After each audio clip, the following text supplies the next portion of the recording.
Is that what you're talking about? Yeah, that's what he's talking about.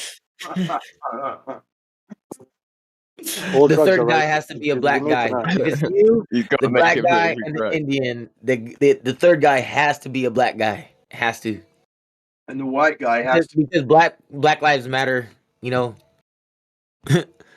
And you're the white guy, so automatic black and white. Then you got to put the Indian, the brown, have yourselves a baby. You guys make sure you guys have a baby too, because if you don't, the Indian just can't die first. Right. That's all I'm saying. Not into having sex with men, so sorry. I don't think you can get into the pregnancy process, but you're gonna have to change. Right, Elise, I'm gonna try and unmute you again. You have to change the storyline and make it so that one of them has to be a transgender too. Make sure. Is it Elise? Is it Elias? Elise, do you want to speak? Elias or whatever? I don't know. Elias, Elise, do you wish to speak or not? I did DM you. Ellis. Me too, but Elise, whatever. Nope. All right. Boogity. The mic's flashing, Eli. If you want to say something, the floor is yours.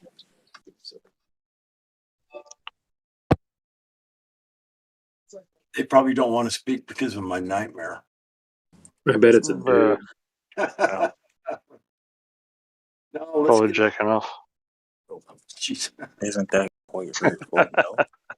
Oh, there we go. What's up, Eli? How are you, buddy?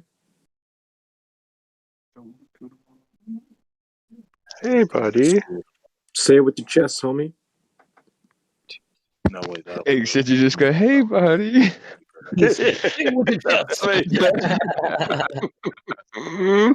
Come on, here. Hey, buddy. Come here. Buddy. Oh, how you doing, Ellis? Oh yeah, just like while I was here. Ellis, speak with your face, or I'm gonna mute you. Say it with your chest, boy. You're just a piece of cheese without the corners. You just probably wow. Piece of cheese without the corners. I'll give you ample time to think. To ask. What's that, bro? You can just speak up. He said Very we are quiet. a piece of cheese without the corners. No, that was creation, bear. Oh, was it? I was gonna say. It's Diana. Good actor. No, it's not Reed. Heard sorry. Don't be sorry, bro. Just say what's on your mind. Welcome aboard. I'm picturing a comedy where somebody meets somebody and they're like, I was born a man. And they're like, well, you are a man. And it's like, yeah, but for a few months I thought I was a woman.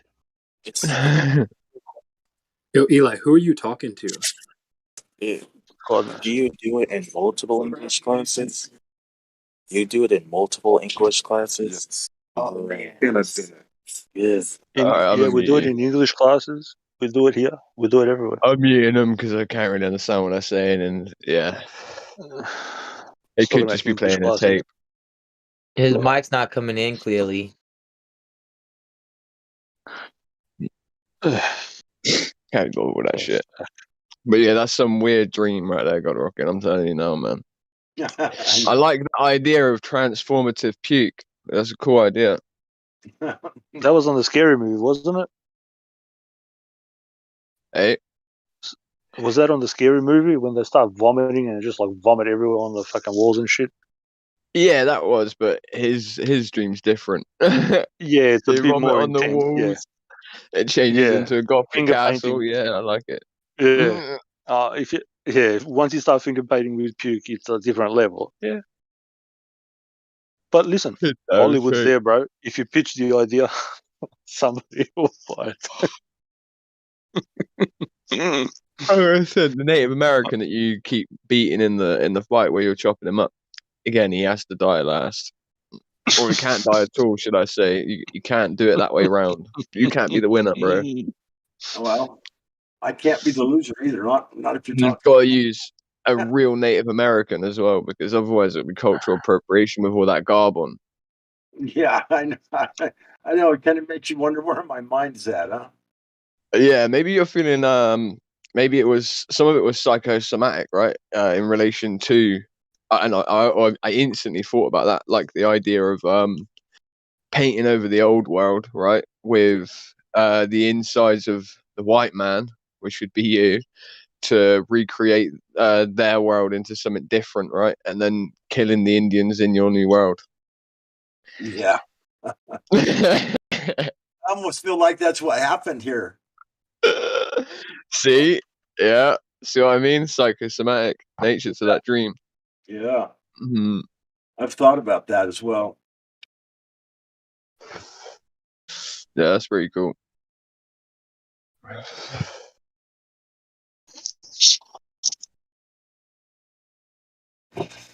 But yeah, man, like that is just such a weird dream. Yeah, you're right. Yeah. That's crazy shit, bro.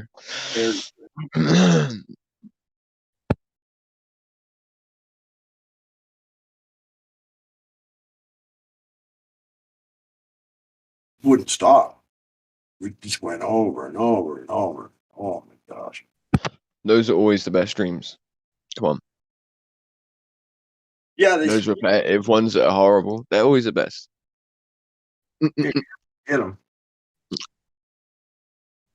I have like a reoccurring dream, right, where I'm not flying, right, but I'm floating, and you can't stop yourself from floating upwards, right?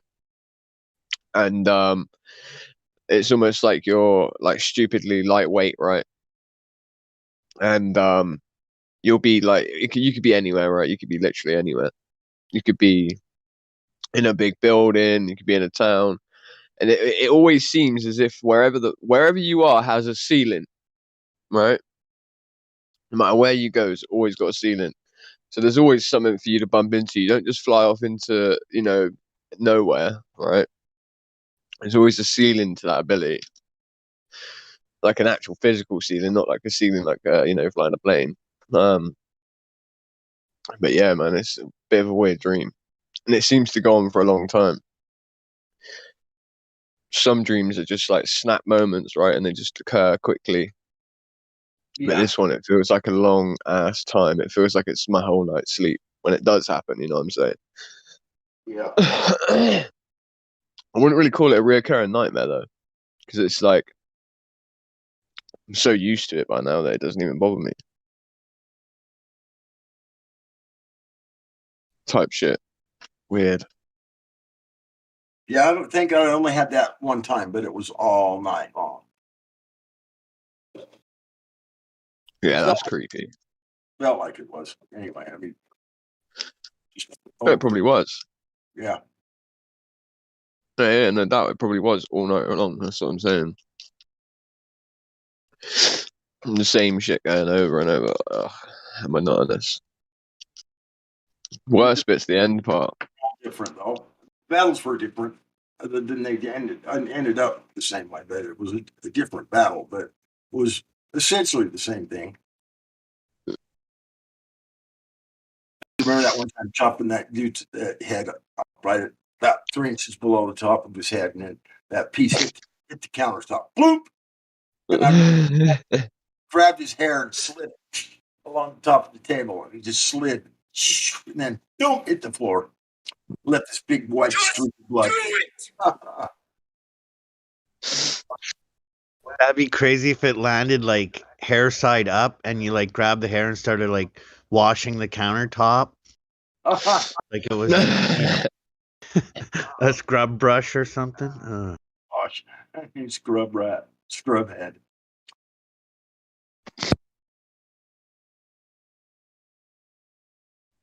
Like, man, Ken, you're a sick fuck.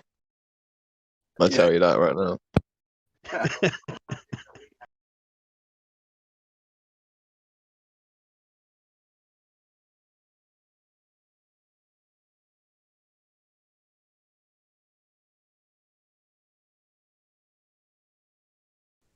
All right, I'll be right back, guys.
That Need was little like flat earth things in elevators.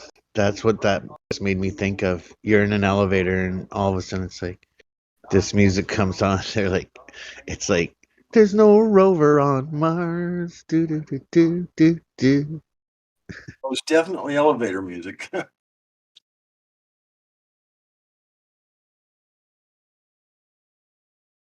It's the most annoying kind of music I can think of. Is fucking elevator music. Oh my god.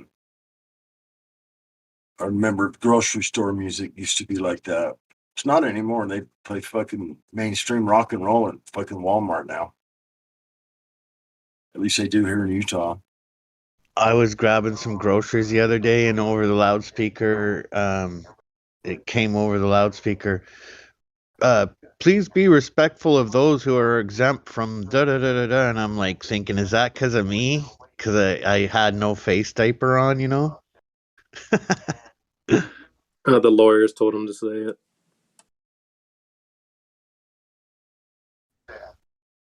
I felt special.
Haven't heard much from Bill or Neil lately. I wonder what they're up to these days.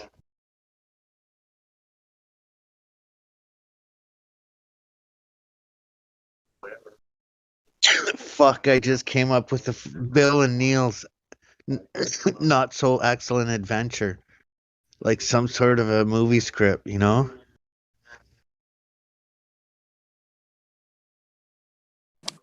I added a clip for next time when the Globers come in and they're like, well, it's not a perfect sphere.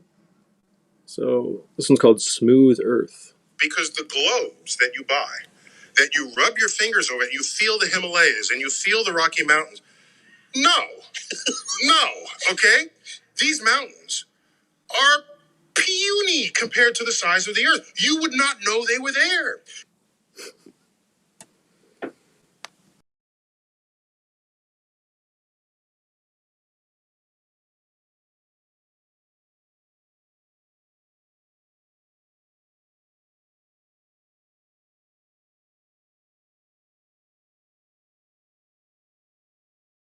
If you were truly that size, some big cosmic giant lumbering through space, coming upon the Earth, rubbing your hand on it, the depth of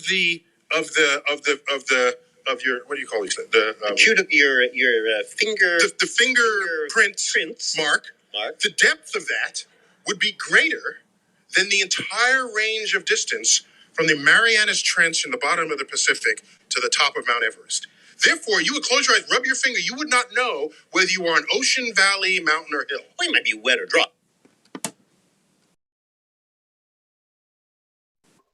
Try me, Globers. You Smooth Earth, smooth brain Globers.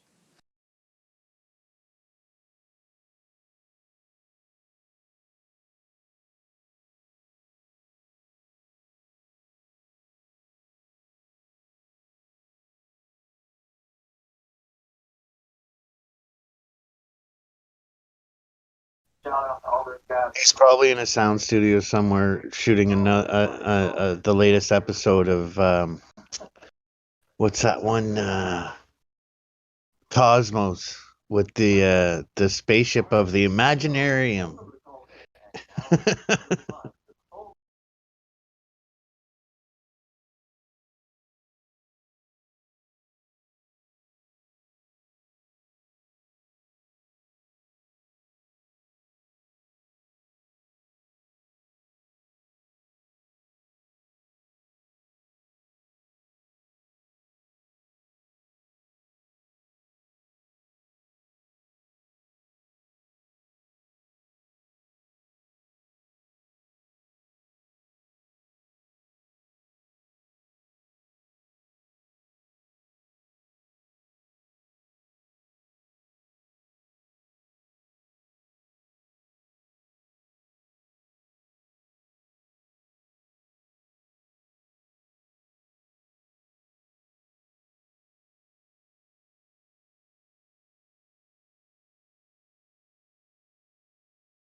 This one time at space camp,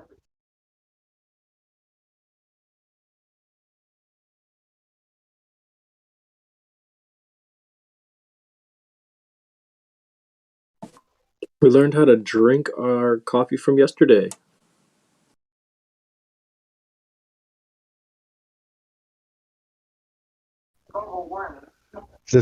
at space camp, we went to lunch and I just couldn't believe what they told us we were eating.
I'm gonna shut her down just for a little while. Gotta let this beast of a phone charge up.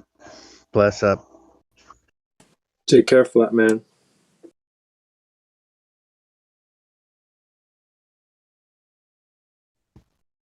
I'll be watching, listening on you, boob.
What actually brings you here?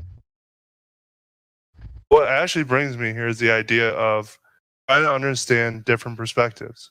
I'm not saying that I believe one way or another, but I want to see the evidence that would want me to go this direction. Okay, so your question would be... Sorry, I was just going to say, your question would be, what's the evidence for the Earth being flat? But I'm sure Crypto's got something. 100%. What is the evidence that shows the Earth is flat instead of being round? That's the wrong question. The right question okay. is what? Okay, well, let me give you a really good question. What's the best base axiom to start from when pursuing knowledge on this subject? Place of non-bias. Okay, so that's actually impossible, but let's go with that. So, I mean, what that's would the you best say? place. No, but listen, No, but there's no human is capable of being unbiased. That's just not possible. I know. Regardless. Okay. But let me just take him to. You're going to prove with a non-biased axiom anyway. Let me just take him to the start. Let me take him to the start, and then we can move from there. Okay, so what would you say? How do you interact with the world? I perform my daily activities and duties while trying to better my position in the social. Yes, how? I'm not sure how to answer that question. Okay, so would you say that you see things? Yes, of course. Okay, and do you hear things? Yes, of course. Okay, so I'm going with this. Would you say, therefore, you use your senses in order to interact with the environment that you currently exist in? 100%. Perfect. Okay, so when you use your senses, may I just ask who you are? Because I actually really like the way you're approaching this. Okay, I'm Crypto. Okay. Yeah. Okay. So when you use your senses, do you detect any motion within your environment? Yes. Okay. What motion do you detect? I have a fan on right now, so I detect the movement of air. Okay, fine. So not a fan. I'm talking about of the environment. Is the environment itself moving? Oh, I mean, technically, yeah, because I'm in an enclosed capsule in my house, so yeah, the air is moving, and I've felt like earthquakes and stuff. Yeah. Okay. And So like hurricanes and. We're not talking about earthquakes. We're talking about the entire Earth moving from point A to point B. Can you detect? Oh, do I feel the Earth moving from point A to point B? No. Yes. Okay. So would you say that that's a good base axiom to start from, that the Earth isn't moving? I'm not sure. The reason why is like when I fly on a plane, right? I feel the vibrations of the plane, but I don't feel myself moving from point A to point B. Okay, but that's not. I'm not talking about planes. No, I'm just saying, like, I'm extrapolating your ideas. Like, I don't feel the Earth moving. No, not at all. Okay, fine. But, like, I'm not saying that that's evidence of anything. I'm not saying it's evidence of anything. What I'm saying is that we're talking about axioms, not evidence, right? Can you define axioms for me? I mean, I could give you my own personal definition, but it's probably better to give you the dictionary definition. So, I mean, an axiom is something that is self-evident.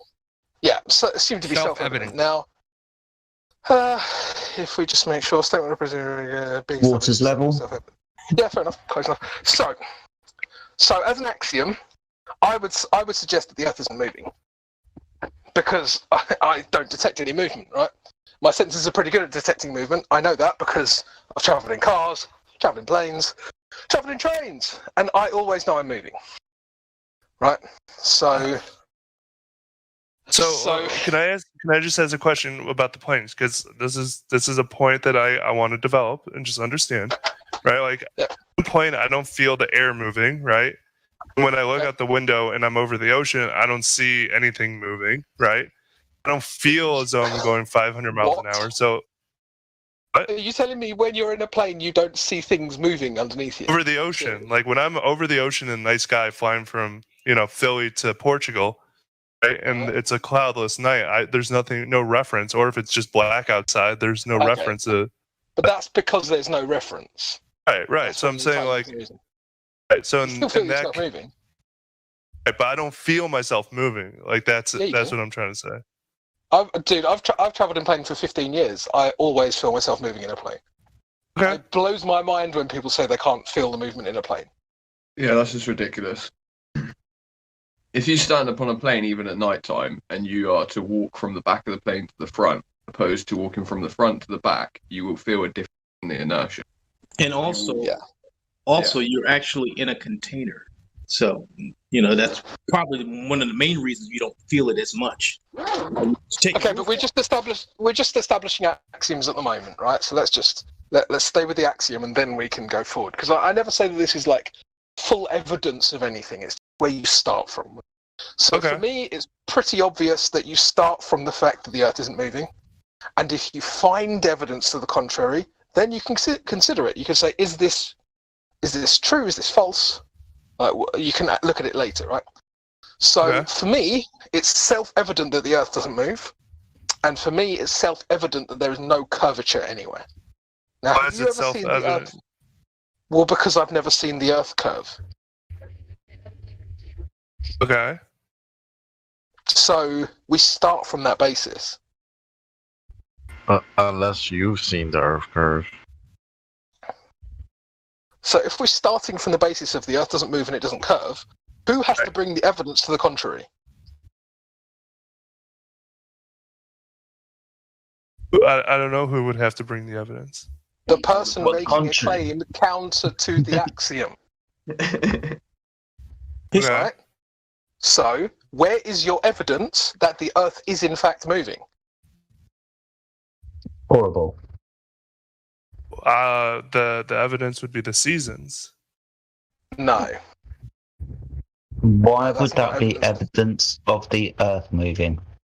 Well, because what it's showing is that as the Earth travels around the sun. Hold on. Before you start telling us a story, right? Before you start working your presuppositions of the Earth being a ball at a distance from the sun and it orbiting around the sun in this place called space.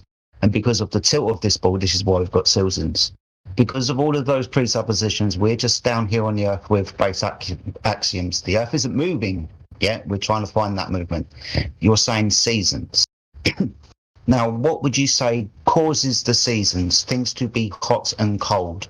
Would that be the light source and heat source in the sky that seems to spend longer in areas where it's hotter and not as long in areas where it's colder for seasons? So being as it appears that the sun is moving, I mean, unless we can prove the Earth is, as at the moment just standing here on the flat stationary Earth, isn't it easier to understand that it's probably the sun that's causing it to be hotter and colder? Yeah, it is the sun that's causing it to be. Well, in the model that I believe currently, or as I understand it, that's a lot better. I appreciate that. It's the distance that is the distance between Earth and the sun. So the sun is always producing the same amount of energy, but it's a distance. Yeah. So it seems like you and I are saying the same thing, but we have different models.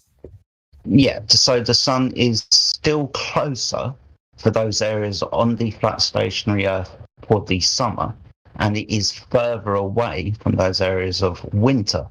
And that depends on the sun moving between its northern path, the Tropic of Cancer, and southernmost path in the Tropic of Capricorn. And when it rebounds between these two areas throughout the year, you get your seasonal cycle, not just your day and night, but your seasons too. But standing here on it's not proof that the Earth is moving, because we can just point at the sun and saying the sun's causing that to happen. So, like, what you're saying is, if the equator is the midline, right? Yeah, you're saying for the that. sun. What? For the sun, yeah. You're saying that in your model, the sun will move a few degrees above or a few degrees below the equator in terms of the angle to change the seasons. Inwards across the plane of the Earth towards the north, towards the Tropic of Cancer for the summer season in the north, and then winter in the south. 3 months later then for 3 months it travels south and hits the equator, and then 3 months more, so a total of 6 months later, it reaches the Tropic of Capricorn in the south.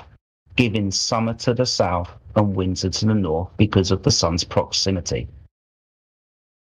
It is closer. And that's what you observe in the sky as well. So going back to trusting our senses and base axioms, we see the sun move.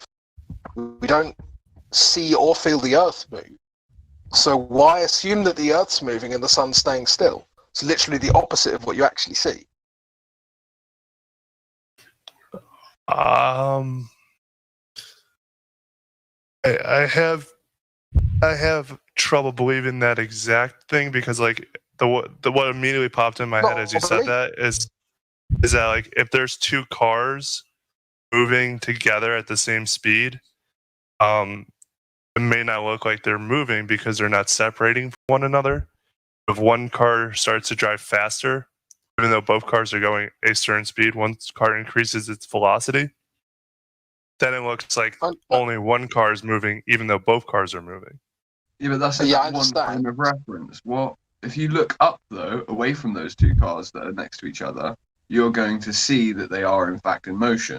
Your senses, your internal equilibrium is going to tell you, your balance equilibrium is going to tell you you are in motion. You don't just rely on one frame of reference and one sense for one thing. Yeah, and to be fair, I didn't just say that you only saw the sun move, you also do not see or feel the earth move. So to assume that all of those things are the opposite is frankly absurd. Uh-huh. So, based on your analogy, you're basically standing on a parked car, watching another car drive by you. Yeah, and assuming that your car is moving and the other one's still. Exactly. So, when you start pointing... Right? Oh, sorry, go on. No, you're fine, buddy. Go on. Real quick, the point being is that say the two of us have lived in a cave our whole life, and we just go outside for the very first time, and we both observe the sun and the stars and the moon going from east to west every day. And I say, oh, well, that's because we're stationary and everything's moving around us. Look, see? You could say, well, no, it's because, we're moving, everything else is stationary. One of the two of those things could be right. We understand what you're saying. Now, we say it's self-evident that we're just literally standing here doing nothing. We don't observe any emotion, or we don't detect any motion, and we see that it's observed flat. Then you say that's because we're a giant sphere and we're spinning 1,000 miles an hour and going 100,000 miles an hour in this direction and 100 million miles an hour in this other direction. And all of these you're making all of these other claims based on the same exact observation. And you don't have any data to back up your claim other than, well, that's just what we were all taught in school. We say it's self-evident that it's flat and not rotating because it's not.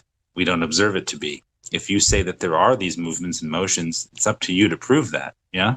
Does that make sense? And I'd like to add as well that you said that you were going to look at this from a non-biased view. And the reason it's impossible is because as soon as you're coming up with things that contradict what you see and experience in real life, you immediately go into the indoctrination that you already know that, I see two trains moving, that don't mean we're moving, or, the seasons of the summer, they're still creeping in. These answers are still creeping in. You need to look at it solely from what you see, what you experience, and what you can tell. Only things that you're going to change your mind at is the education that you've been given. For example, I look at the sun, I look at the moon, they look about the same distance away from each other, from me, sorry. But the only reason I believe the sun is 93 million miles away is because I've been taught that. So if somebody said to me, without me being taught that, how far is the moon? How far is the sun? I'd say it's probably about as far as the moon, because that's what my senses tell me. My senses don't tell me it's 93 million miles away. Right. It's the same. Like if you say that you make all these claims, and then the obvious axiom of well, if we're spinning 1,000 miles an hour, why don't we fly off in all directions? Well, because there's this thing, gravity. Oh, well, can you show it to us? Well, I can't demonstrate it, but it's happening. Okay, cool. So, but we're definitely curving. Well, I can't really show it to you because it's too big, but believe me, it is. Okay, but we are spinning. Well, I can't really show it to you because it's all relative, but trust me, it is. Okay, you're 0 for 3, and these are things that. Do you see the pattern that emerges here, or do you see how? Especially when you said you can't be biased, like you said.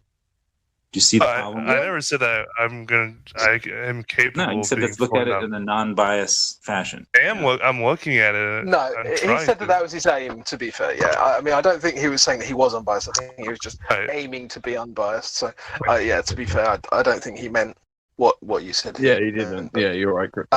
No, I just meant one thing I would. we have to look at it. Yeah, I hear you, but yeah. Let's Crypto bring it back. Yes. Oh, fuck's sake! I think I've. Give me a. Oh yeah, that's it. I had a thought the other day, and I've been dwelling on it more and more. And obviously, you know, when we say gravity, right? So gravity is things falling down, right? Yeah. I was asking the other guy. Oh, okay. It's the yellow guy. Is he there? Yeah. Okay. Sure. Yeah. Yeah. Okay. So gravity things falling down. So explain the helium balloons. It's a gas much lighter than the surrounding atmosphere, and it's concealed in a container. So is gravity involved there as well? Yes. Okay, so gravity's involved when things go up and when things go down. When the moon goes across the sky, what's happening there? The moon, in my model, is in a homeostasis relationship with the Earth, and caused by what? It is traveling around the Earth and has centrifugal force, but is also being pulled into the Earth by Earth's gravitational pull, which has locked it in a stationary orbit. And you witness all this. No, okay, but let me finish my point. So this is the thing that I came to the other day, and I don't know why it never occurred to me. But gravity is responsible for things going up, going down, going left, and going right. How can one cause have 4 different effects? Oh, gravity. Gravity doesn't really have to do with anything going. Just snap the wand. Up. Because what I was trying to say is that if something is going up, gravity is still a force, but the force projection is not pointing up; it's still pointing down. So the helium balloon. But do you understand though that you're not observing any pull? You're not observing. So you say, okay, so gravity is a downwards force, as we're told. I know that's not even the current rhetoric. Whatever. That's what most people understand. Yeah. When things go up, that's also gravity. When things go to the left, that's gravity. When things go to the right, that's gravity. Can I finish? Let me finish. Can you not see how this is like a guy who hasn't done his homework, and the teacher's like, "Where's your homework?" And he's like, "The dog ate it." And it's like, okay, that was the excuse yesterday. That was the excuse the day before. It's just an ad hoc explanation. It doesn't actually mean anything.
Sleeping Warrior, you on here?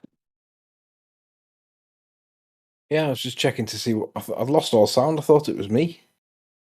Nah, everybody's just quiet. Hey, remember like a couple days ago we were talking about the little blurb at the bottom of all the YouTube videos about flat Earth is an archaic idea? Yeah, the Trump stamp. Yeah. Yeah, so I was saying how I forgot I actually recorded that, the guy saying it. So I'm gonna play it with the bot. It's pretty hilarious. The guy just verbatim spitting it back out without even knowing that he's been brainwashed. Go on then.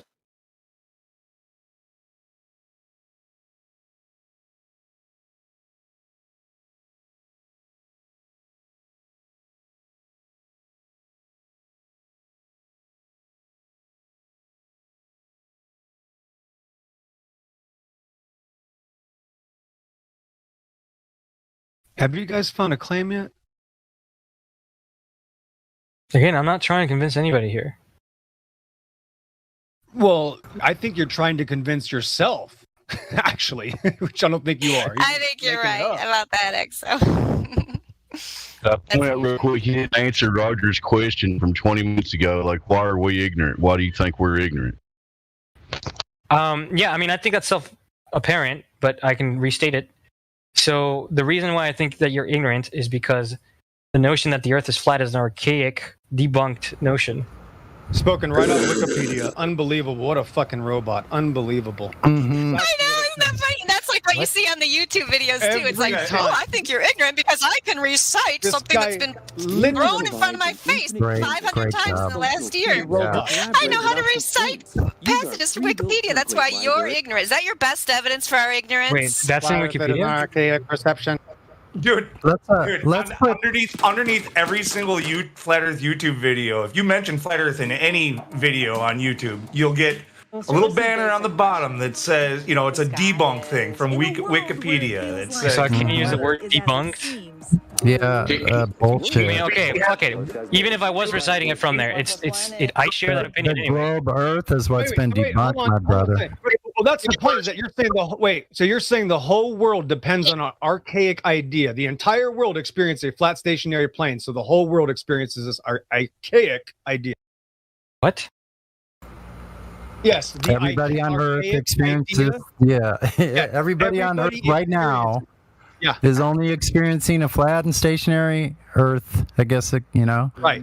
You're just here denying all reality on all your senses. Charlie, watch this, Charlie. Watch. You'll admit right now that you don't know where you can experience the Earth curvature. You can't tell me when I can begin to see it. So, what theory on shape is an archaic? Aristoteles?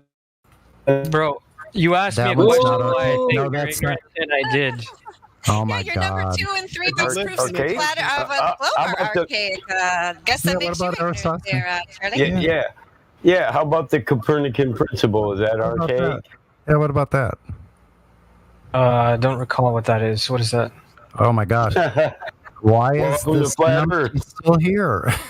You have been listening to excerpts from the 24/7 Flat Earth Discord live. Doesn't even know he's been brainwashed. If you'd like pretty, to join the discussion, it's almost simply sad. type in your address bar discord.gg/flatearth. Thanks so much for listening. You're dealing with all these conspiracy theorists on your platform. So the first way is by demoting low-quality content and promoting more authoritative content. And the second is by providing more transparency for users. So we're introducing boxes that provide factual information at the top of results that have shown themselves to turn up a lot of information that is counterfactual, such as searching for the Earth is flat on YouTube, where you see a lot of... Your response is to put a box saying, nope, the Earth is not flat. Correct. Okay.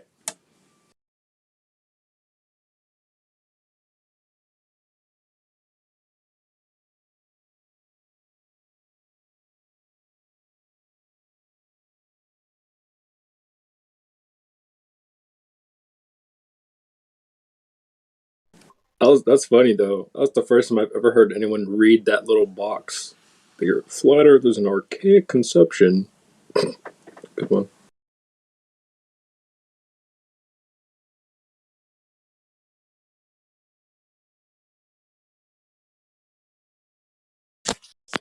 I mean, it just goes to show that little things that you're picking up on with your subconscious can manifest in the way that they did in that guy's brain, right?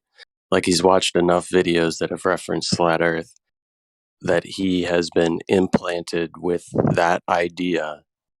So, I mean, it's so firmly implanted in his subconscious that it manifests itself verbatim.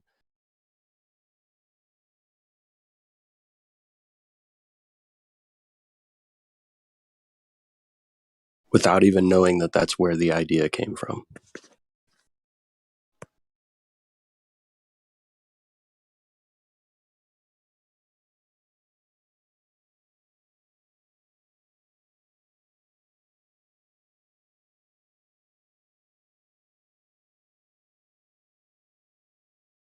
You know that tramp stamp that they have on the videos? It should have, in the national curriculum when they teach Newtonian gravitation, they should have the tramp stamp on that section saying that this is an archaic historical viewpoint now. It's not considered to be this anymore. The children must be taught that this is no longer the current science. They should have the tramp stamp on that section.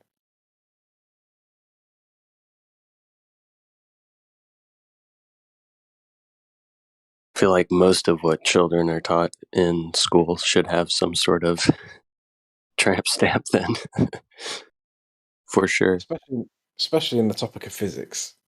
Probably in the topic of history as well, and definitely in the topic of politics. Politics should be just called lies, government lies. That's what it should be called. Yeah, history for sure. Yeah, because I mean, like we get taught that like the Allies won the Second World War. I wonder what the German kids get taught about that. Do they get taught that that Hitler lost, or do they get taught that there was a truce drawn, or do they get taught that they won, or do they not get taught it at all, and they think that the Second and First World War didn't even happen? And what is the position with German kids? Well, they get taught that that Hitler did lose the war, but they also get taught the dangers of nationalism based on that, right? Which isn't necessarily a bad thing, but no, I would say it's the rewards of nationalism. Yeah, I have a good friend in Germany, my one of my roommates in college, and when he came over here, it was around 2004 timeframe, 2003, 2004, which is, post 9/11 and getting into the Iraq War. So there's American flags everywhere. Everybody's car had an American flag sticker on it, just American flags everywhere. And he was amazed. He's like, people are scared to even put a German flag, anywhere because they're still scared of nationalism, which isn't necessarily a bad thing, but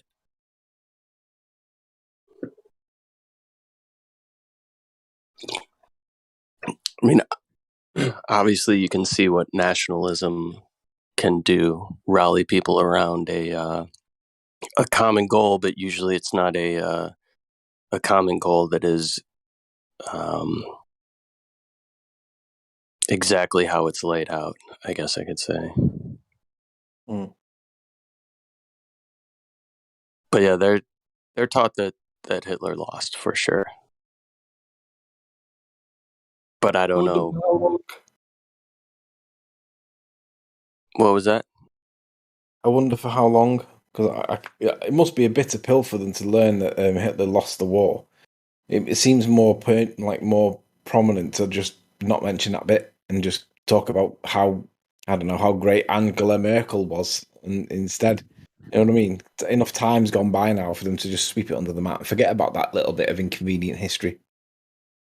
But see, there's also a way to utilize that, and they kind of have been, right? Because the German people have been kind of ashamed of what took place in World War II, and it's made them embarrassed, and it allows them to accept a lot of what's currently going on with the mass immigration that's taking place, and the refugees that are just being flooded into Germany and supported and paid for by the German people. And the minute these refugees or even the influx of immigrants from places like Turkey, which are taking over whole entire neighborhoods.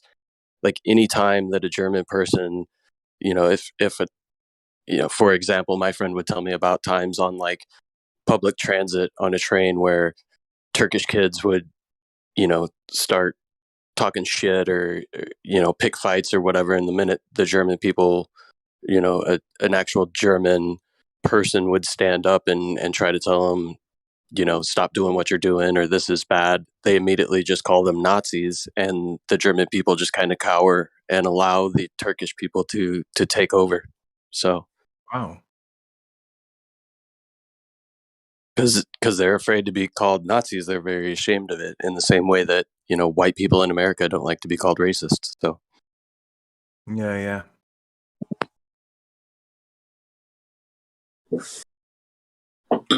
so you have these whole entire neighborhoods and districts within German towns and cities that are being taken over by Turkish people, and the German people allow them to basically run things in those neighborhoods.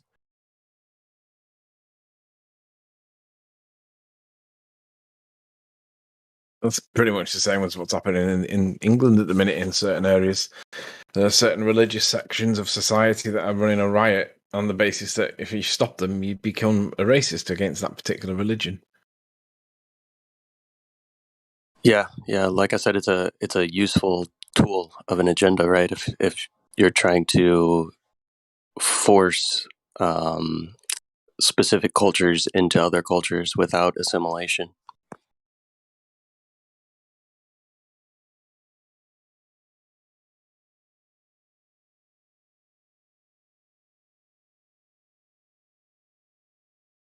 Just another way to divide people.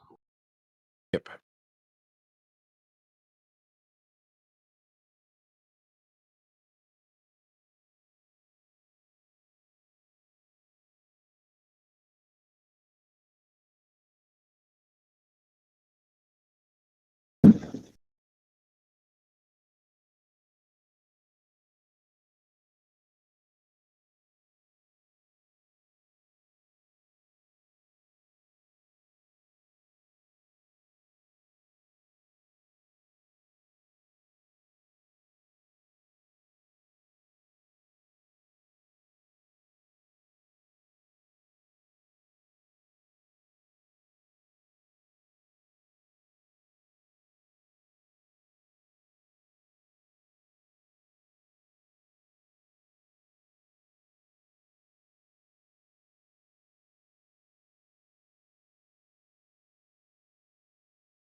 But I think that's the easiest, oldest way of controlling people is dividing the people, making sure that the peasants fight amongst one another and don't realize that their real enemy is the one giving them the orders. Yep. It's very prevalent right now in all countries, especially with the current situation that's taking place. You're either for or against, right? Yeah.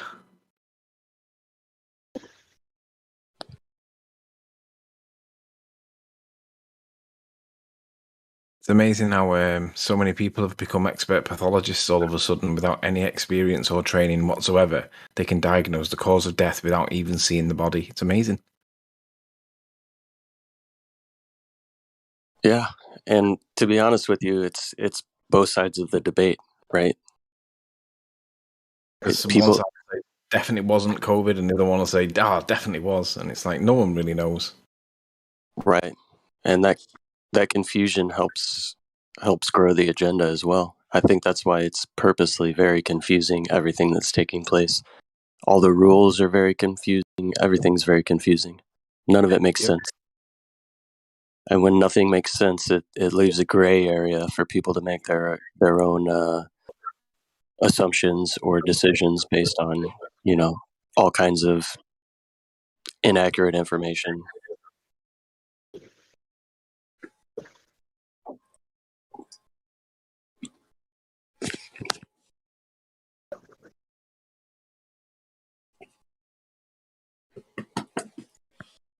But in my opinion, if you haven't started to open your eyes a little bit over the past 2 years, there may not be hope. I think there's people that are willfully ignorant. They'll just turn a blind eye to it when it suits them.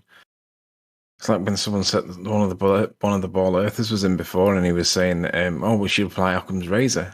Like, oh right, really? Because it suits you this time. But when we say things like the stars are not lining up in south, then when we apply Occam's razor, you demand that we apply magnetic declination as the band-aid. And they just don't see that as Occam's razor. They say, oh no, Occam's razor doesn't apply then. That's got an explanation. Oh, really? So when it's your explanation that suits, but when it's our explanation, you want to apply Occam's razor to dismiss the explanation that is logical, reasonable, evidential, repeatable, observable, verifiable, doesn't cost a fortune to do it, anybody can do it. You want to rule that out on the basis of Occam's razor. Right. I see what's going on here. Yep. Pick and choose what applies. It's kind of like, when you talk to a Glober about gravity, they'll pick and choose when it's Newtonian or Einsteinian. It depends on how they want to apply it.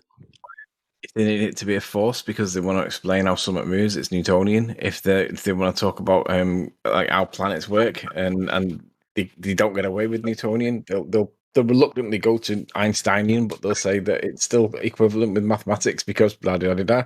So we can still use it. It's like, oh, this is ridiculous. It's like ultimately it's that line from Alex's song, "No amount of evidence can ever persuade an idiot. No amount of evidence, it seems." That is literally it. Willful ignorance. It's very true. And I like the way that most of the time in the server, people are very clear that we're not trying to convince anybody, that we're just trying to get people to think and go into their own line of inquiry and research and come to their own decision. But the problem is most people, if they do start that path, they're still coming from the idea that only authoritative voices are the ones that you should listen to and believe, right? Like they don't want to go past any authoritative voices and they just want to believe without any actual proof, right? So they'll start their line of inquiry and they'll read all of the authoritative documentation regarding various avenues or facets of this subject, and they find their answer and they just kind of stop right there. They don't think critically about what's being said, right? Like it doesn't take a genius to think critically about what we've been told when it comes to Eratosthenes or Eratosthenes or however you pronounce his name. Like you just have to think critically about the assumptions. But most people can't even do that. If you ask most ball earthers what standard of evidence will you accept before you actually change your position and jump sides, most of them will, when pushed, admit that they, quote, need to see it on telly before, like, in other words, mainstream news media. They're happy to, they've been adopted and kidnapped by mainstream news, mainstream media, right? And they're happy to stay in that state. And until they tell them, their captors tell them that actually this is wrong, they'll stay there. Most of them will admit that. It's like, oh, wow.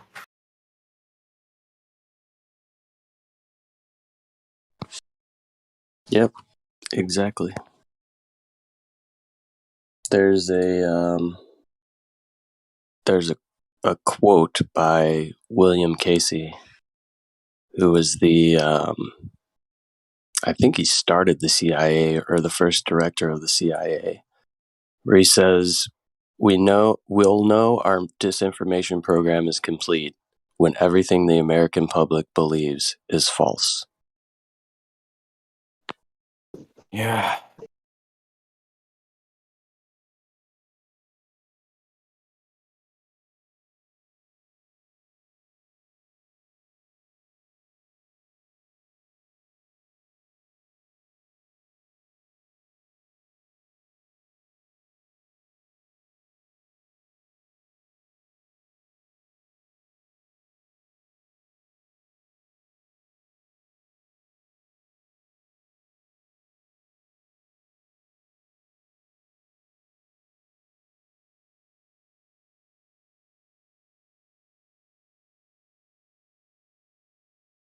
There's also another good quote by Richard Nixon, which was an American president, and he said, "The American people don't believe anything's real until they see it on TV." Yeah, and I think that's the same for English now. I think they've got that much trust in the States that they'll believe anything if it came out on telly. I mean, it's got to be on the news, hasn't it? That's the reality. That it's got to be on the news.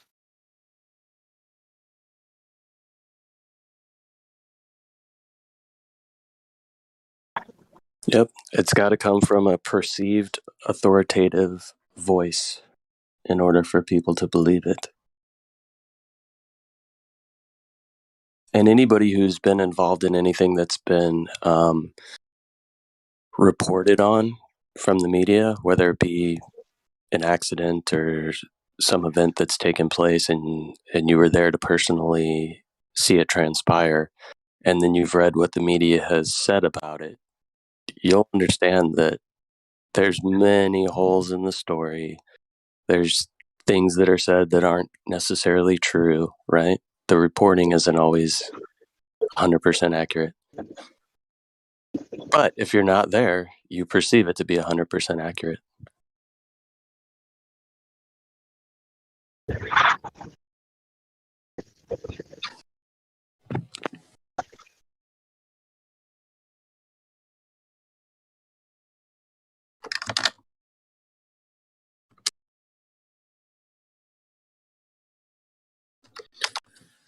And like Austin says all the time when he's out doing activism, we had the CIA that had Operation Mockingbird or Project Mockingbird, where they've admittedly had agents within media and television since the 60s.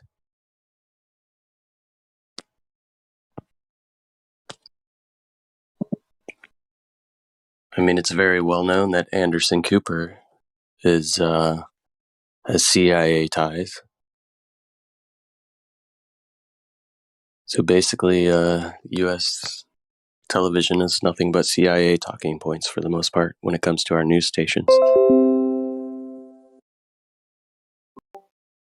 Yeah, sorry, I was just on phone. Yeah, you're right. When it comes to like, if you look at the the what's it called, the history of the meanings of words, is it etymology? That's right, isn't it? If you look at the etymology of the word agent, it means like it derives from the word gentleman. So the unabbreviated part is a gentleman, but it's not a as in a gentleman. It's the opposite of gentleman, meaning like the anti-gentleman. So anybody that claims to be an agent, they are anti-humanity, anti-friends, anti-people. They are working purely for the enemy, the antichrist, the anti-whatever it is. In other words, the state. They're not your friends at all, but they act like they are, but they're not.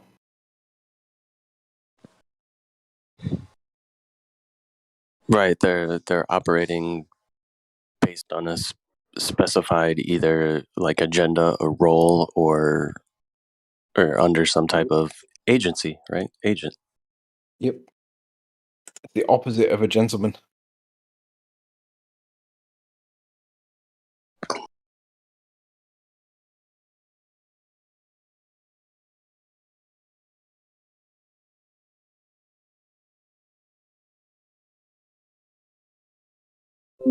Yeah, and a lot of people on U.S. news, large networks, people like Anderson Cooper, who comes from the Vanderbilt family, and then you have like Mika Brzezinski, who's the daughter of Zbigniew Brzezinski, however you pronounce that.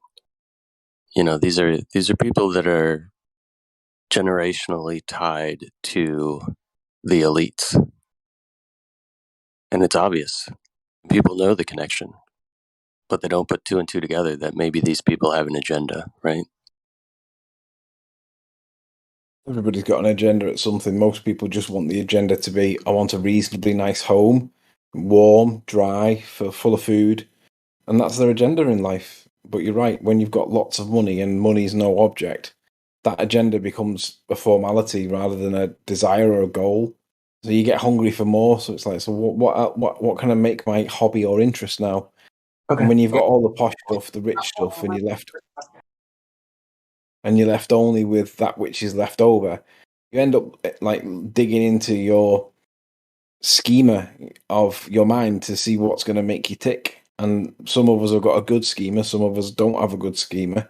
And if you don't have a good schema, then you end up in mischief. If you have a good schema, you end up trying to fight good battles. But you're always fighting good v evil in one way or another. Yeah, like you said, everybody has their own agenda, right? But most people, the average person, their agenda is to first fulfill their needs, right? And then after that, fulfill some of their wants. Whereas these elites that have all of that taken care of for them from birth, and there's no way that they would ever lose the ability to have their needs and wants provided to them very easily based on typically the amount of wealth that they have. That's when, like you said, the mischief comes in, right? And the larger agendas. Whereas the average person, if they have a larger agenda other than fulfilling their wants and needs, maybe it's a larger agenda at work to move their way up the ranks, but really ultimately that falls down to just trying to get more money for some sort of sense of security, which is a little bit different than people that already have that security met for themselves, their children, their grandchildren, and their grandchildren's grandchildren, right? Then you can have, or you have much more time to get into the nefarious or the larger agendas. Yep, you're right. The devil works. What is it? The devil makes work for idle thumbs, as goes the PlayStation advert. Yeah. The same thing. The devil makes work for idle minds, idle desires, whatever. If you're stagnant in life because you're up there in the Maslow's self-actualization pyramid and you're towards the top because you don't feel as though you can achieve anything anymore, you're gonna get bored. Most people will get bored. Yeah, I think the phrase, or at least how it's used most of the time here in the U.S., is idle hands are the devil's playground. And yeah, I don't know if you've ever read Industrial Society and Its Future by Ted Kaczynski, but the first part of the book tends to talk about how, as the increase in technology has taken place over time, society has provided people's needs very easily for them, whereas historically, previous to large industrial and technological revolutions, most of the time the average human being's time was spent providing for their needs, and their wants were something that was few and far between, because most of their time was spent fulfilling their needs as far as, home, shelter, and food, right? That would occupy 90% of their time. And when, back in the day, harvesting your own food, building your own shelter, you actually fulfill something within the human psyche where you have this sense of achievement and fulfillment, right? That kind of wraps you together mentally or psychologically as being fulfilled. Whereas now, when those needs are pretty readily provided to you very easily, then it becomes a pursuit of your wants, which is a hole that never gets filled, because you can always want more. There's always more to be had. There's always nicer, bigger, more, and that hole is never actually filled. So people become depressed, right? The more that the basic needs are provided easily to a society, the more depressed that society becomes, and very materialistic and involved in their looks and how people perceive them, kind of like the utopian rat experiment. I'm not sure if you're familiar with that. No.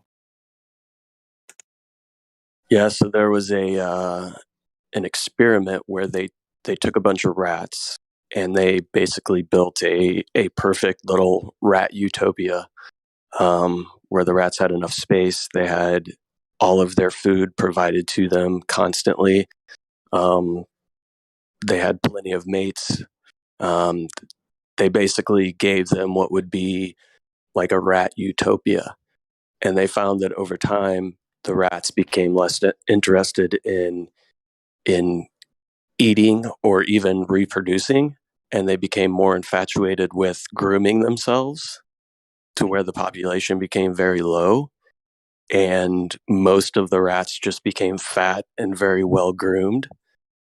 And they basically lost their desire or drive to do anything other than basically beautify themselves, which is pretty crazy. I read an interesting article about they were testing the behavior of the survival instincts of rats that were in domesticated, warm environments that they're, like you say, fed with everything they need, warm, dry, compared to rats that were living out in the wild, and they were testing them to see how long they would fight drowning for. So they would put them in an enclosure, fill it with water, put a little tiny hole at the top, and then watch how long it'd tread water for. And obviously, the little tiny hole at the top's only got so much air in it, and when that air starts to deplete after a few minutes, that the rat can't do very much because ultimately it'll give up because it can't breathe. So basically, the test was to see whether there was a difference between rats that were in captivity and looked after and loved compared to animals that were not kept in captivity and no one cared about them. And the ones that were in captivity would tread water for 45 minutes before succumbing to their own death, kind of thing.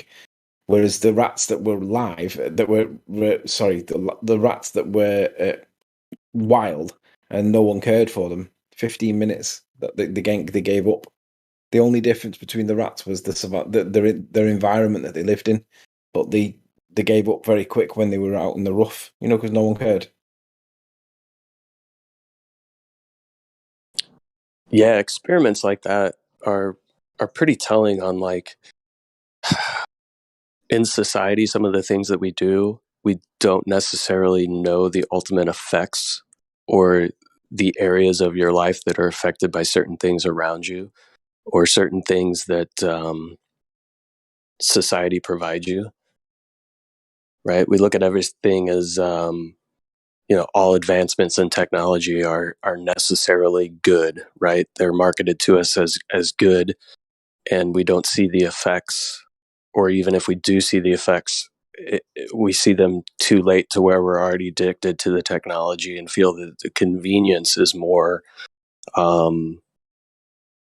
a plus than the minus of what it does to the psyche or the society as a whole. I like that Sanford experiment, the prison experiment, where the guards were given roles of guards, or basically it was a group of people that were split in two, and basically half of them were told to be guards and make sure the inmates behaved, and the other half were told that you're the inmates, and basically your job is to basically push these guards to see how far you can push them before they lose the shit. And it was amazing how the conformity of role basically encouraged the guards to become the dickheads that everybody could imagine a prison guard to be. And you could also see how the behaviour conformity was the prisoners accepted that they were being beaten because they were being naughty, even though it was supposed to be an experiment and they shouldn't really be getting beaten at all. But the point was demonstrated that in the role that you're in, if you're in a position of authority, you will assert your prowess over people, regardless of whether or not it's right or not, because that's the role expectation.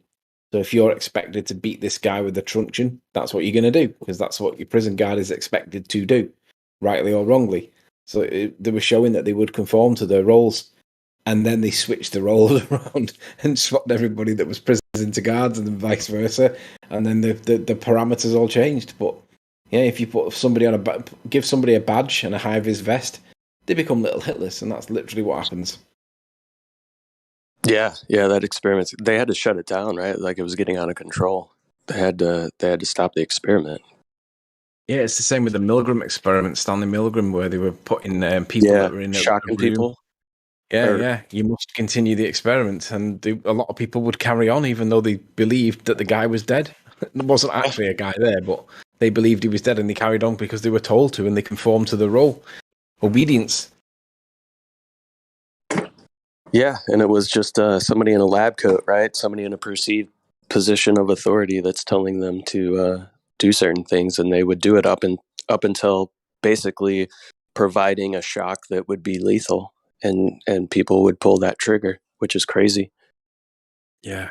I mean, I say on here on this server, quite often that one of the biggest problems that we have in society is people's belief in other men having authority over them, right? And it goes both ways, right? So people's belief that another man has authority over them is also the flip side of that is people's perception that they as a man can have some sort of authority over other men, right? So like police officers and things like that. That's one of the largest problems within our society, in my opinion, is this belief that somebody other than the creator has an authority over you. It's very clearly stated in our founding documents within this country that we're all created equal, not that other people have authority over them.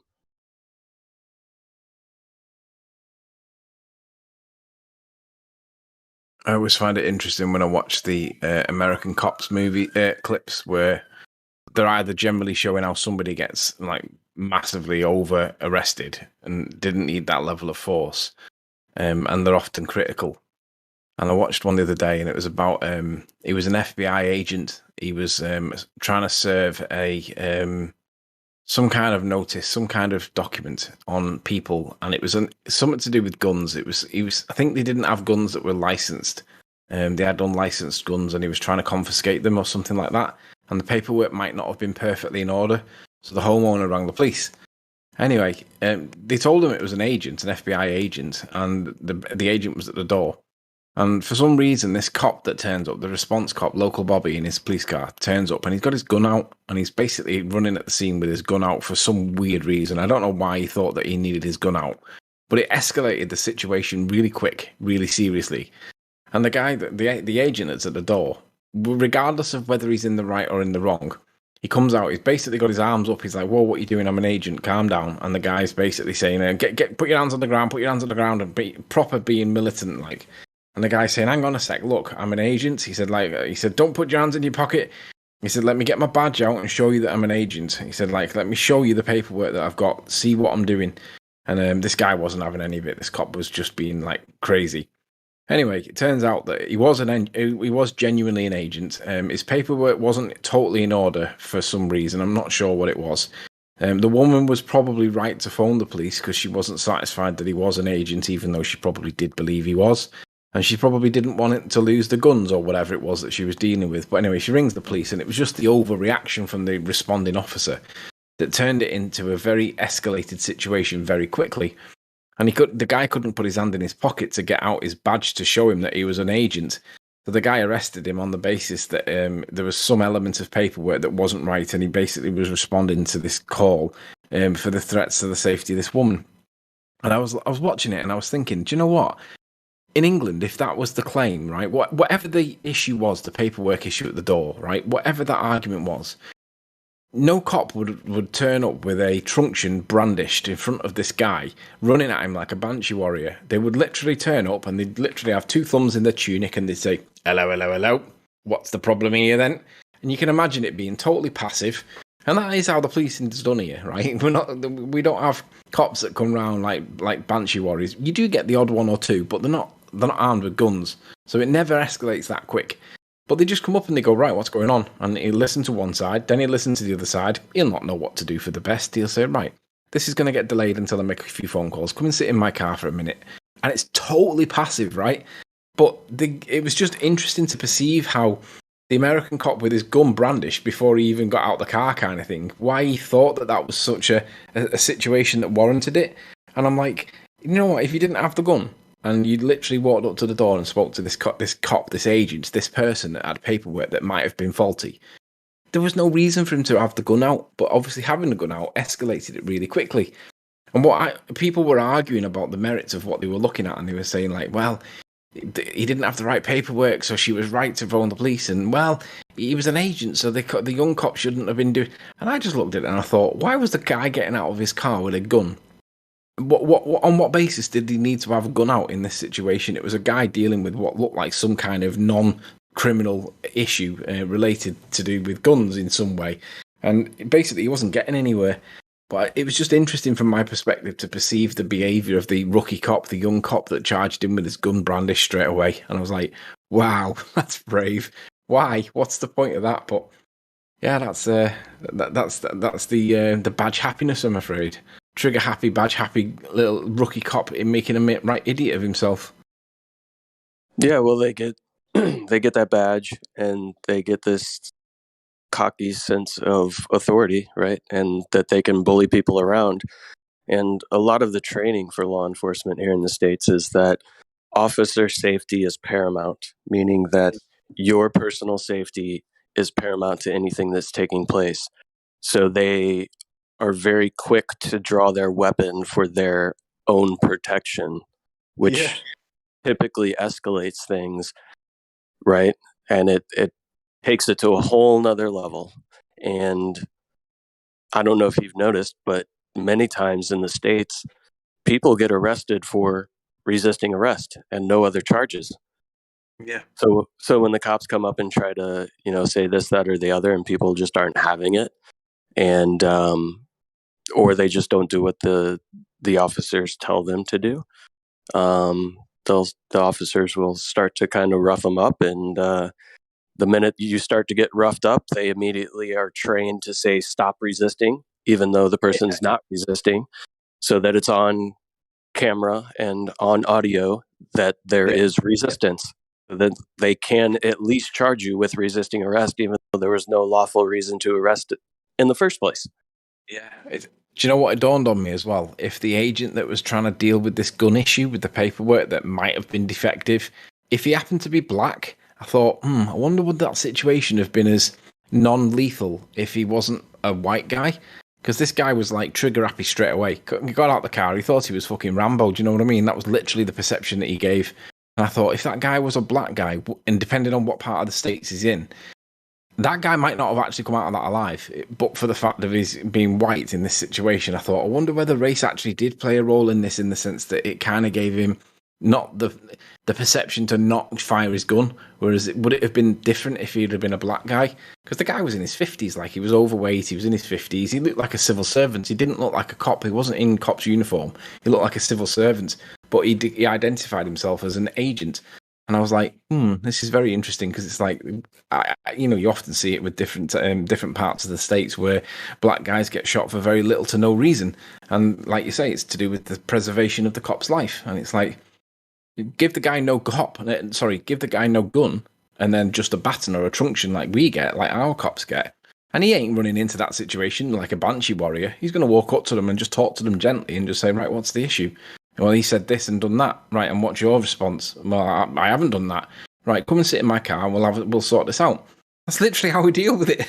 And it's only if they run that it becomes an issue. But most people don't run from the police, right? Because we know we're not going to get shot and killed.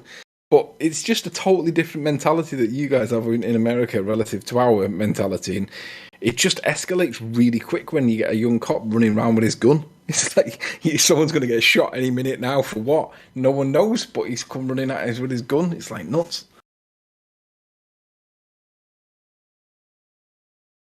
Yeah, no, there's a lot of that takes place. And to be honest with you, the racial aspect of it is more so media driven than anything. Don't get me wrong, there are certainly bad actors who would perceive somebody based on their race to be either more of a threat than somebody else.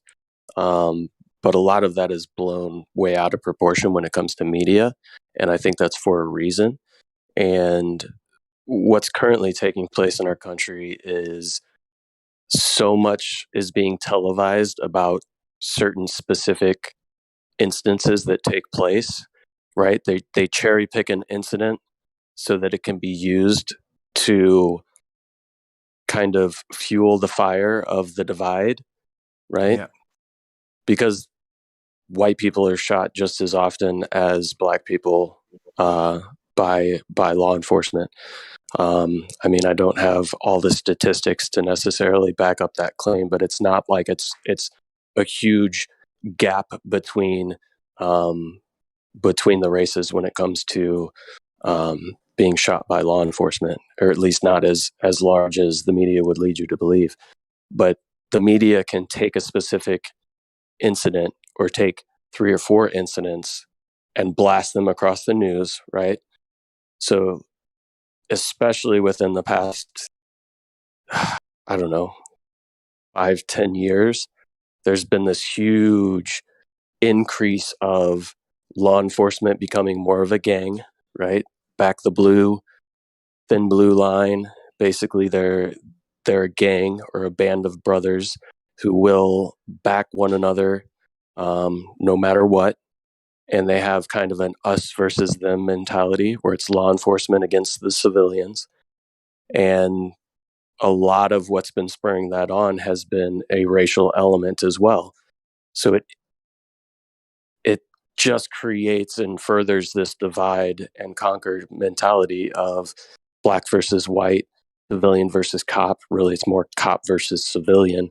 And it's just built this mentality to where law enforcement is becoming almost a standing army within the United States based on the way that they're trained. Within their training, they're shown, there may be, let's say throughout a decade, there might be 15 incidents of law enforcement being shot by civilians, but there might be 1,500 incidents of unarmed, unjustified shootings by law enforcement on civilians. But during the training, they're going to show those 15 incidents of this is what could happen anytime you pull somebody over. This is what could happen anytime, X, Y, Z. You need to be prepared for this situation, right? So they're driving into the head of all the new people coming onto the force that you are constantly at threat and that the civilians are out there to get you, and any one person could draw a gun on you at any point in time. So it builds this almost soldier-like mentality within law enforcement that anybody could be a threat around any corner. And when you're on such high alert and pins and needles, that's why you're always going to opt to draw that weapon and escalate things.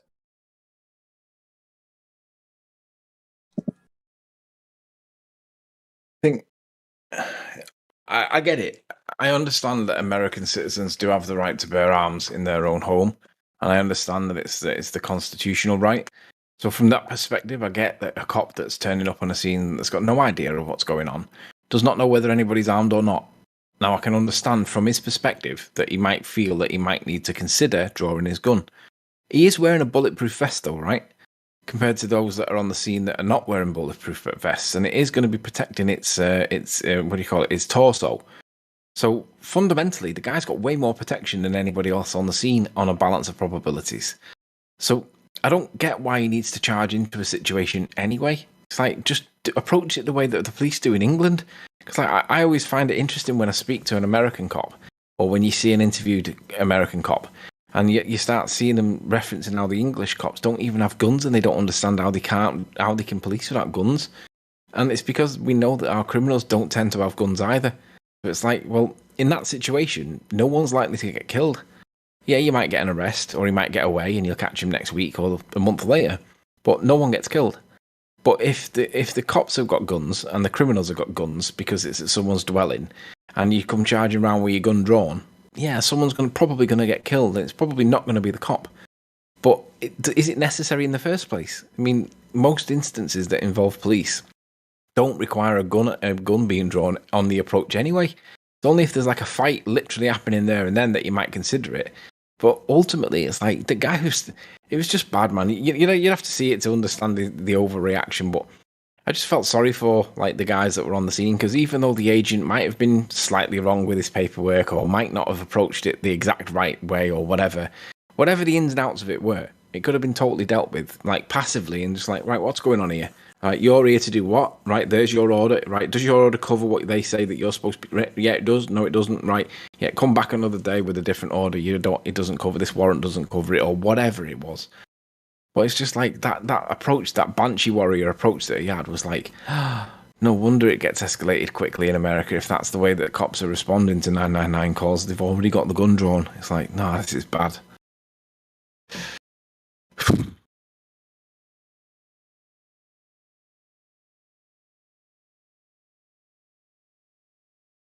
Yeah, so this is it's an interesting topic, right, to talk about, because here in the States it almost becomes like a chicken or the egg kind of thing. Like, there's always been guns in this country. There's always been armed civilians.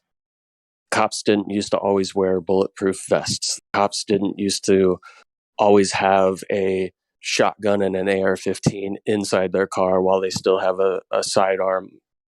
You know, something has continued to escalate, and I don't necessarily think it's anything that's taken place within the citizenry.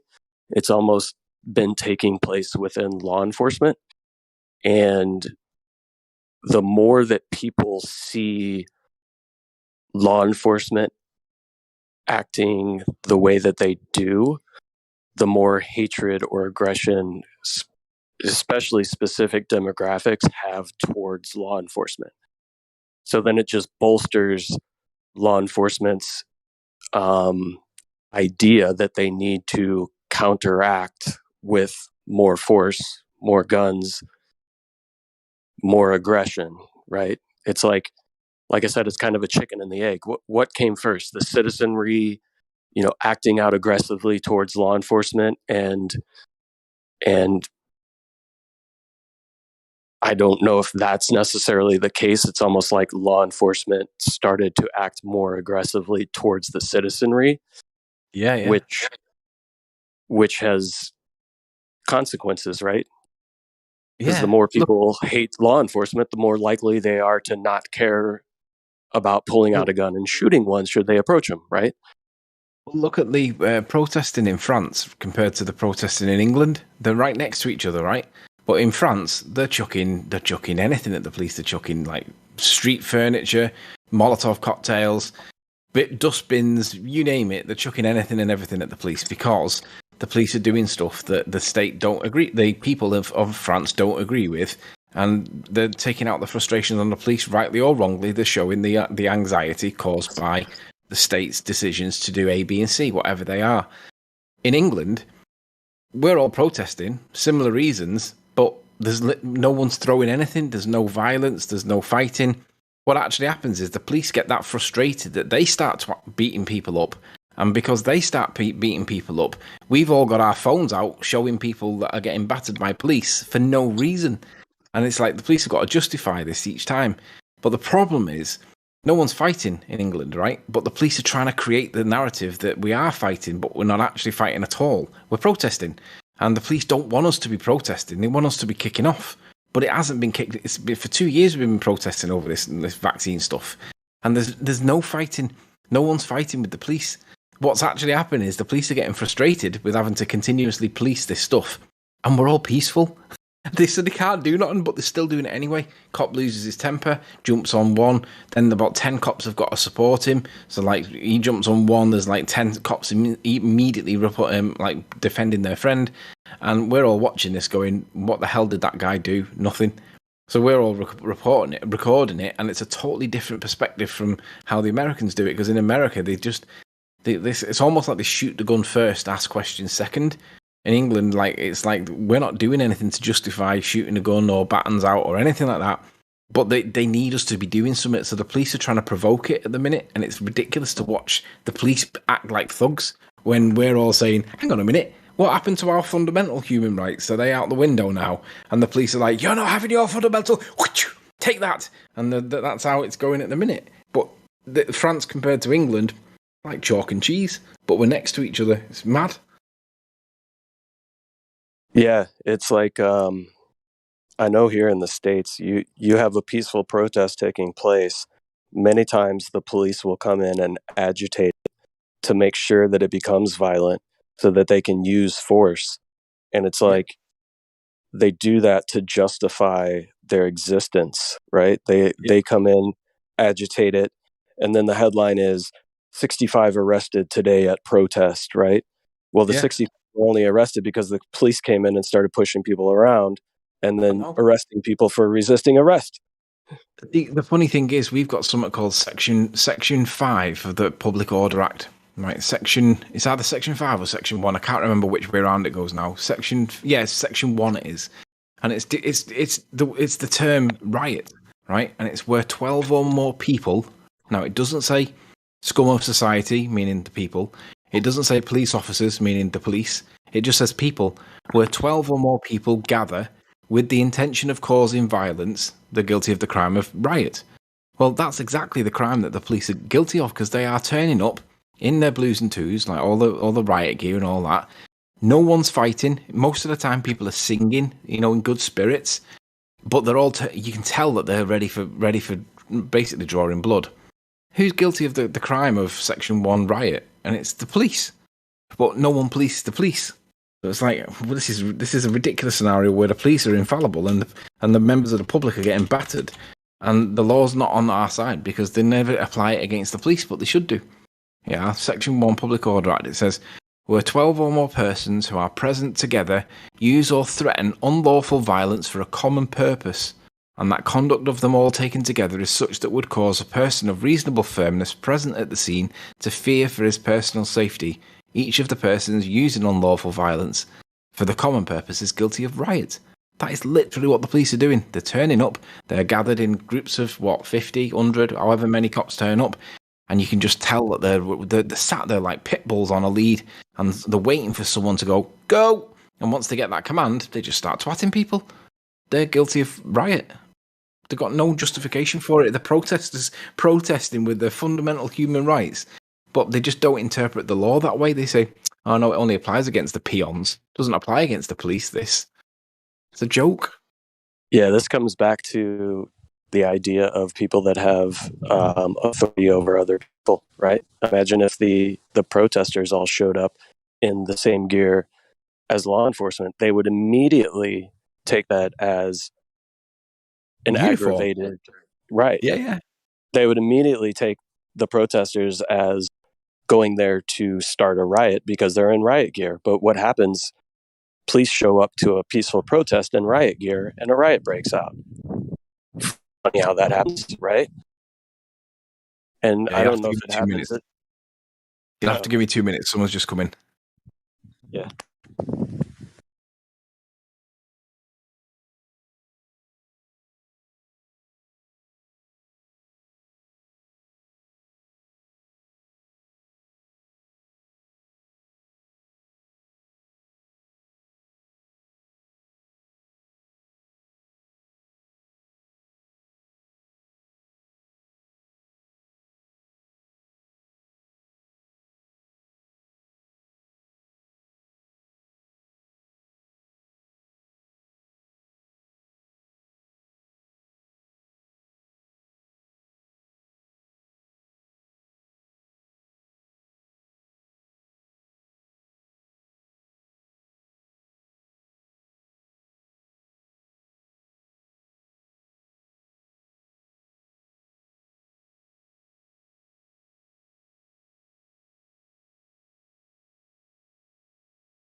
Yo, sleeping, are you there? He just stepped away for a minute. Said somebody came, so he said give him a few minutes. I was just looking at this thing in my DMs. That was all. He sent me something a little while ago. I'll continue reading it. Yeah, we were just kind of talking about policing, differences between the U.S. and England and France and all of that. Policing, how they police protests, how they just policing in general. Yeah, how they do it differently, right? What were you saying then? What was the determination that you came to?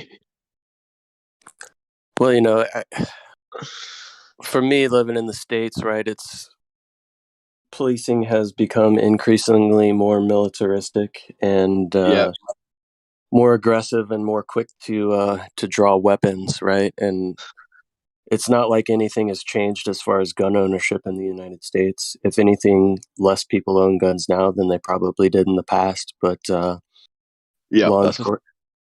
enforcement acts more aggressively now than they did in the past. So it's kind of a chicken or the egg. What happened first? The citizenry became unruly and aggressive towards law enforcement, or law enforcement grew more aggressive towards the citizenry? It's kind of hard to determine, but it seems like law enforcement has increased their firepower, has donned the bulletproof vest. So every time they get into uniform, they put on that bulletproof vest, thinking and knowing subconsciously like they're going into a war zone. So they have that war zone mentality. Yep. Yeah, that's a difficult one to equivocate, right? Like, what came first? Was it a disproportionate aggression towards the police, as opposed to the way they were treated in the past? The disdain for in the mouths of the people for the police versus, a slow militarization. I do think there is a glamorization of militaristic might in general, right? I do think that would be a factor. I don't think it's an either or situation. I think it's probably a mixture of both, right? Because we still have the militarization of the police in the United Kingdom, for instance. You don't see it as much, but there is still the form of militarization that came with, obviously, the idea of terrorist attacks and everything and such, right? So, and we did start to see sort of a creeping increase, like, in that, right? We would see an increase in the militarization of our own police forces. And it's not like I don't know, I wouldn't say that the English people were treating the police necessarily any differently, not where I lived, at least, anyway. I would say that people have always been mistrustful of the police, at least in my own time, like lifetime anyway. But in general, people are pretty respectful. Yeah, if I could put my finger on a turning point within my lifetime as far as law enforcement and citizenry is concerned, I don't know if you're familiar with the Rodney King beating, right? And the Rodney King trial, and then the subsequent riots across the country with the acquittal of the officers involved. Yep. To me, that was it. It did shine a light on the abuses of law enforcement. Yeah. Right. Them abusing the citizenry. So it almost had a backlash of citizenry starting to really hate law enforcement, even though they might not have had poor interactions with law enforcement previously. The overhype and media spectacle that was the Rodney King trial. And then after that, think about what was culturally implanted within certain communities within the U.S. as far as like music is concerned. NWA coming out with "Fuck the Police," right? And then Fuck the police. that, and then the whole gangster rap culture, which creates an even more increased hatred towards law enforcement. Don't get me wrong. Many of those communities were being abused by law enforcement, but it just created a much more agitated state, which has just compounded over the decades, in my opinion. Yeah, I would say that this is part of game theory 101 though, right? It's like, again, even let's say, for instance, like with everything that happened with crack in America, right? Like I think that black people, for instance, were disproportionately convicted of certain crimes, but again, I feel like statistically speaking, those statistics are that way due to design, right? So it's like, where were the initiatives placed in inner cities, right, urban areas, because you have a vast concentration of people, like you have a vast area, sorry, with a concentration of people in said vast area, right? So it makes more sense in terms of quotas and legitimization of a municipality that you would center a municipality around the greatest concentration of the problem, or should I say around the greatest concentration of the people, right, that are most likely to be involved in the problem. So it sometimes comes down to that as well. It's like, I feel like we end up with this like skewed view of it, right? Because is it the police that decided to go to those communities and do so, or were they directed to go do so? It's hard to know. Yeah. And I went looking because I got real interested in the mafia around the time I figured out Kennedy was funny. The police force in New York used to just carry around 6-shooters, and then when mafia started getting bigger and they started the Thompsons, Tommy gun and such, the police started increasing in their weaponry and their tactics. They started increasing.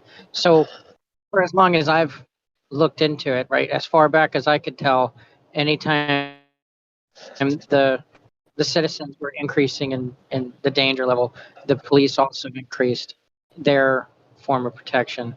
But I would say that in the United States, the tipping point would have started around the time they started making alcohol illegal. And then the people started, making their shine runs, and the police were trying to keep shiners, and everything else was going on. So I think in the United States, the tipping point would have been around the time that they made alcohol illegal. Well, yeah, prohibition plays a massive part in it. Like if you look at the curve of it, right? So prohibition happens, and then obviously who wants alcohol still? A lot of the time it was politicians or people that had money. Then you have like the medicinal alcohol, system as well that started to then occur, right? Which would be the local distilleries that were legal, right, for medicinal uses, or sterilizational uses, whatever you want to call it. There were different things that the alcohol was used for, and you're right, yeah, like they used to just have 6-shooters, right, and then 38 special or whatever, right, and then obviously it became the mafia ended up buying the Thompson, the machine gun, and they were expensive actually. In fact, so like a Thompson machine gun could put out more of a a fire rate that was higher than 6 policemen, one member of the mafia. And I feel like the mafia in a sense got a foothold in America, a much larger foothold or a stronger foothold during that period. And it wasn't just prohibition; it was also informed by World War I and World War II. You got to remember the black market always seems to increase during World War I and World War II, but they really got their foothold in with like governors and stuff like that, right, in that period of time.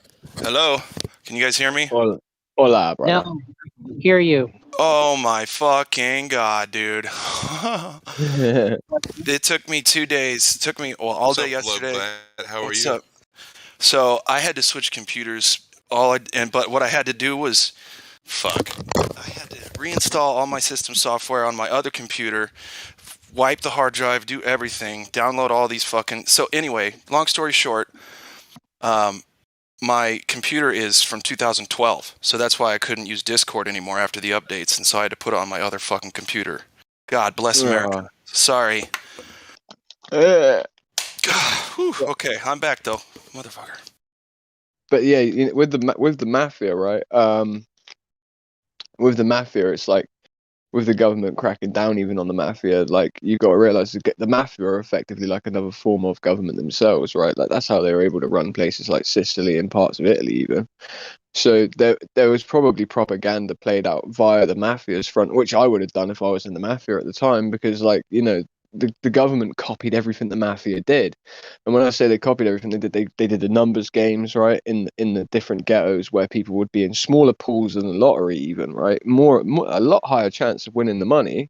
The stakes are better to win the money. They come in and make that illegal, right? They criminalize the numbers games. They criminalize so many different facets to do with, let's say, even oil distribution and, you know, petrol. They push them out of every single economic market, and then they wonder why they end up involved in criminality, right? And it's like, it's kind of ridiculous. It's like, you know, the government basically just points out the things that other people do, like even the form of protection, right? Like a protection racket, right? So paying taxes to overlords in your local area, even that shit, I would say, is something that the government does, right? What if you don't want the police? What if you call the police? So there's like these instances in places like New York, right, and New Jersey, and all of these other areas where people would call the police. They didn't show up to help them at their businesses, so then they would obviously need someone else to protect their business from local hoodlums and shit, and that might be the mafia, right? So it's like the citizenry weren't really given a choice as to what thugs were their protectorate, you know? And all of that stuff culminating together, Jimmy, I think I think it would have added to it. Well, yeah, there is a Supreme Court ruling in the United States, Winnebago and the town of Castle Rock versus Gonzales. And the Supreme Court ruled that the police agencies are not obligated to provide protection to citizens. They're under no obligation to protect the citizens. Well, we saw that with that Carl Rittenhouse case, right, where they protected the federal courthouse, but they didn't protect the local businesses against Antifa. And that's why we ended up with groups out there with firearms to protect the local businesses, because the police had clearly drawn a line as to what they were going to do and what they were willing to do to protect the citizenry. You know, and I think that's pretty clear that was the case. Like the police admitted it, that they had orders from on above, right, that they wouldn't be involved in, you know, this or this, and it would be things such as like protection of local businesses, you know, stopping the movement of the riot away from the center of the town, because the center of the town effectively has more value in terms of in the property, and they have more invested collective interest in said properties, and more interconnectability between the properties and the way that they're used and the way they function. And you're like, wait, like they're allowed to do that shit for real? Like the police are allowed to just turn off their protection where and if and when they please? Like that's fucked up. Yeah, and you made a good point earlier about the increasing amount of laws or regulations or statutes, and the more those increase, the more there's a justification for the enforcement of those rules, right? So it just increases. So it's like there's so many facets to how this monster has grown, right? The ever increasing amount of statutes and rules that can be enforced by law enforcement, plus the it's government overreach, isn't it? That's what it is. It comes down to the government overreaching, and this is where I think there's a misappropriation of anger towards the police. The police generally are like benevolent people that want to help, and then once they're implicated into the job, it becomes an us versus them. Once you're inside of it, I'm on about the psychology changes from within inside. My cousin's brother is a police officer, and I remember him before he was in the police force versus now, and his perspective and his mind state has completely shifted. And I couldn't believe how much his mind state had completely shifted. He came from a working class family. He was around people that were criminals and stuff like this growing up. But like I'm talking about soft criminals, right? You know, people that weren't like burgling houses or stabbing people up or anything. Nothing like that. But you know, and he never had a problem with any of that stuff. But you know, there's a war that you're implicated into, some form of like a psychological war as well, and it becomes like an us versus them thing. And like you were saying about the statutes, right, you think about the ramifications of statutes as well and changes of law. It's like the numbers game, for instance, right? So you got to remember the mothers are the ones that teach the children who to be wary of and who to be afraid of. So when you live in an area, right, like in New York, for instance, and you've got the mafia there, and the mafia actually provide a job for your mum. She goes around collecting the tickets for the numbers game. And obviously then the government ban it, and then they bring out the lottery, right? And then they lock out all of those mothers that were involved in that economic market that they were being paid for to collect said tickets, to sell said tickets on market stalls, at their shops. And then it becomes a thing of like, well, the police took this away from us, right? And the mafia were the ones that provided it, right? So then it becomes like an allegiance problem. So then it's like there's an allegiance toward what the American government would define as the criminality and the element of criminality. And then, you know, you have that construct in the way that the children would think, because the children are the ones that are being taught by the mothers that have their own perspective of that very issue. And then it spirals and snowballs so quickly. Yeah, and you made a good point about the running of drugs into the minority communities in the United States, and then the elites or the ruling class, you know, kind of scheduling cocaine as a Schedule One drug, carrying very high sentence rates, right? So you can decimate a whole entire community just by not necessarily law enforcement doing anything quote unquote incorrectly, but just enforcing the rules that have been placed upon, you know, or specifically targeted to specific communities. Mm-hmm. Well, that just comes from understanding the economic market of the community that you wish to target. So, for instance, there would be a very simplistic way of looking at this. Like if you look at it and take it internationally, for instance, right? And then, so like instead of targeting just, let's say, one community in a certain area that predominantly deals economically on the side in the black market with cocaine, for instance, you would then target, let's say, an area like, you know, let's take like the Golden Triangle, or places in the Philippines that are involved in the production of things like yaba and methamphetamine, right? Like, you know, you're going to find it there. So if you put increasingly difficult and, you know, stringent laws around the precursors around that drug, for instance, right, and people don't even realize what they're involved in half the time. But then you start to regulate and change the laws, and then effectively it implicates the law enforcement to have to act upon said, you know, forms of legislation in those areas. And you just increase the amount of people that are there that are likely to find those things, and you already know there's an increase in the amount of those things in that area. You can create a clash just by creating legislation and moving around pieces on a board almost. And that's what happened with the prohibition as well, right? Prohibition leaked in the ability for the mafia to gain a foothold in America, right? Because remember, like the politicians and the rich people and all of this sort of stuff, they still wanted alcohol, right? And, you know, the Italian mafia and the Irish mafia were the ones that had accessibility to such things from abroad, right? And this would be watered down and used in the process of flavor and moonshine, right? So it's kind of like there was going to be a natural curve toward the poorer communities being involved in this economic market, because, you know, like I said, they would have locked them out of other markets, which forces them towards other markets, like areas like New York, for instance, that are on the coast, you know, where you have docks. Instantly, people are more likely to be involved in certain businesses, right? That's just the way it works, right? Just by mere location and happenstance of where you live, right? And that's always going to be the case. And then because they need something from these people that are gangsters and mafia at this point, they can, you know, they can glean some sort of, you know, greatness from these people at that time, something that they wanted and needed. Remember, alcohol's physically addictive. So, you know. Yeah, you're right. Like if you put that into a flow chart, it would start with the law being changed to prohibiting alcohol, right? So that spurs the mafia, which the mafia becomes its own little governing body and enforcement agency. They increase in their weaponry, which causes the justification for law enforcement to increase their weaponry, right? So it's like if you do it on a flowchart, it started with the prohibition of alcohol, right? It started with a law that created more problems than it solved, or that it meant to solve. But again, we're talking in pretty nuanced ways, but I don't believe them. And I feel like evolution has a lot to answer for when it comes to this. So when I've even spoken to people that I know today, and I talked to them about the way that evolution would effectively change the capacity for intellect and intelligence and nuanced thought, right?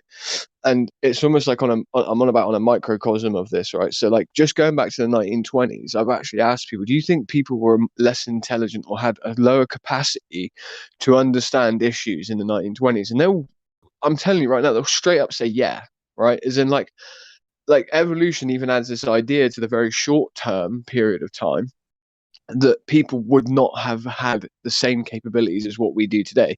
That would be more like an understanding of a collective form of education where we can start off from where those people learned from their mistakes in the past and they wrote everything down as like their end determination, and we get to look at the end determination. We don't have to go through the life experience in order to glean and gather that info. That's different, right? That's not evolution in its sense, but it creates this idea of a form of evolution, but people take it back to a propensity and ability to understand ideas and ideals and ideology. And people are often looked at as archaic even as far back as the 1920s and the 1940s, and then people would point to the very actions of those people and they said, well, look, they went into world wars, and it's like, well, no, the reason people would have fought in wars back then would have been because of struggle, and these things would have occurred naturally, and not necessarily naturally, but they would be cultivated toward those situations. It's not necessarily that people naturally took up arms, should I say. It would be more that people were inculcated into those positions, and really that was at the time, that was the way that propaganda was able to be worked into the people, right? It was less fragments of propaganda, it was more a whole plate, a whole plethora of propaganda that would affect certain individuals at certain times, but more it would affect the group more because there was less ways of spreading nuanced thought. And like, that's why I say evolution has a lot to answer for, because even going back to the 1800s, for instance, people have this idea that the men of yesterday would have been stupider than what we are today, and then they just rule out this idea that there was any form of manipulation all the way through the ages, going back 1,000 years even, because those men wouldn't have been smart enough to do so. And it's like, well, no, that's not true. Everyone still had the same cumulative capability of intellect and understanding and reasoning and nuanced thought. And if we can sort of work out how nuanced this issue is right now, and we can talk about how nuanced it is, I'm pretty sure the people back then would have understood the nuances of it. And I'm pretty sure the law enforcement, or should I say the people that were writing the laws and legislating laws and involving this stuff, I'm pretty sure they would have understood the knock-on effects, because I would understand the knock-on effects if I did this shit and I legislated it now. Yeah, and there's many facets to it. I mean, when you talk about the world wars, you can even draw that back to 1913 institution of the Federal Reserve allowed for the United States to, print enough money to be able to supply the war effort of World War I. Yep. Right, and then propaganda comes into play. You have the stock market crash in the 20s, and then you have the subsequent build up to World War II. I mean, a lot of it can go back to government policy as being the catalyst for a lot of it, but it's that line is not necessarily drawn within our educational system as to this being the cause of that, right? Even though a lot of those things, even though it may not have a direct line to it, has indirect ties to a lot of the increases in war, poverty, increase in law enforcement, like a lot of things. And most of it draws down to laws that are being implemented by the governments and the either intended or unintended consequences of those laws. Mm-hmm. Yeah, I would say that, yeah, I would sort of say that, yeah, that would be, I don't know, it's a little bit difficult to even to try and understand the direct lineage of like every problem in society or whatever, right? Because it's kind of like that. It's like, how do you cut out the gene? Do you know what I'm trying to say? Like, how do you stop it in the future, for instance? It's like law enforcement, would you say there's a need for it? Do you get what I'm trying to say? Like, I would say there probably is some form of a need for municipalities in the way that the world's structured. Like, I know we can have this like I don't know, like this utopianistic view of the world, and I just think it doesn't fit, right? Like, we can't be utopianistic in our mind because not everyone else would be, right? I mean, we're so far down the line as far as how society has progressed that we can't imagine a society without law enforcement. But that's just because we're so far down the line in the society that we currently have that it's almost incomprehensible. But there have been societies in the past that didn't have law enforcement that operated perfectly fine. Look at the Native Americans in the United States, right? They also didn't utilize a whole bunch of technology. But, you know, it's hard to say because it kind of comes down to the point of, you know, the road to hell is paved with good intentions. Right. Everybody thinks that the laws being passed, you know, even though they may be perceived as having good intent, they have so many. In reality, once it gets played out, they have so many bad consequences to the implementation of those laws that it's, you know, it's really hard to put your finger on how it's all transpired over time. Yeah, But I think I would the way we're going say, about it is all wrong. yeah, I could agree with that. Like, To me, I would say that. Yeah, go ahead. I was just going to say, to me, it all comes down to people's perception of another man having authority over them. That is the root cause. That we look to people, other men, as having authority over us, or us having authority over other men. That is the fundamental flaw, in my opinion. Yeah. Mm-hmm.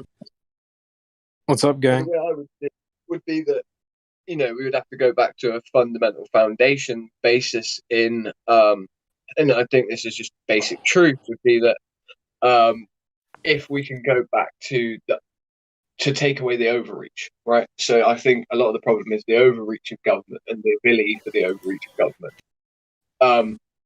But how many people rely on said overreach? That's the issue, right? Like, people aren't reporting when their jobs are redundant anymore. You know, you're never going to get a man who's going to try and undo his own job, right? Which would be the basic necessity of a government position. Would be like, if you understand that your own position is now redundant and it's no longer needed, that you would report that back to the people that hire you. You would need an incentivized program, though, for that to ever work. You would need to ensure the workers that have a job that is becoming redundant would have a means or mechanism in order for them to report that their job is redundant, and then a promise to them that if you do so, that we will replace said job with a different one. We'll retrain you and place you somewhere where you're needed, because otherwise no one's ever going to report redundancy in the workplace. The municipalities I'm speaking of. Hex. Yeah, I mean, it's grown to such a size, right? In my opinion, the government is a cancer that has grown to such a size. It's like you can't just remove small pieces of it. It just continues to grow in other areas, or grow back where you removed it. Like, in order to remove the cancer, you have to remove all of it. But in order to remove all of it, you have to have a citizenry that has a basic understanding of where their rights originate from and how to operate as a moral human being. And we've gotten so far away from that it's nearly impossible. And the problem is, when you talk about that, people think you're talking about, you know, a utopian society or something like that, but it's not utopian. It's much harder to live that way than it is to currently live the way that we are. Right now is more utopian than if we decided to live moral lives and understand that our rights are inherent to us and given to us by our Creator, and that no man has authority over us. It's much harder to live that life because it involves responsibility, and people are very scared of being responsible for their actions and the consequences of their actions. I'd agree with that 100%. It's like the whole thing of being post scarcity, right? Oh, okay. Yeah.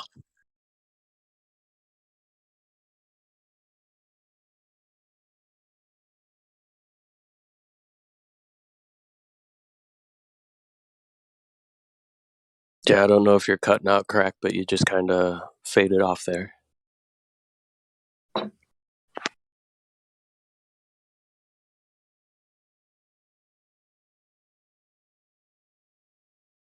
We may have lost you.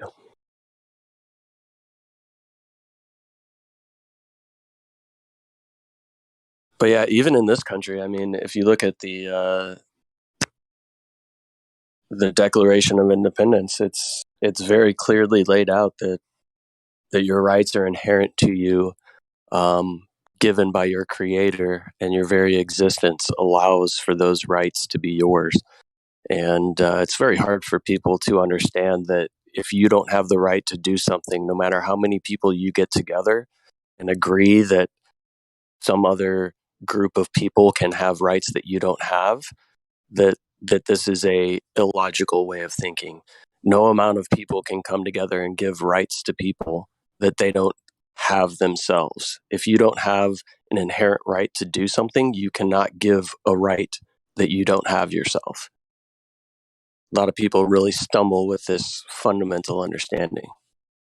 Yeah, exactly. And when you experience true reality, it's so amazing that you just want to share it with people. And like I put something in the live stream voice text that I made last night. I was like, if you want to inherit this acquired ascension, you know, that me and other people are experiencing, like this is the stuff that you got to get rid of, right? The biohazard stuff. And you know, this is stuff that goes against, you know, your ideology, the things that you think are normal, you know what I mean, that everyone's doing. But if you continue to be a part of it, it's going to get you in the end. So if you want to you want to get to that level, dude, eliminate those things first. Figure out how to do it too, right? Just not only eliminating them, but trying to think of how I can get rid of this stuff but still do what I've been doing the entire time. Once you achieve that, that's the first step. Purging the toxins from your life. And I have a question for you, man. I heard you talking on here, I think last night, but I wasn't able to jump in. But I've been trying to switch up deodorants and stuff like that. Do you have suggestions on that front? It's all a waste of money, bro. Like you don't need any of it. Like my armpits don't even sweat anymore. Like it's crazy, bro. Like it's all poison, man. You don't need nothing. When you detox your body, you'll become a self-sustaining system. You know what I mean? And that's the first step. Is like, yeah, everybody knows the earth is flat and stuff, right? But we got to start bettering ourselves or we're going to lose the wisdom that got us here in the first place. We don't want our brothers and sisters dying because if we do, we're going to lose the wisdom and everything that we achieved, you know? So the longer that we can sustain ourselves, you know, the further we're going to get in the long run. Yeah. And I mean, that's if you're interested in sharing the truth with people, right? Like if you're not interested in sharing the truth, this message isn't for you. But if you come to this realization and you want to share the truth with other people, first you need to take care of yourself. That way you're going to be around long enough to share it with the people that you need to share it with. That's step one. But then step two is realizing the total truth and being able to have the knowledge and understanding and wisdom to love somebody properly, to share it with them, to where the message gets across the way it needs to be, right? There's all different there's all different aspects of the spiritual stuff, and when you can combine the physical with the spiritual, that's when you truly will ascend. You know what I mean? And you're going to take it to the next level. You know, so It's also the more toxic your diet, the more stinky you are generally. Yep. I said the best thing some of you dudes can do is stop taking showers and go dance in the rain. That's the best thing you could go do right now. Yeah, I've really been reducing a lot of the shower time that I have, just really based off the fact that I work from home. I'm from home all the time, right? So it's not like a part of my routine like it used to be, where it's get up, take a shower, go to work. It's been reduced to the point where I've basically eliminated deodorant for the most part from what I do. And I'm not 100% plant-based or anything like that, but I am vegetarian, right? So I've cut out a bulk of the meat. I do eat some fish from time to time. I do eat some venison and elk that's been harvested naturally. It's few and far between. And Did you notice how I didn't even put food on the list, right?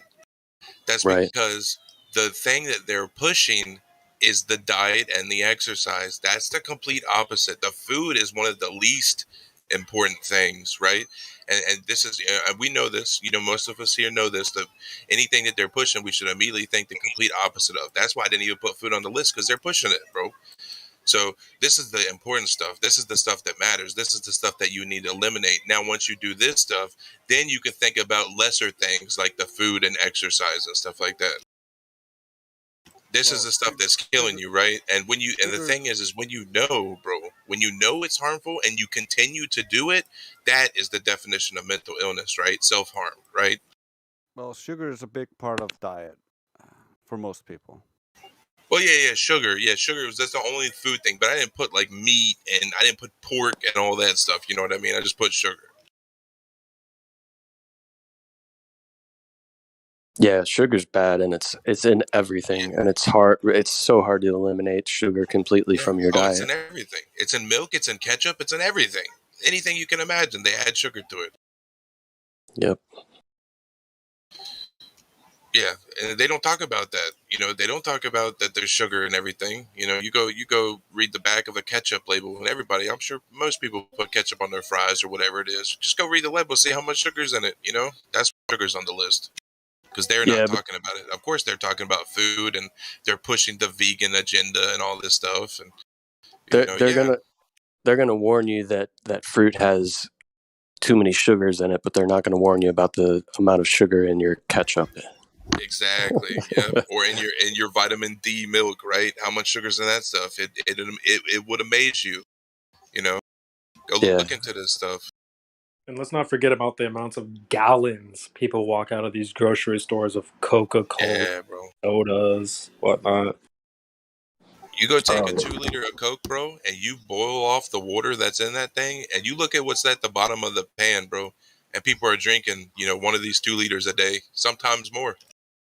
Yeah, you see, Just when pour. you let it evaporate, it just turns into black sludge. Yeah, literal Oh black my sludge, and that's what people God. are drinking. Just pour that on your battery to reduce the corrosion on your battery, and watch that You shit want something bubble up. sweet? Go make some lemonade with some honey or something. You know what I mean? Or use some stevia. There's plenty of sweet drinks you can make. Don't I be mean, like won't you? ingesting black sludge. No, that's Yeah, such but a it's good sugar point, though. free, man. It's just aspartame. It's okay. Right. Oh God, save us, It's so funny please, 'cause Lord. once you go towards a natural direction, you stop craving all that sweet stuff anyway. You don't even You really do. need it. But yeah, honey's definitely the better route. But like over time, you'll not even need the honey. Yeah. Oh yeah.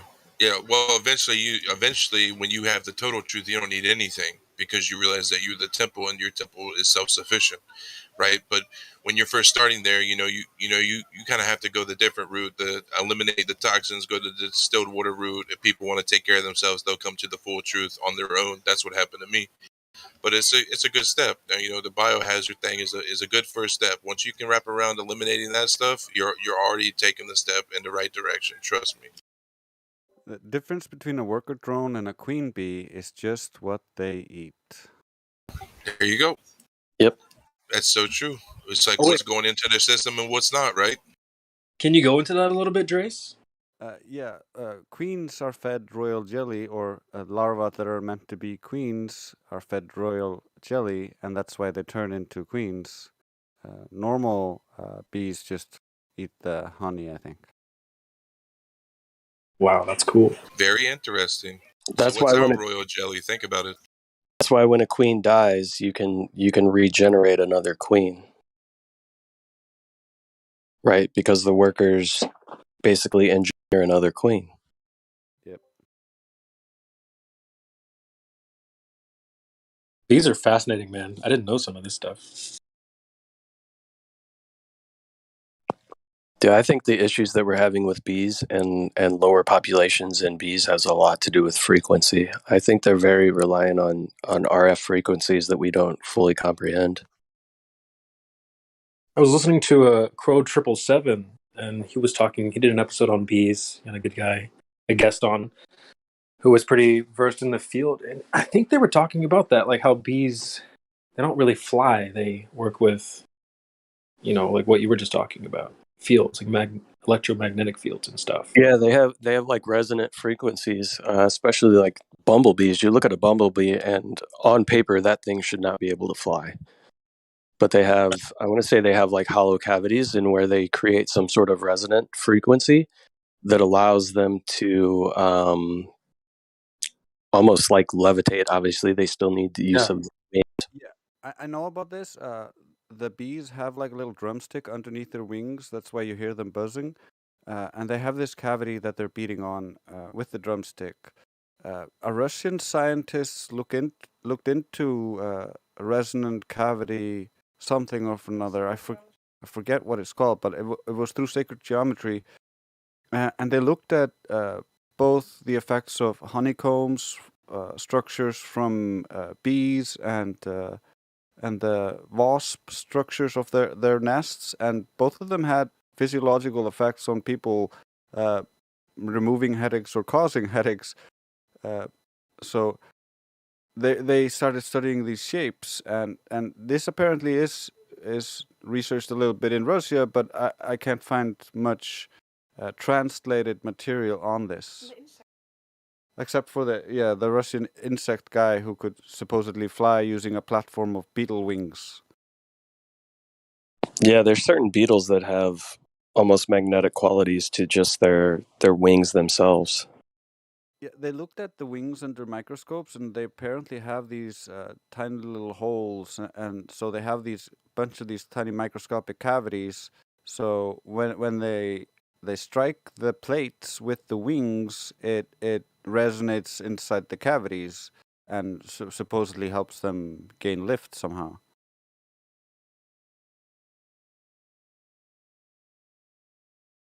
Interesting. It seems like that technology could be useful for human beings, which is probably why they have either suppressed the information or don't fully look into it. Yeah.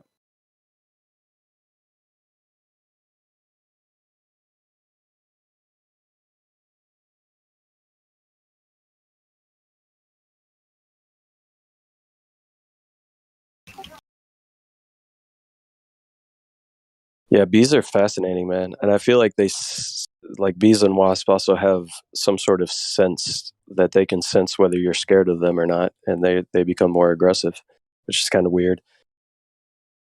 Because I have a lot of bees around my backyard. I have a lot of flowers and stuff, and I have a pool, and lots of times bees will get stuck in the pool, and I help the bees out, and they're very friendly to me when I'm helping them out of the water and getting them off to dry. And I've found that I can work around in my garden all of these bees, and I've never been stung.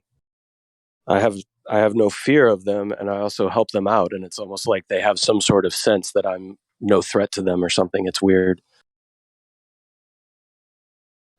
It makes perfect sense, kind of. Animal whispers.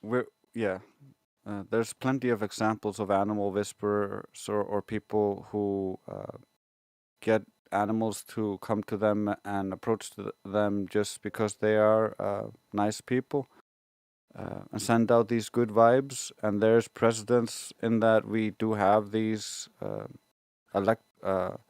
electromagnetic fields, especially the one emanating from the heart, that covers a really wide range. So if you are in a loving state, then that might send them a positive signal that they might interpret as like non-threatening. And I have experience with this kind of thing at work for years. I have been the wasp protection or whatever, I don't know what it's called, but with the kids, every summer we have huge groups of kids and we go all over nature, which means we're going to encounter wasps. And they wear colorful clothing and they have like stupid flower patterns on them. So of course the wasps are going to come over in curiosity. They get more agitated if the kids are more active and more agitated themselves. So I always keep the kid calm. I get between them, and then I just gently remove the wasp. And I've done this barehanded. I've done this 1,000 times, and I've never been stung because I always come at it with a calm attitude.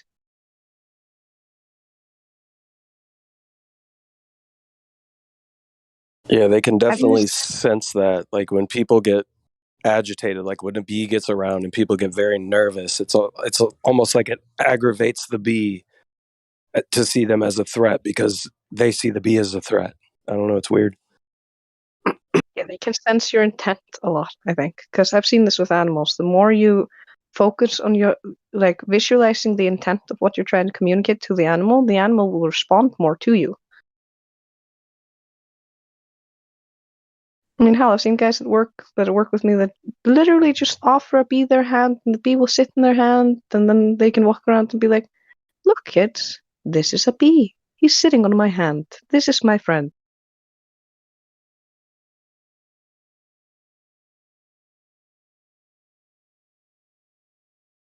Yeah, I think we as people also have this characteristic, but we don't recognize it as much as we should.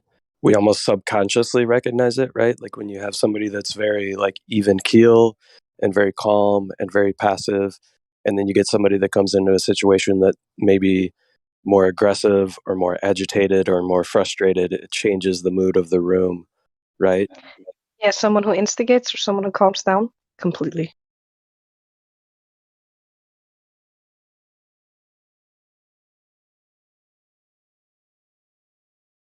Yeah, you can also feel it inversely. For instance, if you live in a house with a bunch of people and then most of those people go away for some reason and you have to stay in the house for extended durations alone, you can feel how empty the house is. Yeah, like the energy is gone. The funny thing is, sometimes you can also tell just when you come home and you can tell the house is empty because there's no energy in the house. But it's funny, whether it's sound or no sound, like sometimes you can sense if somebody's there or not. I think that's also energy.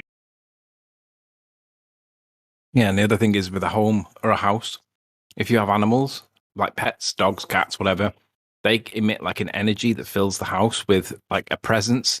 So even though it's not human presence, it's just life and it feels like home. And then when you remove them, that's why that feeling of loss when you lose an animal, it's massive if you've only got the one. Because obviously you walk in, you're expecting them to greet you and to be wagging the tail and all that. And then that's not there anymore. And then all of a sudden it feels like a house rather than a home. It changes your perspective on life when that happens. Everyone else trivializes it, but you realize it's massive. Yeah, certainly. They certainly do fill the house because they bring that personality and that companionship, just like other people do. So animals are just so pure and kind. You don't find that deceitful nature in animals most of the time. So it's almost like with children. You can't help but love them.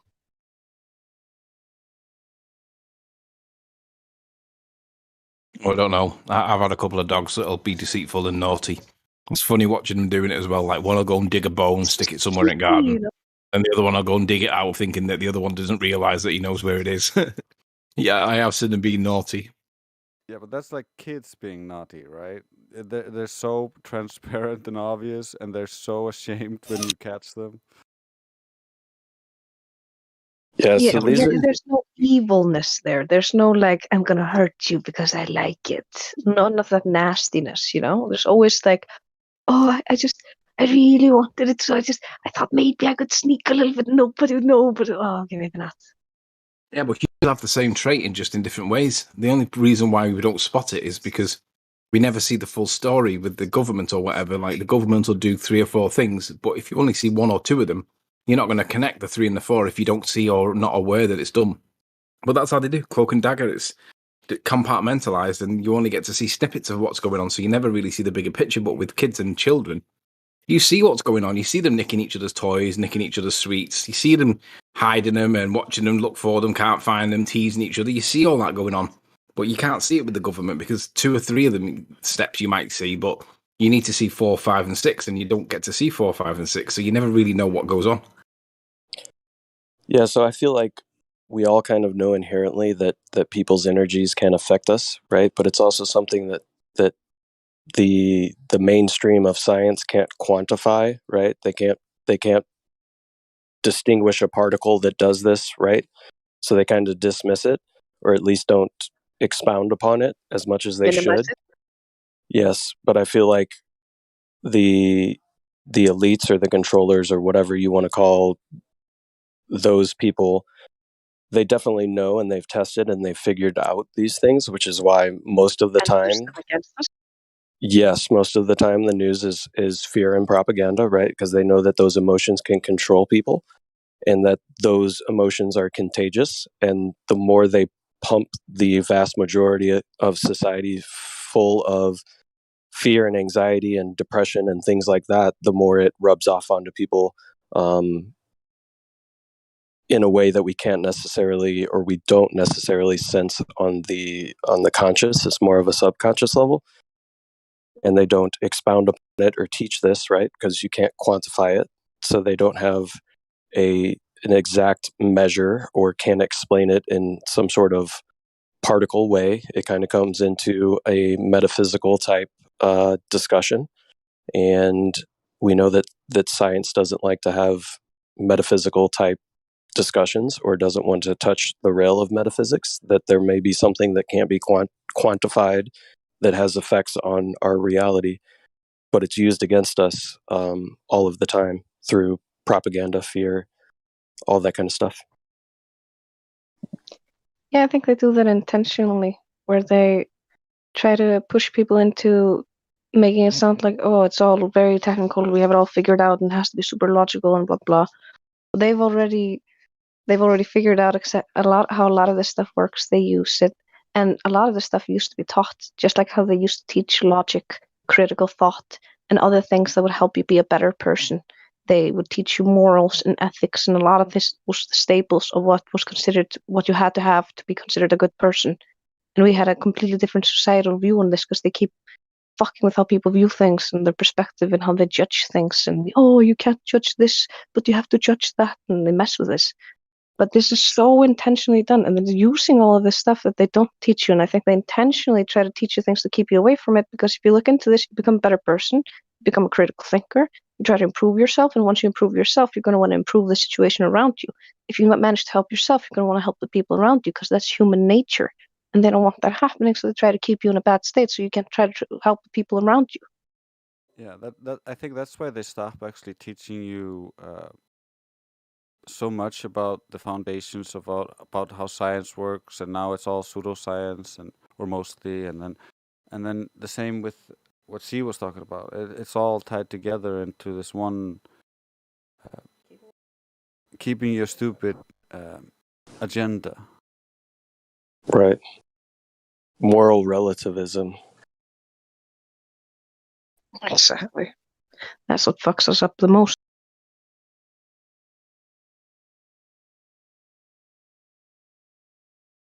It's been a slow progression of convincing people that morality and all of that just solely comes from a religious belief, and that religious belief or religious beliefs are anti-science, right? It's a whole tangled web. Even worse when they try to dictate your morals by saying that society decides it, and then they control the media outlets to tell you what you're supposed to think. And there are people who actually just go along with this. Love something one day, judge it the next based on what they're told to think, and that's the worst, in my opinion. As they were gotten too early, that's the problem. They were gotten too fully fluoridated mentally before they could even think for themselves, right? Yeah.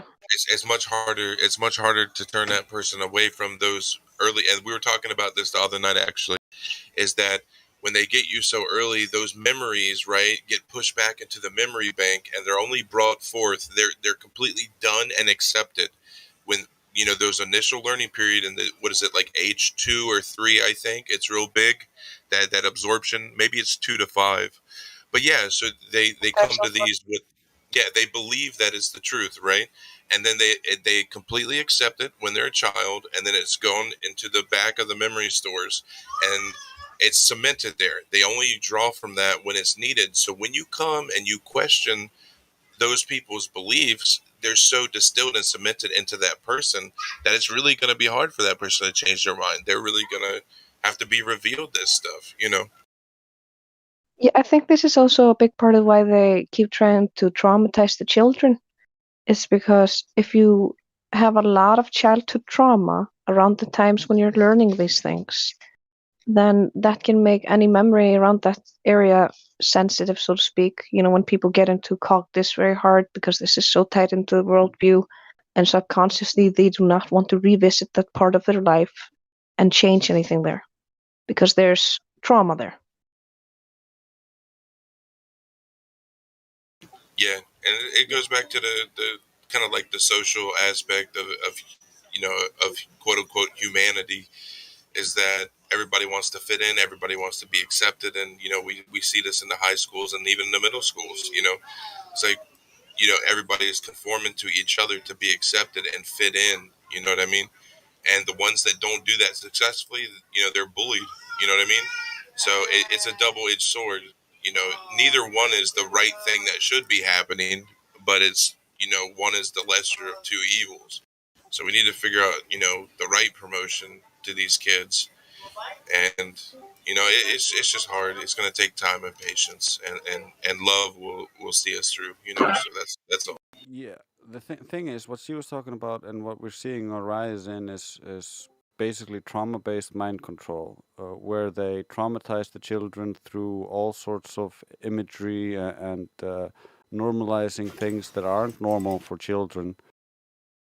And in so doing, they ingrain these things really deeply into their psyche because it gets tied up with the trauma, and until they actually solve the trauma and realize that that wasn't right, it's going to be really hard for them to actually get over the things that come with the programming. Oh yeah, it's just another form. It's another form. It's an improved form, I would say, for the opposition. They're trying to do everything they can, and they're trying to improve their tactics. I mean, if that was your whole goal, was to profit or whatever their goals are, right? They're going to do everything that they can to improve and achieve those goals. I mean, everybody does that. So, yeah, if they're stepping it up to trauma-based, mind control, yes, that's pretty terrible stuff if they're doing this stuff to kids, Yeah, and they're Yeah, definitely. we noticed. Go ahead, Carmen. Sorry, you can go. Oh, well, I was just gonna say, for instance, me and Drace noticed this specifically, like, because we have a nephew that's around 6 now, and when we were looking for like childhood, or what's it called, the children material on YouTube and things, because it's very hard, for instance, to find Icelandic old children material. So we were looking for YouTube and other things, and then we saw what kind of stuff they were showing and recommending to obviously young kids. And we came across all the whole Elsa Gate thing. Now, I don't know if you guys have heard of that stuff, but it's honestly disturbing. And no matter how many times you report those videos, they never get taken down.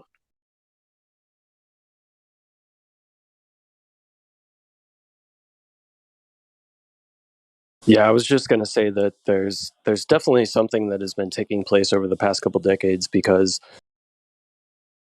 whatever is being ingrained into children is way more emotionally based than it may have been in the past, to where when children or even younger adults these days come up against anything that they perceive as offensive, they immediately shut down, right?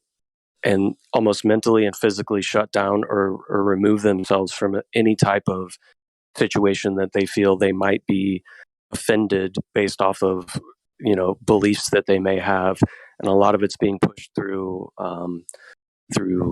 gender and race and a lot of things like that, to where I don't know how, but somehow they're playing on the emotions of the younger children, to where as they're starting to grow up, they have a hard time functioning with any type of adversity when it comes to something that somebody may say that they find quote unquote offensive.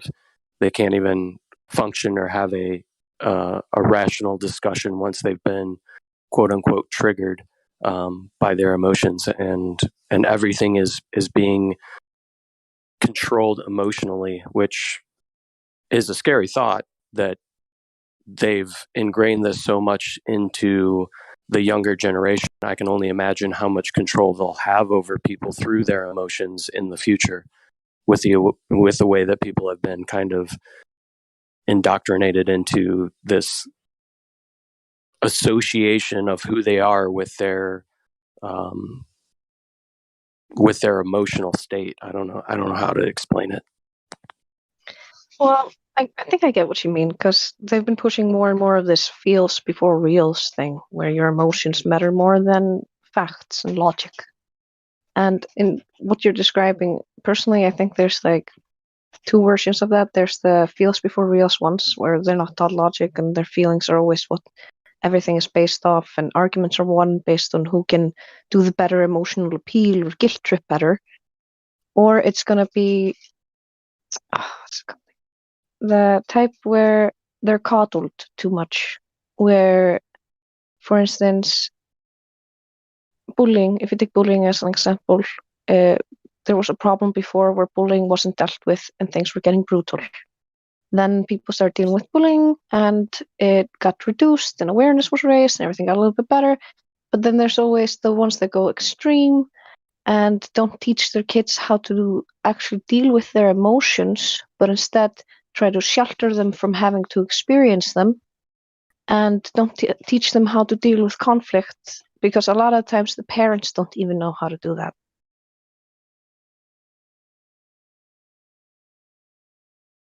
Yeah, no, I agree. I feel like maybe 15 years or so ago, there was this big push on anti-bullying, and there was this whole anti-bullying campaign and everything pushed around bullying. And after that campaign, it seemed to switch over to this emotional appeal and the straight appeal to emotions. So I don't know if it's a specifically targeted type event, but I know that. So here's the thing: people are always going to bully.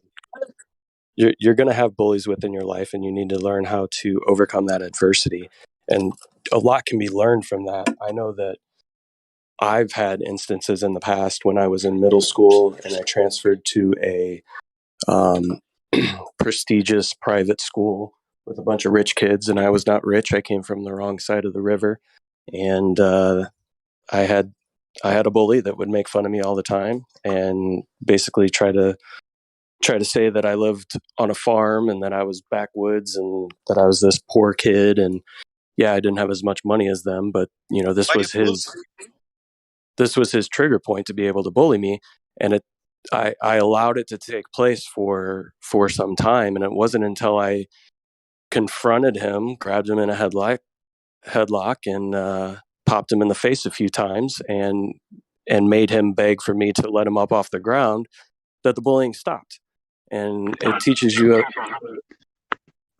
a very good lesson, right? That you have to confront these things head on. You can't just run from them, or else they don't stop.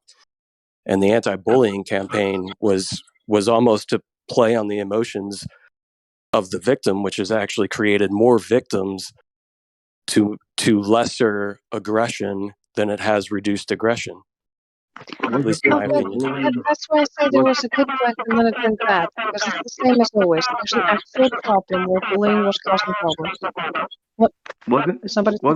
Hey, North Star. There we go. Go ahead, Yeah, Karma. sorry, man. I was trying to speak, but then she come in. So go ahead, and then I'll speak. Oh, sorry, I might have missed you. But yeah, no, you can go ahead at first. I kind of threw me off. I don't know. Yeah, I was just going to say this whole bullying campaign started with this silly hate speech thing, where people saying you're doing the hate speech, right? In my day, bullying meant you got your butt kicked. So I don't know all this, soft talk about the words hurting people and bullying and hate speech, all these different terms people were trying to use. But bullying meant you got your butt kicked. Bullying didn't mean someone was just, trying to peer pressure you into something. Peer pressure is a different thing from bullying, right?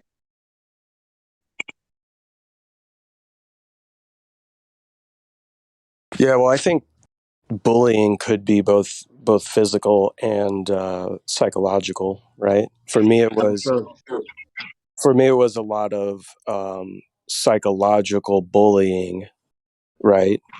How so? I mean, when we talk about psychology, right, we're speaking about the mind. You're not physically being harmed. Right. So I would say, when you're speaking about your mind, was it people trying to peer pressure you into going along with what they were doing, or were they just picking on you? And if they were picking on you, were they physically touching you or trying to harm you? No, it was it started as a like picking on, right? Like making fun of me because my parents weren't rich. I didn't have a bunch of money, right? So coming at me in those digs, like, poor kid from the wrong side of town, all Yeah, I that wouldn't stuff, get. to just Yeah, emotionally I would bully, like. but then also kind of back that up with um, kind of physical threats as well, until it got to the point where I had to actually confront him. And then when I confronted that, and I confronted it not necessarily psychologically, but I confronted it physically, that I was able to overcome that. And it taught me a very good lesson, right? As far as what I should or should not take Yeah, psychologically from somebody. I And get you. Yeah, I get you, but I would have to stop you right there. Like, are we going to let people's words, trigger us into all these actions? Um, no, this but what this I'm it's saying kind is of there shouldn't be a campaign to you eliminate can't what that kid was doing to me as far as bullying psychologically, because reducing that isn't going to harden people, right? Like, I had to learn how to deal with it myself. And exactly. That's my point. if Yeah, that's my and if point. I You that can't teacher, limit can someone's tell you speech. guys how, for instance, we're dealing with this in the school system and after school programs in my country right now. 'Cause I work in an after school program, and I've actually talked to a lot of women who specialize in this kind of stuff. Like, for instance, nowadays, if we have a case of bullying, we work with both the victim and the people who are bullying. We try to get to the source of why it's happening and what is causing this. We What train is the kid bullying? who is being bullied how not to respond and stuff like that. Is Well, when it's, bullying for hate speech? instance, no, I'm I'm talking about sorry. when many kids, for instance, are either hurting, excluding, and saying hurtful things That's not repeatedly bullying. to a child. That's Oh yeah. no, when it's That's not. no, no, no, no. When it's consecutively and consistently done, that's when it gets labeled bullying. There's That actually would be. categories within the job where we label things, whether it's teasing and bullying, and it's never considered bullying until it's consistent.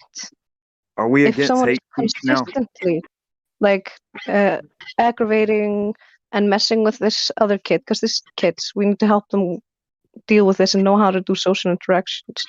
We work with the Very dangerous. kids because it's usually they want to get a reaction out of them, Very So we help dangerous them territory how to not wrap it up. to overreact, which It's means a we're very basically teaching them how to have thicker skin instead of overreacting, which is like what we're talking about, the bad thing. We don't want them to be like, oh, my feelings are hurt, now I'm allowed to punch you, like I get, it's a not very dangerous. Yeah, frustration. it's a very dangerous way to wrap this up into hate speech and say that Nobody's words saying it's are. hate speech. Why I do you know, keep but bringing this up hate this is speech? because when the gentleman said that the whole a campaign against bullying started, and he named like 15, 20 years ago. This is the amount of years ago that the hate speech started coming. So But everything is tied all together. the people who say anything, it's going to be wrapped up into one. This whole No, it's a bullying and classic, hate speech. dude. This If is no a one else, classic where they have a if problem. There's an I'll actual shut up, problem in but society. I'm Well, going to I'm shut just up saying, after we this see one this happen statement. I'll shut up after this one statement. Bullying and hate speech are going hand in hand in the mind of this society. And if you don't believe that, ask everyone in this server, take a survey, see what they say. Actually, I'm just gonna say this. They did the same thing they always do. There's an actual problem, which was bullying. People are saying we need to fix this problem. There needs to be awareness because oftentimes when there was a case of bullying and you talk to the teachers would make it worse. Just saying from personal experience. And when the first original campaign against bullying came, that was started by parents who were just about raising awareness and actually informing children, parents, and teachers about the effects of bullying and how this can have long-term effects and how you should think twice before you hurt someone else. And then after that's been going for a while and starts getting popular, it gets co-opted or has things added into it, like the hate speech you're talking about and the over tolerance of anything. But that gets added on later, which is always what they do. They take, when there's an actual problem, people suggest a good solution. They either tack on some shit nobody wants, or they try to co-opt it in another direction. At this point, they're trying to push it into the direction of, oh, this is hate speech and that's bullying and blah, blah, blah, blah. But it originally started as just an awareness of how you shouldn't tear down a person and ruin their lives. Because I'll tell you, I know plenty of people who've been through brutal bullying before this campaign started, and this campaign has actually helped. It's a shame where they're taking it nowadays, because they always fuck up anything that's nice. But, you know, it was nice upon a time. I think it's a problem that can't be solved because these bullying problems start at home, and you're not going to bring the school back home. So it's an unsolvable problem. You know, kind of like heroin addicts. Not always. You can't stop them from being addicted to heroin. Excuse me, can I ask one question? I'm on lunch break. I just want to ask a couple questions real quick, and I'll be good. Has anyone seen any evidence of apparent curvature of a globe, or any evidence of rotation whatsoever? Nope. Negative. Okay, I just wanted to verify real quick. Thank you very much. Thank you.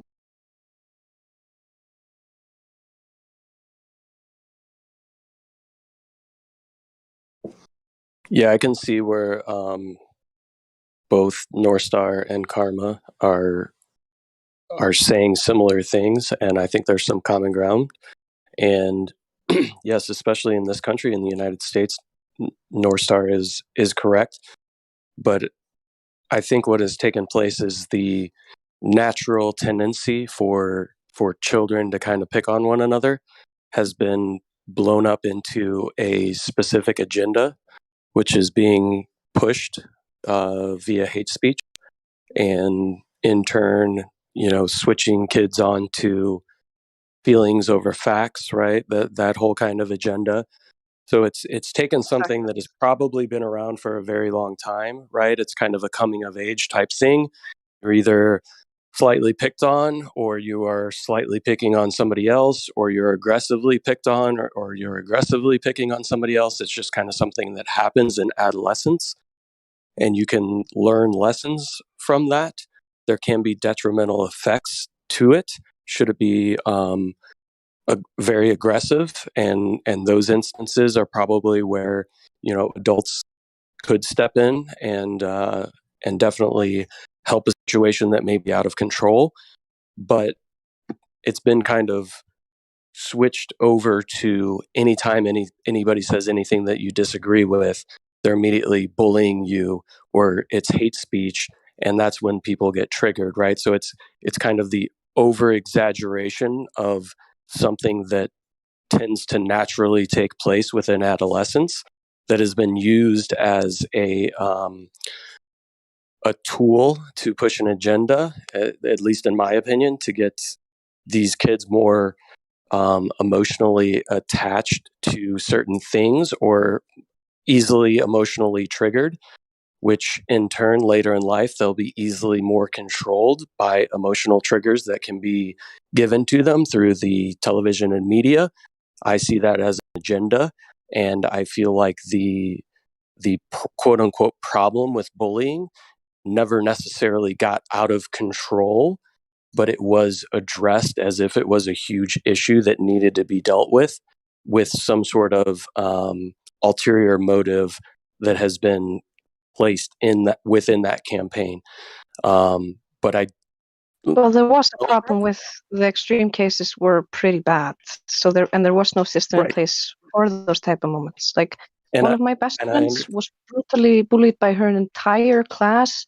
They made a website just to bully her, and they physically abused her as well. It was horrifying. Like another good friend of mine was sold by his friends physically.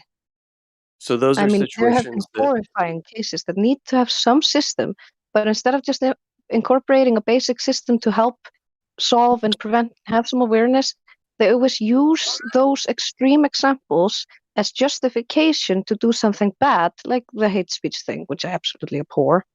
So I completely agree with you. It's just of course, there is a problem there that needs to be addressed, but it doesn't need to be blown up out of a proportion like they always do, and then throw in a solution that makes everything worse. They just Right. use the bad thing as justification because people get outraged. Yeah, and we're in agreement there. Like there are situations where it gets out of control, right? And there's extreme cases where they need to apply some sort of counseling or system to reduce that situation, right? But the problem is, like with everything, they take extreme cases and try to apply that across the board to everything, right? And that's where it becomes the road to hell is paved with good intentions, right? The good intentions of trying to reduce these extreme cases of bullying is having an effect of everybody feeling like they're bullied should somebody say something that they find offensive. I guess Let me that's what we're trying to say. Yeah, and the Hopefully worst that thing is works the better. policies are often like this, but the ground workers don't agree because you often have great people working on the ground level with the kids, and they have their own way of dealing with this. Like I was trying to say earlier, where, for instance, the way we would deal with this is we help also the kid that is being poked to get a reaction out of.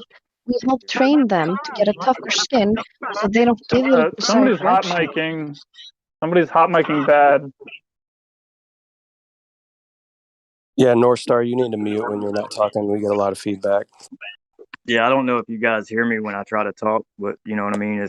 I try to say something and then someone kind of jumps in. I don't know if they can hear me or not. So I just try to stay unmuted so I can try to jump in at a quick pause. But as soon as you're finished, I would like to clear something up because now I'm getting accused of building a straw man against you. And you and I agree 100% basically. And I just want to clear that up after you finish speaking. So I'm going to allow you to finish speaking, then I'm going to come on. No, it's okay. I know what you're talking about. It's because it's when you were talking earlier, the way you phrased it sounded like you were attributing like I had supported hate speech, and I heard that as well, and it did bug me a little bit. But I gave you the benefit of the doubt, and when we further talked about it, I was like, okay, we're on the same page. So I figured, okay, he's not saying I like hate speech, and I'm saying that that's part of it, and we were just misunderstanding each other in the beginning. So it's fine. It's fine. Yeah, and I said you pulled that strawman repeatedly because you tried it again when you said, but I'm definitely against this whole stupid hate speech thing, Karma. So that implies that she is supporting it somehow. Oh, no. I was just making my point clear that I agree with her that the whole natural affection and the way, parents teach their children, that's almost gone. That's out the window, right? So there needs to be something to try to train kids or children how to act, how to act and socialize. I have no problem with that. But in these days we're living in this time period, people have made hate speech and bullying one and the same. And she agrees with me on that. And the gentleman who was In the speaking. official things, not on the groundwork, because I talk about this very passionately because this is my job. I've been working for years with kids. Yeah, I have too. And so I understand where you're coming from, but we need to look at you guys were talking about morals and all these different things, right? We need to understand that when you teach children for generations that, it's evolution and survival of the fittest and all these different things, why do you think they're going to have natural affection? Do you think you can train it into them? Because let me just let everyone in on something, right? If there is no right and wrong, if there is no standard, if these children are taught that there is no moral standard, survival of the fittest, then what stops them? There's no punishment. There's no nothing. So how do you think you're going to train them? You know what I mean? This is. That's why it's so important that they have good role models in their life. This is why I do the job that I do, because I can tell you that I've had kids come from horrible homes. I've had kids that have very serious issues, behavioral issues. And within a year or two, by having a healthy structure, a good environment to express themselves, and often they get like a confidant or like almost a second family member just in a staff member at the place, and you can see their entire life turn around. Like I've only once had a case where a kid had to be removed from the mother and go to the grandmother because she was not fit. But any other case, we've been able to work with parents to help them improve and do better, because there has been such an awakening, especially in my country, within this profession. There's been so much education on the psychology of children, the long-term effects of all the different things that we experience as kids, how to deal with trauma and different things like that. And all of these different places, like the one I'm working at, the after school care, we're actually applying this to help the kids. And we never teach them any Icelandic or English or math like we're studying. We only have to teach them how to be better people, how to socialize, how to make friends, how to deal with your emotions. And we work with the school, we work with the parents, we have advisors from psychiatric places. And this is amazing work that's being made, because there is an awakening of parents and people who went through shitty childhoods that realized, I don't want this for my child. So there's a ton of people who are working to try to improve this, but that's not always reflected in the official policies of the schools or the how it looks when you're looking at it from the big picture, you know. But if you look at it from like if the neighborhood perspective, there's so many places doing so much good, and if we could get that on big scale, like I see people trying to do in Iceland, because we're such a small country, it works pretty well here.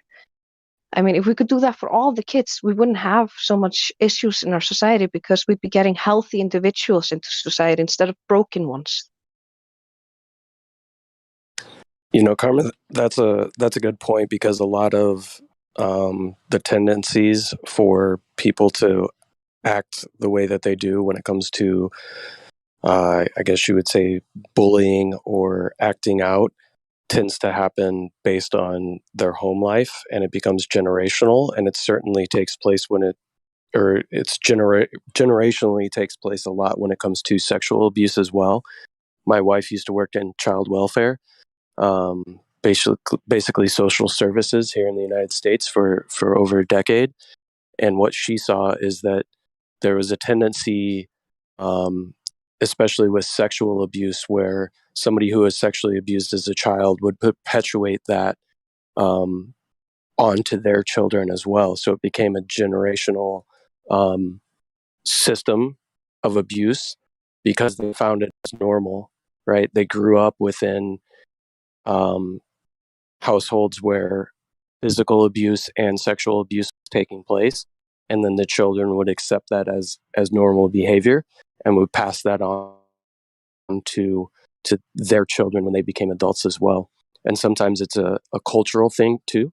Certain cultures would either turn a blind eye to sexual abuse, or it was so ingrained in the culture that it almost became normal. And there has to be some sort of break in that chain in order for that abuse to stop. So I agree with you. Yeah, that's again unresolved childhood trauma, because if you don't resolve it, you're going to rationalize and make excuses and build a reason for why this is okay in your own mind to deal with that trauma. And if you've already got that rationalization and fallacious logic going for you, then what's to stop you from doing it yourself?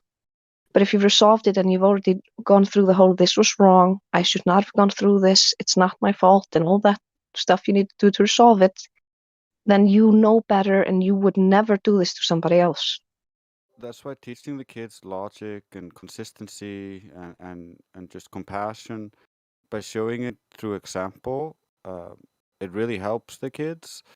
Kind of like I just posted an article about co-narcissism, about how narcissism spreads generationally through the children because they can't leave. They're stuck in that relationship.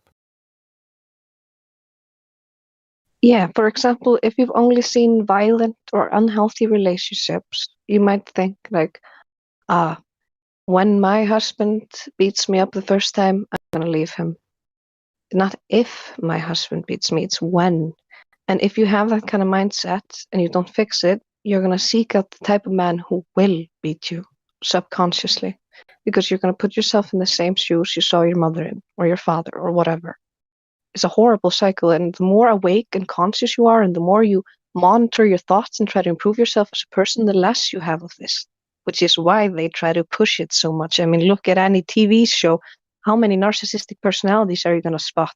If you play a drinking game for narcissistic or abusive behaviors that's made light of or normalized for mainstream TV shows, you're going to get so smashed you're drunk before the first show is over. Do they teach the globe in Icelandic schools? Of course. I think you should. I don't know.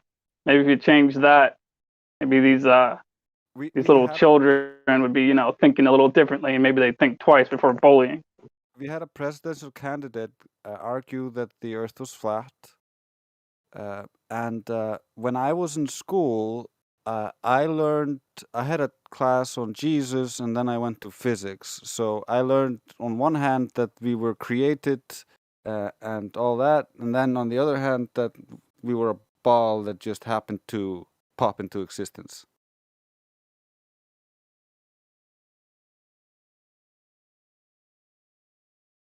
So at least they gave me both pictures. Wait, I couldn't hear you, Drace. Could you say that again? Your microphone's really low, and I can't turn you up more.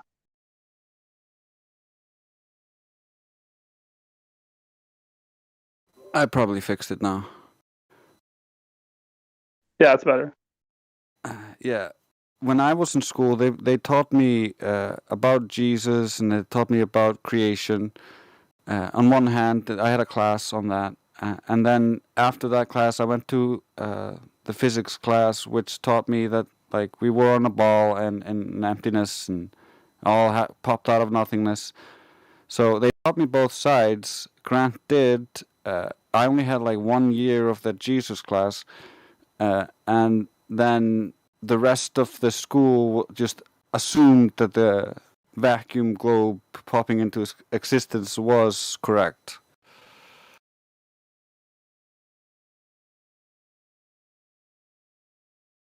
Much like the United States, then. Yeah, we copied a lot of stuff from the USA.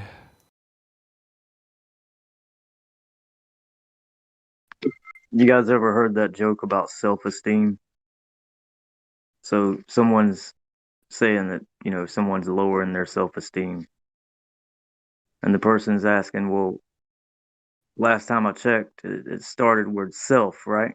Self-esteem. So how can I affect that? But that's why karma works on building up their self-esteem. It's also, even if you do understand that you are solely responsible for your own self-image, if you're constantly getting abrasive comments and abusive comments, it can eventually just tire people out. And it's important that when something like that happens, to also teach the kids that are acting like that and being abrasive how to communicate in the way they want, because it's not like they want to cause misery and hurt people. They just don't know how to communicate themselves. They might be annoyed and say something in a way they don't mean to, like, affect the person that they are in the way that they are affecting them. I mean, no kid that bullies someone was doing it because they thought, I want him in 10 years to kill himself because he felt so bad. They're doing it because they're not thinking. And so sometimes you just need to help them think it through and realize what they're doing. A lot of bullying can just be stopped by having a proper conversation with the person that's causing the problem.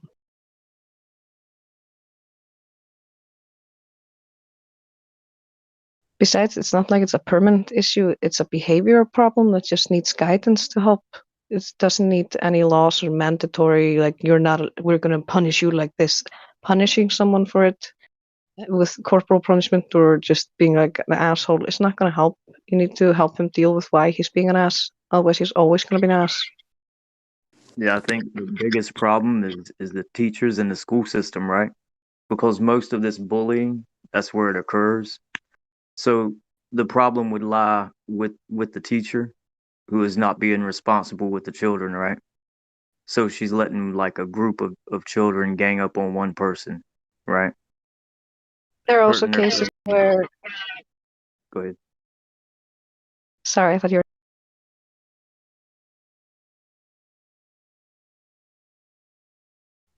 No, go ahead. I heard you try to cut in. Go ahead. I thought you were done. I have kind of lag. Sorry. Um.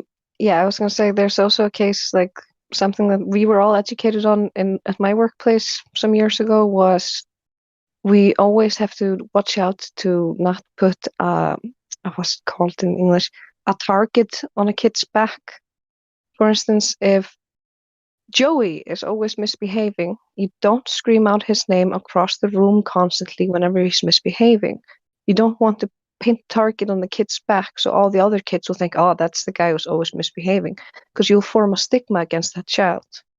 Same way you're not allowed to tease kids in certain ways because you don't want to imply to the other kids by having a figure of authority teasing this child in front of the other kids that gives the other kids permission to tease this child. That's another way to point the target on the back. And what I love is the fact that we were all educated on this, every new staff member. Like I knew all this before I went in just because I know a lot of stuff. But I love seeing people learning this thing at my workplace because it's helping also the teachers become better people. Yeah, it sounds like you need to be working with the parents and the teachers more so than the children. You know, then they Yeah, would get it. a lot of You times wouldn't have it to is. step in.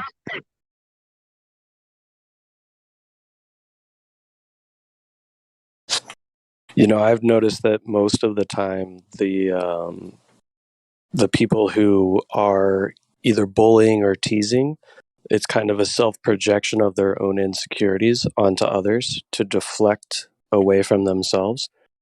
And as those people grow into adulthood, it almost manifests in controlling type behaviors as well, where they have to feel in control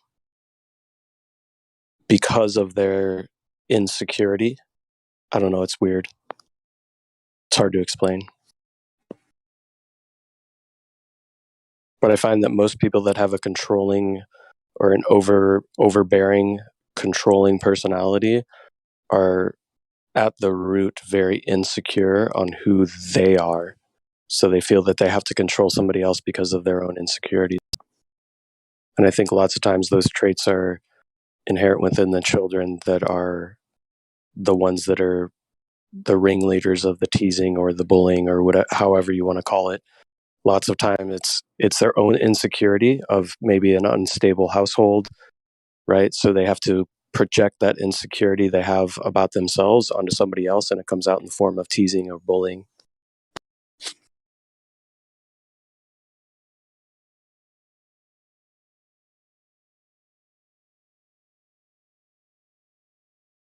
That's very true.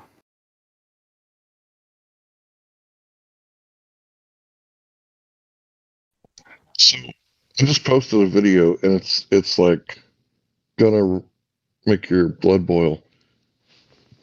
So what happened in the video was that this kid was bullying another kid, right? And the kid that was getting bullied drew a picture with a bunch of other kids and didn't want the bully to see it, right? They weren't trying to bully back. They were just, kind of fighting back in their own little private club. Well, a kid that wasn't even involved told the mother about the picture, and the mother came to school, even though the kid wasn't involved, and was like telling the teachers in the school to call the cops. So the school did what the mother requested, and they called the cops. And the cops kept placing the blame on the mother, but then arrested the 10-year-old child for a picture she drew, and didn't allow the 10-year-old to speak to the mother before she was arrested or after she was arrested because they were afraid that she might do violence to the child, they said. But anyway, it's a clown world for sure.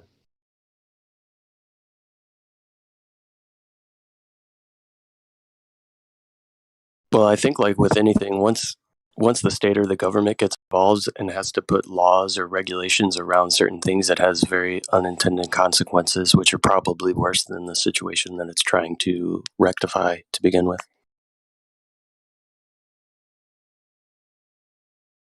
Yeah, I personally wouldn't call the cops unless there's a dead body. I mean, if it's a vehicle accident, yeah, you want them to do their police report, right? So that you can not get screwed over by the other guy's insurance policy, right? But if it's like anything else, like I wouldn't call the cops.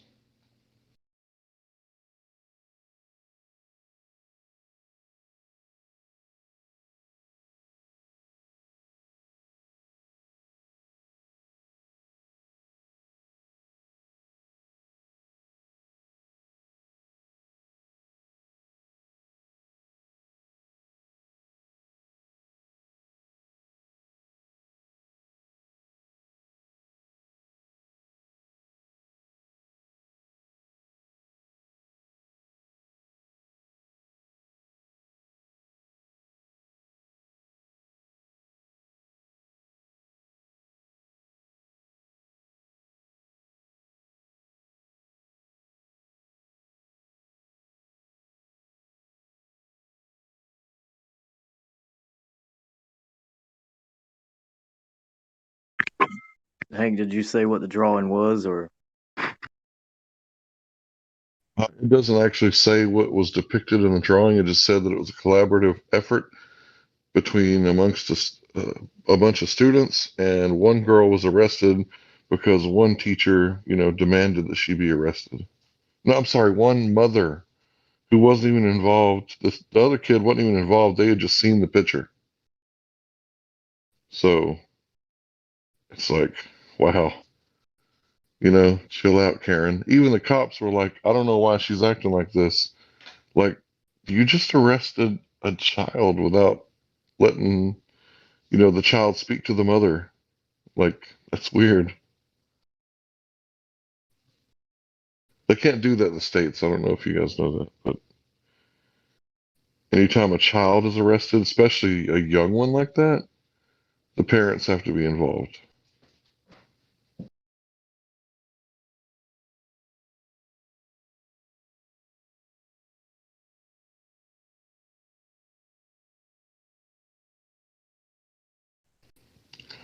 And that's the problem with, cops at schools, because he was saying in the video that back in the day, like the superintendent handled all the like punishment. He was like the guy that was like, okay, this person did this, we're going to do that. And nowadays there's more cops in the schools, which means that the schools can't even like police themselves. So they're outsourcing with the police department, and that shouldn't be happening. I remember like one day in middle school, there was like 10 or 20 fights. It was like a big number. And it was like everybody was just fighting like out in the open. And then they passed a law like the next year I went to school. Fighting. Yeah, that's right. Uh, Girls were pulling hair and like doing that hockey thing where they just repeatedly punch each other in the face over and over again. Yeah, I seen it. There was a bunch of people fighting at school, and the next year it was it was illegal. You went to jail if you got in a fight. That's how it should be. You have to control those chimp outs. You know what I mean?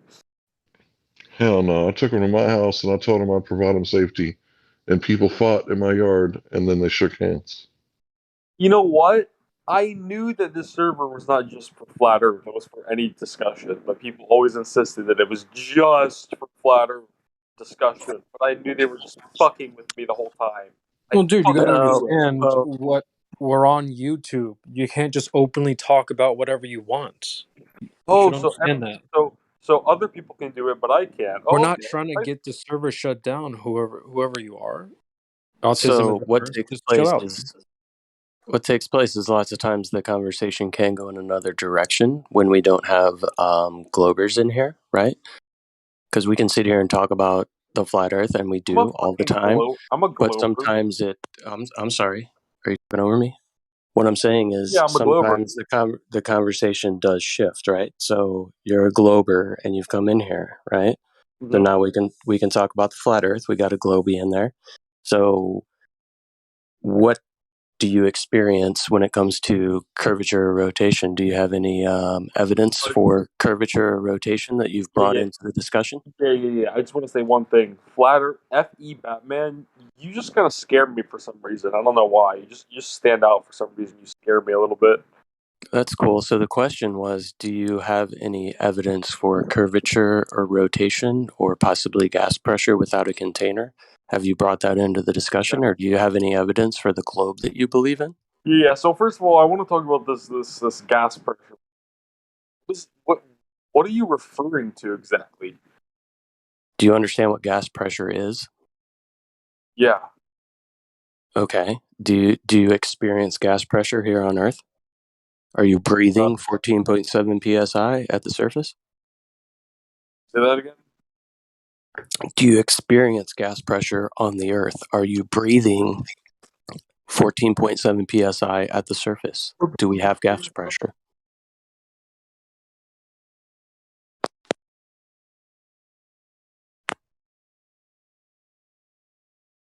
What is PSI? You don't know what psi is. Pounds per square inch of pressure. Pounds per square inch of pressure per square inch. Amazing. No, I don't. I don't feel. I don't know. I don't know. Who cares? That's a better question. Well, maybe you should understand the implications of this gas pressure argument.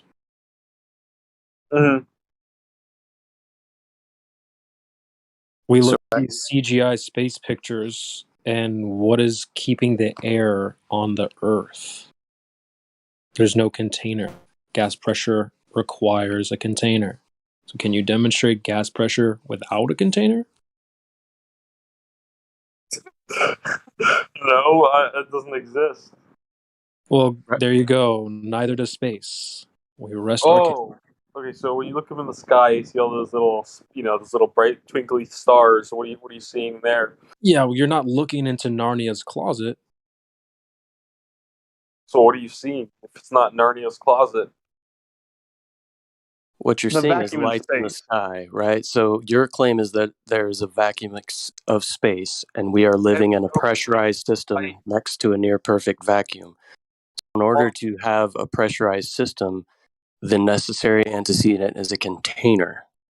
So how do we have a pressurized system without a container next to a near perfect vacuum?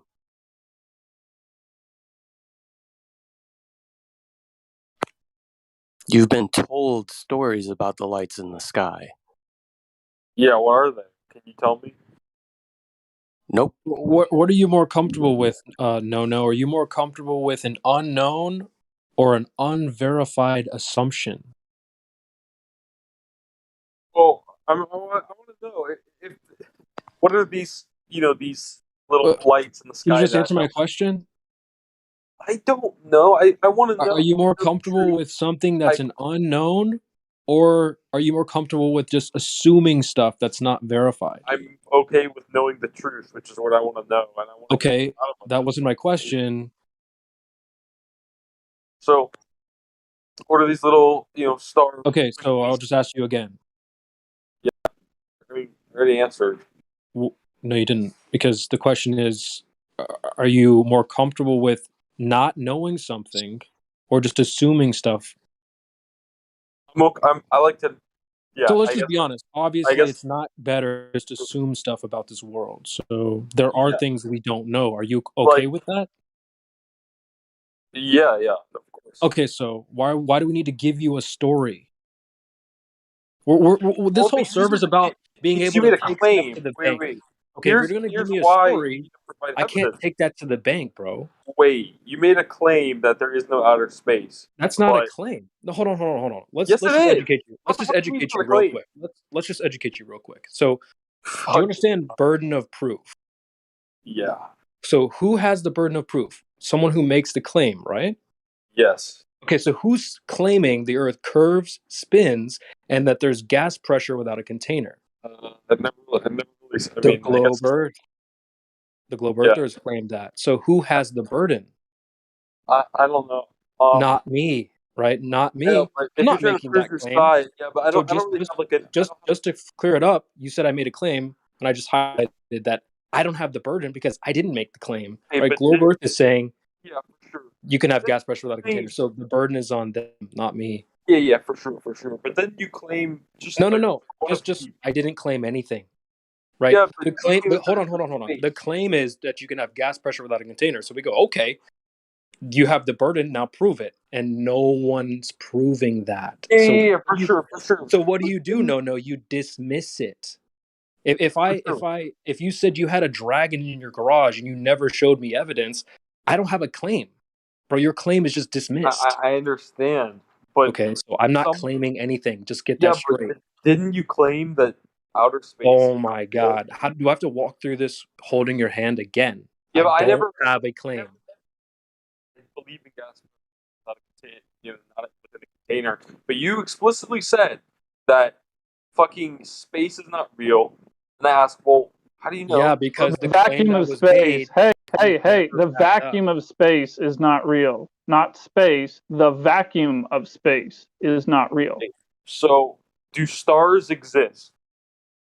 Bro, what is a star? It's like a hot ball of energy. Do you have any evidence for that? Or is that just another story? Because I was told that story as well. That they're just giant balls what of is the gas sun? in the sky. I mean, what is the sun? Didn't they say it's a giant ball of gas in a vacuum? Didn't you we ever just put debunk gas in a gas pressure vacuum? without a container? Wait, Yeah. can I just talk to one nigga at a time? Okay. Chill out, dude. So, anyways, yeah, what is the sun? How do we know the sun is a star? How do we know for You're the one sure? saying it is, right? I mean, so you have the burden of proof, not me. I don't have to give you a story about what's going on in the sky because I'm okay with but not this is knowing your stuff. thing. This is like your thing that you. Space isn't my thing, bro. Sorry. So this whole flat Earth. Yeah, I want to something know. we can verify. The ground, this Earth that we live on, that's something we could actually test and measure. The stuff in the sky, these lights that you see, you can't go test and measure that stuff. So why do I need to give you some story about what's going on up there? The previous story was, oh, they're giant balls of gas. It's like saying Santa exists. And when you debunk Santa, you don't have to replace Santa with something else. It's just not true. Falsification is independent of replacement. We can falsify a claim without having to replace it with another story or idea or proof, right? Falsification is independent of replacement. I don't have a religion, thank you. Mason. Do you want to stop mumbling in your mic? Because I'm we'd not actually like to hear what mumbling. you have to I'm say. responding to cut the shit speaking in chat. Well, then you can type back. Bro, we're talking to you here. Amazing. So, so do you guys like believe that the sun exists, or Cut the shit is ace. Cut the shit is ace. Great. Thank you. So what do you guys think of the sun? What is the sun if it's not a star? Are you asking for another story? Didn't we just tell you that you can't And go up and test explanation of and measure the things in the sky? Didn't we just tell you that? So you're saying that we don't know that the sun provides heat for the earth and energy? No, we know that, right? But what is the consistency, the makeup of the sun, the sizes of the sun, the distance to the sun? We do not know, and we don't make claims that we can't support. You have a fantastical story about what the sun is, how far away it is, the size, the distance, all of that. But where is your evidence for this claim? So it's not 93 million miles. It's like 1,000 miles, and it's Like I said, we don't have a claim for distance, size, or its apparent makeup, right? Your model has that. And the sun is closer in winter because the Earth has an axis, a tilt. All right, You hold have on. to. The lights in the sky fall into the category. Those, the sun, the moon, the stars. These fall into the category of unverified lights in the sky. We don't know what they're made out of. We don't know how far they are. But if you have any evidence, any real evidence of what they're made of and how far away they are, then show it to us. They are unverified lights in the sky. Yeah, double N. This goes back to my original question: is are you more comfortable with something that's unverified, a story, an assumption, or an unknown? Because I'm more okay with just not knowing than trying to attribute a story to stuff that we don't know. Yeah. Seems like you're more okay with the stories and Yeah. unverified assumptions. Yeah, but like most of you are probably Christian, right? What? So most of you people are Christian, right? Did anyone here bring anything? Did anyone bring that up? Yeah, but you want to talk about like a story? Didn't we just tell you that we're trying to stick to things that we can verify, test, measure? He's right. You keep asking about stories. You Cannot keep wanting us to provide a story. You don't need This a isn't story. bedtime. Are you tucked up in bed with your on. cookies and milk? You want a story? Well, We can how do you think? tell you bedtime Well, yeah, stories. sure. How do you think the Earth was? Oh, so it's You go to the story. children's section of a library, dude. Everyone, make sure. Oh, we'll Hold wait on. for you to go get tuckered up in bed. No, we can start telling you bedtime stories if you want. Yeah, I don't know. Can we just talk? Can we just have a conversation instead? I don't want to. Just have a conversation. Yeah, so Why don't let's we have stick to things that we can verify? Oh, could you verify Christianity to be true? Notice how no one brought that up. Yeah, but I know you guys are Christians. Like, you have to be a How do you Christian. know that when you haven't asked anyone Wait a here? minute. How do you know that I'm a Christian? You haven't asked a Because I single haven't person. celebrated Easter or If you're Christmas. American, you believe the Earth Hey, is bro, flat. that doesn't mean that I'm a Christian. I know you're a bro. Christian. I know that, like, I'm actually Icelandic, so get the fuck out of here. I know that pretty much. You all haven't your- asked anyone. You just All right. rode in on your high horse with assumptions. So I'll just read everyone's rules, and you don't even have any religion rules. Didn't you Yeah, want but to that's speak not about part of the Earth, right? discussion. You wanted to speak about Earth. You haven't addressed the pressure next to the air pressure next to a vacuum without a container, right? Do you feel like you're under pressure right now? Is I'm this under too much? pressure, that's for sure. Is this too much for you? You wanted to Under speak about so Earth, much. correct? It's so much because I'm talking to like 10 people at once. You were And we're asked one question earlier, and it was about pressure next to a vacuum. When you first started speaking, you were talking about space, and then you went on to, well, we don't believe the stars, right? We don't believe the sun, right? So let's address this system we live in, this pressurized system, this air pressure we have on Earth, right? Next to a vacuum, a perfect vacuum, without a container? Is that what you believe? So what are you just talking about? Air pressure on the moon? What is this? You're saying that there's a vacuum, a perfect vacuum. And the size of the Earth compared to space, as you see it, is like just a speck of dust, right? So we have this pressurized system. We have a pressurized system inside of an immense vacuum. Listen, let me with tell no you something. barrier. Listen, I'm American. I'm American. Someone's mic is You're not shit. American. You're American. You Yeah, can't. exactly. I didn't really learn anything in school about this. So no, I was not brainwashed into this. I didn't Wait, but really can't learn we much. have a bunch of preconceived ideas about what you think? Because you got some for us. So can't we just do that to Well, you? I've already talked to. Can't we just cram you in a box and just do what you're doing to us? You can. You're probably going to be wrong, but you can try. Oh, like you were wrong. So are you saying that you had no preconceived notions of the globe? You just came to this understanding of a globe and a heliocentric model all on your own? If so, I would ask you what evidence led you to that conclusion. Yeah, I'm also going to show you that he wasn't actually wrong when he said that. I posted in Livestream voice text chat, a professor is admitting they brainwashed the students with propaganda. Oh, I'm sure that if they are brainwashing people, it would be something that actually like matters, relevant to life in some way. You know, like relevant to people's lives. Like, this is so irrelevant. It's like not even.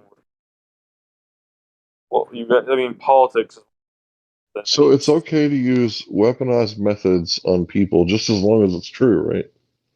Because brainwashing is like something you do, like in the military, right?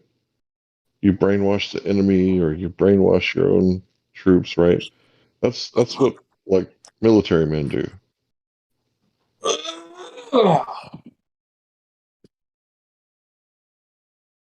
You guys work out? Yeah, So we're what's the dunking on price you right of now. rice in China? Hey dude, tell me right now, how much do I have to pay for a cup of rice in China? Well, I'm sure it's probably like $1. So No, it's way cheaper than $1. But do you see how that Um, doesn't have anything to do with what we're talking about? Let's be honest, Hank. We do ball hard. We're dunking on you right now, Double N. that was the cringiest thing I've ever heard in my life. Seriously. yeah, we also have Big D who's commentating about flat earthers. Big D, you have any questions? Wait, where do you see Big D? I only see a little D here in the VC. Little D? So you were talking about flat earthers. Do you have anything about the Earth, Big D? A civil engineering firm? Well, that's nice, but okay. Well, instead of talking about flat earthers, Big D, why not show some measurements of curvature, right? Let's talk about Earth itself. That would be nice. And we also have Elise. Oh, Elise is muted. I don't know why, but So, are you guys Christians? irrelevant. No, Bro, Yeah. what does that have to do with the price of rice in China? Okay, so listen. I know that the Bible says. Are you a glober? Do you believe the radius is 3959 miles? Is that what you believe? Let's talk about the Earth, right? Let's talk about the Earth. Are you a glober? I'm a person who believes that the Earth is a globe. Yeah, I guess. Okay, Yeah. so you believe the globe. You believe it. It's a religion, right? You haven't verified it. have I you? don't know. I could be. I'm not saying I know that I'm right. I just know what the So you scientific just consensus is on it. so you're just in a religion, right? You're in a religion, right? No, this has So nothing to so do with you have your religion. priest. So you have your priest. You wanted to speak about Christianity. You have your priest, right? You have your religion, your belief system, right? You haven't verified it. You haven't had any experience whatsoever in the Earth being a globe, right? With a radius of 3959. You've had no experience in that. You've never experienced a pressurized system inside of a vacuum without a container, have you? I have a question. No. I actually have a You question. ever experienced bendy water? You ever experienced bendy water? No. No. No, right? Okay, so you're in the religion, right? So why are you in this religion? Yeah, I actually Why have a are you serious in this question. religion? I Was it actually peer have pressure? Was it a serious peer pressure that got you there? Was it peer pressure? Or was it No, just going along to get along? Was it your weakness as a man, not standing up and being a man and trying to understand your surroundings? Oh, hey Trying to, KJ. stay alert, stay alive, be aware. Oh, KJ. Sorry that I removed you as a friend. I just got really angry. Add me back. But yeah. So I have a question about the flat Earth. So if the Earth is flat, how does it? If there's no gravity, or if there's no what holds it up? Well, not that. No. Wait a minute. Not if Earth is flat. Let's first address that you're in a belief system, right? You concede you're in a religion, right? You concede. I mean, You what is agree. a religion? What is a religion?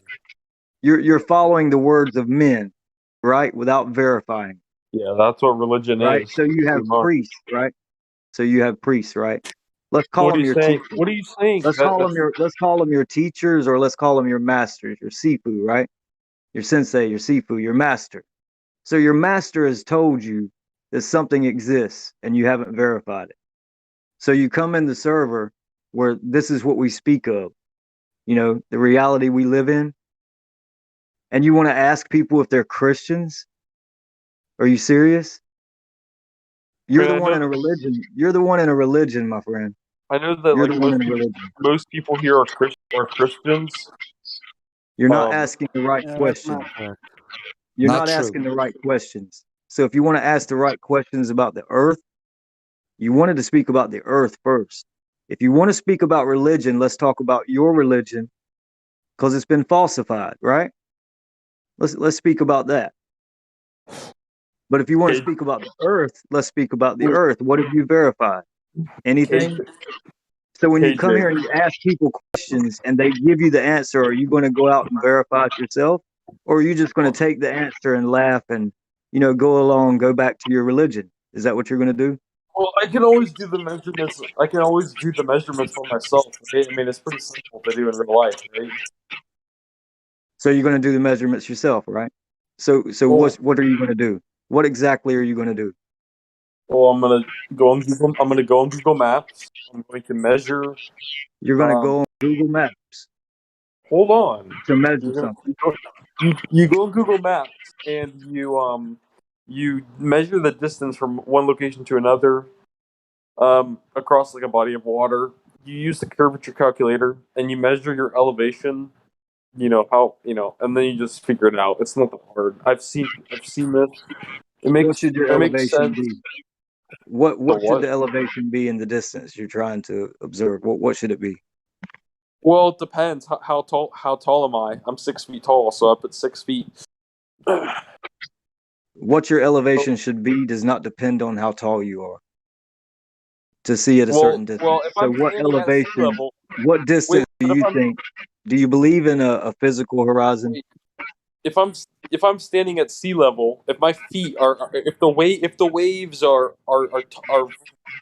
coming up to my feet, but I'm 6 feet tall, I would put 6 feet in. That would make it. That would be the easiest. That would be the best way to do it. If I'm at sea level myself, all right, right. How far distance are you trying to see? Well, I don't know.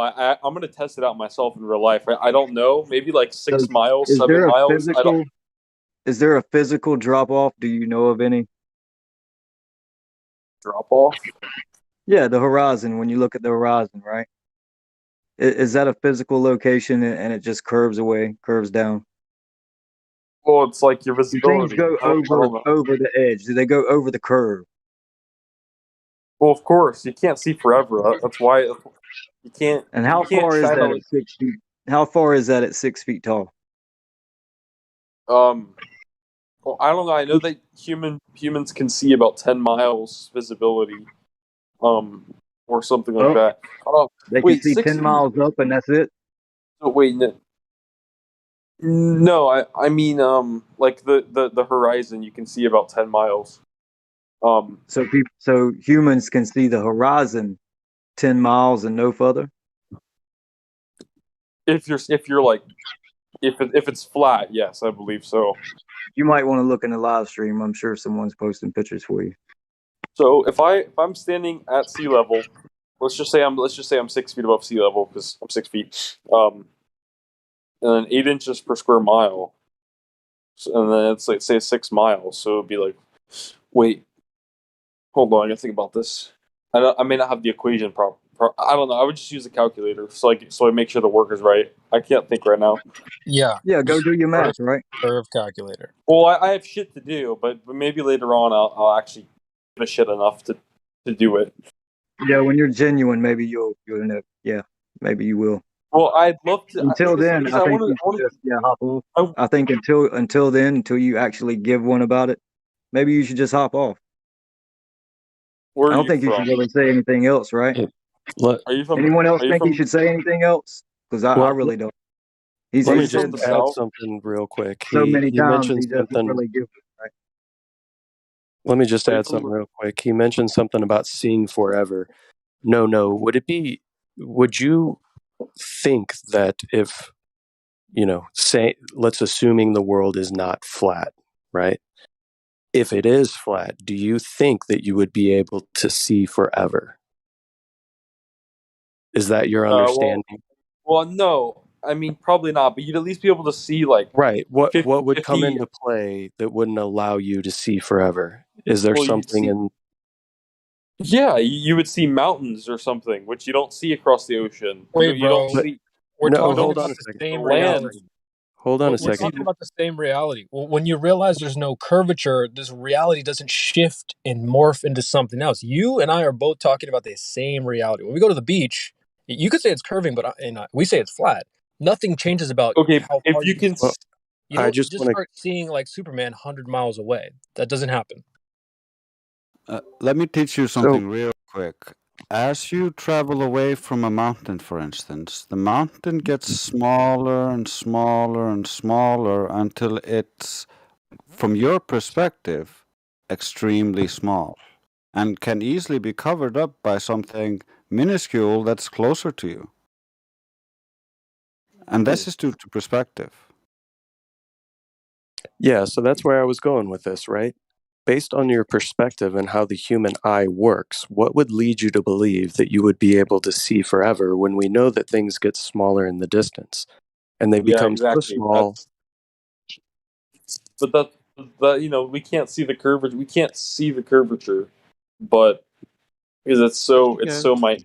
I mean, you Yes, you can. Is that can. what you just said? No, if there was curvature, you Let me not confuse you. So get prepared for a mental switch just a little bit. So you're thinking of seeing the curve, like looking at a basketball and seeing how gradual the curve is because you can see it. But um on the heliocentric, well, the globe itself is supposed to be a geometric shape, right? That geometric shape has a rate of curvature because we know the not know, but we're told that the radius of the Earth is 3,959 miles. Now you can do some calculations and run how much curvature a ball with a radius of that size would have, and it's about 8 inches per mile squared, at least up to 1,000, 2,000 miles. That would be accurate on paper. So that being said, we know how far the horizon should be because that would be the obstruction on an Earth with the radius of that size.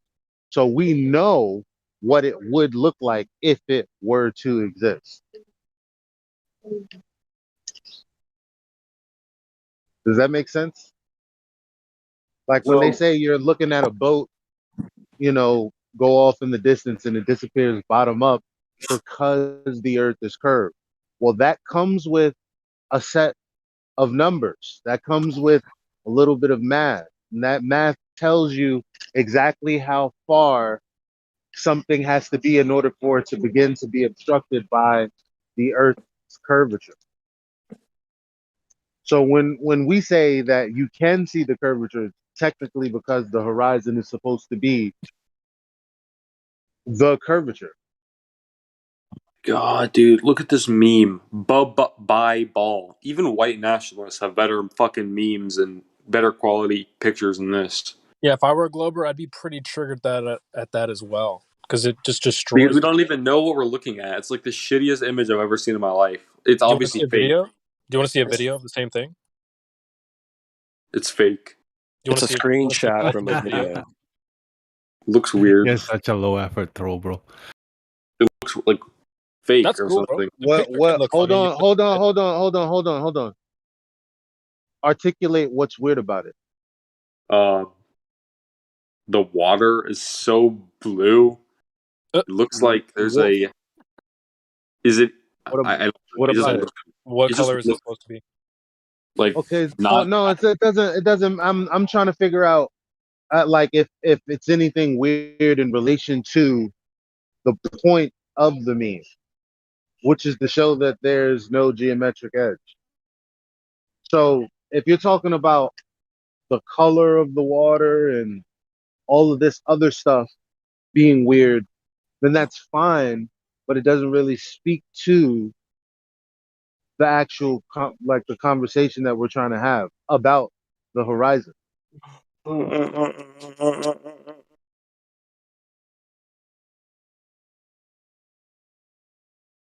Amazing. Amazing. So, what do you guys think of Jews? So what do you think about the fact that the water is not bending? I smell low IQ. Two of these people are actual scientists. Yeah, he's got like Dolph some of those like Lundgren. racist tendencies, like he's race baiting. Dexter So he's Hall. got like a really low IQ for sure. Well, he's just a bad actor. Yeah. Yeah. The better actors usually can hold on a little bit longer. They can hold their character for a bit longer, but But his racist tendencies come out pretty quick, we've obviously. got the JV What did I say? racist in here. He Once obviously donates money to Al Sharpton. I said that Once even you white once you nationalists start have better memes and better quality pictures and memes and information than. yeah, once you start throwing them the real stuff, that's when they get real absurd. Right. They have to go to race when their ball has been No one's destroyed. scared of you people. You're just. Why are you so triggered, bro? Spiral incoming. Wow. Can't say I didn't see that coming. Oh, you haven't seen his roles yet. He's been around for a while. I don't know why. He always comes in and he's always asking about like a glass of juice or something. Like we don't serve juice here. Come on, bro. He's always asking that question. Nigga, what the fuck is juice?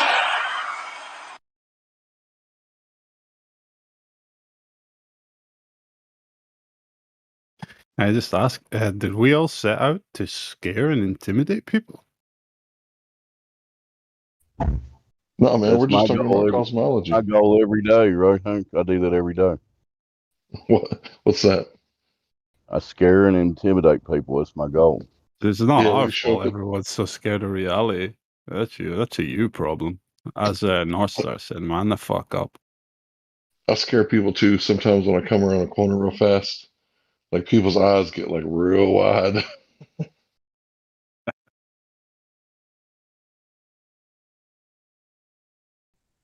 I'm saying nothing. Who needs a hug?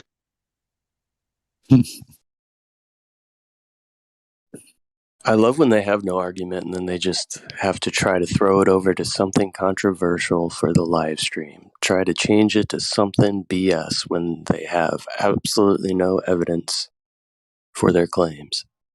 Yeah, I love how they can't just address any of the things we're actually saying or the contents of our arguments. It just has to be spun into something else. It's not annoying. And then claim that we are the crazy people, right? Yeah, they can't even logically think about what's being presented to them, but we're the crazy ones.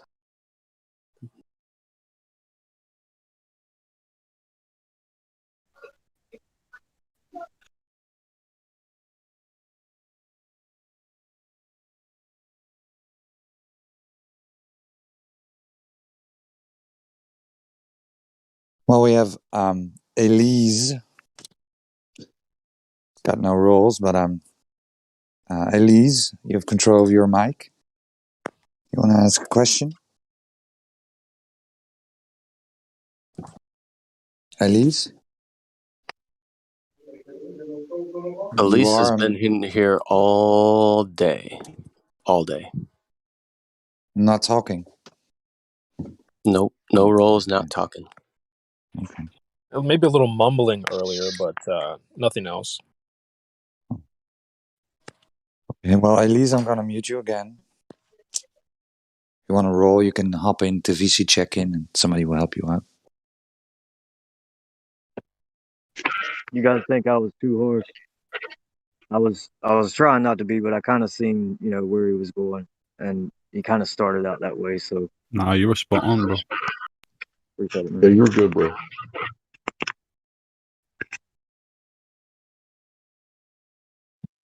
Did I read Little D has some measurements to present us?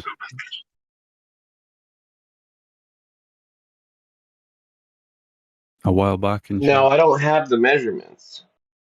The firm has the measurements. I don't have them.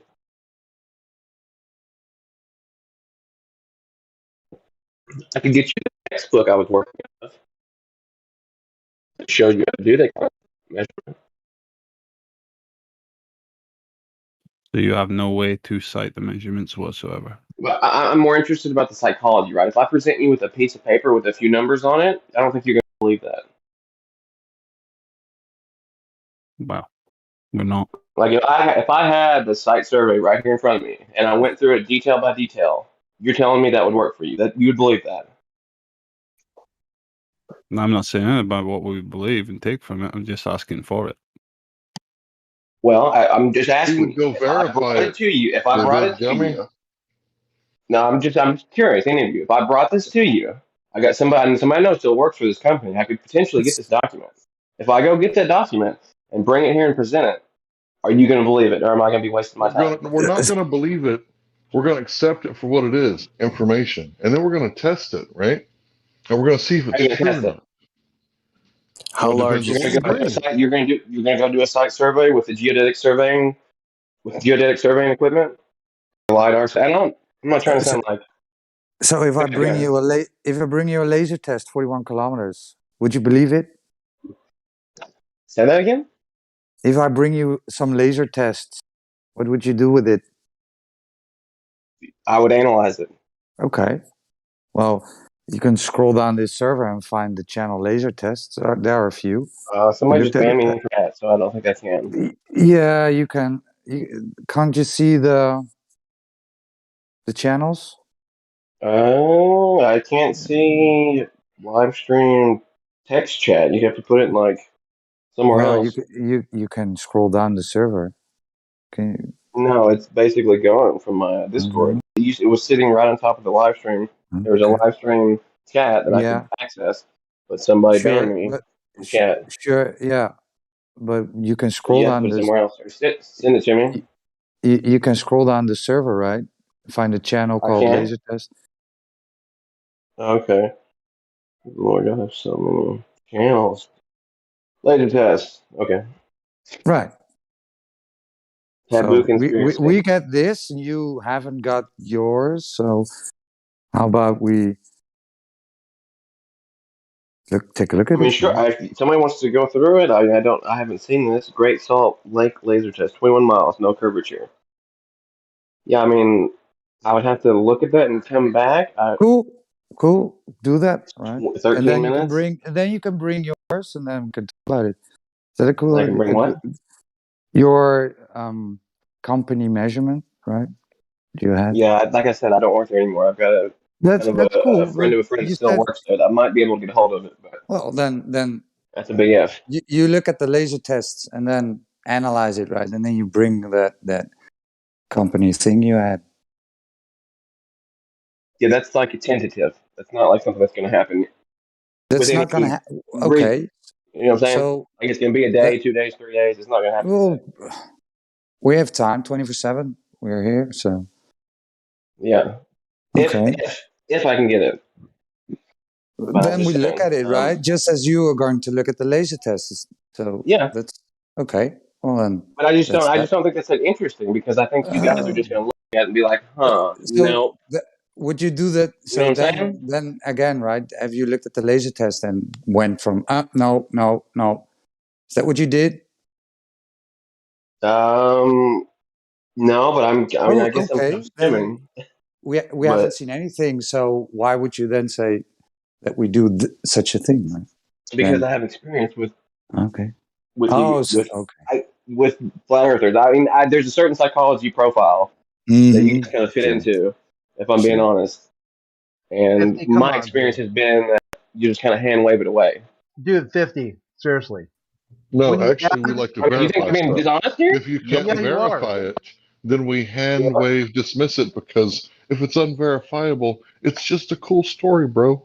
Here, hey, I know 50. Yeah, I but go that's way what I'm back. saying. That's what I'm saying. Hey, That's why it's not 50. that interesting. Dude, listen to I me, want to talk right? about like the fact. Do you think other people? You think that site surveys are a thing? Do you think that civil engineering firms go out and do site surveys? Yeah, you're Do you not think that's talking about real? that right now, though. What you'll do is say you use that and then be intellectually dishonest and argue in bad faith. Why not present Yeah, I'm not something arguing you're in bad doing? faith. That would be Yeah, uh, counterproductive to me. My Oh, we interest in this talked is about purely this, right? psychological. 50. We talked about this. Yeah. So present it then. You look at the laser tests and then get your company thingy and bring it here and we'll look at it. That sounds like a lot of work for very little payoff. Well, then stop saying we wouldn't look at it, right? I'm not saying you won't look at it. I'm saying I any of your opinions. Well, then It's not stop what's moaning interesting to about it. me. Then stop moaning about it, and then Well, I'm not get it. moaning about it. Or I'm just telling okay, you you why are. I'm doing certain. I'm just telling you why I act certain It is what my motives pathetic. are. It is You know what I'm saying? right. Little D, do you understand the difference between plane surveying and geodetic survey? So you're talking about No. engineering groups and them doing site surveys. Are they using plane survey? It's actually a combination of both. So what is the difference between the two? Can you explain? Geodetic surveying takes into account the curvature of the Earth, How and do they plane take? surveying they basically make an assumption that the tolerances are within what you need it to be. Right. So how is the curvature of the Earth applied to geodetic surveying? What there's a whole textbook, bro. Like in what regard? Like You're saying it it takes basically into account the curvature of it the Earth. informs everything you do. Your starting point is that you're on a globe. You're gonna take these measurements, see if they match, right? You can see if the Earth is flat. You can see if it's a globe. You have to take account of everything. It's a very intricate, detailed process. Like I said, I could go through the textbook and we could go through how you actually do it, but it's not simple and it's not going to be explained in a few sentences on this server unless you want me to go through the actual textbook and show you So exactly how it's done. So let me ask you a question. Are the Earth's dimensions known and then applied to the survey? No. Or does the survey You start with determine? the XYZ. You start with the XYZ basically set from your survey would be 000, right? That would be the 000 grid. And then from out there, from that starting point, you basically survey the land and you get kind of a map of the topology, essentially. And you get a point cloud. What the information that you gather is called a point cloud, right? It's basically a cloud of points that's contained within a document that defines basically a surface. Or not basically a surface. It does define a surface, right? I don't know if any of you have ever seen a point cloud, but it's used pretty commonly in like 3D modeling or applications. It's like basically the first level of a surface mesh whenever you're making surfaces on 3D models. It's used in that regard too. But I mean, just the simplest thing, right? How about basically, have you ever seen a video detailing 3 cities and how you can know the distances between them and then how that would work out on a globe versus flat? Have you ever seen any kind of like animation that explains that? There's a kind of a real popular one made by shit, what's his name? I have to pull it up. Some Spanish guy. So my question being, are the quote unquote known dimensions of the Earth applied to a geodetic survey? Or is the geodetic survey actually measuring the dimensions of the Well, Earth? you get your XYZ coordinate from No, it's a simple basically a question, very right? precise satellite. It's a Well, simple yes, I'm question. trying to explain to you in how it's mapped out. You basically you set your 0 0 coordinate, and then later on, after you basically do your surveying, then after you do your surveying, you can basically see how that aligns with what other databases are out there of land surveys, and you see if that matches up with what you have. Does that make sense? So that's where the globe comes in. After you do the survey, you match it up with databases of known surveys in the region and see if it matches. And typically it does, at least cases that I worked on. So that's where the globe comes in. And it's extremely complicated. There's whole textbooks in regard to this. It's not a simple thing. But I mean, you don't even have to go that complex. To me, the fact that just navigation is based on the globe would be enough. I don't know how Navigation you is test not that. based on the globe. You're making that assumption. So How am I It's making my something the understanding. entire So let history? me, bro, can you let anybody Go talk? ahead. Go ahead. Go ahead. So just to read a little blurb here from civillead.com about civil engineering. Geodetic surveying, this type of surveying in which the curvature of the Earth is taken into account and a very high standard of accuracy is maintained. Geodetic surveying is a type of surveying which deals with large areas where it is essential to consider the Earth's actual shape and dimensions. Its main aim is to determine the exact shape of the Earth, but is not to determine the exact shape of the Earth, but to establish an accurate and rigid control for all other surveyors' conditions. This point is often ignored, and the scientific aspect is sometimes emphasized to the more practical side of loss. The Earth's dimensions must be known to enable the actual calculation of positions. So the Earth's dimensions must be known to enable the actual calculation of positions. It is also evident that it is necessary to carry out a geodetic trigonomical survey before these dimensions can be determined. The position of that geodetic surveys are carried out. Firstly, to establish rigid coordination of all surveys based on the computations on previously known values of Earth's dimensions. So it's based on previously known values of Earth's dimensions. So what takes place is surveys are taken over small areas, stitched together, and then the quote unquote known dimensions of the Earth are applied to those surveys to bend and warp those surveys over a quote unquote known dimension of the Earth. Where was the known dimension established? It's not established by surveys, it was established previous to the surveys. No, it was established by surveys. Can you cite what the makes you think survey? it wasn't? What makes you think it Can you wasn't cite established the by surveys? We're survey that talking about established surveying. the Earth's radius? Excuse me? Can you cite the survey that established initially the Earth's radius Proctor in order to apply it? Yeah, Proctor and Travis, 1969 et al. It was in the scientific. So the Earth's radius was not Yeah. known until 1969. How did You said we the plan for the survey. moon? How did we Name the plan for survey. the moon I named mission? the survey. How did we plan for the moon mission if we had no known survey of the Earth to know its radius? You asked me to name a survey that measured the Earth's radius. I gave you a survey. Okay. I don't I'll have look that up. an index of every survey ever done in my head of the Earth's surface. So there might be more out there that I'm not aware of. Because it's my understanding. It's my understanding because I have a close friend who is a surveyor, and he does geodetic surveying, and the known dimensions of the Earth are applied to the surveys. The surveys don't establish the actual. What's the survey doing? What's the purpose of the survey? If you know the dimensions already, why are you doing the survey? The survey is for the land dimension for the curvature. The survey is not establishing curvature. Curvature is applied to the surveys, not the other way around.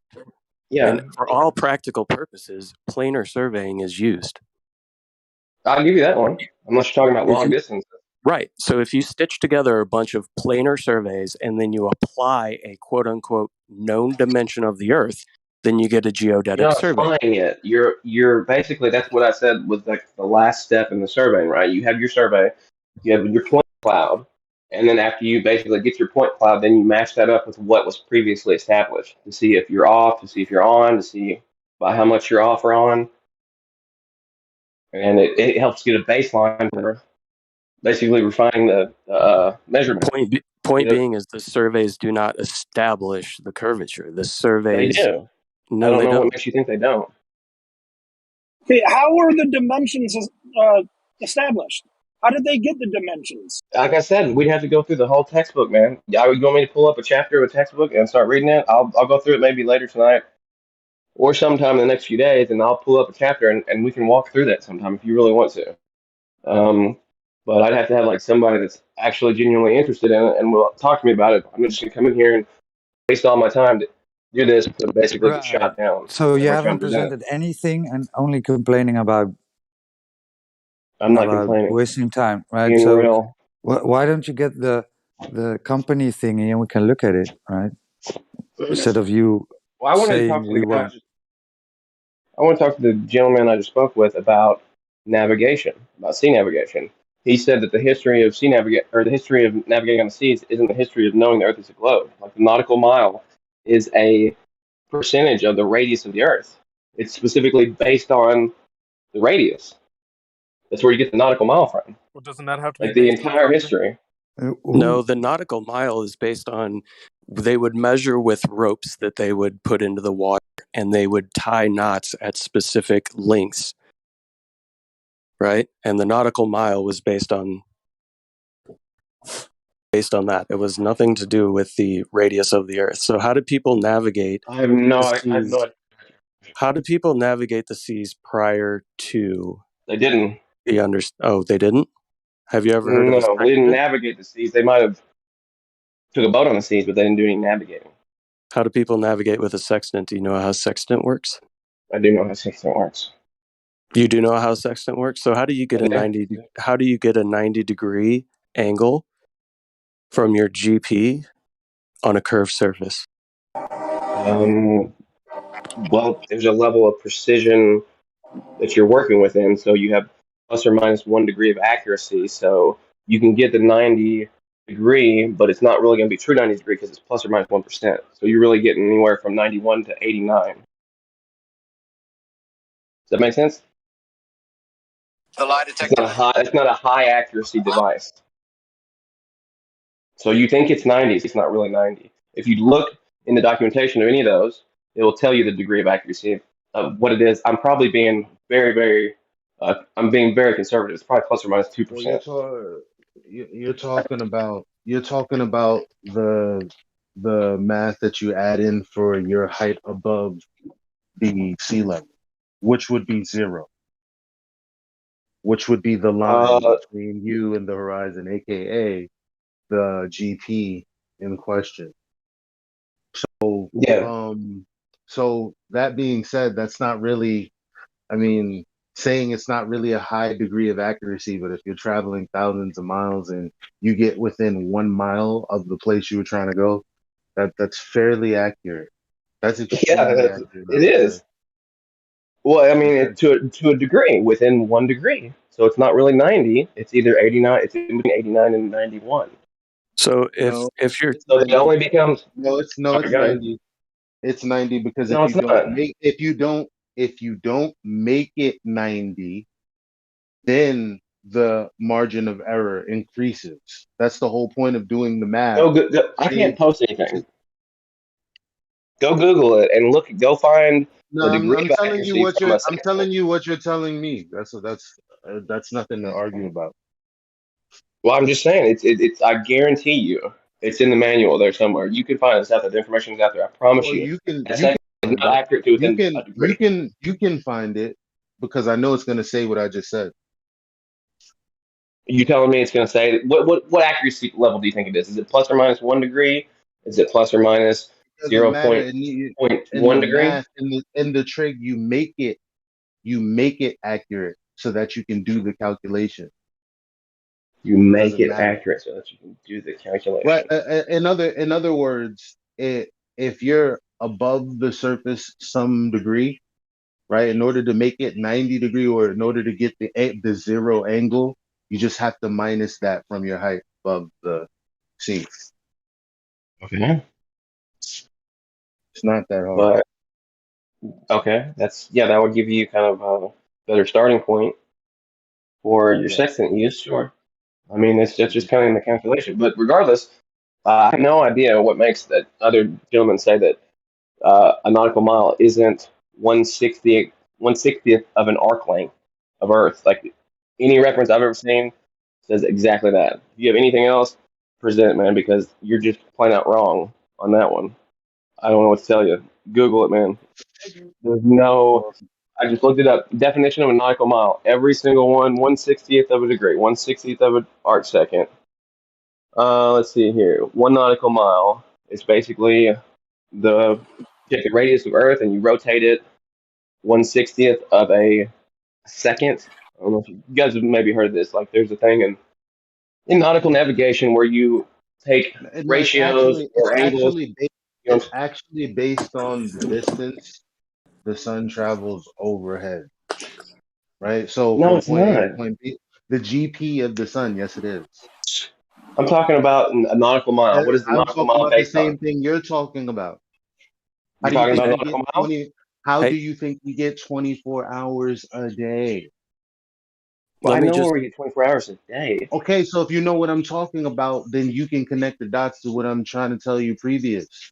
That it's hey, but I based get it. on how much the sun travels from point A to point B on the earth. That's what they're calculating for.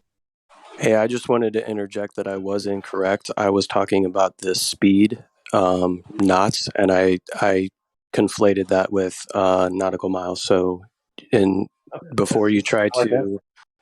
to, I'll just admit that before you try to attack a straw man. But Elijah is correct, and you can go ahead. Okay, well, there's something else. He never answered the question. How do you get 90 degrees when the surface is curved?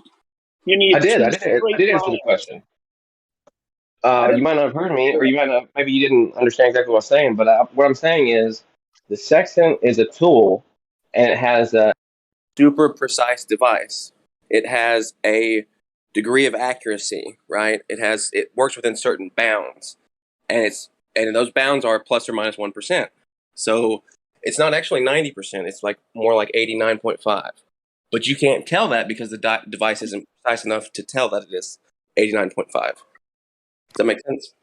Is this due to the curvature of the Earth? Is that what you're trying to claim? That it's off on its accuracy because of the curvature of the Earth? He got her. Hold on, I'm trying to switch headphones. Hold on just a second.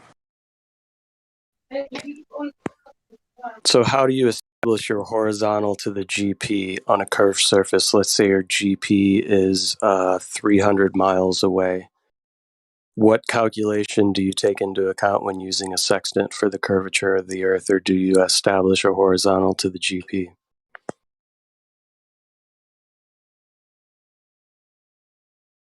Hold on. Give me 1 second.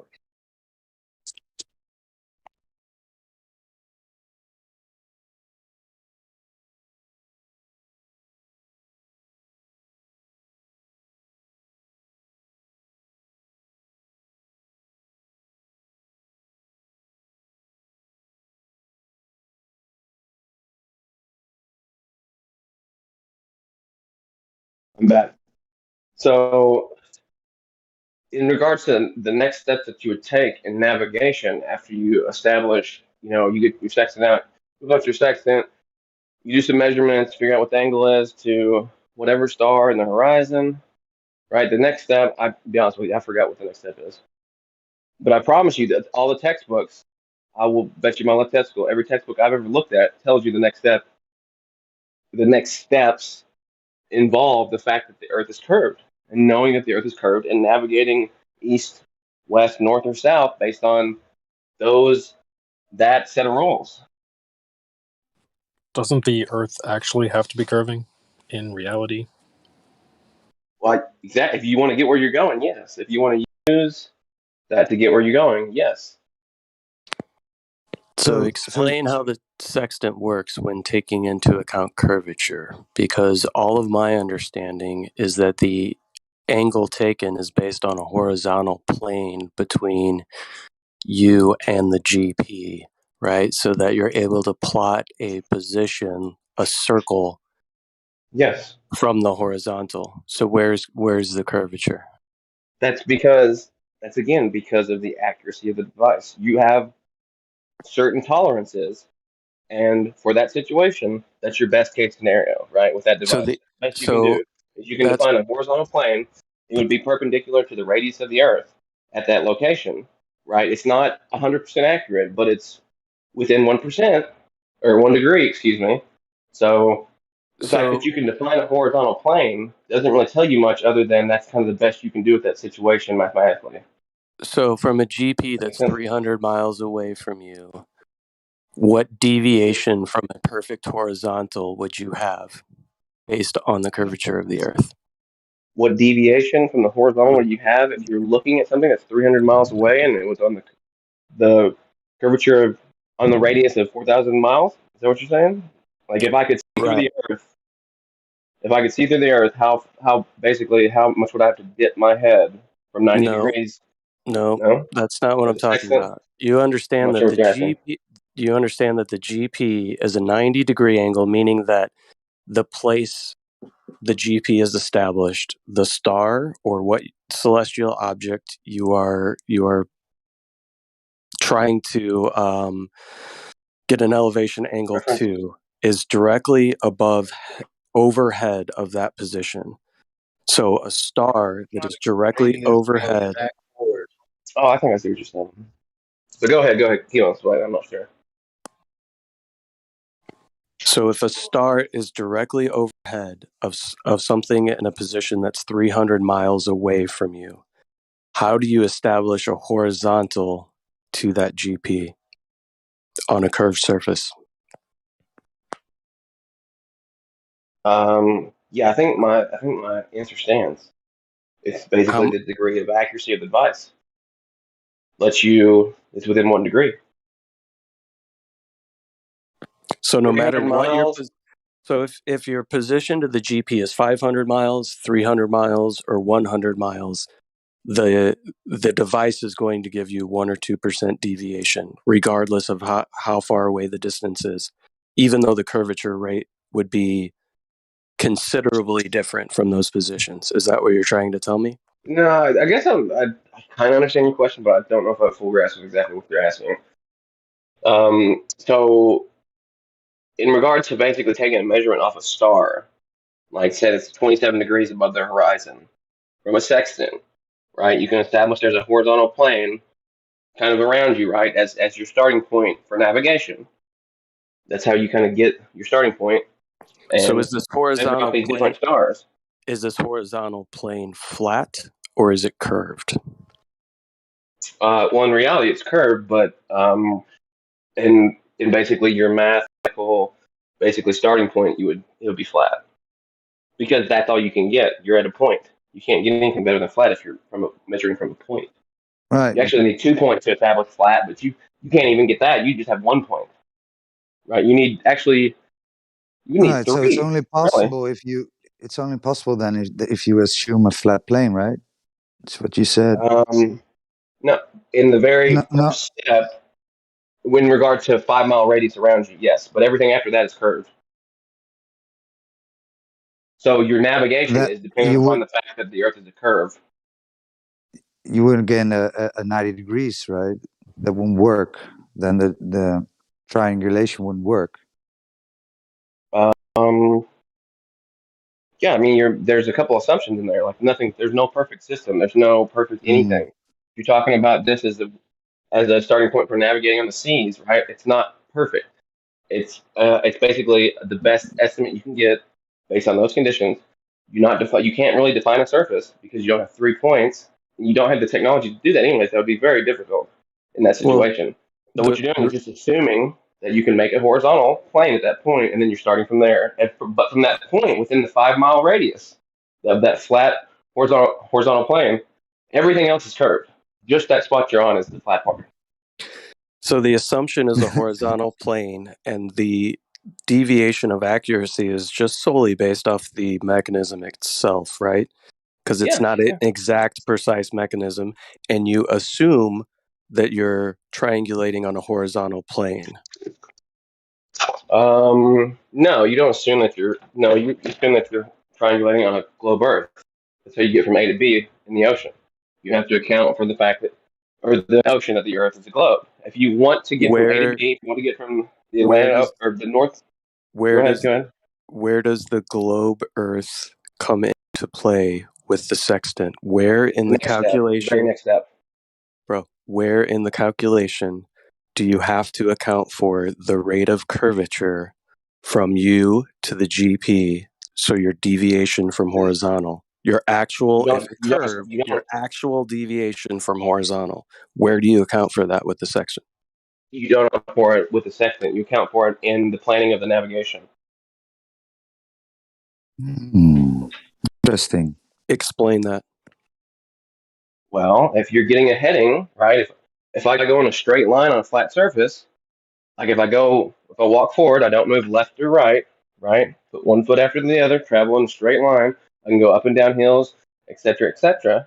And that path that I follow is going to be different based on the topology of the surface I'm on. If it's flat, if it's curved, etc. So, Yeah, so you get a different ending point. You get a different ending point.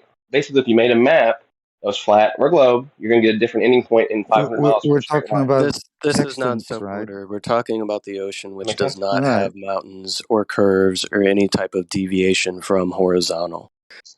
That's why you kind of keep on track and try and document everything to make sure you're going in the right direction. Right. It's not a perfect system, but So using the go ahead. sextant doesn't include a globe. That's what you said, right? The use of After the that, sextant, no, but doesn't. Okay. everything else though. Right. Okay. I mean, So just because the Earth can be thousands of miles flat, right? Because you make a straight no, line to the GP to right. Yeah. If there's a star 1,000 5 miles miles flat. away, you can do that, right?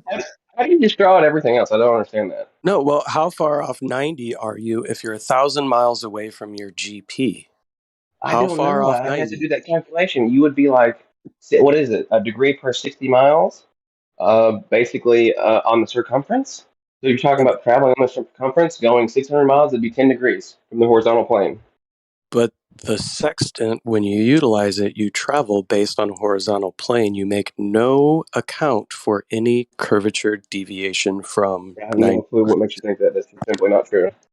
I'll go dig up a book on sextants and how you navigate. And it details the fact that the Earth is a globe and that you're going to have to account for it.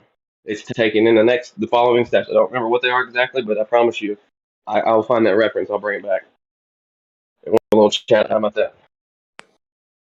Yeah, because there's errors within the device. So you do take into account slight errors within 1 or 2 degrees. But when you're talking about large distances over a curved surface, you can't establish a horizontal. And that deviation from a horizontal is never taken into account.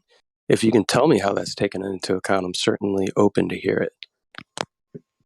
Like I said, I'd have to whip out some kind of navigation guide. I don't have that in my memory, but I know I've seen it before, and it's a thing that you can learn to do right now. You can go. They have sailing classes all along the coast that you can go to and learn how to sail. It's a practice trade, like a plumber, an electrician, an engineer, whatever. Like it's a trade that you can go into. You can do, or I guess it would be a little bit more of a hobby, but it's a practice So thing. based on this conversation, do you think that we're just talking about a sextant as if we've never looked into how they work? And I'm just making No, assumptions? no, I can I'm tell by sorry? talking to you, you're not just making assumptions, and you know what a sextant is. It's pretty obvious. Right. Yeah. So what is the point of saying I can go take any sailing class and they'll tell me how to navigate on the globe?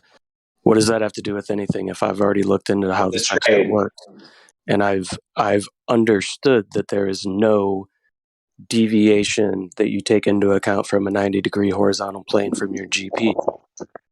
Well, you stop The at only one assumption is in your Jack mind that it's navigating on a globe. That's it. But the Like I said, actual measurements and coordinates are actually done over a horizontal surface. You understand that you're um, saying, hold on, you understand that you're saying that you have to treat the Earth as flat in order for it to work, but yet it's not flat? no, you don't. You treat basically a 5.5 mile diameter around you as flat. You treat the rest of the Earth as round. So you don't treat the whole No, Earth flat. You treat you don't. Yes, you 99.99999% of the Earth You're round. not measuring GPs at 5.5 miles away from you. You're measuring GPs that are much further away from you. Are you not? I'm talking about in reference to the horizon. You're getting an angle in reference to the horizon from a sextant. Yeah, and that that goes into angle 2 is points, the based off a horizon and the known star. GP of a star. Okay, but basically, so yeah, you just kind of circumscribe a circle around you that's got a radius of however far the horizon is away, and that's what you would treat as flat to do the math, No, it's knowing not that based. the rest of the 99.99% of the surface of the Earth is a globe. You don't Your treat the whole Earth as flat. your circle is not drawn based on the horizon. It's drawn based on the 90 degree to the GP, which assumes a horizontal plane. I'm not sure if maybe talking past each other. I mean, maybe we looked at it different angles, like they use different wording sometimes. But you basically you need you take the horizon and you take a star and you get an angle of elevation, and you can do that multiple times, and it gets you basically a point that will help you position yourself on the Earth's surface. And the starting point, my understanding, is basically a circumscribed circle directly around you, basically extending to the horizon, like roughly 5 to 6 miles. That would be your radius of the circle The around you. circle that you draw is based on the GP, not the Yes, and the horizon. horizons. It's both. So It's a reference to the horizon. if you circumscribe a circle based on a 90 degree to a GP, you're circumscribing that circle on a flat horizontal plane. Where does the globe come into account? Every step after that. So this would be like basically Please you get through explain. like 1, 2 steps, right? You get through 1, 2, 3 steps, and then steps 4, 5, 6, 8, 9, 4, 5, 6, 8, 9, 10, 11, 12. Those are all basically where the globe comes in. I So think you're you're doing incorrect. like I the think beginning of the process. you need to go restudy your sextant and look at it with a maybe some new eyes. I mean, a nautical mile is basically a fraction of the Earth's radius. That's what it's based on. It's based So specifically radius on has the to be Earth. on something, actual measurements, perhaps. I'm just saying, like the entire foundation of that branch of science, whatever you want to call it, branch of engineering, branch of human philosophy, whatever, is founded upon a nautical mile, which tells you the Earth is a globe, and subsequently that the entire But basically that it sits on the radius has to foundation have a of it. foundation. It does. It has the That's what we've been that is trying the to drill foundation into. of that entire navigational But system. that's what this whole It's server is about, drilling into the foundation of that radius. Can't work backwards. Well, Well, we've got yeah, the nautical miles and all this stuff you're talking about. It has to be based on the radius, right? So that's the working back, foundation of navigation. yeah, Correct. but that radius has to be built on a foundation as well. Unless you're just working backwards from the assumption, which we don't do here. I'm not sure what you're getting at, but if you go Yeah, ahead. The radius needs to have a measurement to get that radius.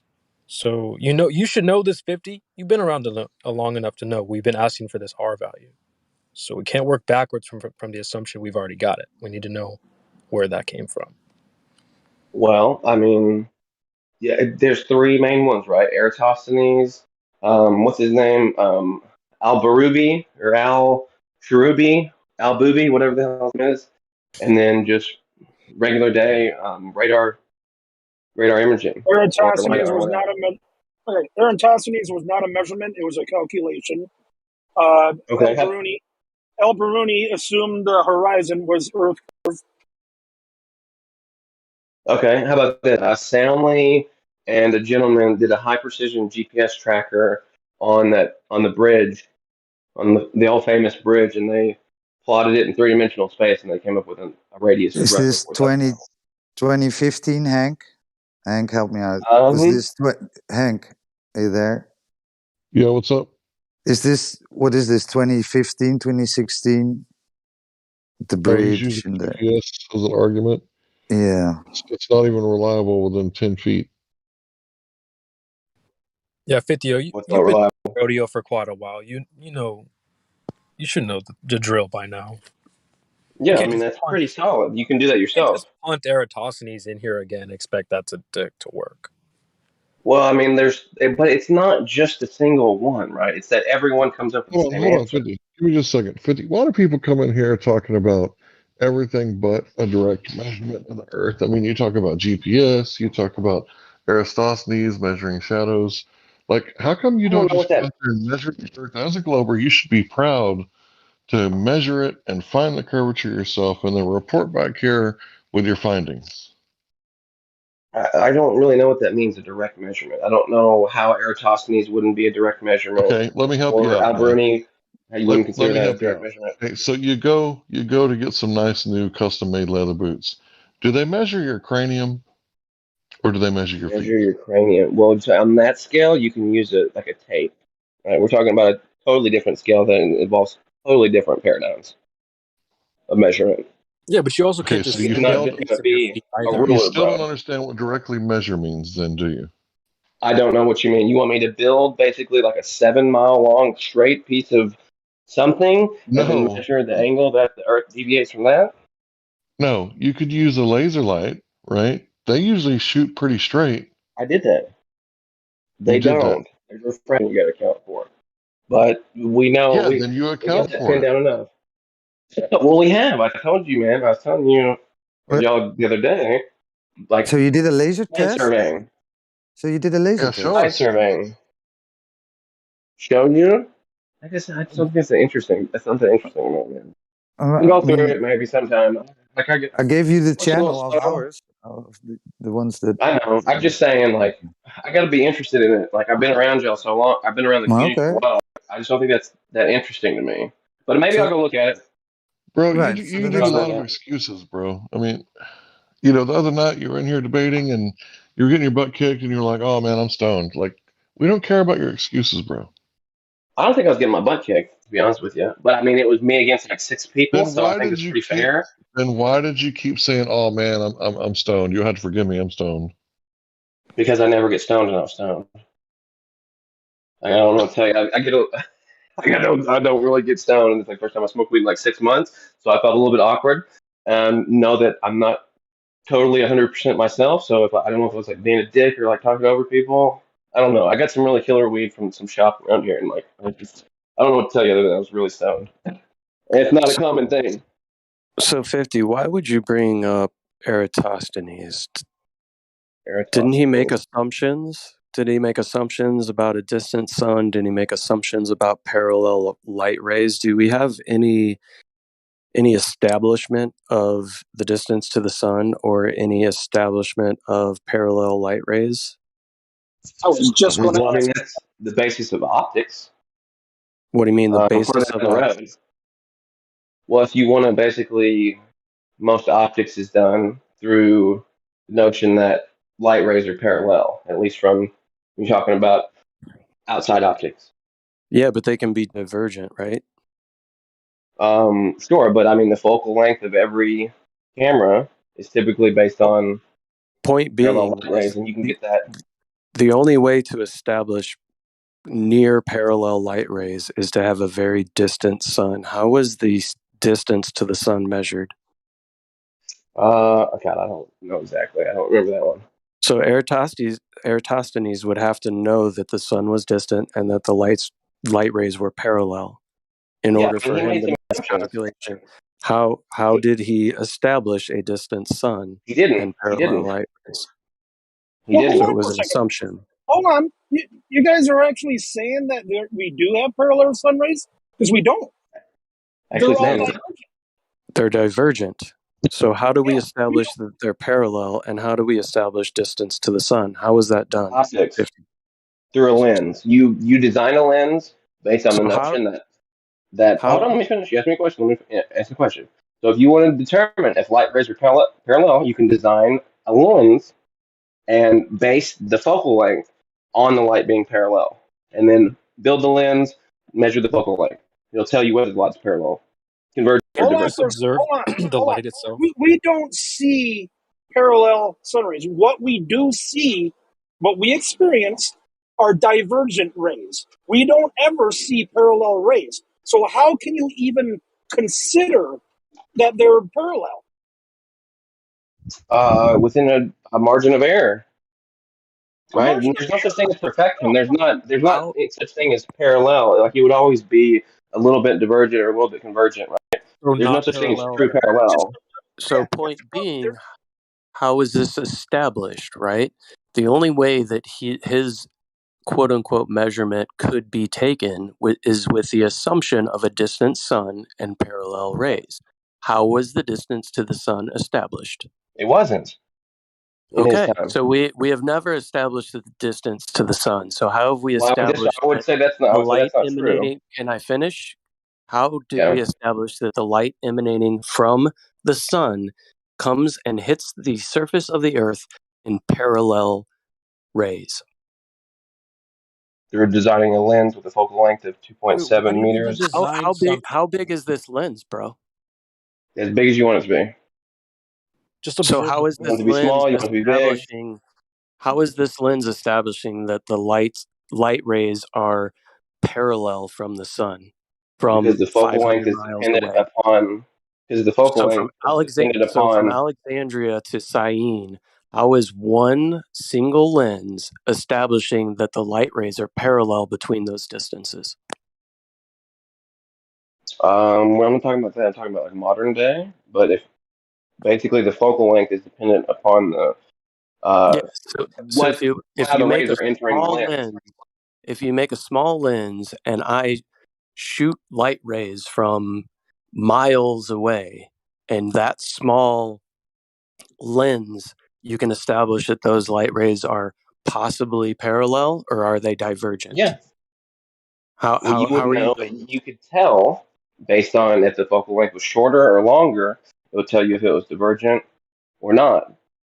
Like if they were basically kind of pointing inward or pointing outward, right? So that's it's this what do you call it? Basically, it's a constraint of the optics. The optics is constrained by the way the light rays enter.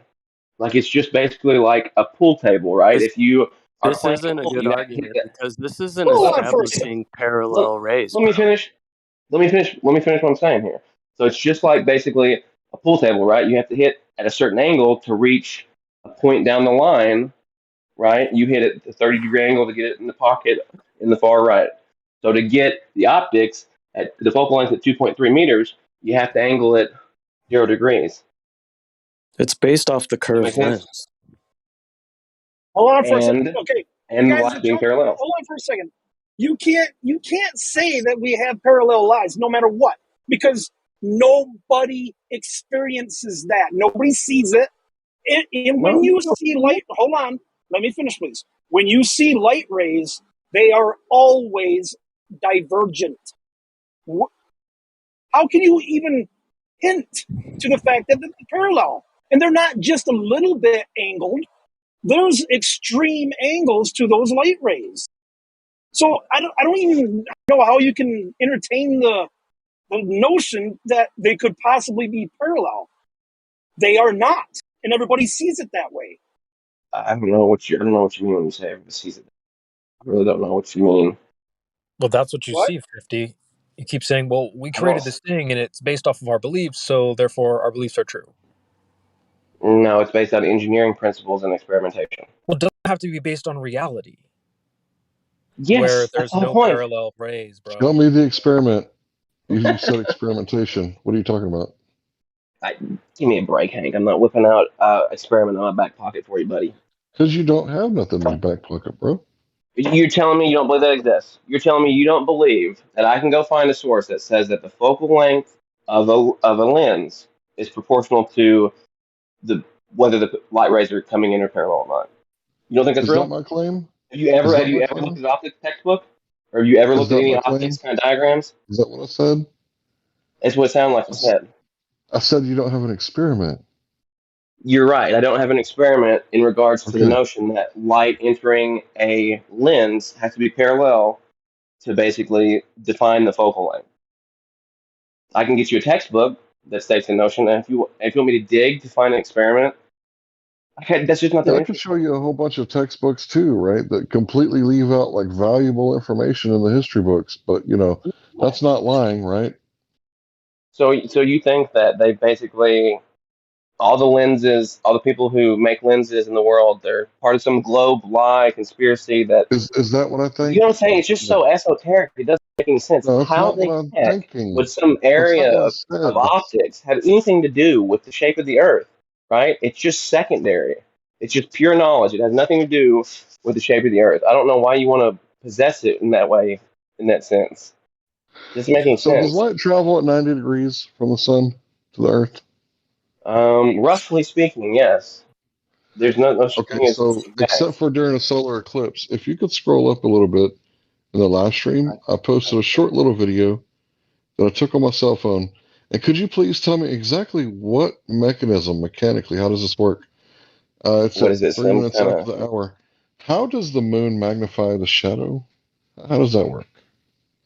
Yeah, I don't think I can see that because I got banned from chat. 3 minutes after the hour. 3 You minutes just click after. the play button. What? Just click the play button. You want me to go to like the YouTube live stream? 3 minutes past the No. hour in the Discord live stream voice Oh, text. okay. I'm back. So you said light travels at 90 degrees. Yeah, there you go. Focal point. Right. How Grace does posted it right there. It doesn't help you. That does help me. Thank you. Yeah. Okay. So what time? I got 2:01, Are you saying the 2:03. focal point does it? Is there a lens in between the sun and the moon? Is there a lens in between the sun and the moon? Like I said, Yeah, because there's you no such claimed thing the as focal point perfection. was the answer. Yes, there's no such thing as perfection. Those are the biggest perfection. What you mean? Have you seen me? Have you seen my mirror reflection?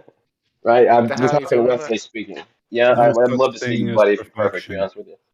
That's not like slightly off. That's way off. Yeah. I mean, you definitely the sun is a large sphere. You're gonna get each point on the sun radiating light in every direction. So we're gonna get light from the top of the sun, the bottom of the sun. But most of the light we get from the sun is And it's parallel. not There's some 90 that's not, degrees. but most of all of it is. Then it's not 90 degrees. You got to throw out Eratosthenes. Yeah, but my point in bringing up Eratosthenes was to make note of the fact that every single method gets the same radius. That's why I brought that up. Right? You gotta give that some weight. If you're using different methods and you're coming to the same conclusion, You I guys gotta have tell you the complete conclusion's control right. of the history books, the science books. Yeah, that's You what we guys think you back in can't go school. and change all the copies to make them say the same thing? Really? And you're still working Um, backwards from an assumption there, 50. no, the Yeah. calculations are pretty damn Yeah, simple. I mean, it's basically just simple trig. You can do it like I've done you it get before. the It's not that you get the difficult. same Assumptions on top measurement of as long as you assumptions. you get the same measurement as long as you make the same assumptions, right? That's what you're saying. As long as you make the No, you assumption that basically. the light rays are parallel and that the sun is distant, you'll get the same result. No, I'm talking about the different experiments. The other experiments don't have anything to do with light rays. Well, all of the experiments have to be based on reality, 50, not They are. assumptions. Well, they're You not. do assumption. You can't. So in order to do science, you have to make some assumptions. You can't pin down every single detail. It's not possible. That's not science. Well, whenever I was going to engineering school, part of basically every single science class, we had to list Engineering our isn't assumptions science. before we started the science problem. Is a So carpenter a in being scientist taught to do because he measures things? Is a carpenter a scientist because he measures? what? You No, don't what does build that the have to do roof with first. anything? So are measurements science experiments? Are they science questions? They can be, sure. Okay. How is They a can be. measurement a question of science? What's the observed natural You phenomenon? have to tell me that thing's over there. I want to know how far away it is. Yeah, but that's just a measurement. That's not a science question. You're not Why isn't establishing that a a science cause and question? effect relationship. So I think you're making an error in applying science to measurement. Okay, whatever you want to call it. Do you deny that we can measure things? Nope. Well, you haven't presented any Okay, then we measurement. don't have a problem. It doesn't matter So what what have you category you measured? want to stick it in. We can still measure things. Well, I Well, we told you do have a specifically. I problem measured. because you claim I stuff did a that site just survey. isn't true. All right, so I think you just said What that do you say about the notion that math they're is all the same? science, right? If you could just give me just a second at 14 minutes after the hour. Mathematics is not a science from our point of view in the sense that it's not a natural science. The test of its validity is not an experiment. Richard Feynman, heard of him?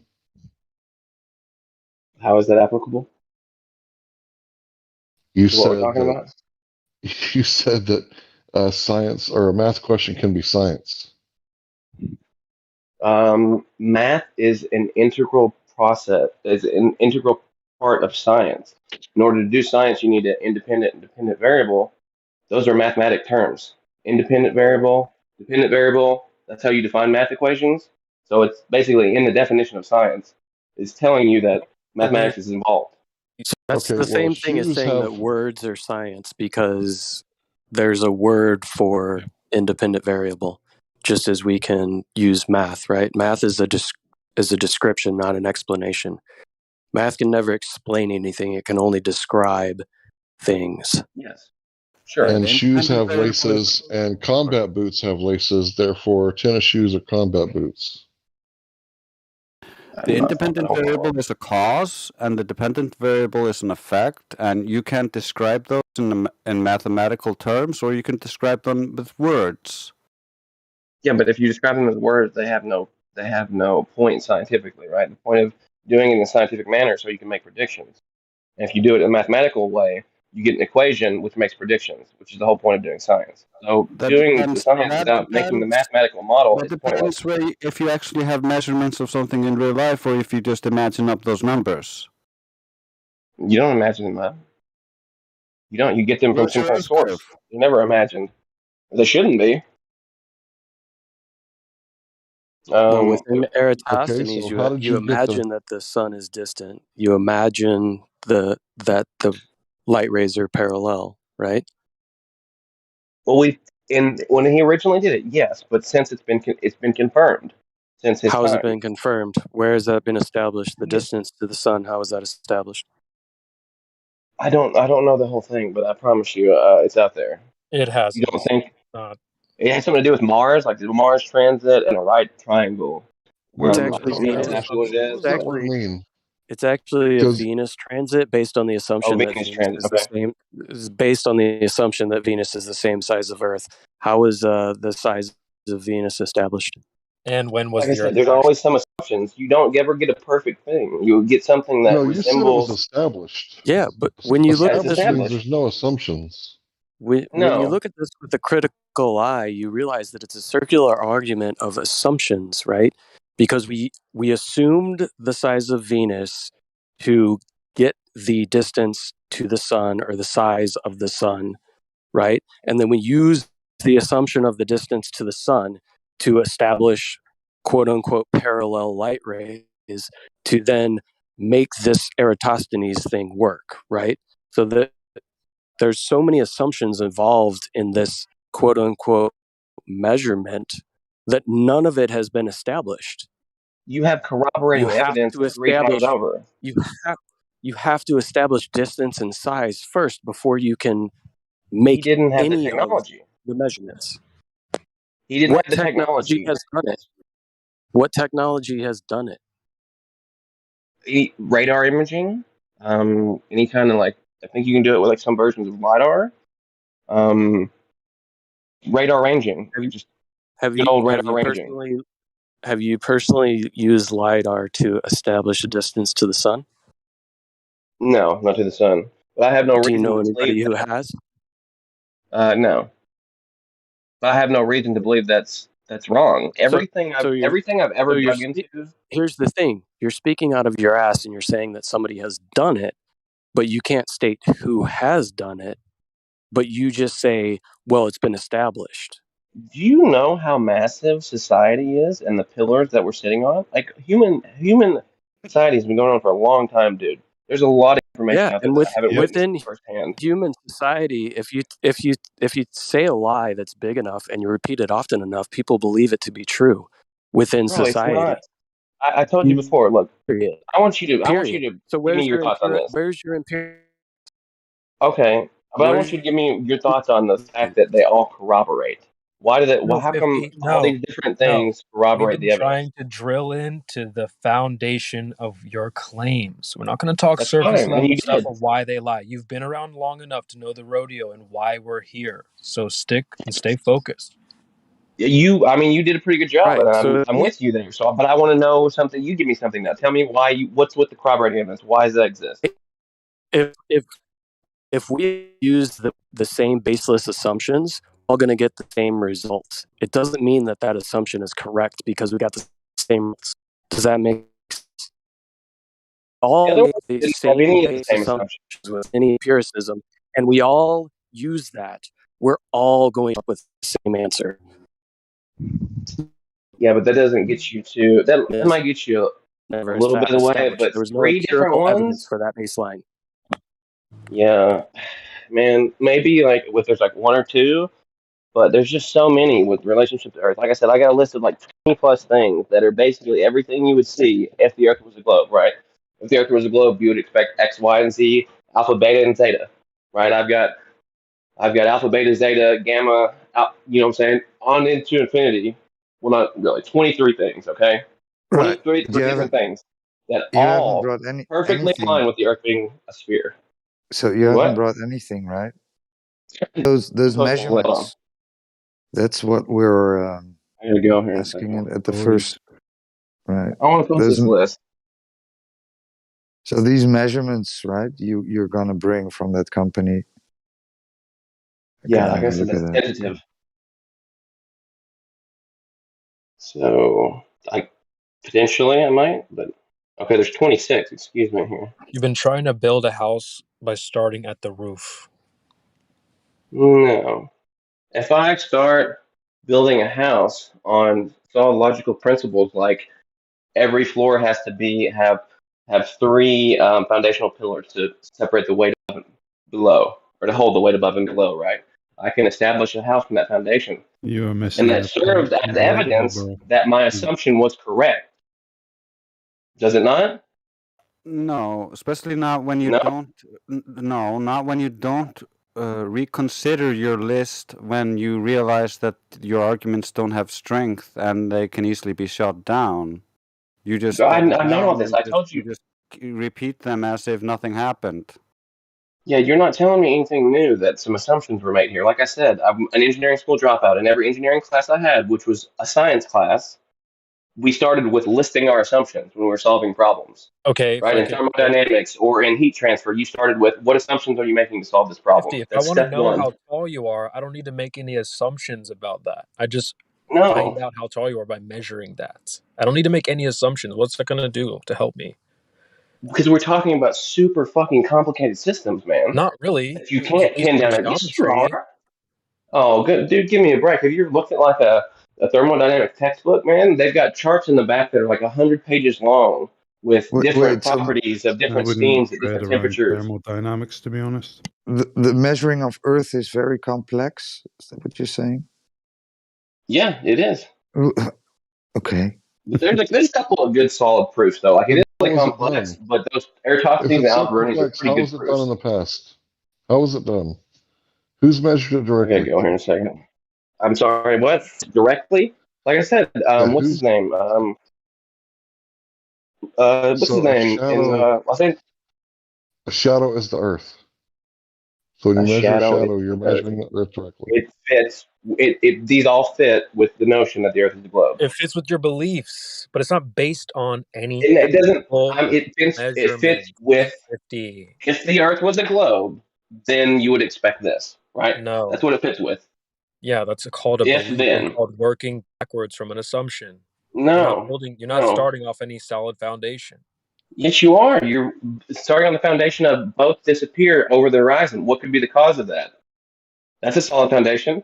So Well, you we've been can't on investigate. You can't 50. make Stop predictions. pretending like this is your first conversation in flat earth. You've been on Oakley's, you've been here long enough to know we pull that apart on a day-to-day basis. Boats don't go over a curve. You know this.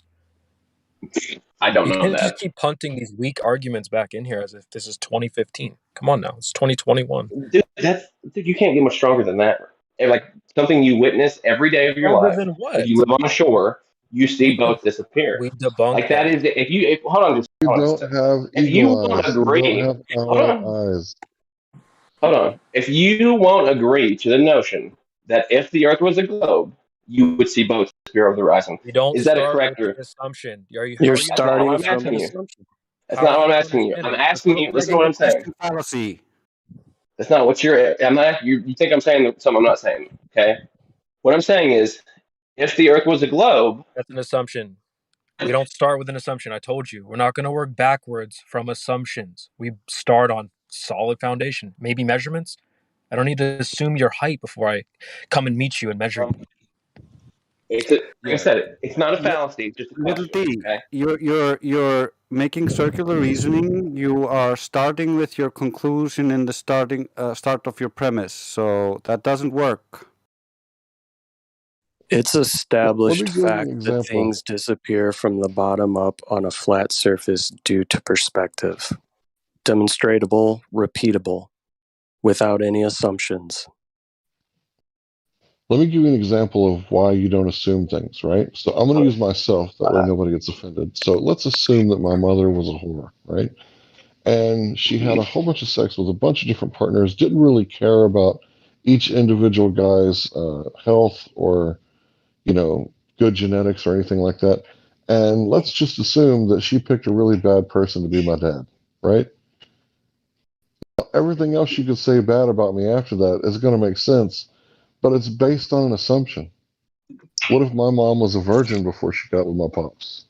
That would make the whole story and everything after that completely different, right? If you didn't have any corroborating evidence, sure. But once you're able to corroborate that assumption with multiple other things, then you essentially know it to be true. So where are those measurements then? All over the place. Every Right. single industry I've ever been in has basically taken into account Earth curve in some way. Like I said, right now I'm working for an ISP, and we take into account the radio horizon to build our networks. You want me to show you a document from the company that says something about it? No, want those measurements you. Well, let me ask you this: what about the document though? The company I currently work for, I can show you a document right We're now not that going says to that our do. engineers take into account.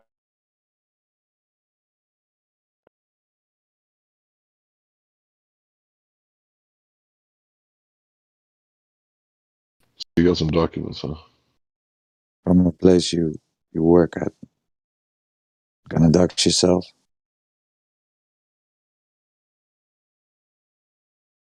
So far, everything is presented is quote unquote based I'm on the making a globe. statement, so it can't be a logical fallacy.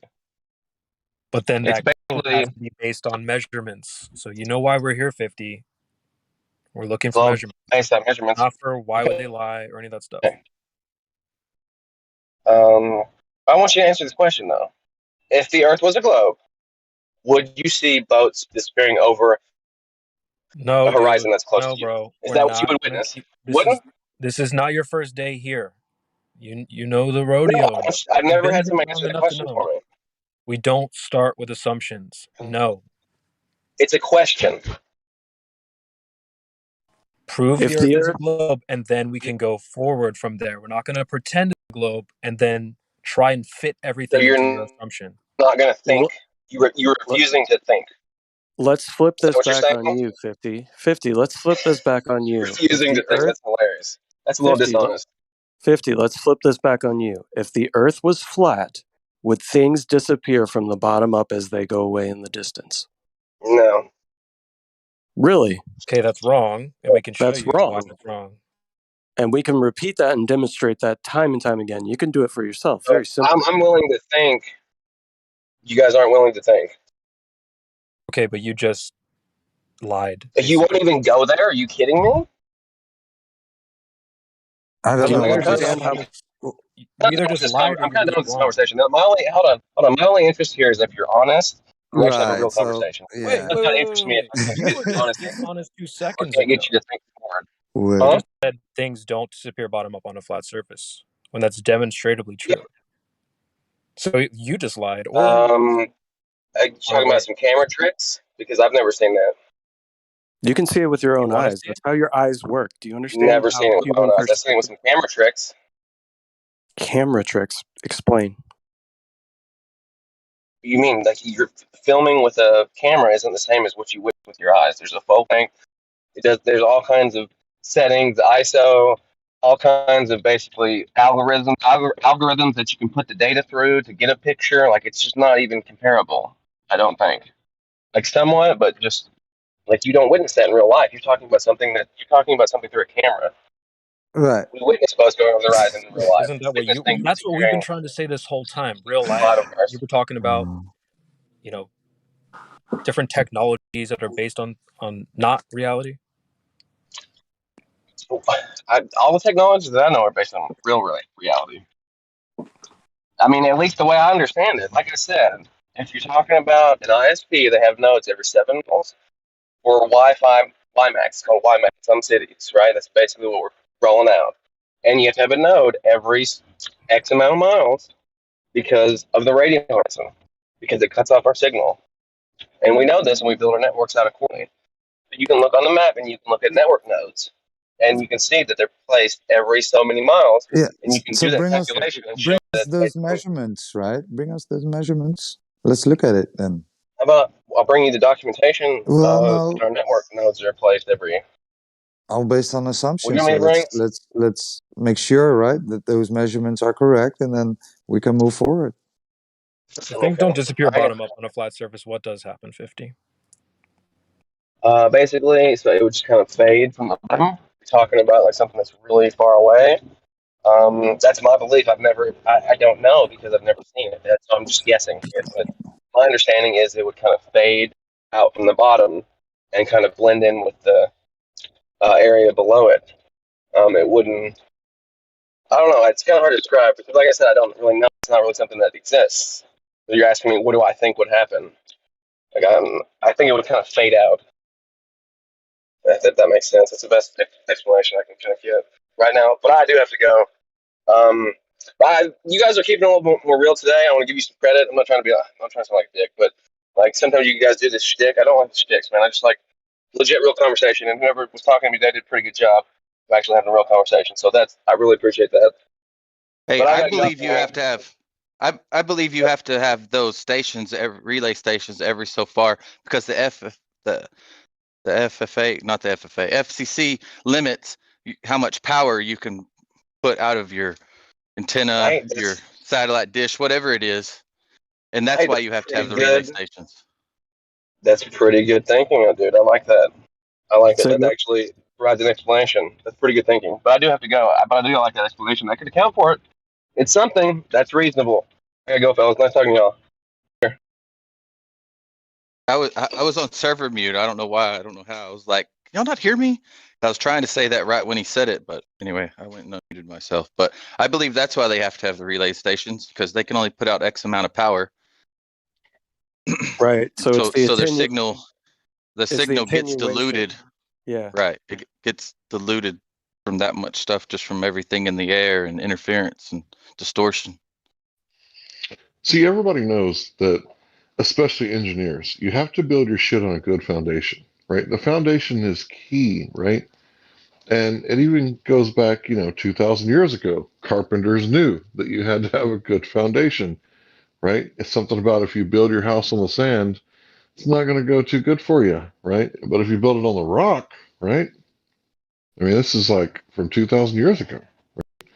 So what they're doing is they're building their foundation on these assumptions, right? And without actual measurements and actual observations and verification, right, their shit just falls apart. I mean, 96 or 95% of their model is dark matter and dark energy. That's a hell of a lot of duct tape and rubber cement. Well, the problem is that they treat that foundation as rock. They don't treat it as sand, junk. They actually believe it's rock. Well, yeah, that's kind of why he was kind of caught up when he said, well, we keep getting the same answers, so we know that it's right. Well, if you keep making the same assumptions within your equation, you're going to get the same answers. That doesn't mean that the assumption is correct. That just means that you're plugging in the same assumption. It's kind of like if I just joined a cult and I would be like, everyone in the cult keeps telling me the same thing, so it must be true, right?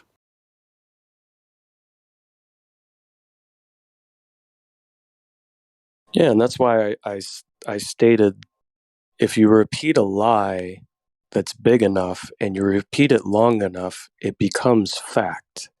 Because people assume that this big lie would not be a lie. There's no way that we could tell a lie this big and that so many people would repeat this lie.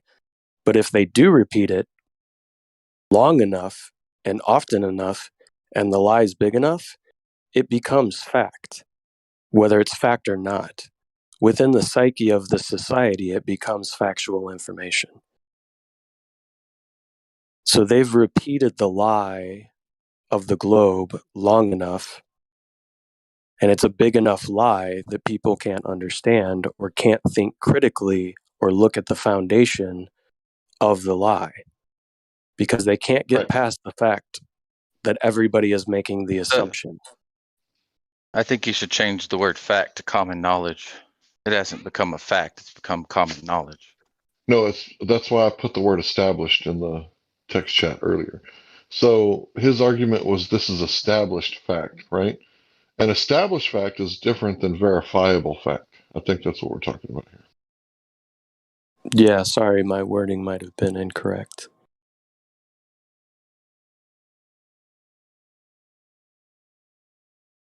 Thing is, he came in here the other day and we asked him to show us this list, this mythical list of his, and he showed us the list, and we went by, he wanted to read it all off in once, and we were like, no, go through one at a time, and we made him go through much of the top part of his list, and each one was destroyed thoroughly until he could no longer defend it, so we went on to the next one.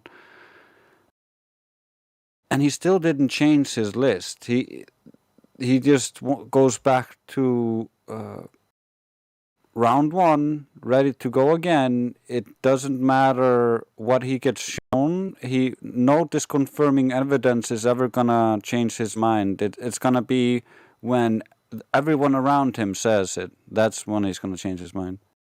Right. About 6 to 8 months ago, he showed me his list, and I listened to all the things on there, and his list is this is what you should see if the Earth is a globe, right?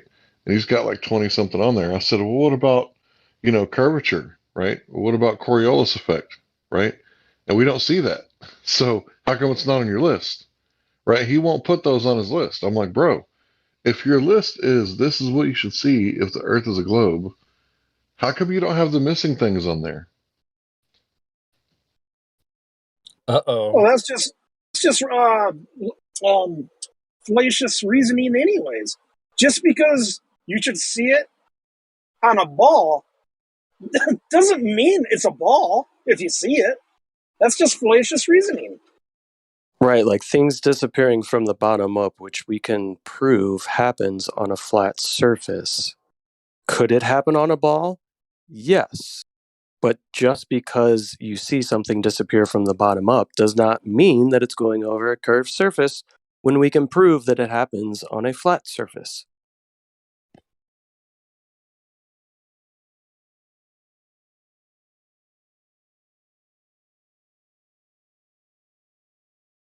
So what they want you to believe is that everything we see in reality, right? It's only for the globe. It's mutually exclusive to the globe, and they ignore stuff like the Rayleigh criteria and how light actually works as it bounces off of buildings and diverges in all directions because the light isn't collimated, and as it spreads out, the bottom bounces off the water and never hits your eye because it's going over a large amount of atmosphere.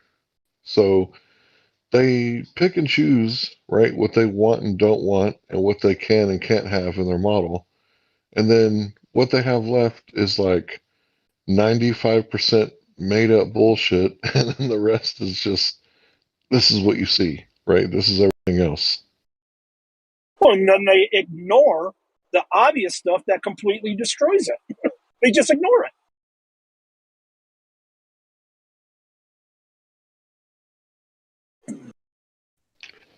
Poor That's sun the weakest worshippers. defense.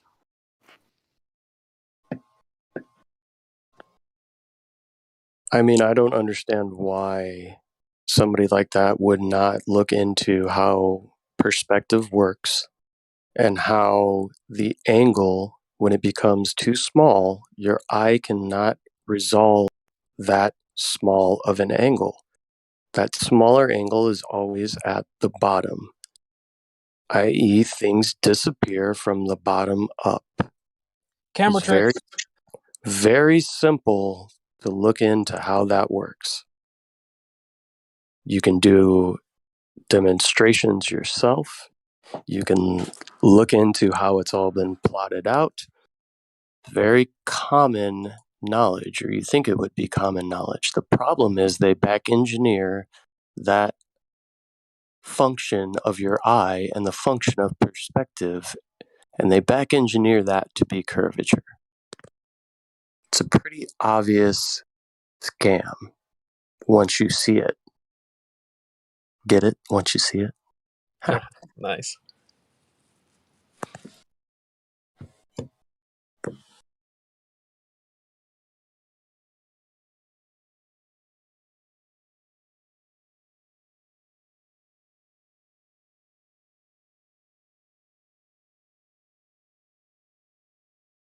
Like, that was one of the first things I did once I realized that all the distances to the celestial objects are based on assumption, and it became a huge circular argument. Once I figured that out and I started to look into perspective, I demonstrated things for myself. And I looked into it. I did it for myself. I didn't just look at videos online. No, I went out and I actually saw this take place for myself. It's not tough to do. And once you figure out that things disappear from the bottom up on a flat surface, you don't have to assume a ball, because it technically, yes, it would happen on a curved surface, but it happens on a flat surface as well. So you can't say that it only is happening because the surface is curved, because you can prove that it happens on a flat surface. Did this for myself. But if it happens on a ball, you won't be able to zoom in and bring it back into view. 100%. That's where they come in with refraction and all that BS to try to explain away the fact that optically, the optics that we have, we can zoom in and bring objects back over the quote unquote horizon that supposedly disappeared to the naked eye due to curvature. Now, how is that even possible? It destroys their argument right there. I don't understand how people with gravity, that's how it's possible. So it's impossible. Got it.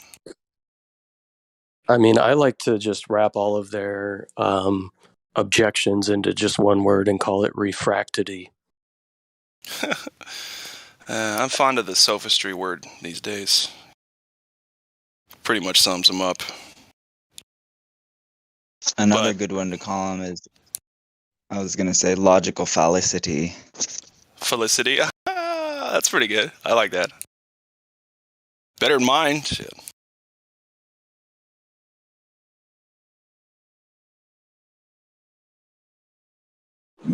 So it's funny because all we do is sit around and think about what kind of, this is what I do a lot, is sit around and think about what kind of screws have to be loose, still loose, and maybe the hole is just missing the screw entirely and the screw is lost. But what screws are loose in these folks' heads that still, they know the topic probably almost as well as we do, and they just defend the globe for the sake of it, I would say. But it's a psychological, like, we're always, trying to figure them out, right? It's called zealotry and cognitive dissonance. And you have to remember, cognitive dissonance is very, very powerful. It sure is, man. Wow. Well, it starts with a worship of authoritative figures and their appeal to consensus or appeal to authority, typically, because they can't wrap their head around the fact that the authority figures within their religion are not telling them the truth or are just blatantly omitting things and making assumptions. I agree, and I think those what you described are the symptoms of the real problem, right? Because they'll appeal to authority, appeal to consensus and such, but as a result of everything starts with an emotion, and then we choose how we feel it and we choose how we act. But the emotion is something we can't control, and so all we can control is everything after that, right? Feeling, doing or not doing whatever. So anyway, the emotion happens first, and the emotion comes from a cognitive dissonance, right? So they can't believe they've been duped. They can't believe that they don't know the truth about something. They really don't want to believe that their experts have been lying to them. They're taking that personally, right? Even though they know none of the experts, they're taking it very, very personally. And why? Because turns out they were lying in the first place. Anyway. Well, and Yeah. plus, can't rule out the fact that they don't want to admit that they believe something so ridiculous for so long. Mm-hmm. Yeah, Well, I think it's they have to come to terms that they're victims of all this lying, and for a compensatory narcissist, that's something that they reject really hard, because they built themselves up from the victim mentality and shut off their emotions, so or dimmed their emotions. So depending on how far along they are on that scale.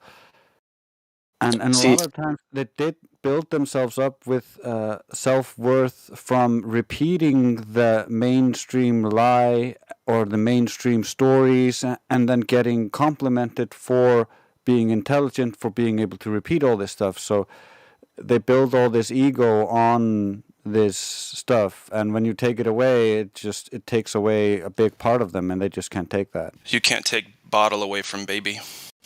Well, I think it's hard for them to comprehend that people are lying to them, but I don't necessarily think that the vast majority of people in those authoritative positions are actually lying.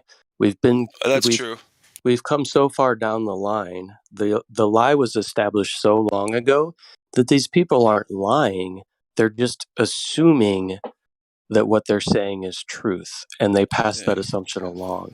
So it's not like an intentional lie is being perpetuated, though there are probably a small percentage of people who understand that they are perpetuating a lie, but I think it's a very small percentage. And the average person, when they realize or when presented with evidence that it might be a lie, they automatically assume that anybody who is teaching them the incorrect information is lying to them, when they're not necessarily lying. They're just teaching incorrect information without knowing it. Yeah, that's true. You got to give genuine people credit, because not everybody's out there in on the lie. And people are like, Globers are like, 8.8 million scientists are against you. Like, you don't know 8.8 million scientists. Have you read 8.8 million studies about that? Get out of here. Like, they just make up these astronomical numbers, and then they apply it to what has been quote unquote debunked about the flat Earth. They don't show any proof of that.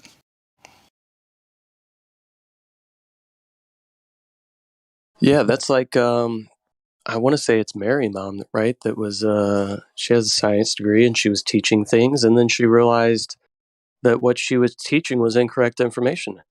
Yeah, and then she stepped away from that, right? So it's not that she was lying initially, she just didn't understand that she was perpetuating a lie. Yeah, she didn't. Well, yeah, and that's the thing, though.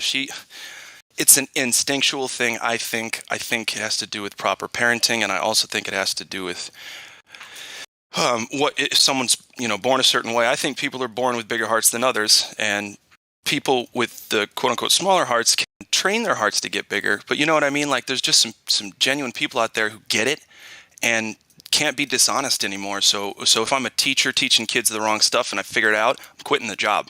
I'm finding something else to do. That's just that. You know what I mean? It's just everybody just wants to pity their little existence, you know? Yeah. Because as soon as you point out that, yeah, you have been deceived, you've been fooled, been lied to about a whole ton of stuff, that's when the victim mentality has to stop. It's like, you know you've been lied to, you know you've been fooled, now you can avoid being fooled further. Yeah. But they don't want that. They don't want that responsibility. They want to sit in their Nobody little does. fucking victim consciousness, man. Right. Yeah, that's because underlying under the compensatory narcissist is the victim mentality, and they don't consciously accept it because they were victims, and they generally think of themselves as victims of circumstance, as victims in the past, and they're allowed to be bad to this guy because he did something bad to them or something they perceive as bad. It can get pretty wild when you're dealing with these types of personalities. But I'm inclined to agree with Mimus's interpretation. It's fucking bronze souls versus gold souls, you know? There's a boatload more bronze souls in this reality. Some are never gonna get it.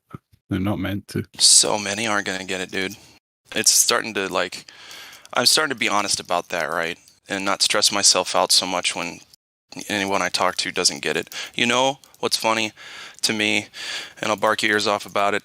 The people who are most receptive to these topics are people in the general public. They're strangers at the grocery store, at the bus stop, wherever. You know, your hairdresser. They are super open to it. You know why? Because out in public, they'd rather talk about something interesting than be silent. And especially around people who are wearing masks, they won't even look at you. But anyway, I digress.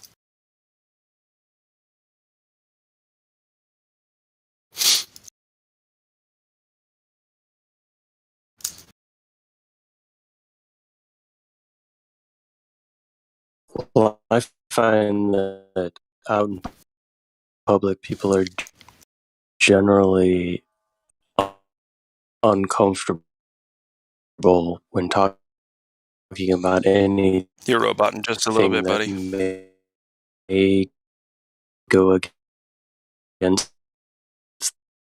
their world. Napalm, you're Samuel Robotham. What's funny is I understood all of it. Yeah, I got what he said. It's great. Hey, Napalm. Right. Might just want to reconnect there, partner. If he even heard us yet. It progressively got more robotic.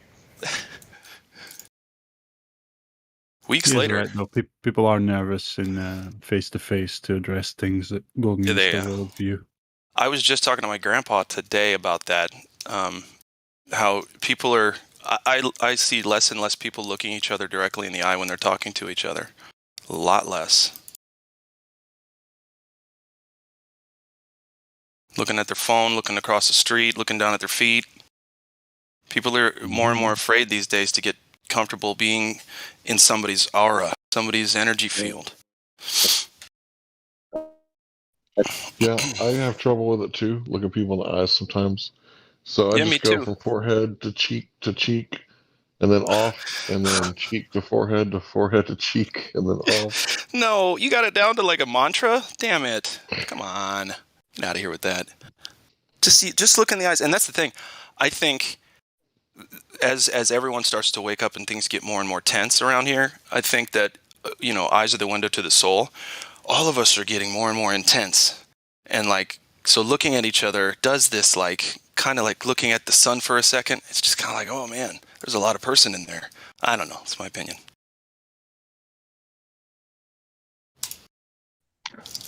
No, I do pay some people full attention.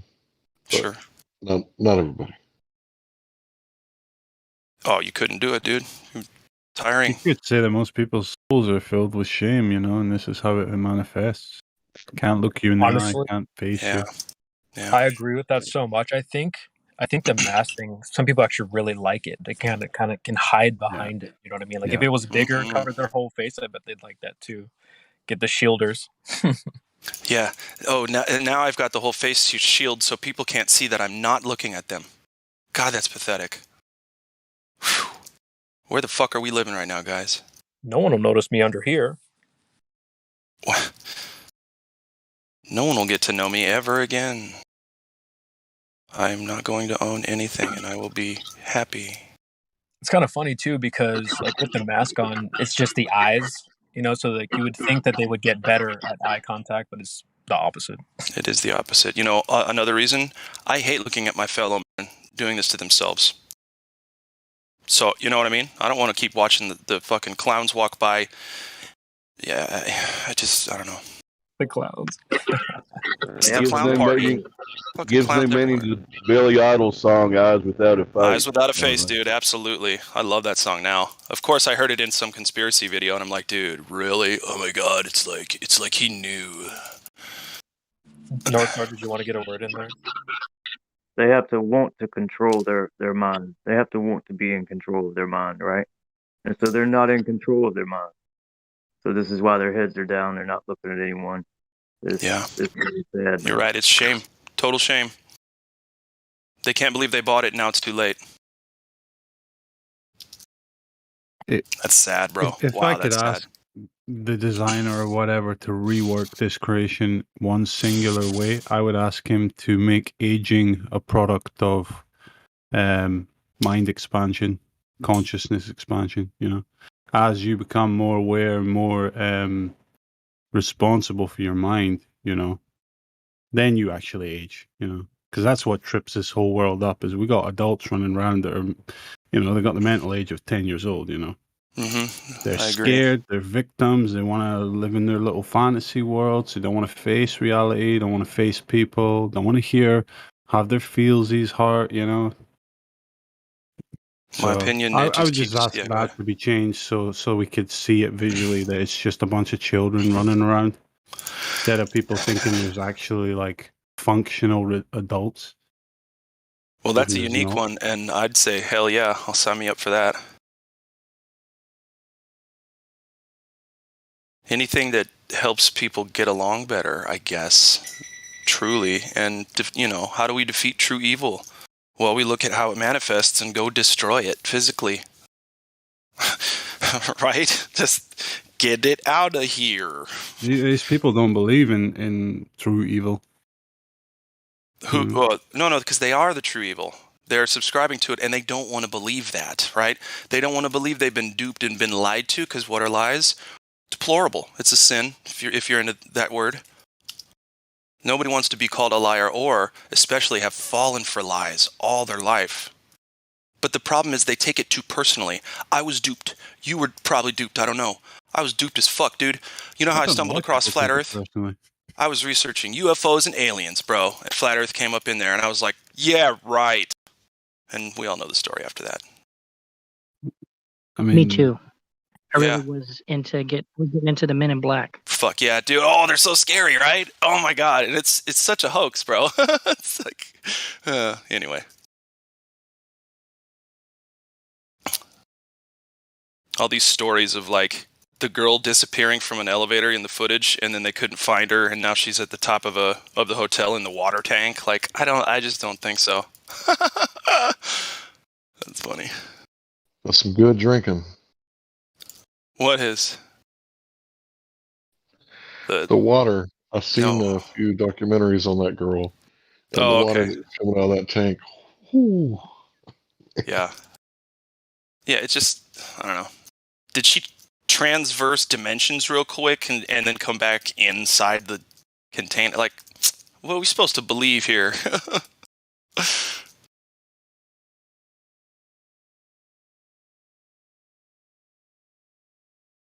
Yep.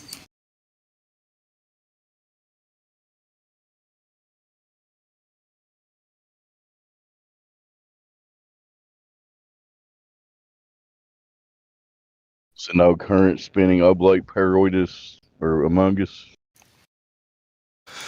No.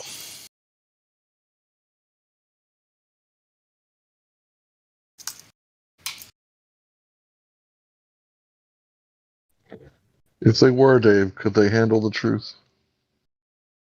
They can't handle the truth. Yeah. You want me on that wall. You need me on that wall.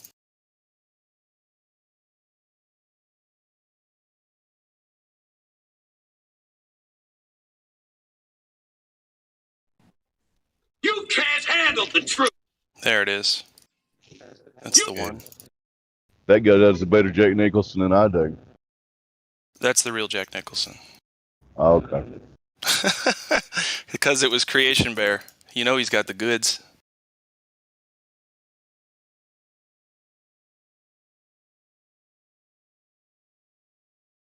Oh, is the moon landing pushed back again? Seriously?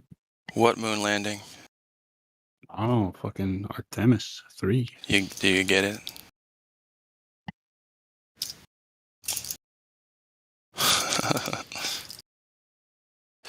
Oh man. You know, I can't wait to talk I can't wait to talk to my friends and family about how they didn't, but they're going to say that they did land on the moon.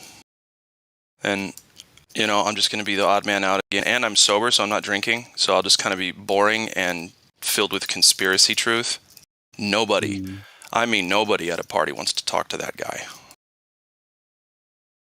If there's people that still fucking believe the moon landings, if they There pull are it off tons. again with real CGI, like proper levels of CGI and everything, we're fucked. Yeah, there's tons of those We people. ain't ever pulling them out that hole, man. Fucking hell. If people are buying into that shitty fucking slideshow animation, Shatner, footage, you know, man, from the 60s.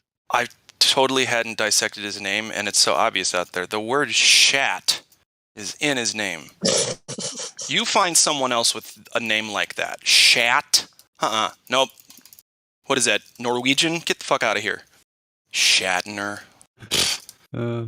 So, there's That's that. funny you say I totally dissected his name, expected some deep gematria stuff, you know. Nah, fuck all that, dude. Just separated. How two you gonna syllables. prove some gematria? You know what I mean? How you gonna prove that? Get out of here with that, too. Yeah, that gematria stuff is really weird to me because I don't understand it. First of all, let me say this. So this is an argument from ignorance, but it's like, you know, 2 and then the 3, right? And that makes 6, and that's a 9. Or, you know, Yeah. they'll do some shit like that. Like, whoa, how did you make that leap? That 2 plus 3 is a 6, and so therefore it's a 9. Yeah, Like, I don't see, know. it's bonkers, dude. Absolutely batshit. Well, I know how they got the gematria for the Torah, if you'd like to hear. Why not? Sure. Well, they wanted to make sure that when the scribes were copying the Torah, they had everything in the right order. So after a period of time, they had created the number system using the letters so that whenever they would go in and they would read the verses, they could count the letters and they'd know the number for, you know, what was in there. A specific letter, they would know that we're off because the scribe would finish writing the Torah. They would have somebody come in and count the numbers of the Torah, and they would count it like 4 or 5 times. And then they would say, okay, well, the numbers are off, so we need to find out where it was at. So then they would read the numbers for up to a certain point. Then they would get into the lines. Each line had a specific number, and they would read the lines and find out which number was off. And then they would know in this line, this number or this letter is wrong because the number is off by this much. So then they could go in and actually figure out where they Motherfuckers made couldn't the just use a bookmark. Brother, you lost me about 60 days ago on that one. Right when you started talking, I was like, this is math. I'm shutting down. Yeah. It was used to calculate. So what are you saying? What's the bottom line with all them numbers and lines? What does it mean? I don't know why this is going in this direction. We don't have Hank, I think it was saying he didn't understand the gematria thing, and I said the gematria, the Torah, I understood. Yeah, I know. Yeah, I just couldn't follow. It's my fault. I almost guarantee it. Here. If Hank is interested.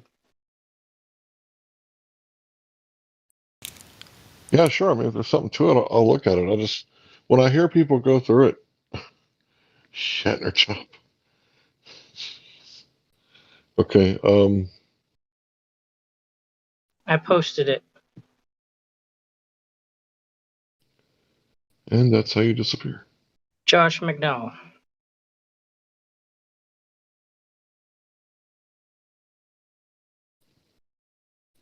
I'll load it up. Check it out later.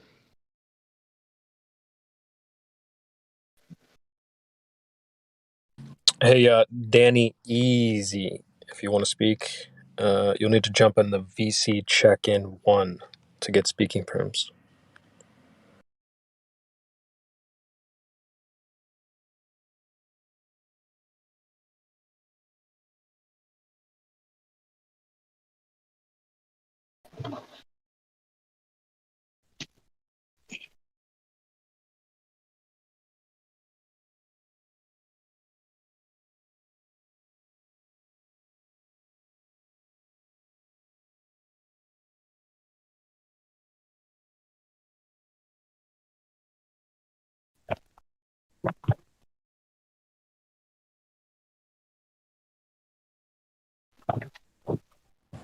Professionals have standards.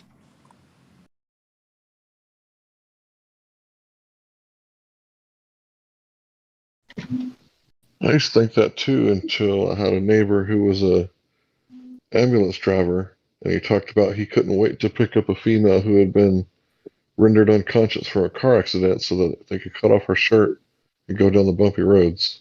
I used to think professionals had standards too.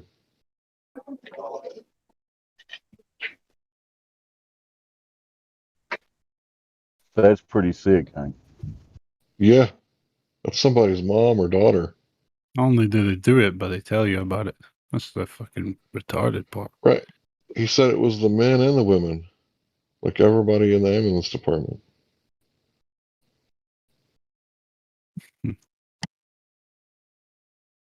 Yeah, this is why people wear masks and don't look each other in the eye. Right.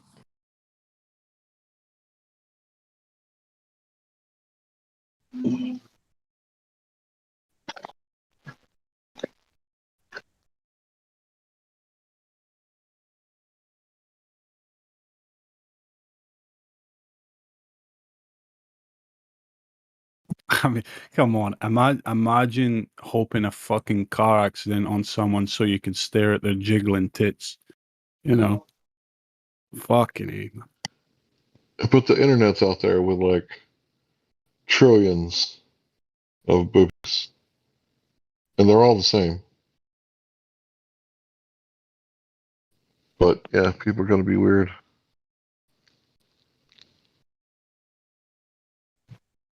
I have no public opinion on breasts. Plenty of I private do. opinion. They're good. Fine, I can admit that they're good. They're in fact great. But that's it. Too good.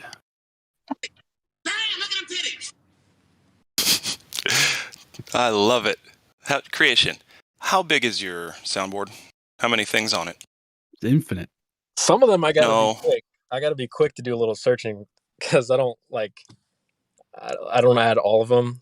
But yeah, I'm quick with it. So You are answering the wrong question. I asked for a number. let's see. It's pretty big. Are we talking hundreds, thousands? What's up? Still scrolling. You can do select all and get info. No, it's on my iPad, so Oh, I just keep adding them, so it piles up. But it's definitely a aren't lot, you a man. Let's hipster? see. 2, 3, 4, 5. iPads. But you got them earbuds too, huh? Stealable, Yeah. losable, breakable earbuds. Yeah. I'm just messing with you, buddy. I wish I had a pair of those now. Plug it up to my phone. I can take y'all anywhere. Better or worse, right?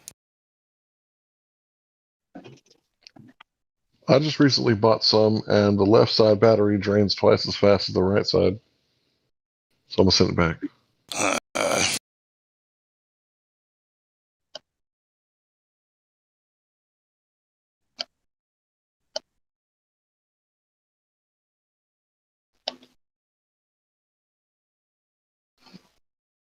Okay, so Oh, just but I just mine only. added it up. Looks like I've got 275 organized clips. It's pretty good. Nice. Pretty damn good. Now, that's not nearly enough, but that's a good start. For the amount of shit Glober's come up with, yeah, you're gonna need a few, like 10,000 more.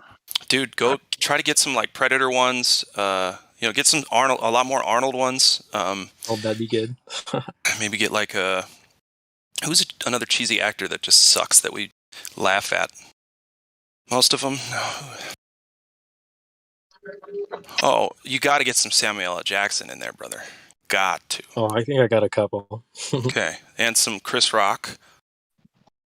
How much for a rib? Yeah, got to get some Chris Rock in there. Don't do Kevin Hart. He overall sucks. Miyagi sound. Miyagi. Huh? Some Miyagi sounds. Miyagi? From Karate Kid. Oh, from some Karate Kid songs?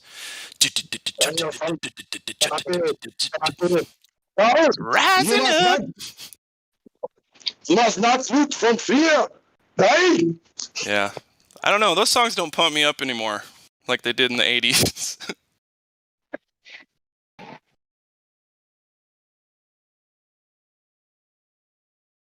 You know what song still does, though? Good Some vibrations. Steven Seagal quotes. And some Christopher Lambert.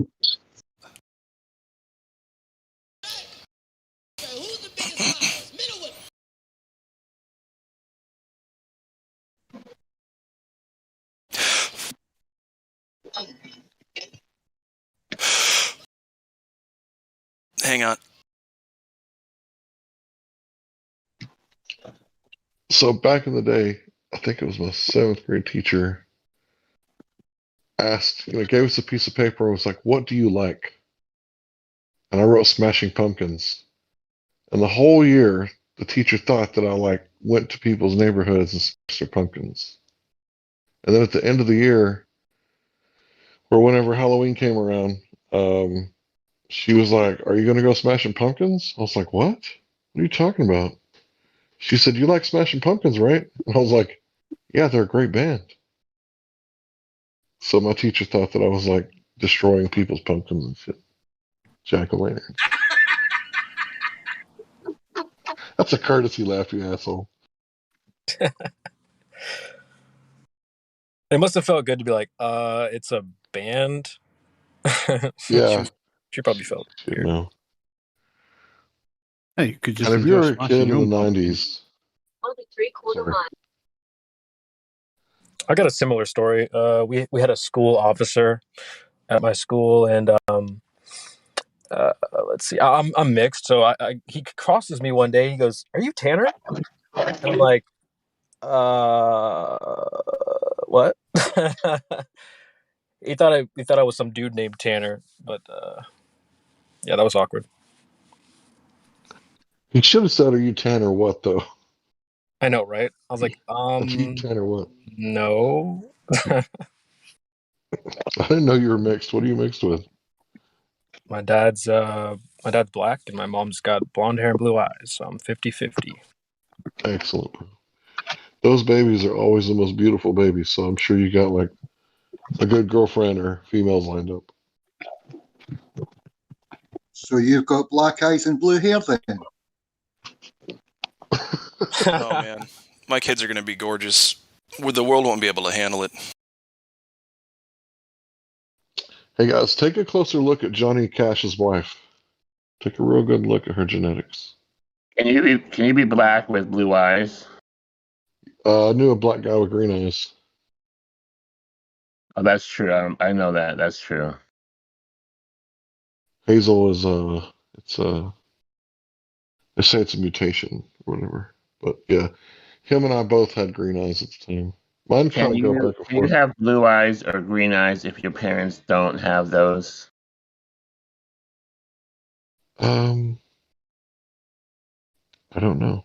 Like It's your a parents have recessive trait. brown eyes, could you come out with blue eyes, or is it the mailman? I don't know. I just know that it's a recessive trait.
We're joined by a Kuka132. Kuka, if you want to speak here, you'll need to be verified. You can jump in the VC check-in to get speaking perms.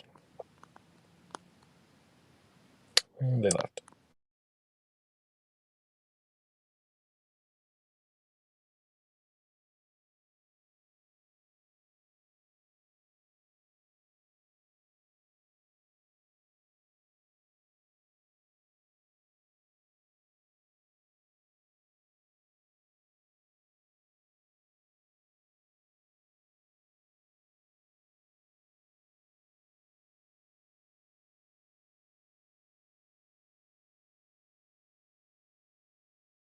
So I just took a picture of my eye. It looks really weird because I was forcing my eye to stay open, even though I was kind of looking at the sun. But yeah, today my eye doesn't look as blue. My YouTube channel is called Hank Hill. Good luck finding it.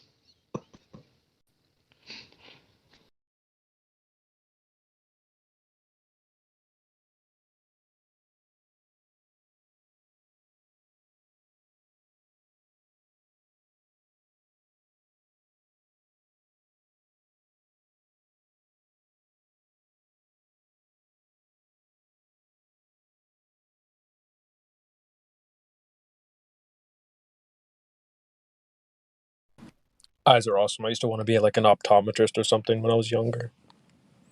I thought that would be a cool field to get into.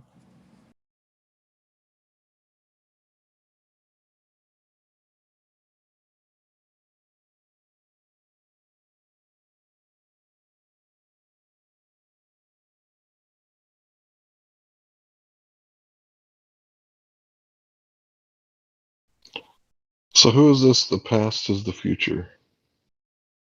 I know I've spoken to him before.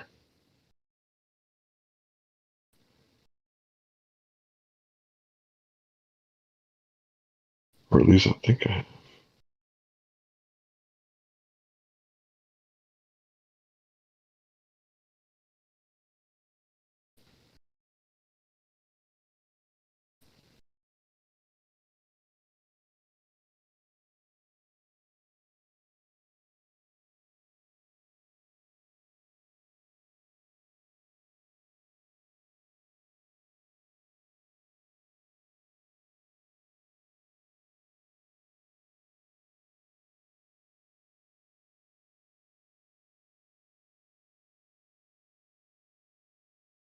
So what color would you say my eye is?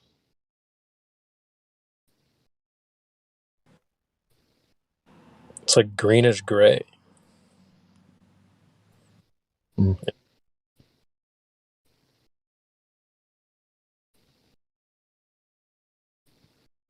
Got some yellows, you got some blues. It's pretty cool. Yeah, I got every color in my beard. Black, gray, white, red. Mostly red.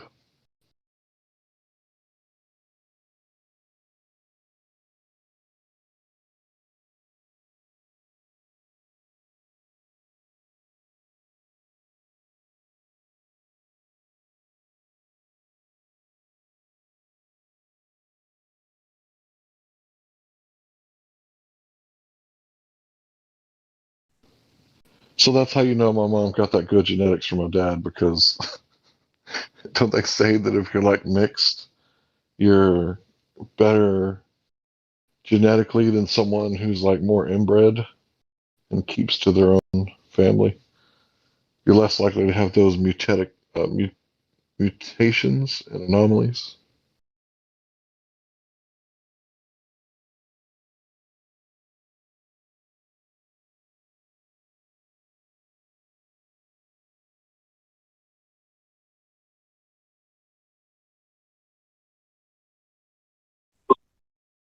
Well, nobody here? What's up? Who's that? I know that voice. What's up, Siler? Insider, fine, fine, thanks. Just came to my work and I thought, okay, let's chat a little bit. What's up, man? How you doing, brother? Fine. It's 11:30 at night here, and just got at work. Where are Everything you at, is bro? smooth. 11:30. Are you in Europe? Greece. You're in Eastern Europe? Oh, Greece. That's right. Yeah, I'm sorry. I forgot. Yes, it's very windy here. Very windy. I think trees get ripped off of the ground. Very windy. Don't put the kids on the bounce house. Eventually, I don't have kids, as I know. Maybe I have, but don't know about it yet.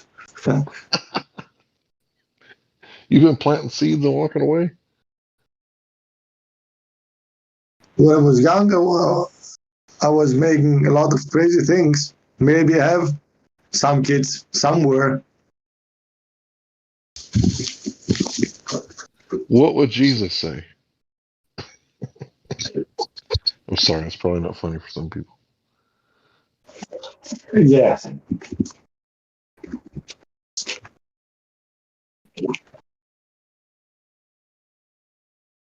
You must follow a little bit your heart also.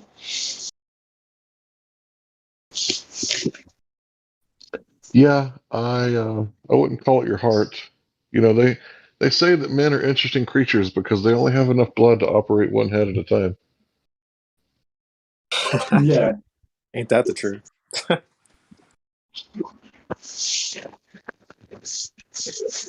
How much do you last without sex? How much time? Oh, that's 1 easy. month?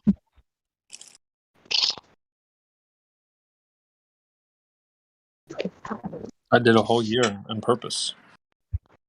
Oh. I can't last 1 week, man. I'm almost at 2 years. Yeah, semen retention, bro. It's one of the healthiest things you can do.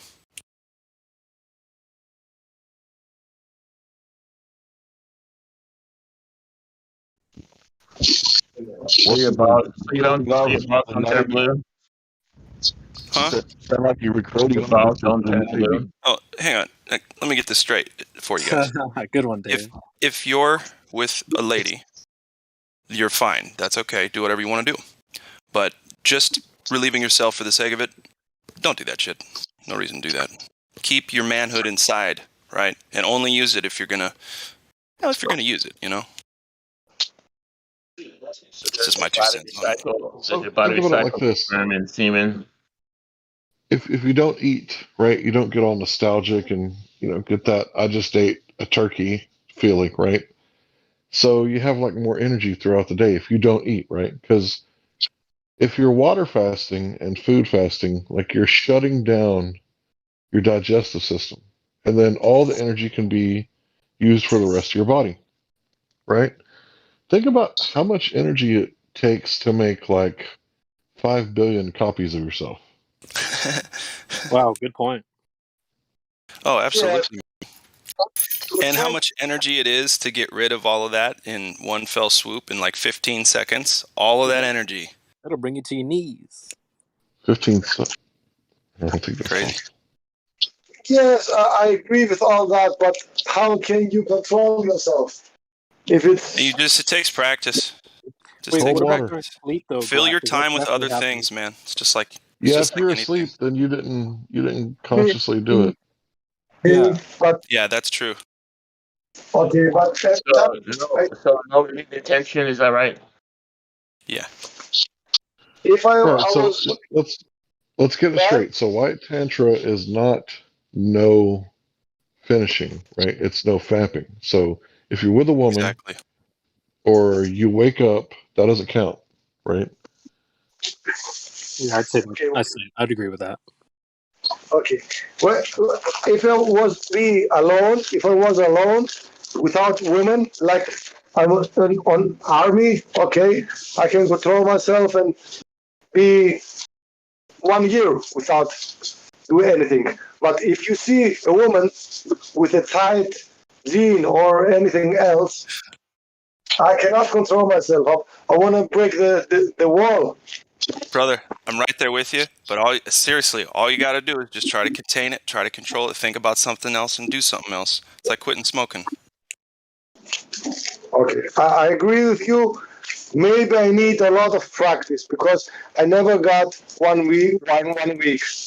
Dude, yeah, it takes a while. You got to get past those like moments where you're just freaking out and eat some food, do something else, go exercise a shitload. That helps a lot.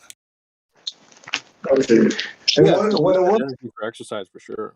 comes near me and I smell her, like only talking to me, I smell her and all the hormones she has. Siler, you're a ladies' man. That's what I'm hearing.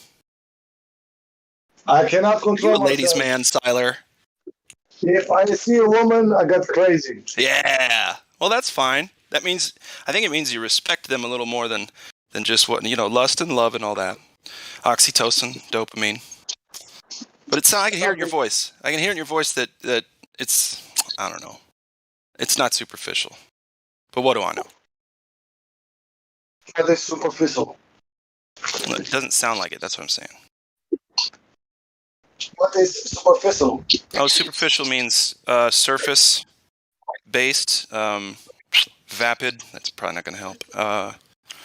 Superficial, fake, focused only on appearance, focused only on a sexual conquest, per se. Right. If you're actually taking the time to like smell a rose, then yeah, I think you're doing a good job. Yeah. You didn't say, "Oh man, she was so hot." You said she smelled great. Who says that other than genuine people, right? I like that. The smell of a woman is perfect, man. Perfect. You get drunk. I get drunk of this. Yeah, we're supposed to, man. It's good programming for the most part. Time stops.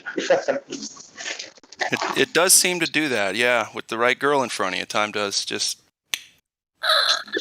They say that our smell is like your most repressed sense, right? What is? Your sense of smells. Like we like it's like our most repressed sense of what I've heard. I don't know. Don't know that.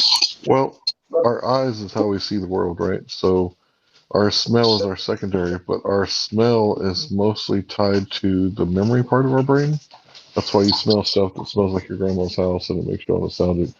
But apparently we can memorize I think it was like a really big number, like 30,000 different smells. But not all women smell good. Maybe some women doesn't smell good. I don't like there's it. a pH balance. See, the best part is when you find someone you dig, and they dig you, and your pheromones agree with each other. So you like the way she smells, even if she's sweaty, right? Yeah. Top of the morning, you don't mind. Top of the morning, you don't mind her morning breath, kind of deal. So yeah, and that's always fortunate when it works out. You get best of both worlds. That's really interesting. It's really important not to hook up with a female on birth control because she may tolerate you while she's on birth control, but when she gets off and she actually smells you for the first time, she may get rid of your ass real quick. Yeah, dude, it's possible, and you can't take it personally. It's literally the science and biology. The fact there's nothing you can do. Either way, good finding a chick off birth control these days. When she has her period, she smells perfect for me. You are a big sweetheart, Siler. Well, why don't you go after her, whoever this is? I think there's somebody specific. I can hear that in the back of your voice too. Is there a girl already? Oh, I'm alone now, but it doesn't matter. If you smell a woman and she's hot. Well, I get it, man. I understand. It's a. What are you gonna do about it, right? Women. Exactly like you said, that it's biologically programmed, and that it's sort of above your conscious mind, and that you can't take offense to it. It was also it was further studied that once they found attraction between people, even just visual attraction, when they looked at their genetic makeup, they found that they were very genetically diverse or very different from one another. Then you find they smell appealing you find them attractive because biologically speaking, it makes your offspring stand a far better chance because of that diversity. That was really think, well put. I'll be wow, back in a little bit, guys. Love talking to you. I'll see you in a sec. yes. The thing is that if you look at her, if I look at a woman, I know exactly if I like her. I look at in her eyes and she hypnotized me, man. I feel it. But some women, if you see them, you just see them like ordinary people. She has nothing to tell you. It's simple like that. Do you think those are the NPCs, the non-player characters? Non-play characters, like you mean that you can talk, but it's non-player, like no one inside. Yes, like no one inside. Like in the computer games where there's a player that just walks up and down doing the same task all the time, and he doesn't really interact with you. He's a non-player character. There's no one steering him. I understand the meaning, but I don't understand the how link. can I say, not So, the link. so you were saying that you see some people and you notice attraction, and then some people you see them and you just see them as normal people. They're not attractive, they're not ugly, they're just there. That's like the non-player character, the one that just walks up and down for this whole stage but doesn't really do anything. I understand what you mean. Yes, exactly. I see 99% the people like this. I don't see them like in emotionally, like to feel them, and they're just there. Yes, like a car still passing by. Exactly.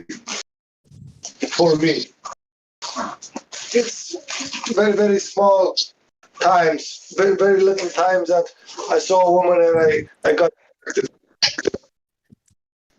I feel like a non-playable character.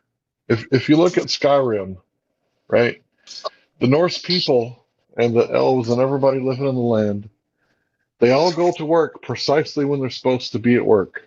And if you fast travel, like the next thing you know is like everybody's walking to where they're supposed to be at the time before you fast travel. So it's like they're a little late for work sometimes, and that's especially me. So it's like I feel like a non-playable character because all I'm doing is going to work. Yes, but I don't know. I think that like the other person told here that you see someone special if she or he has something similar with you. Maybe like you see yourself in the mirror, mostly parts. If she is dressed like you, or if she has the colors that are like you, or she is something similar with your likings with another girl that you were together before, and all the other things you like. If she Well, has so combined the all together, research that research that I saw on this topic said or indicated the opposite. So the more similar someone was to you, the less you were attracted to them, because it almost implies that that person might be like an extended cousin. If they resemble you or have similar facial features, they could be genetically linked to you not too far away, maybe 3-4 generations back.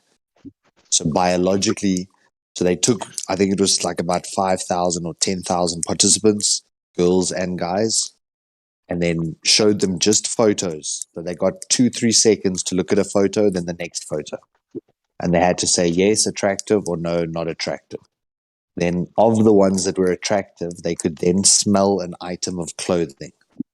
The girls could get the man's sweaty shirt, and the guys could get like the woman's bra or something to smell the pheromones.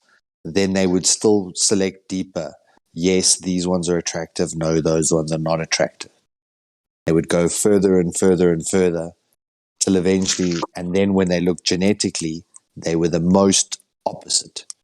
People were more attracted to people from different continents than even from their own continent. Yeah, I gotta say, bro, I completely disagree with that from my personal experience. Like, I love me a pale skinned, redhead, brunette, not so much blondes.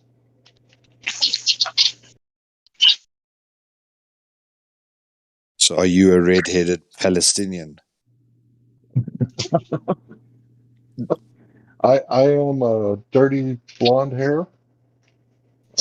Sometimes So it's red, lighter, yes. and sometimes, yeah, red, yeah. And I have light skin, but I do tan. A red skinhead. So, but a Palestinian dark-skinned person versus a light-skinned person, those are quite diverse. Why do you disagree?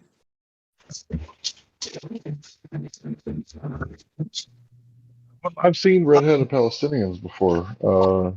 Democracy Now! Did a thing not too long ago on this young girl who was protesting and got arrested. And as far as I could tell, she was a redhead. But you know that's one of the things where it's a mutation, right? So was she a descendant of Irish or Scottish or something, or did she just mutate?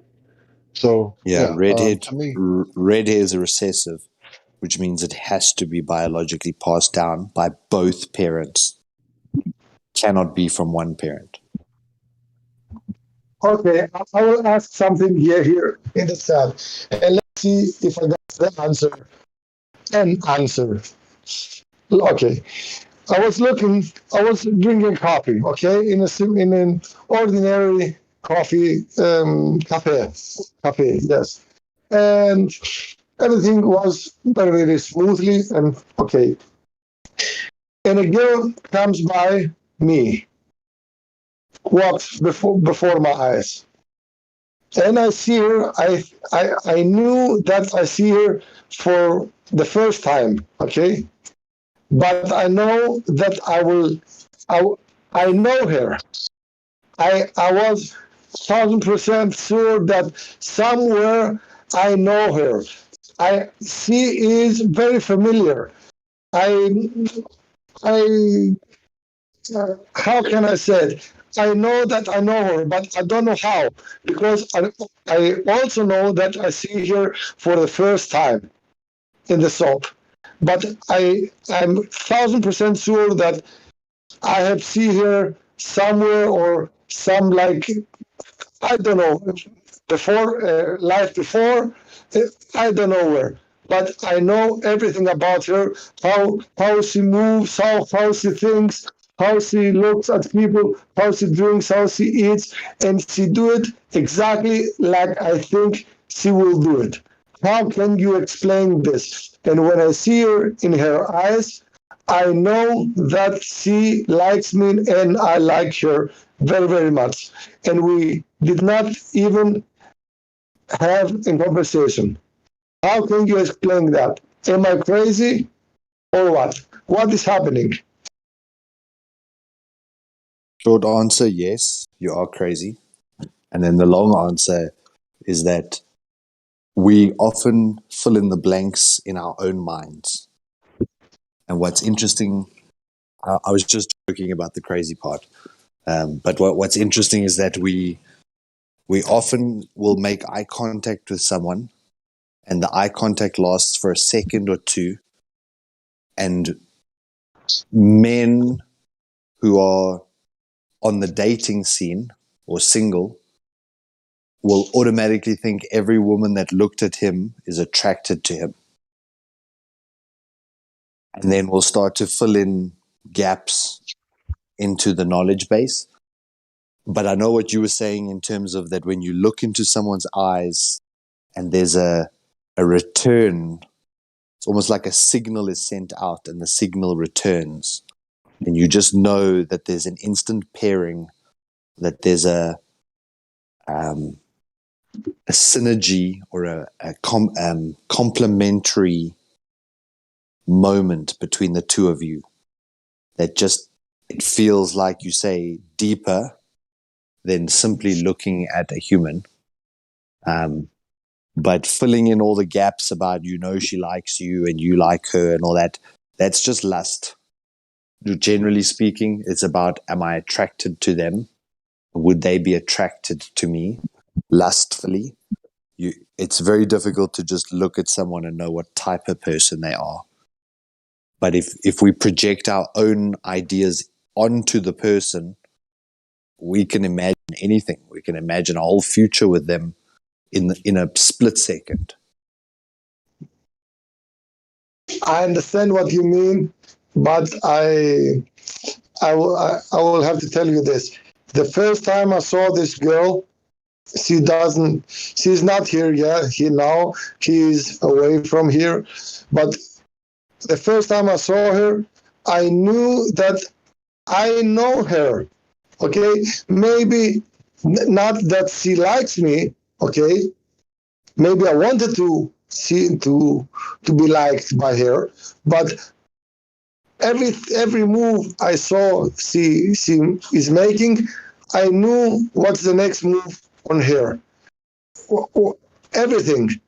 And I think I thought about it and I talk about it many times. I read a lot of books from Jorge Bucay. He is a psychologist from Argentina, and I think that all the things that we see, I think that, I don't know how can I say it. She is something I like, and sometimes when we see something we like a lot, we just spot it. Let's say if you think about a car, a Ferrari, okay, maybe you can see a Ferrari every day, but if you don't like a Ferrari, you will not spot it with your eyes. But if you like Ferrari a lot, every time you see a Ferrari, you will spot it immediately on the road, and you will say, "See, I think about a Ferrari, and here she is every time."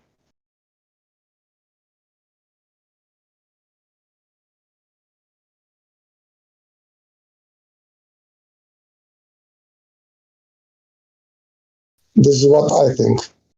So are you saying because you're thinking about that woman, you see that type of woman? No, because I think I want this type of woman. Every time I spot something like that, a movement like I like, or a face like I like, a body like I like, uh, I will spot it immediately out of the crowd. But if it's something I don't like it pass on my eyes without knowledge it. Understand?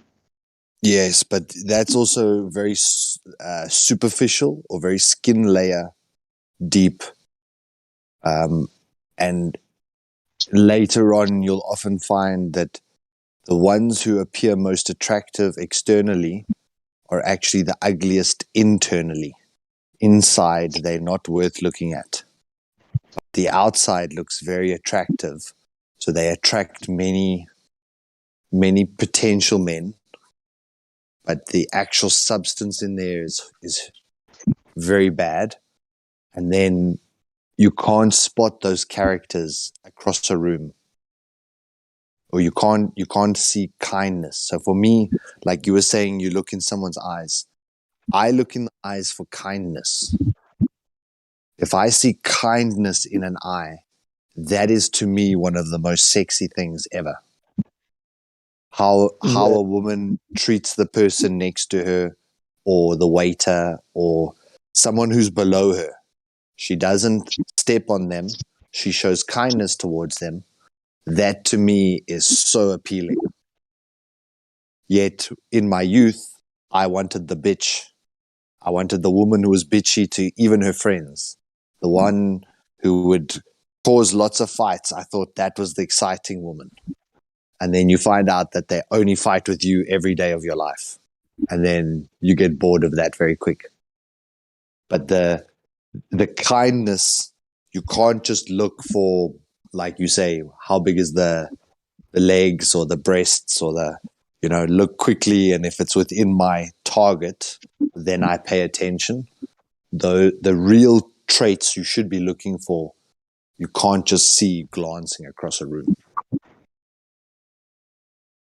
I understand what you mean, but I don't meant that it's for sex or it's beautiful, or I meant that the movement I like to see to a woman. If I see it, I will spot it immediately out of the crowd, and I know what you mean, and I've done the same thing. That I wanted to be with a more aggressive woman, more dynamic woman. Then and I had also fights and everything like that. But the thing is that I think because I'm working on a job like this, I can see, and I see many people on the day. I think there are not so much types of persons, either they're woman or man. I think, let's say, it will be 10 or less types of persons. There are many, let's say, differences between all the other types, but I think the 10 are the general types. Maybe you can see very small differences inside the other persons, but the main character is the same. So if and they have also a type of walking, a type of seeing things, a type of talking, wearing, coloring themselves with the clothes. It's a certain type, all the people, even the woman. The woman, they're mostly copying the other woman. But if you see a woman different, with different clothes or wearing some things very simple, if she is the type you like, you will spot her even if she wears a small, let's say, skirt or a jean or very simple. I think that it's if you like something, you will spot it immediately. And if I see people in my job, I have also made some mistakes, but mostly I can understand what type of person it is, even if I look at her or him. Good evening, guys. I'm sorry to cut this conversation. We have a new person in the chat. Pam, good evening. Would you like to introduce yourself, Pam? Well, shalom, everybody. I'm Pam Santos, and I'm from the state of Washington, across from Seattle. Right now, I'm in Ohio visiting my family, my mom and brother, and relatives, and be here till after Thanksgiving and head on back home after that. So nice to be here. Thank you for allowing That's me to come and awesome. join you. That's awesome. How'd you find us? What brings you here? Oh, well, I believe in flat earth, and I watched Rob Skiba a lot and Celebrate Truth with Robbie Davidson, and I belong to a lot of different discords. I belong to Rob Skiba's Virtual House Church, and I belong to another flat earth one that I just joined too. So I was invited to this one by somebody, so I thought I'd come check it out. That's awesome. Well, it sounds like you're our long lost sister, so welcome. Oh, well, thank you. Was that Hank? I'm trying to follow you guys who's speaking. Okay. Who was talking to me first? Because I saw Hank just. This is Vlad. I'm right 2 names above you, Vlad. Oh, Vlad. Hi, Vlad. Shalom, Hello. Vlad. Okay. And then after me was Hank Hill. Yeah, I noticed Hank. I caught that one. I just didn't catch you. I forgot to look. I have to remember to look for the green around the icon so I can know. Yeah, it takes a while to get used to names, but if you hang around, you'll get used to it. Well, awesome. Well, thank you for the invite. Appreciate it. Sure. So, can we ask you a few questions? You said you believe the Earth was flat. What was the number one evidence that did it for you? What was the thing that just made you go, "Oh man!" Like, what are the top Oh three boy. best Well, proofs? well, first of all, I believe in a creator, and I believe in the Bible, and I accept that that's His word. And so I studied out over 200 scriptures, and that's been a while, like almost 4 years ago. And I just took His word as His word, and I looked up the Hebrew meaning of the words. And once I knew the Hebrew meaning, I mean the actual word, took the English and went to the Strong's Concordance and looked up the Hebrew, what that English word was in Hebrew. That sold it for me. But then looking, I've been on airplanes many, many, many, many years because I joined the Navy as a young person, 19. And I've always looked out those windows, and I've never, only on those curved windows do you see any slight curvature. But, and then just looking down from an airplane as I've been traveling. I think that's a big, and the water is always level. It always, you don't see any curvature. So I don't know. So probably those main reasons. I'm trying to think other things. I watched Rob Skiba's video way back when he was going, seeing Chicago skyline from across Lake Michigan and stuff. And so yeah, then other things. I'm trying to think what else. I just because I believe in flat Earth, so that came along like almost 4 years ago. So so anyways, yeah. Any other questions you got for me?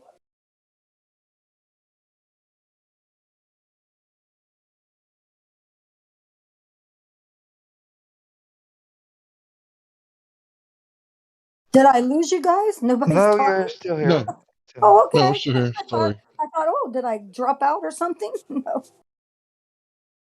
So this is probably the flagship premier flat Earth Discord group.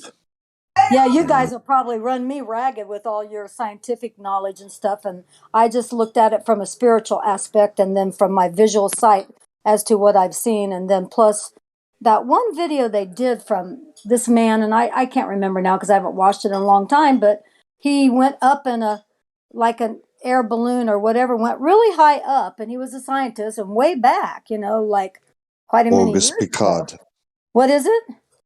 Augustus Picard. Yes, Yes. Picard. He was That Austrian. was that was amazing. So man, that sold it right there. And he said it looked flat with an upturned edge. Yes, and I could see that because I believe that's what it would be sort of like because I believe there's an ice wall that and then the dome over top. So yeah.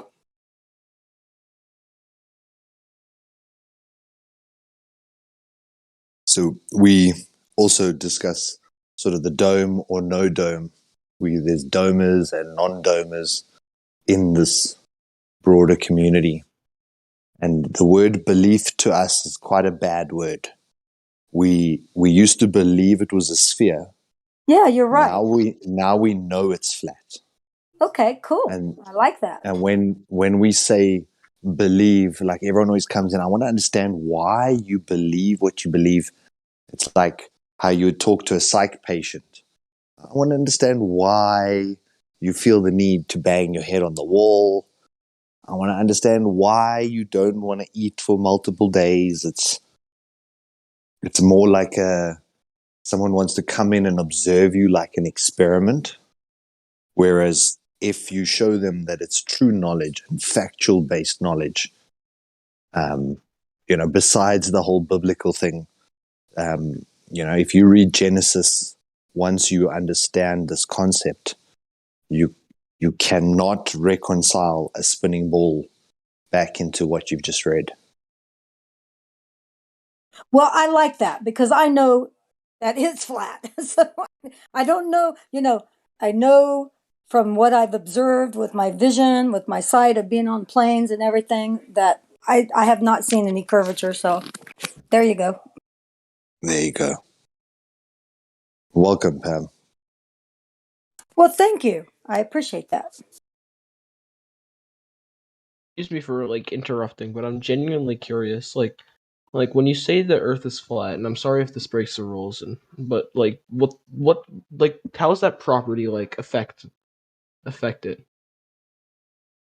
Like, is it flat? Like I can't like walk around the Earth and reach to the same spot by just walking Okay, in a let me straight let me line, help you out. or like Okay, what do you so mean? if you measure the Earth right over its surface, right, you're going to find hills and mountains and valleys and topography, right? Yes. But if the Earth Yeah. is a sphere and 70% of it's made of water, then the water would have to be curving, right? Somewhat, yes. No, it would have to be curving, Mm-hmm. not somewhat. It would have to be curving at 8 inches per mile squared, right? Mm-hmm. Yes. Okay, so that's the curvature rate of the Earth. If the radius is 3959 miles, which I'm sure you can Google it and see that it is, and Mm-hmm. then if you go into an Earth curve calculator after that, and you type in 1 foot observation height or eye height, you can see that the horizon would be 1.225 miles away, or 1.225 times the square root of the observer's height feet away. So when we make measurements, and we have been for the past Mm-hmm. 6 years, and we can't detect any curvature, what description would you use for the surface of the water? If what I'm saying is true, right? Flat. I would call it flat. It'd be flat. So we're Flat. not asking you to believe us, right? That's why we don't like the word belief around here. What we're doing is we're challenging you. Hey, with these tools that I've just shown you, you can go out and make measurements yourself, and that's what we want you to do. Because Mm-hmm. if the Earth is a globe, well, you can go prove it to yourself right now because they give you the radius. You can Google the radius right now, right? And then you can Mm-hmm. go out there and mathematically work it out, or get an Earth curve calculator and they'll work it out for you. Flat earthers don't make those, as far as I know. They're usually made by Globers. And Mm-hmm. you just go make some measurements. But the thing is that we've done so, and we've found the horizon. It's nowhere near where it's supposed to be. It's not off by a little bit. It's actually off by a lot. So if it's off by a lot, right, orders of magnitude, right, it's not off by a margin of error. It's off by orders of magnitude. Then that means that there's a problem, right?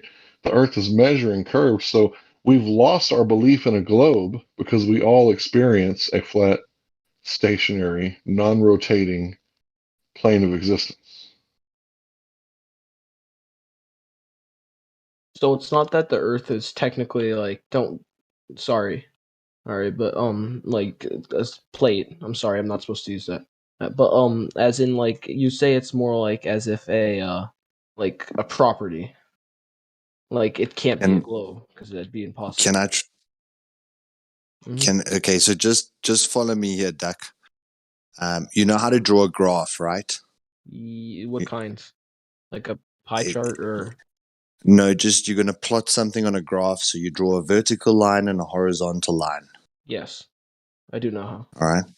Mm-hmm. So then there's this really inconvenient thing for the globe called sea level. Yeah. So sea level, you put a dotted line running horizontal on that Mm-hmm. graph. On the left, on the vertical line, it's now going to run horizontal along the entire graph. That's going to be called sea level. Mm-hmm. Then there's going to be areas of the earth which are above sea level. Yeah. And there's going to be areas of the earth which are below sea level. Mm-hmm. But that level remains level for the whole earth. And everything on this earth is described as either above sea level or below sea level. And the real question is, can you see level? So like, can I see the curve of the Earth or like the level of the Earth? Do you think level and curve are the same thing? No. Level is when it's a straight line, while curve would be like bending, I guess. Curve.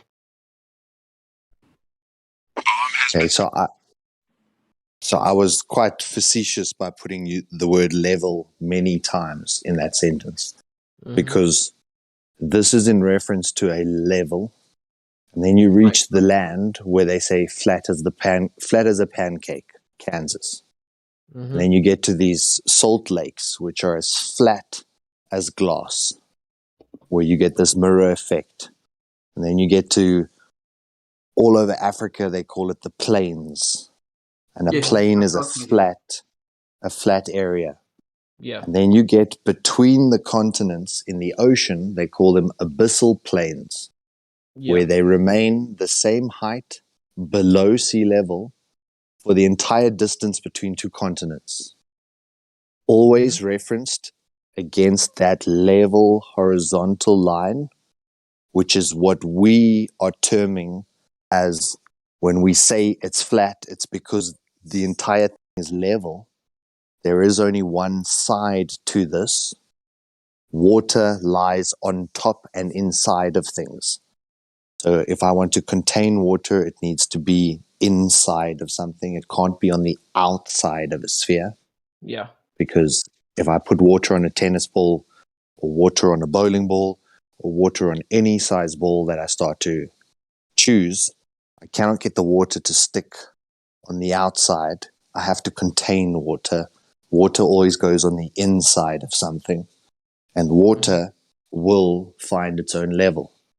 The top of water, whether it's your bath, whether it's a cup of water, glass of water, whether it's a pool, swimming pool, whether it's a dam, from one side of that surface of water to the opposite side of the surface of water is the same level. You will have waves, you'll have a little bit of ripples. I'm not saying it's all glass flat, but I'm saying it's level, meaning it's at the same altitude above the sea level.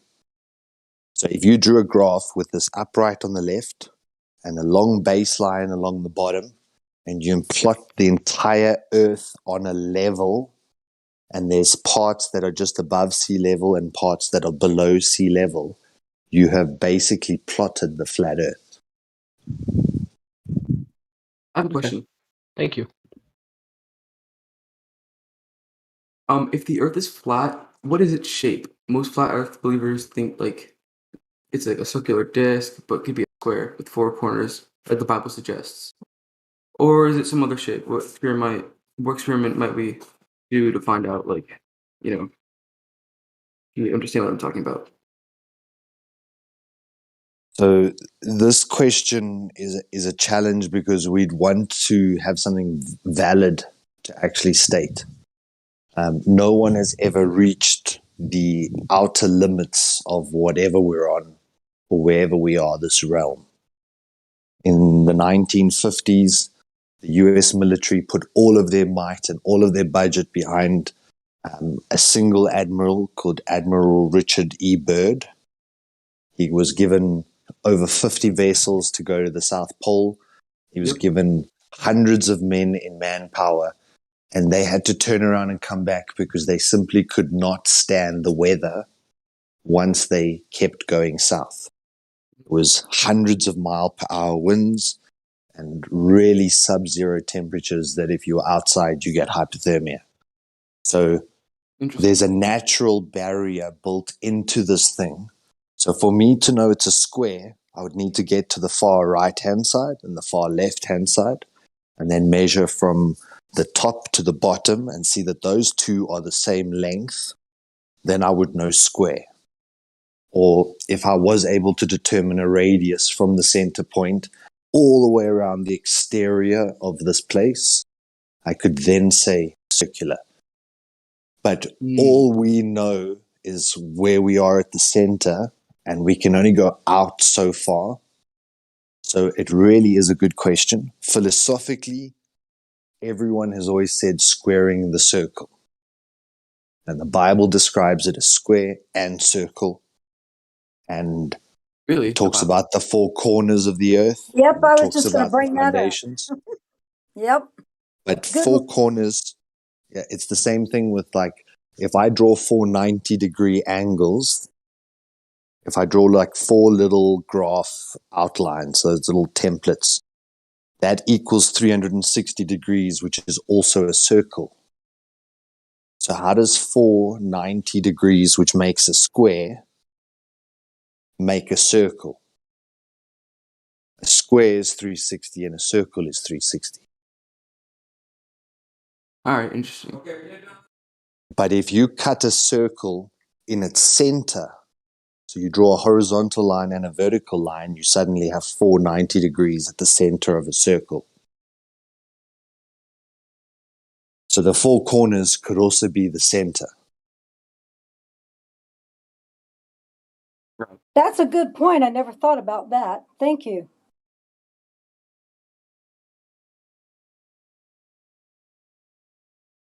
But anyone venturing to tell you what this place's shape, like flat is not a shape, level is not a shape, just the way this place exhibits itself. It does exhibit itself as level and non-rotating. Now, the actual outer dimensions, that's where it really gets interesting. And it's the same way that as you go up, the air gets thinner and thinner and you can't breathe up there. So you can't get high or get to an altitude to escape. The same thing on the perimeters. As you go south or outward, it gets colder and colder and you're further away from the sun's path or the sun's location, the focal locus. As you get further out, it becomes cold, so you simply can't get that way. And if you go down, you either hit high temperatures in the Kola borehole, or you get crushed in the abyssal plains, in the Mariana Trench, where it goes also down about 12 kilometers, which is the same depth as what we dug in the Kola borehole. So we actually don't know much.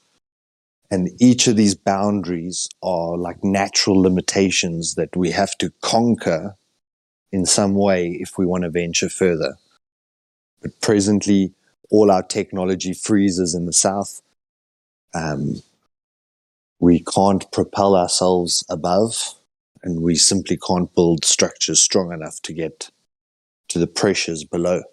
But the Bible describes the great deep that exists below the earth. And it also describes the earth is the land that was pulled together in the sea. The land that he pulled together, he called that earth. And the waters he called sea. So the land, only the land that sticks up above the water is technically earth.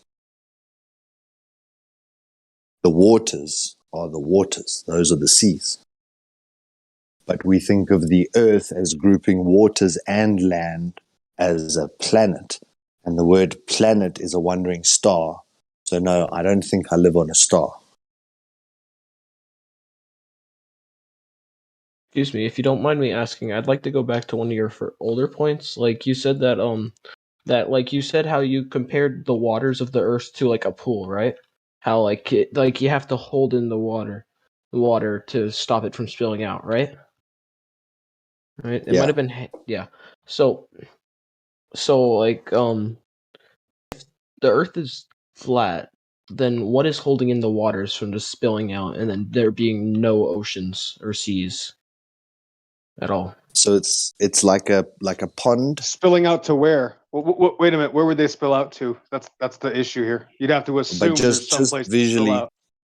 Well, just visually, like just think about it like a pond. So in that case, why doesn't the pond water rush out of the pond? Is because there's land a little bit higher than the water, which allows the water to puddle there. So then you go and look. When you go and look south, you'd be saying all the land on Earth is infinite then. No. No, the land in the south is the highest on the earth. That puzzled me. Because I thought, why, if we're spinning and there's all this centrifugal force, you'd expect like the most bulged, most highest points on the earth would be near the equator, where it's the widest. But the highest point's at the bottom. And if the highest point's at the bottom, why is it also not at the top? Like if this thing's a symmetrical ball, like it logically didn't make sense to me. How can the highest land be at the bottom or the south And when you go and look, it's because it's like the edge of the shoreline of a pond. It's the higher land that allows the waters to settle like a pond, just on a massive scale. So the ocean is And kind then of like just a giant pond, right? it's Like all the sea ocean. level. It's Yeah, sea level. level. The level that's on the left of the continent is the same level on the right of the continent. Mm-hmm. Can I butt in for a So second, please? it's the same level. Yeah, go ahead, Yank. I'll be quick. I'll get right back to you. So they say that Earth is a sphere, right? But we have one magnetic north and there's no magnetic south. Now, any other magnet, right, there's a south pole. So there's not a south pole on the Earth. So when we say north or south, we're giving relative directions according to the pole star, right? So what he's saying is that if you go down south far enough in any direction, right, the land all leads to Antarctica. Mm-hmm. And Antarctica is the largest continent highest above the sea level. So you're asking what is holding in the water? Well, that would be it, Antarctica. Because no water can get past Antarctica because it freezes. And the cliffs in Antarctica the shoreline, as far as we know, it's a cliff. And you have to climb hundreds of feet above this cliff, so the water's never going to go that high. So, sorry, please take over. Yeah, we're also joined by Coder, Crazy Coder, CC. If you have any questions, man, the floor is yours. Sorry, Duck, if you have any questions as well. Don't mean to interrupt. Nothing right here. I'm just here to observe. So like Antarctica is like kind of like I don't know how to describe it, like the edges of the bowl of the ocean then? Correct. And it's factual. It's the numbers given to us by the mainstream. And then when you go there, you do see these, in some areas it's 200 feet above sea level is the edge of Antarctica. That ice sheet goes all the way down to a continent, so down onto land. It's not just ice floating. There's actual a foundation for this ice sheet, which is the plateau. Once you get onto the ice sheet, it then gains altitude. And the highest land altitude, if you Google it, you'll see it's Antarctica. And that's like, why, if it's this tiny little this tiny little island at the bottom of a sphere that is pretty much like useless, why would it be such an interesting focal point that everyone's setting up research bases there? Everyone's, you're not allowed to take any kind of, there's a video from Taboo Conspiracy called Sorry Antarctica, We're Closed. And it talks about how difficult he applied to go on a independent exploration. So independent, meaning unsupervised exploration of the South Pole. And the amount of paperwork, the amount of red tape, and how eventually they completely shut the whole thing down, and the amount of work would be required for you to try and get access, but the only access that they'll grant you is supervised. And then they'll take you to a ceremonial pole, and you're allowed so many days, and then you have to leave. So it's not like the way we think about the old days where they were given 2 or 3 years, go ahead, see what you find. And because this area is so much higher, if you're visualizing a pond, like think about a piece of like a hole broken in the asphalt or in the tar, that's catching water. And that's exactly like a small miniature scale of what you live on. But in the sphere model, we say, well, give us a model, show us a ball with water sticking to the outside that spins at 1,000 miles per hour on its own axis and travels around the sun at 66,600 miles per hour. Then the sun shoots through the universe at 500,000 miles per hour.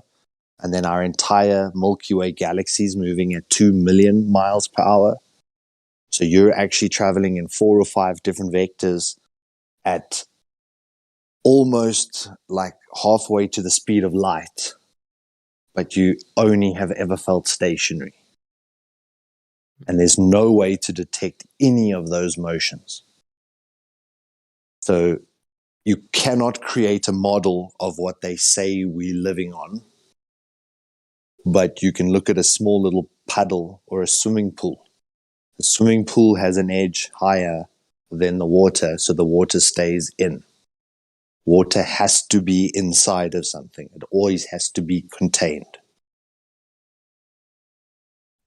Well, then, like, I just I would googled point it. The everybody's highest. attention to Livestream voice text. It's the room right above the room that you're in. Let me make sure I'm in the right room. Yep, Livestream voice text. And I posted like a 4-second video, right? That's your model, except for those lights that are circling the sun that we call planets. They're supposed to be balls of gas in a vacuum.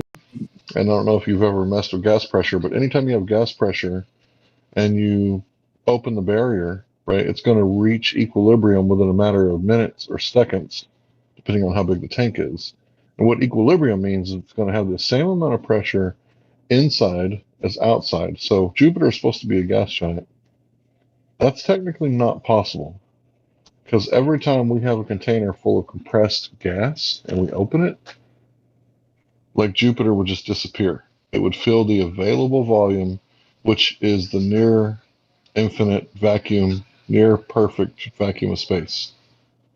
Well, the thing So is, the like, model, the thing that holds all the gas in Jupiter together, though, is the gravity and the greenhouse gases of the atmosphere kind of causing its own creating its own container. okay, have you ever had a propane tank before? Have I ever had? Yes, I have. So what happens when you open it on Earth where the gravity is the strongest? Did gravity hold the gas in? Well, it doesn't, because there's one thing that doesn't. The gravity doesn't hold the gas in purely All right. because there's enough space for it to what do you call it? Enough space in to fill up the Or to available equalize. air. But Exactly. like in How about Jupiter, space? Is Jupiter there is enough nothing. space? Nothing. And there's picture the greenhouse gases as kind of like a circular, like, or flat, whatever you want as Okay, so a container. I want you to And get then the some gases are all contained inside the container of the different gases. I want Gases you to get can't some contain gas. Yes. I want you to get some That is propane, technically how right? it works, Gas, depending if Hold on, some bro. gases have more mass than others. gas I want you to can't get some contain propane. gas. Get some propane, right? Fill your tank up to about 240 psi, and then the last 10, fill it up with methane or carbon dioxide or whatever greenhouse gas you want, and see if that theory works out. You should test it. Well, there's still Maybe it'll space work in out. Earth. There's still space in Earth's atmosphere to actually fly around and fill up all this space. Well, like in Jupiter, there's nothing else there. No land, no other What do you gases. think is infinite space? What do you think is outer space? Can you hand me a ball of gas? To bring note to the I could rules, hand this you a- seems to be changing the argument, which in the rules it says like you shouldn't be like bombarding with different arguments. So just Coder, the putting rules that out. also say not to concern troll, so make sure you read all the rules here. There Yep, are be careful. moderators in the chat who can take care of that type of Yeah, stuff. we're talking about a model, right? Well, like, So in the model, That's your problem. there's other planets, right? If we could steer clear of the model and focus on reality, what do we see in reality when we open the propane tank? it all comes out because there's enough space for it to go up Right. elsewhere. So how But are you like, here's the thing. breathing? If the Here's the Earth is an thing. open system, how are you Hank, is there breathing right enough now? space in outer space, Hank? Would have been the next question. Is there enough space in outer space much. that's infinite? You know, that might make a difference. Think. Too much space. There's not space in outer space. There's nothing. There's nothing there in outer space. Outer space is a vacuum. Yeah, there's not Creation guy, bananas inside banana Creation guy, where's peels the either. laughter? Oh my dear Lord. That's what outer space is. It's a vacuum. There's And nothing you there. know that how? I don't know. I'm out of here. Somehow you know that. Do you know that pressure goes from high to low? Yes. And vacuum is very low. Uh-huh. Uh-huh. Both of those things. So pressure goes from high pressure to low pressure. Do you understand that the vacuum is a very low pressure? Mm-hmm. Meaning the pressure would want to go to the low pressure to equalize. Yes. Can I jump in here for a second? Of course. Here's the Well, idea. did he It says- understand the point of that? Yes. Like, no, I'm saying the guy who was just talking. Duck. If the Earth has pressure, atmospheric pressure, pressure would want to go to the low pressure, and the vacuum is a very, very low pressure, meaning it would be incredibly attractive to this high pressure. And it is a volume. It's a volume to fill. And earlier you said space is not space. Well, that's where the greenhouse gases come in. If all the gases are going to escape into the low pressure vacuum of space, it's the greenhouse gases. All gases. In the greenhouse gases, in All effect, gases. are technically I know I'm talking about specifically the greenhouse gases. It can't contain. Give us a demonstration. All gases will move. All gases will move if they're under pressure or they have any inherent pressure. They will move toward the low pressure to equalize. I'm just going to go over entropy real quick. Sorry, bro. I thought you were done. Greenhouse gases, no gases can contain. So that's why he asked you if you opened a propane tank on the ground where the gravity's the strongest, then you're talking about way up in the sky where the gravity's the weakest. Now all of a sudden it's containing.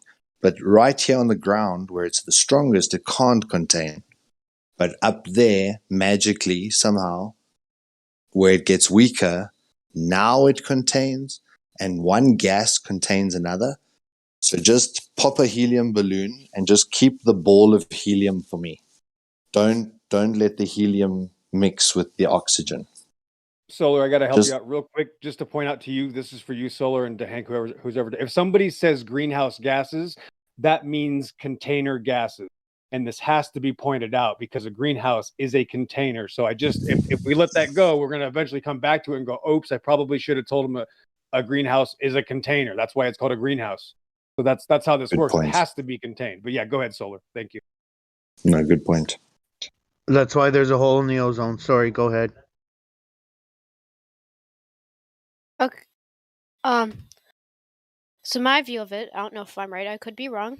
What I'm going to say is that I think that the higher pressure gases are closer to the surface of the Earth because the gravity is stronger there, and the gravity can force the gases to compress higher than it can farther up.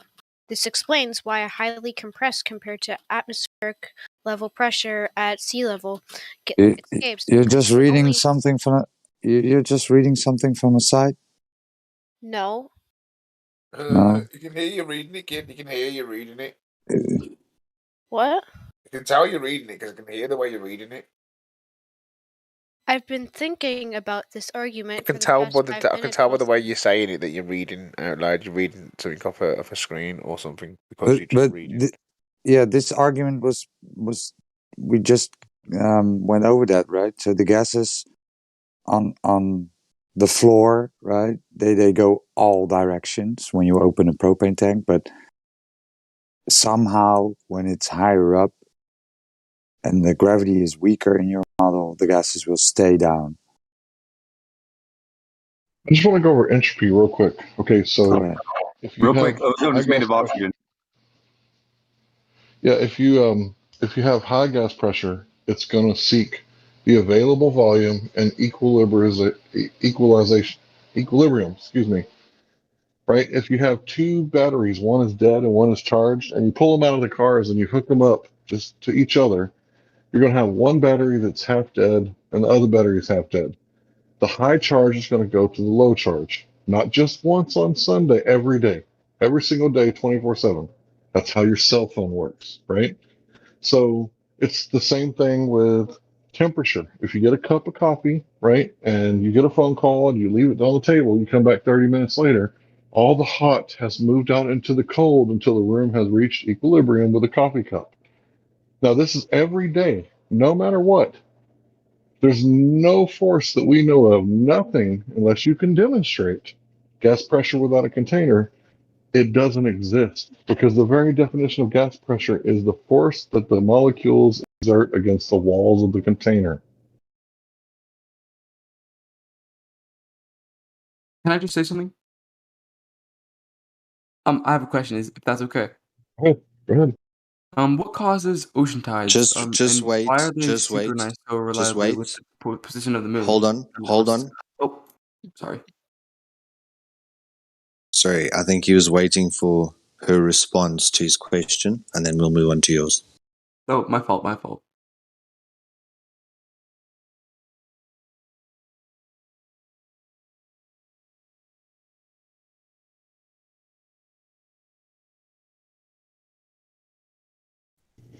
Yeah, so does anybody want to argue with entropy again? Because, you know, if you don't believe your cell phone is going to charge when you plug it up, or you don't believe that when you use a cigarette lighter, the gas is going to come out until it reaches equilibrium, right? And if you don't believe in those things, that's fine. You can sure do your best to go and prove me wrong. I'll be here probably Wednesday through Sunday. So does anybody have any way to demonstrate gas pressure without a container? And if not, how are you breathing? Because Earth is an open system according Balls to in their your jaw. model.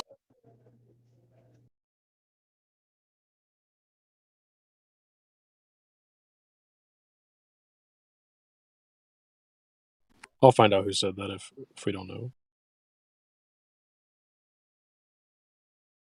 I don't think we know who said that.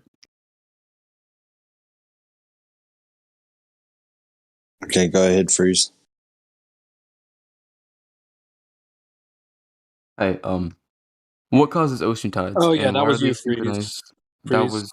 Freeze. That wasn't me. Freeze. Yeah, it was. All right, we already covered this in VC check-in 1. So That was not me. I just recorded the live stream. I already told you this is all recorded, and there's always instant replay. So don't lie. We already did this in VC check-in. That was not me. Okay, do I need to replay it? So I got it right here. Yeah, go ahead. Because Earth is an open system according Balls to in their your jaw. model. Okay, that was your name. That just flashed up on the stream. So I think there's an imposter. No, you do realize that there is a widget that does display talking heads, and nobody would impersonate you. It's all good, guys. You're low level hook. You're low fucking hanging fruit, man. Yeah, we gave him a timeout on the VC. Just, pop yourself on mute. Just hang out for a bit. Calm down. Maybe we can get back to the other guys who are genuine. Coder, Duck. Okay. Yeah, we don't want Dale Eastbush coming out. Or Westbush, sorry. Dale Westbush, he'll come in and kick your ass.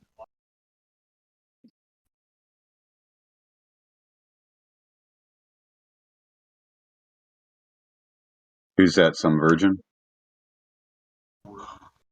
Dale Westbush is who the Globers meet when Flatman Can has had enough.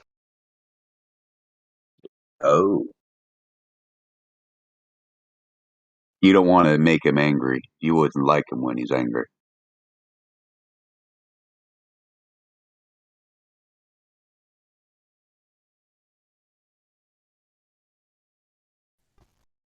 Exactly. So back to the topic, though. We were talking entropy, was it? Yeah, we were correct. just explaining that their model is just the model. It's not reality, right? When we say the Earth, if you picture a ball in your head, that's not reality. Earth is that stuff that gets in between your toes at the beach.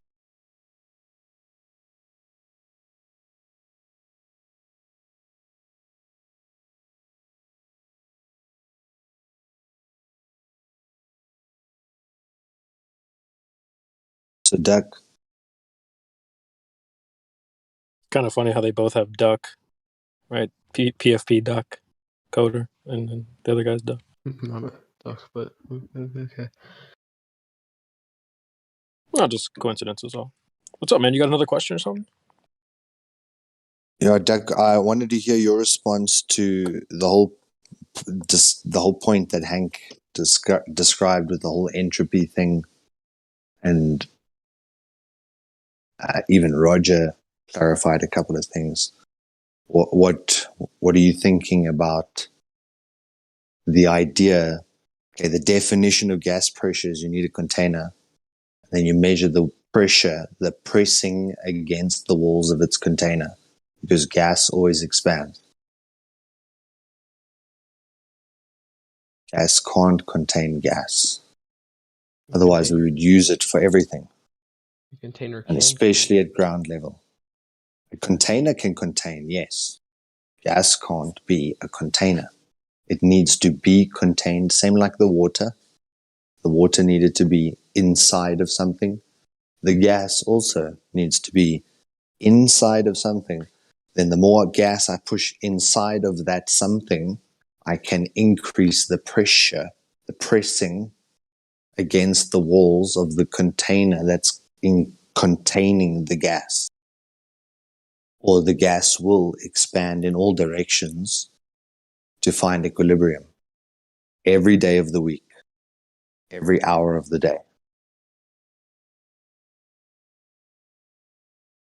And what we experience here, we know is a pressurized atmosphere, which cannot exist adjacent or next to a vacuum without some solid barrier keeping the pressure in and the vacuum out, so that equilibrium doesn't instantly occur every minute of the day, every day of the week.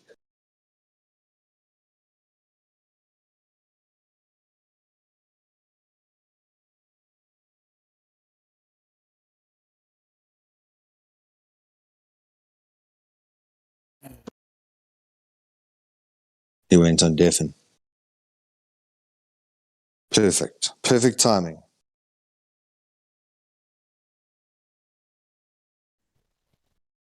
I mean, for them to like throw entropy under the bus, it's like, aren't you using a cell phone right now? Like you're trusting that when you connect your phone to your charger, that the high charge is going to go into the lower charged battery until they reach equilibrium, right? Or it'll cut off the switch so that it doesn't get too full and explode. I mean, come on, man.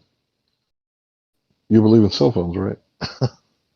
Yeah, and the I mean, more that's what they drained used the more drained the battery is, so the lower the voltage potential, or the higher the potential between the two cells.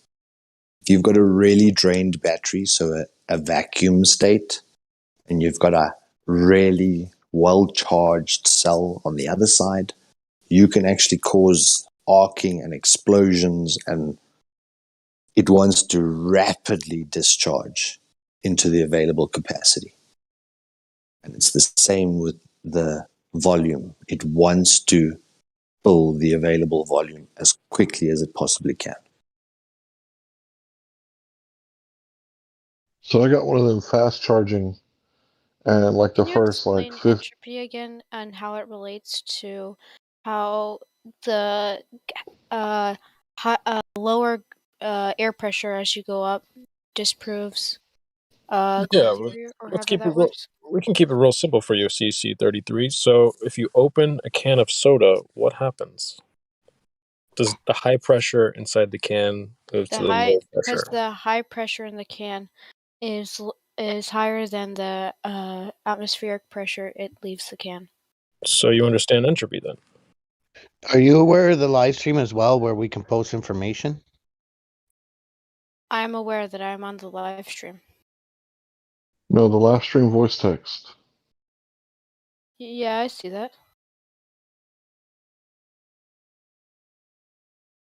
Okay, we're gonna post something for you.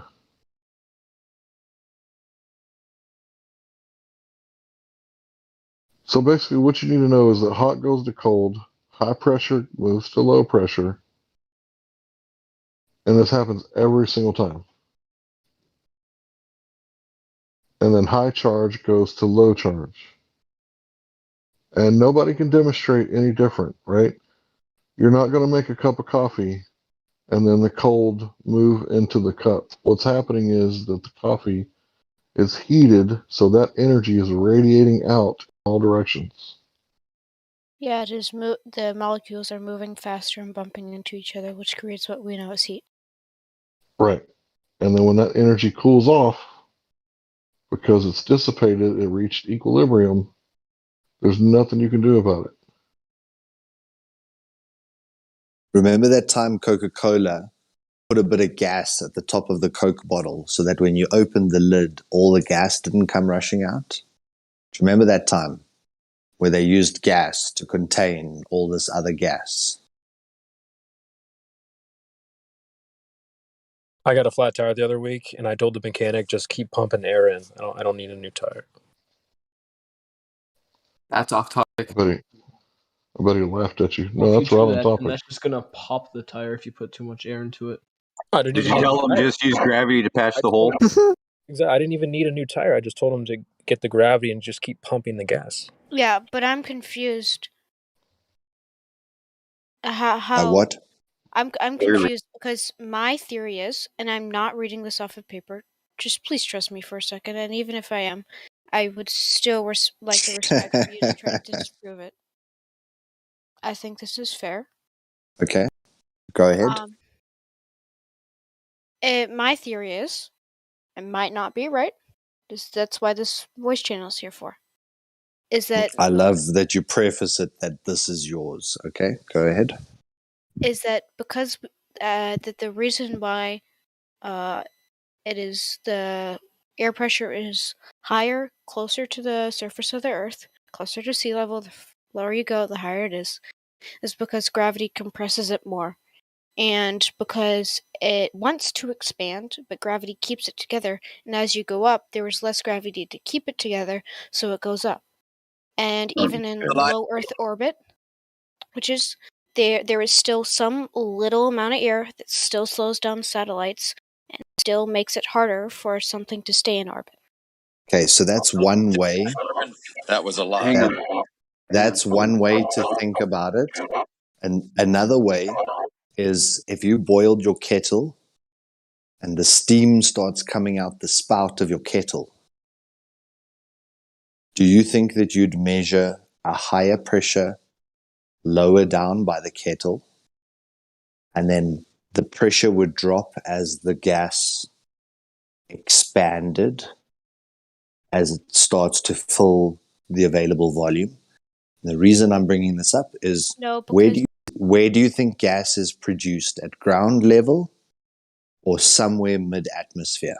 The reason why it goes up is because it's lighter than the air around it, and it cannot be compressed by the gravity as much as the air around it. I agree. Okay, so that's two. Okay, real quick, you said that it's all about how heavy the gas is, and that the heavier gas would be closer to the ground because of gravity, which causes a higher pressure. Oxygen's pretty close to the ground, isn't it? The ground is a mix. The air is. But the ground has good concentration of oxygen. The higher you go, the less oxygen there is, right? Mm-hmm. Because there is therefore less of the except for the ozone layer, because ozone is 3 oxygen atoms put together, so it's literally heavier than oxygen. So why is it way up there? I would have to research that. Yeah, that's a good question, but as far as I know, the ozone is generated from ultraviolet reacting with oxygen, splitting the oxygen because it's O2, which creates a free radical that combines. But you just said it yourself, even. You said the gravity wouldn't hold it, the gas would go up. Now, gas goes in all directions. Gas has a vector. It goes in any direction unless contained. And contained means physical. to stop it going in that direction and to force it to go back against the direction that it just came from. It Yeah, has it's to a be a neat physical theory, but container. it's got a problem, especially with, O3 being way up there and it being heavier than nitrogen, which comprises mostly of what we breathe.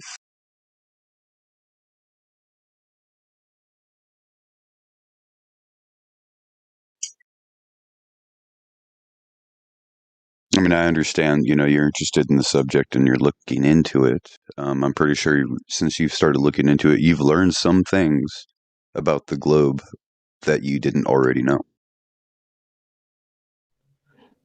I just want to jump in and do my Just on little that thing real fast.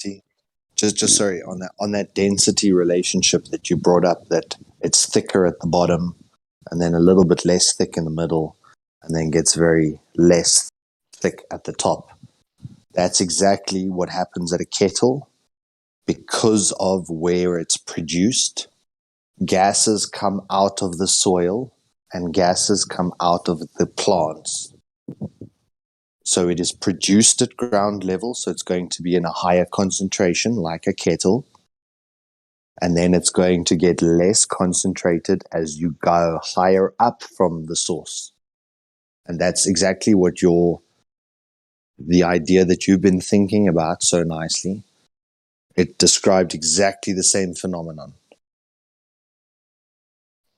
So the thing is, the Earth has allegedly been around for 4.54 billion years. So if the Earth has been losing gas for that long, how are we breathing right now?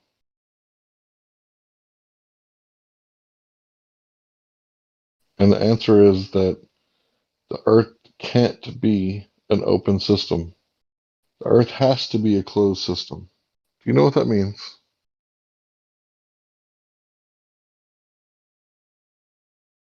Young man, you know what an open system and a closed system means? I don't think anyone's answering you right now. Okay, I'll just explain it to you. So a closed system can exchange energy, but not matter. An open system can exchange energy and matter. And there's a third, which is, it's really hypothetical. An isolated system can exchange either, but we don't know of any isolated systems in reality. It's kind of Except a for concept. ours. Except for this one. Well, no, the Earth is a closed system. We can exchange energy. Okay. Right, I like sunlight. don't spot the difference. Okay. You know what I mean? Enclosure or isolated. Is there a difference? Yeah, there is. Okay. Please explain. Please explain. I'm ignorant of the facts, man. No, but Catch me up. it's very theoretical because it means that you're isolated from every other variable and every other interaction. Then you're isolated, but you can't ever get to that state. So it's theoretical at best. See, my argument was we don't know what's outside of our container. That was kind of what I was trying to say. So it's all theoretical, right?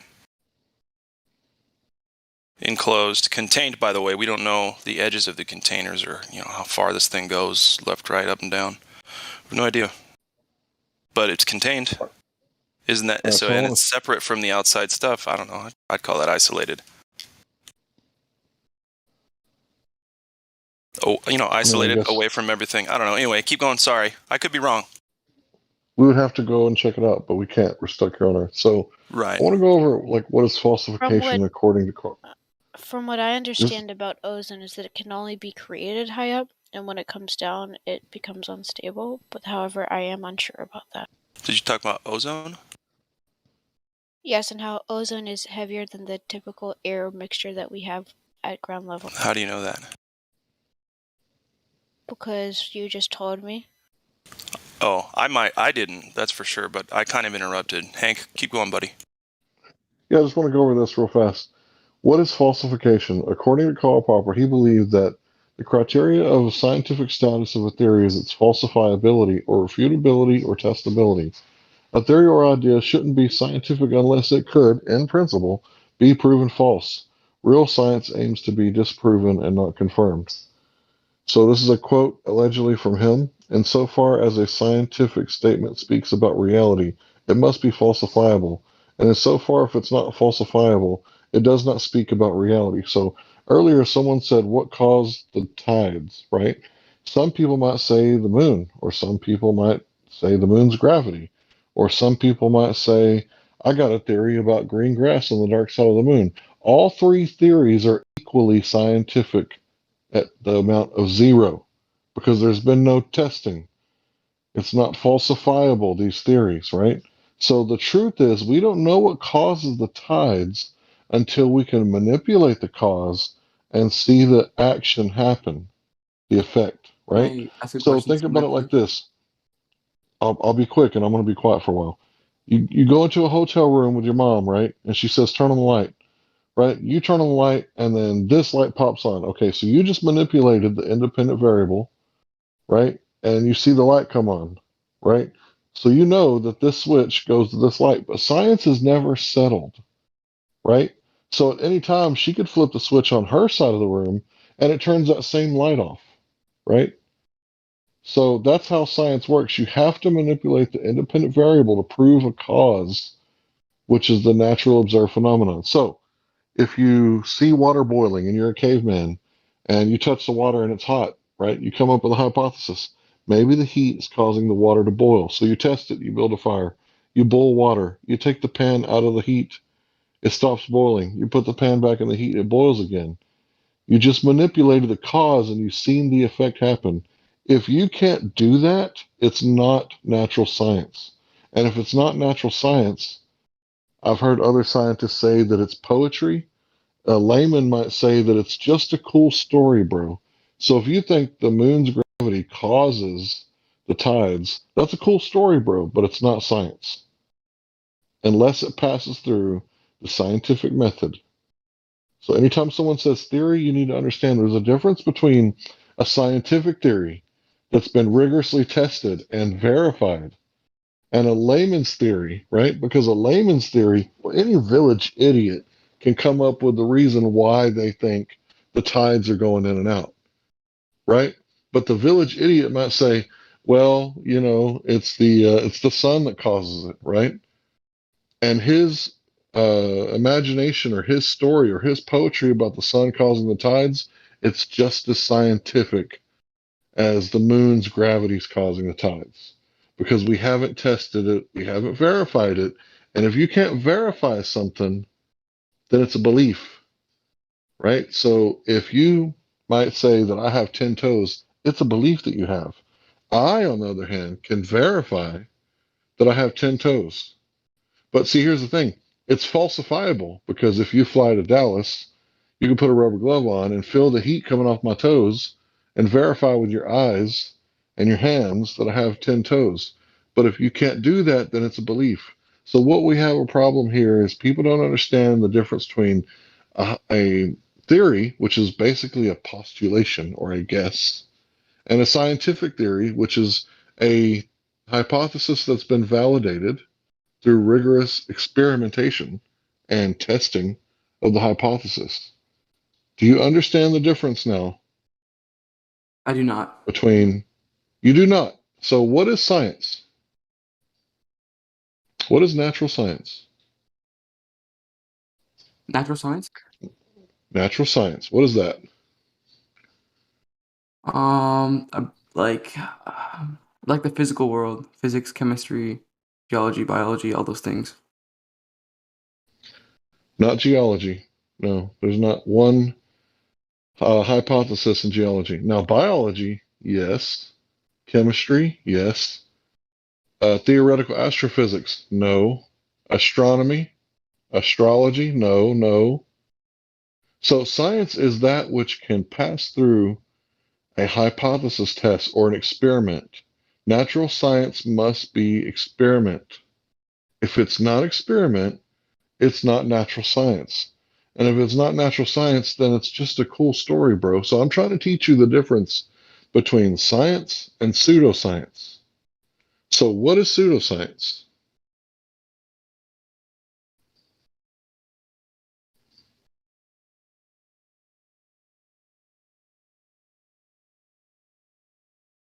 You can Here's look the it up if you definition want. of pseudoscience: a collection of beliefs or practices mistakenly regarded as being based on scientific method. Thank you, Creation Bear. That was super handy. So, young man, what is pseudoscience?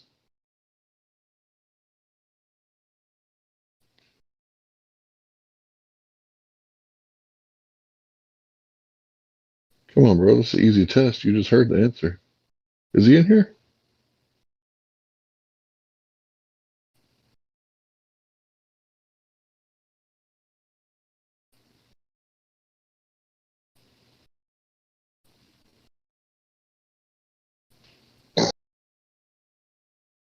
Did he leave? What happened?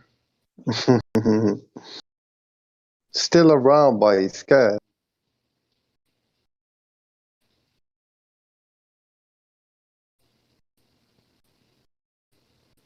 Freeze speaker, man. I think he froze up. Yeah, freeze froze. Freeze. Yeah.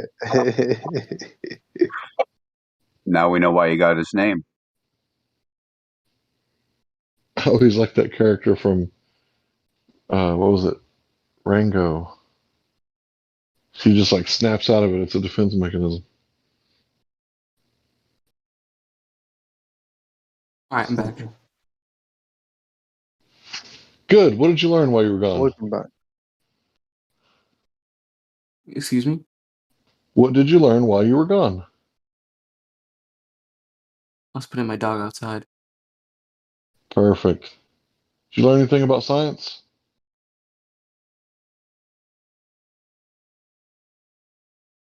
No. Perfect. What's pseudoscience? Freeze. Can you repeat that?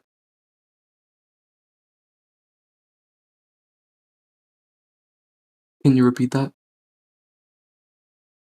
What is pseudoscience?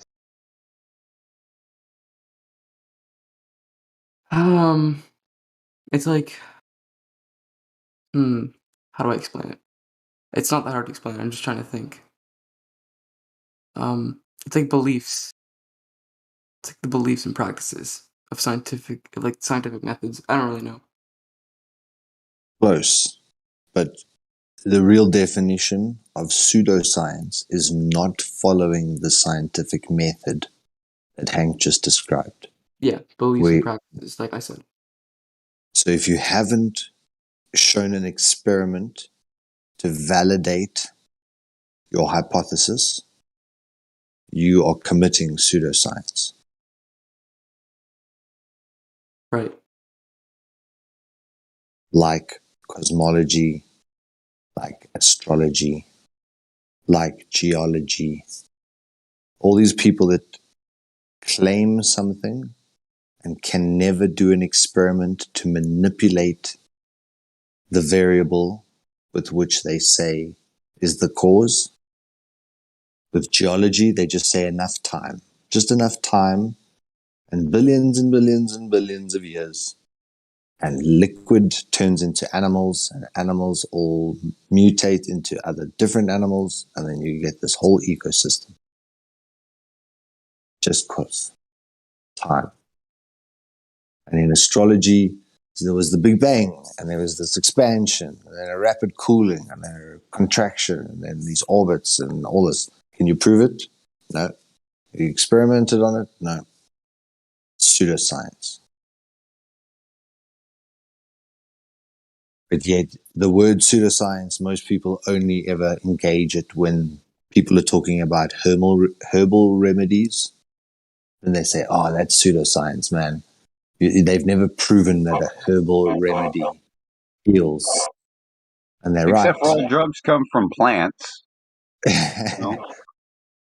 But it's because they don't want to do the studies that would obviously show why they take the plant extract to make the medicine. Yeah. They don't want people knowing that, otherwise there'd be no industry for them.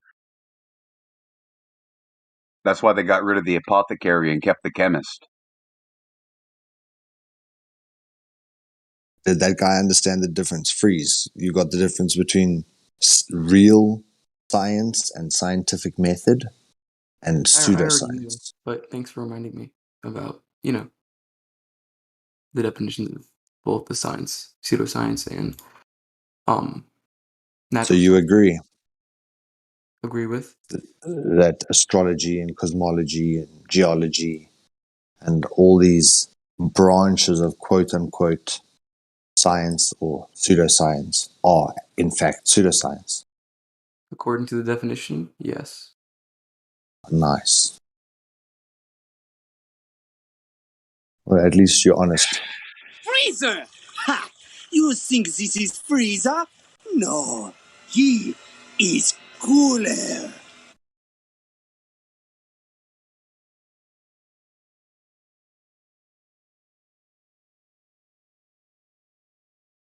There's CD.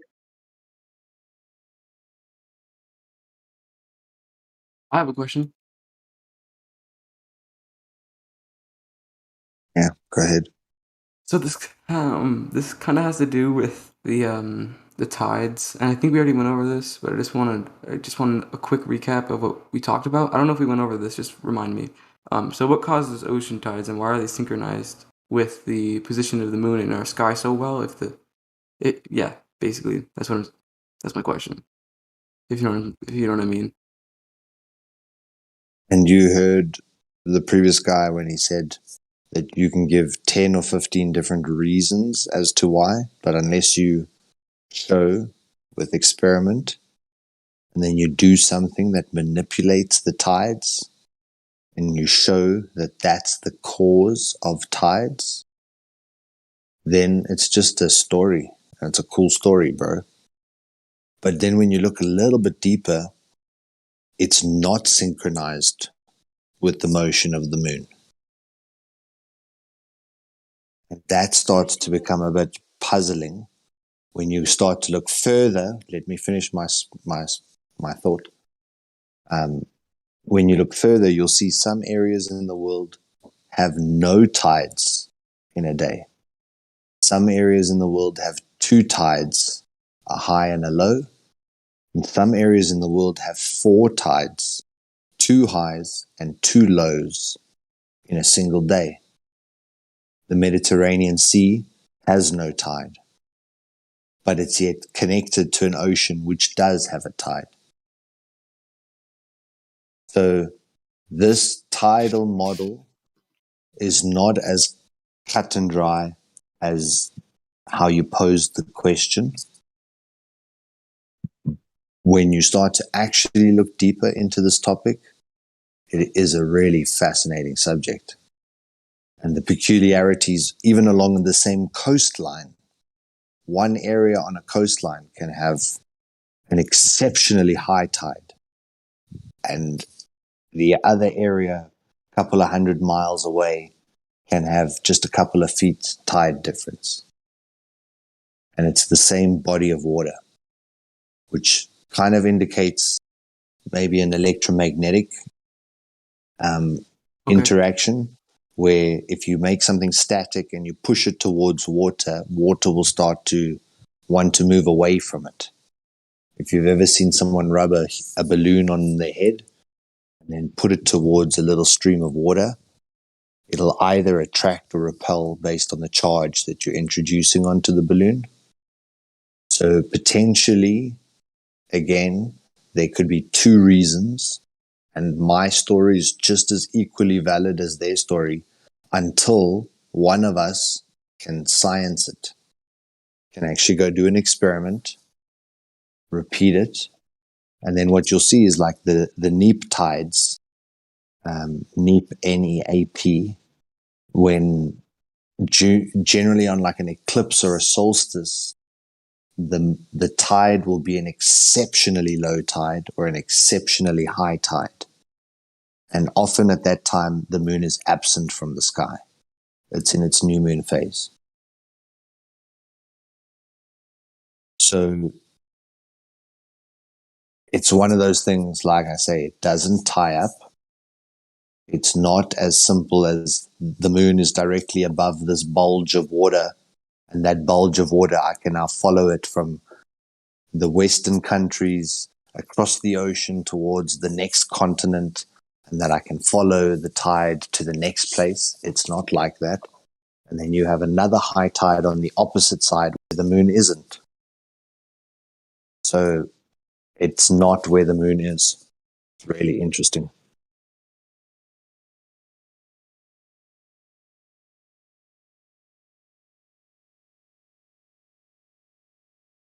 Couldn't, by that same logic of pseudoscience, couldn't we also invalidate a lot of the flat Earth theories?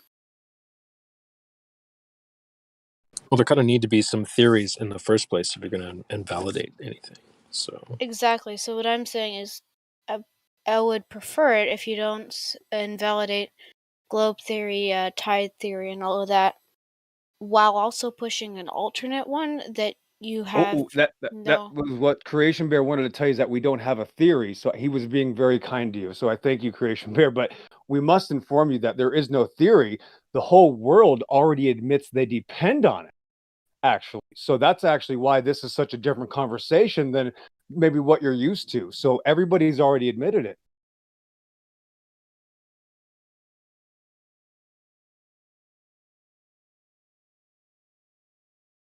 And falsification stands independent and doesn't need replacing. So That's if right. I Well, prove now Solar. Now that's right, Solar. But hold on, because this person's thinking right. So I don't want that. This person's in deep thought, and I'm by sure the way. that's going to give us some information right now. But that's the point: is that I don't even have to make a claim. Just so you know, but he had to go the for point, Creation Bear, so, yeah, I mean, it's but very obvious. the point that was going to come back now was, well, if that's wrong, well, then why is yours right? And the point that I was making was that by proving one is wrong, I don't have to replace it. I just have to prove it's wrong. And if I've done that, end of discussion. Absolutely correct. Yep.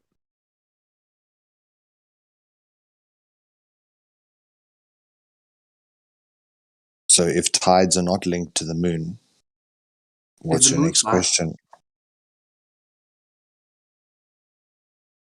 Once again, we would need to go and experiment on it. And that's a fascinating lie to unravel. Okay, You'll so I even know this hear is a little. I don't know if this is true, but people say we can travel around the world, in a full loop, in a vehicle, like a plane or some sort. If that's true, this completely ignores the fact that the Earth is flat. I think you're forgetting something. Circumnavigation is totally fine on a flat plane. But what if you want to go in a straight line across? Well, have you ever seen have you ever seen a flight simulator, or are you talking about flying in real life? Have you ever done either one? Yes, I have. Right. So did you notice nobody was adjusting for curvature or spin? But what I'm talking about is we're going in a straight line most of the time. Right. The straight line's only incorrect. possible on a right. Hold on. Let's relax. But the deal is, a straight line defines flat Earth. That's the point. You're not getting this very simple logical thing, because they remove your logic. You don't even know what you're saying. Yes, if I go in a straight line, that means the Earth is flat. That's it. There's no other option. That was easy. Right. Freeze, just for clarification, if you're going in a straight line on a globe, that's not curving around the globe, right? If you're curving around, it's not a straight line. But how does it take less time to go around the Antarctic continent than from New York to It England? doesn't. That's the point. It doesn't. So you'd have to It provide a does. citation. Excuse me. Hold on. Relax. You don't have a citation. It's already been disproven. That's why nothing happens down there. Everything has to be north of the equator because it wouldn't make sense if it was south, because it gets wider out there and you literally become dead reckoned. So it doesn't work like you think. You'd have to have a citation. It actually only works on an AE projection. There's a map that the military has to use. It's not my map. I didn't make it. It's called an azimuthal equidistant projection. Again, nothing to do with me. It's a flat earth map that the military has to go by. So you might have to back your claim up and show me something else. It's called United Nations, right? You ever heard of United Nations? The United Nations flag also represents that map. So they also admit it. You see? I think he was going to try and suggest that east and west are straight lines. And even on your sphere, gosh, east and west are circles because the north is at the center. So if I'm starting to travel east around a central point, imagine having a piece of string tied to the North Pole and you're 1 mile away from the North Pole and you start to travel east. Suddenly you're not going to be traveling perfectly east anymore. You're going to have to just turn a little bit to be able to go around in a circle around that North Pole. That's a circle.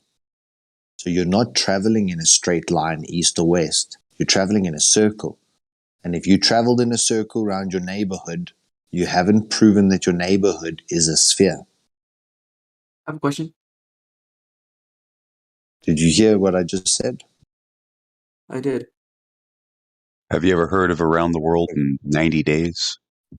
Or 80 days, 90 days? Takes about 3 months to circumnavigate the world going east to west or west to east. But it takes twice the amount of time, 6 months, for Admiral Byrd to circumnavigate the supposed continent of Antarctica. And this is with diesel ships, not sail-powered diesel ships. This is right before the signing of the Antarctic Treaty. Before then, there was all kinds of explorers going there. And no human being has ever gone north-south.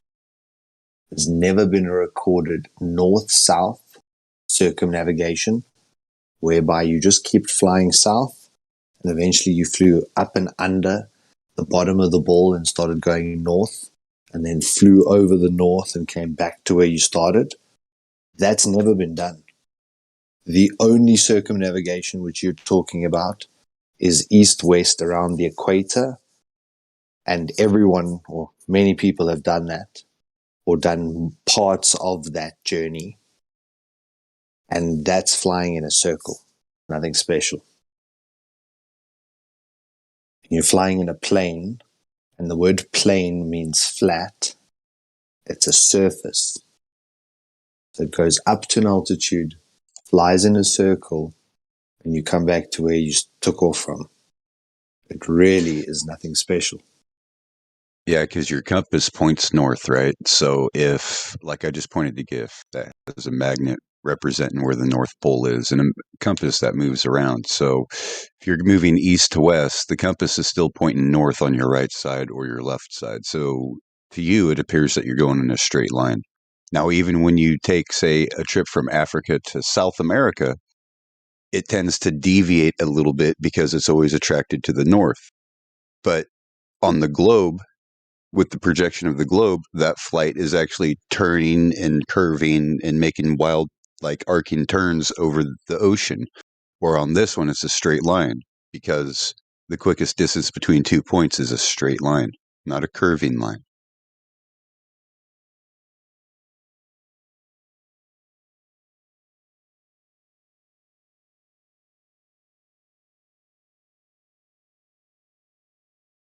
Yeah, see the images that JetBeJet just posted? This is a flight path from Argentina or from Chile to Sydney, Australia, right? And it had to stop in the United States to continue on. So does it make sense to stop in the United States? Look how much more distance they have to travel to go up to the United States than down to Chile than if they would just going straight across to Chile. But if you look at it on the AE map, it's pretty much a straight line with a little bit of deviation, right? See how that works?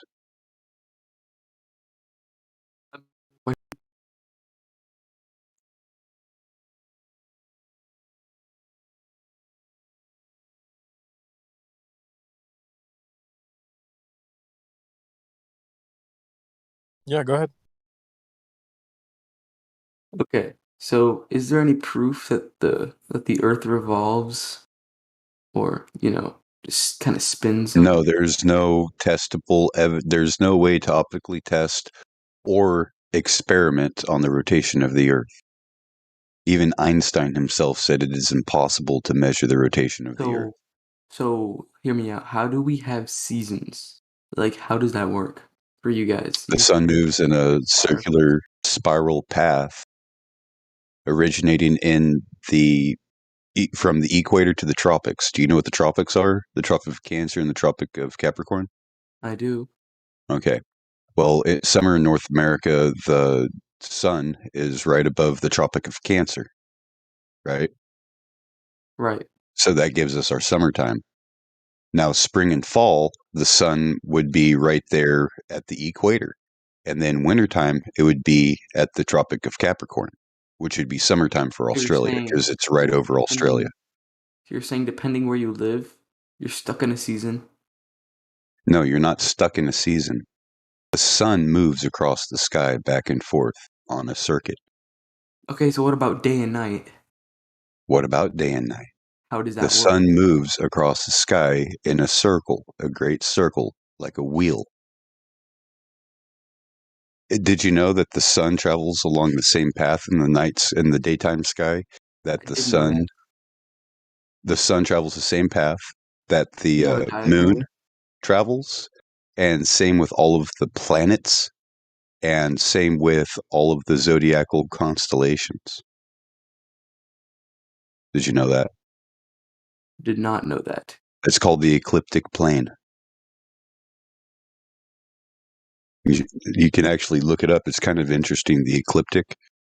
This is also like how they can tell, what season it is, like where you're born and where the sun's located in perspective. So that would be your sun sign and all that bullshit. So it's kind of like a direct observation. It's not an experiment, right? It's not really scientific. It's just an observation, just a correlation. But the thing is the sun travels along the zodiac. So does the moon and the planets. So what about sunsets? If it just goes around in a little wheel, how come Okay. What happens when something moves away from you? Do you know? it gets smaller and smaller? But that's not my point. Okay. So when something moves away from you, it gets smaller, right? Now, if you take into account refraction, right, which is bending of the light down and magnification through a lensing effect or atmospheric lensing, you get one of these things to where it's just moving away from you, but it appears to get larger and moving down. Just as it's moving closer to you from a far distance, it tends to be getting bigger and moving up. In reality, it's at the same height. It's just moving away from you, and it seems that it's getting smaller. In fact, as the sun is setting, you can actually zoom in on it with a P1000 or P1000 or P900 camera and bring the sun back above the horizon. Yeah, obvious it be posted the GIF I was talking about that I was looking for. I was looking in the wrong folder. And then JetBeJet posted another one where it's a crystalline type sky with the sun being the flashlight as a local source. And you see how it's darkness on the other side, but you see only light on one side, even though the sun's just right there, right? Crazy, huh?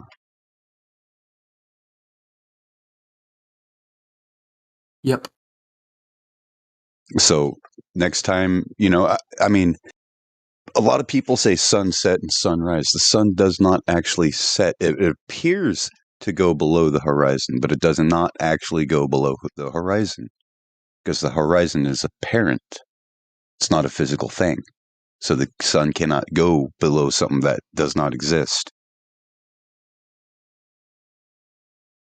So it's actually moving away from you. Like in this GIF, all the dude is doing is moving it away from you. He's moving it away from you, like in normal circumstances. Now he puts a gradient surface that acts as a magnifying glass, and as he's moving the image of the sun away, it's not getting smaller; it's actually getting bigger, and it appears to be setting. What are the sun's movement mechanics, though? If you're speaking of Who knows? We don't know. How could, yeah, wait a minute. See, now you're getting desperate. You're asking us to answer. Now you're thinking guys flat are earthers are gods. avoiding the question. We don't know So this. We don't know this. We've never been to the sun. We've never measured the sun. You can't have a cup of sun. But this is a wasn't problem, though. asking If the you're approaching size, it like the this, I know, mechanics. but listen, real quick though, you're just approaching this though in some sort of way. You're applying godlike abilities to flat earthers. So what's the problem? You're applying That's godlike not true. It's abilities asked to us. one Men question. can't answer questions like how the sun works. That's the point. You learned on television and cartoons told you they knew how the sun works. So we're telling you that's not true. So now you need a replacement cartoon. I'm not here to tell you how it works. I'm here to tell you how you don't know how it works. You can't know. That's the point. These are celestial bodies. You'll never know how they work. You can't even, if you can't understand a, wait, if you can't understand a straight line, you have no business trying to pretend you can understand the sun, moon, and stars as if they're just something you can test. You cannot test them. You're right. I That's can't the point. understand a Thanks. flat earther. Makes no sense. Did you know that Exactly. You astronomers live in a cartoon. astronomers and physicists call the sun a black mass? Body. It's a black body. Yeah, it's a black body. It's a black mass, meaning it's something that absorbs all wavelengths that's fired at it while reflecting none. Right, which means they can't even measure anything about it. It literally means there's nothing we can know about this thing except it gives us light. Period. Defies all verification attempts. And it's not a we're not burning crazy. ball of anything. It's not on fire. Yeah. If I was on TV with a lab coat, you might take me seriously. That's the point. They put people on TV to lie to you, bro. That's the point. It's a cartoon. I'm sorry. Man, that's what I'm saying, dude. We need to start like doing these like YouTube videos and like have like a professional overlay where it's like, Clown News Network or some bullshit like that, like overlaid on it, and we're just like presenting information like, this is a science brief that will never be shown on mainstream media. You'll have to come here to YouTube to find this information. That kind of Plus, thing. if you want to honestly look at this, though, something that you can do is look that you're not on a ball, and that's the point. We can easily disprove the curvature of the Earth, and you'll notice that Globers can't discuss it because they lose every time. So they have to look to the sun, moon, and stars. That's the whole point. If you believe in this cartoon outer space religion, it literally destroys your ability to think. You literally think you're going to look away from something to prove it, and that's the brain damage it causes. Sorry to be honest with you. It literally destroys your ability to think. What is your evidence that the sun is stationary and the earth moves?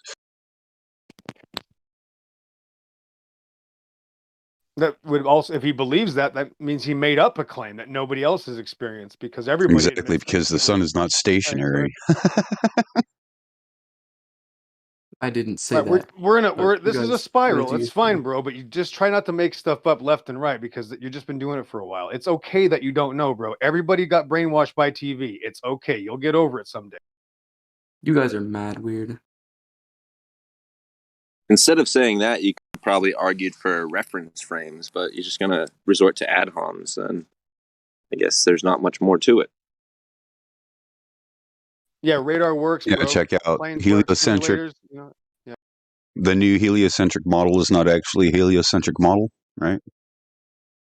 Spinning at the equator at, over the speed of sound at 1,038 miles per hour, while orbiting the sun at 66,600 miles per hour, while traveling through the galaxy at 500,000 miles per hour, while moving with the galaxy around the great attractor, the hidden mass that attracts everything. They call it a supermassive black hole, but there's no evidence and it cannot be seen That's your at god. 1.3 million miles per hour. The only evidence for it is that it makes their equations work. Yeah. They have no idea. It's the great deception. People will believe in this magical thing they've never experienced, and it makes them feel smart, so they have to keep it. It's unbelievable. No, it's but I've seen pictures of it. No, you've seen CGI animations. Yep.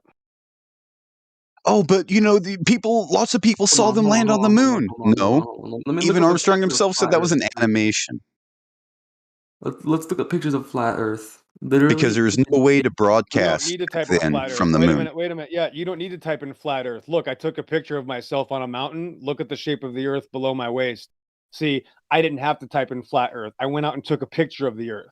So that's every picture in reality shows a flat Earth. So that's the thing. Once you go out in reality, you'll experience it. But if you live in a cartoon, that's your problem. If you want to live in a cartoon, I can't help you. But actually, we're going to use you as an example because you're proving to us that when you believe in this outer space religion, you'll get rid of all logic just to hold on to it because it again makes you feel smart. That's what it is. It's a pseudo-intellectualism. Freeze, do you believe in aliens?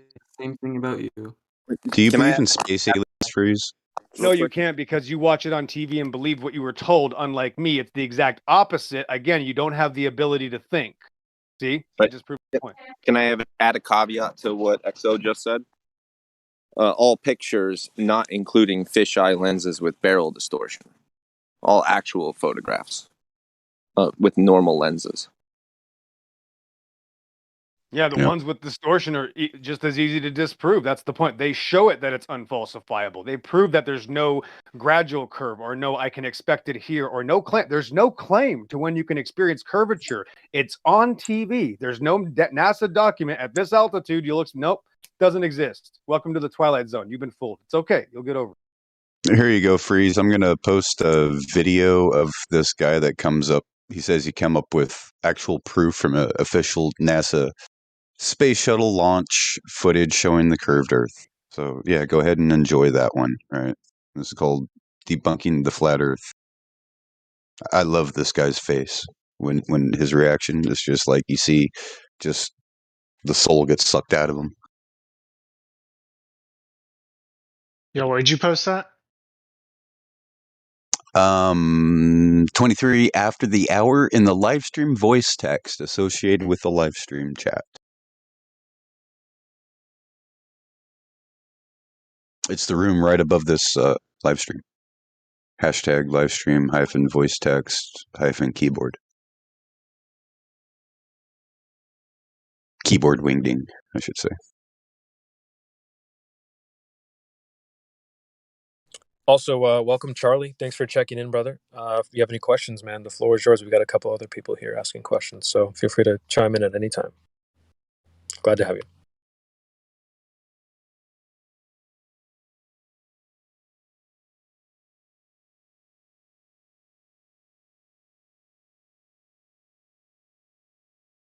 Dude, you know how the Earth is large enough? It's so big not to notice the curvature. Wait, That's but how if it's so distance big, you relativity would works. have Like, look, have you guys gotta measured listen that to to know yourself. how big it is, right? You give me enough time, I can make mountains turn to mud. Sorry to interrupt, Freeze, but when you say it's so big, you would have to have measured it to know how big it is, right? Or you guys. Yeah, what's the radius of Earth? Do you know? Or is it bigger than we claim it to be? Is that what you're getting at? Radius of Earth? Ask Google. Yeah, we did Right, that. but We already know. if We're asking you if you know. validated that, then Here's the thing, would Freeze. you say that it's probably bigger? A teacher asks you a question like that, they already know the answer. We want to get down to, do you understand? They know the what we're answer asking? they want from you. They don't know the answer because they're no different than you. No personal They experience. know the answer associated with the text, with the curriculum, because they have the answer key. Yeah, Hold on, but but what I we have meant, to think, no, that what I was mean a concession. That's a concession, though. He conceded to not being interested in knowing his own belief. It's just a troll. It's fine, though. Yeah, just what I meant is, like, we're the teacher. We asked you, what's the radius? We know the answer. We're trying to get you to understand what we're even asking. We know the number. We want to know where that came from. And his third grade teacher is an astrophysicist, apparently. Do you think she has measurements of this radius?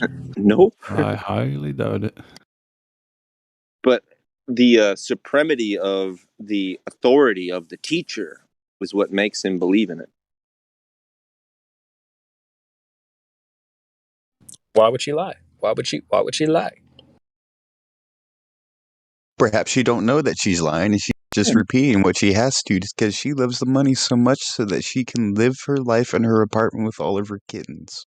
It's no different than teaching driver's ed and teaching some things that aren't proper, aren't correct, but you still taught people those things and they think they're proper and correct, and then they're going to get a ticket in 10 years and be like, what the heck? I learned that was proper and correct. The cop's not going to care that your teacher told you it. They're going to care that you were tailgating or parked too close to a fire hydrant or whatever. It's irrelevant. Yep. That's like, how come I got that ticket for not wearing a seatbelt? I was told there's privileges with being. Yeah. Let me assert my privilege, please. Still waiting on that to surface for myself too. Oh, I'm pretty sure if I were to get up in arms and raise a big stink and be like, "No, fuck you, motherfucking pig, fuck you, man, you always gotta fucking come down on the fucking white man, fuck you, punk," I'm pretty sure they get upset and fucking beat me half to death, Yeah. Especially if you try to grab their gun. I wonder why. Oh, yeah.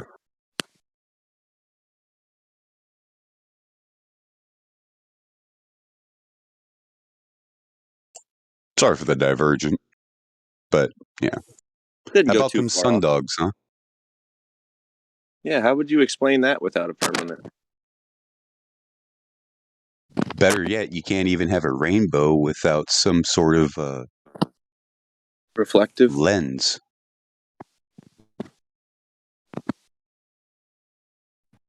Well, gravity's bending and reflecting everything, but still somehow appears to be flat somehow. But gravity's still bending and reflecting. You know what that looks like? That looks just like when you have like a magnifying glass and you have a real dim LED light where the batteries are fading, and you shine it at the magnifying glass, and you have like these little bright spots in the corner, but you don't see the streaks. It's crazy. It has to do with the lensing effect. Yeah, and that one looks like a fucking eye. What the fuck? See, this is, showing off right here. Because, look what I can do, meager humans. Just when you think you've got it figured out, I'm going to show you. You don't.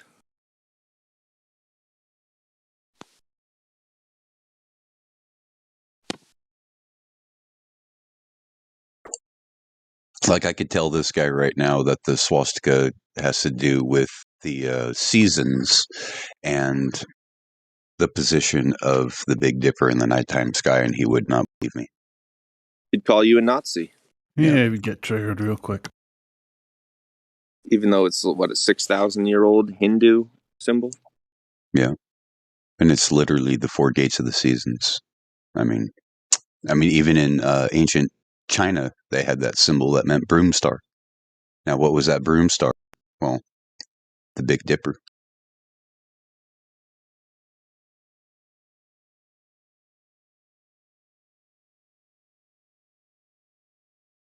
Because it sweeps the sky. Who is that talking to? I can't figure out. Who you guys talking to?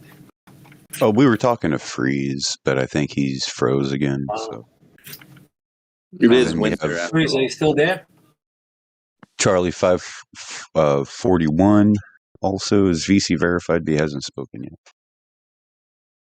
So did Freeze say why he believes in the globe? Like we know he doesn't have any. Why he proof. believes in the We globe. know he doesn't have any proof, or we know why. Right. Yeah, why? What's his number one reason why he believes? Because that's what everybody else believes, and that's what my teacher told me, and that's Is that what he said? that's got to be it. No, but I'm pretty sure that's what his answer would be. The gods of his reality told him so, so it must be so, and that's it. And we're just dumbass flat earthers, that all lived under a rock and have impossible. never listened to. What's impossible, Freeze? Okay, What's why do you impossible? believe you live on a globe? You guys are getting all triggered. Look at you. Why do you believe bro, you live listen, on a globe, Freeze? nobody's triggered, bro. I just want to ask you one thing. Given the fact that you never felt the earth move and you never saw the curvature in your entire life, and obviously don't have any proof for the globe. What is it like? Just tell me why you believe. What is that number one reason that makes you believe you live on a globe that's spinning and flying through vacuum? Mommy told me. Can you just tell me why you believe, Pretty bro? sure What it makes you was so on Sunday. fanatical about the globe? It's just makes more sense, more logical than the flat But Earth. it But doesn't. you just saying that, like I'm asking you why. Explain yourself. You can't just tell me it's more logical. It's more just why, dude. Tell me why you believe. It's just safe. That's why. I mean, he honestly It's has the safe same and amount of comfortable. So. evidence as you guys. So it's like Exactly. either the pick. It depends So you're on. just talking words with no meaning, bro. What is that Let him finish. evidence? Let You've him been here finish. for quite a long time. What is the if you had any evidence, wouldn't you show it by now? Let him finish, guys. Nah, it's okay. I'm honestly just trying to listen. Well, Charlie, specifically, what evidence does he have? I think it's exactly as much as you guys have. Well, what evidence can you be So you're specific? just saying nonsense, bro. You haven't looked, yeah, bro. You've lost it.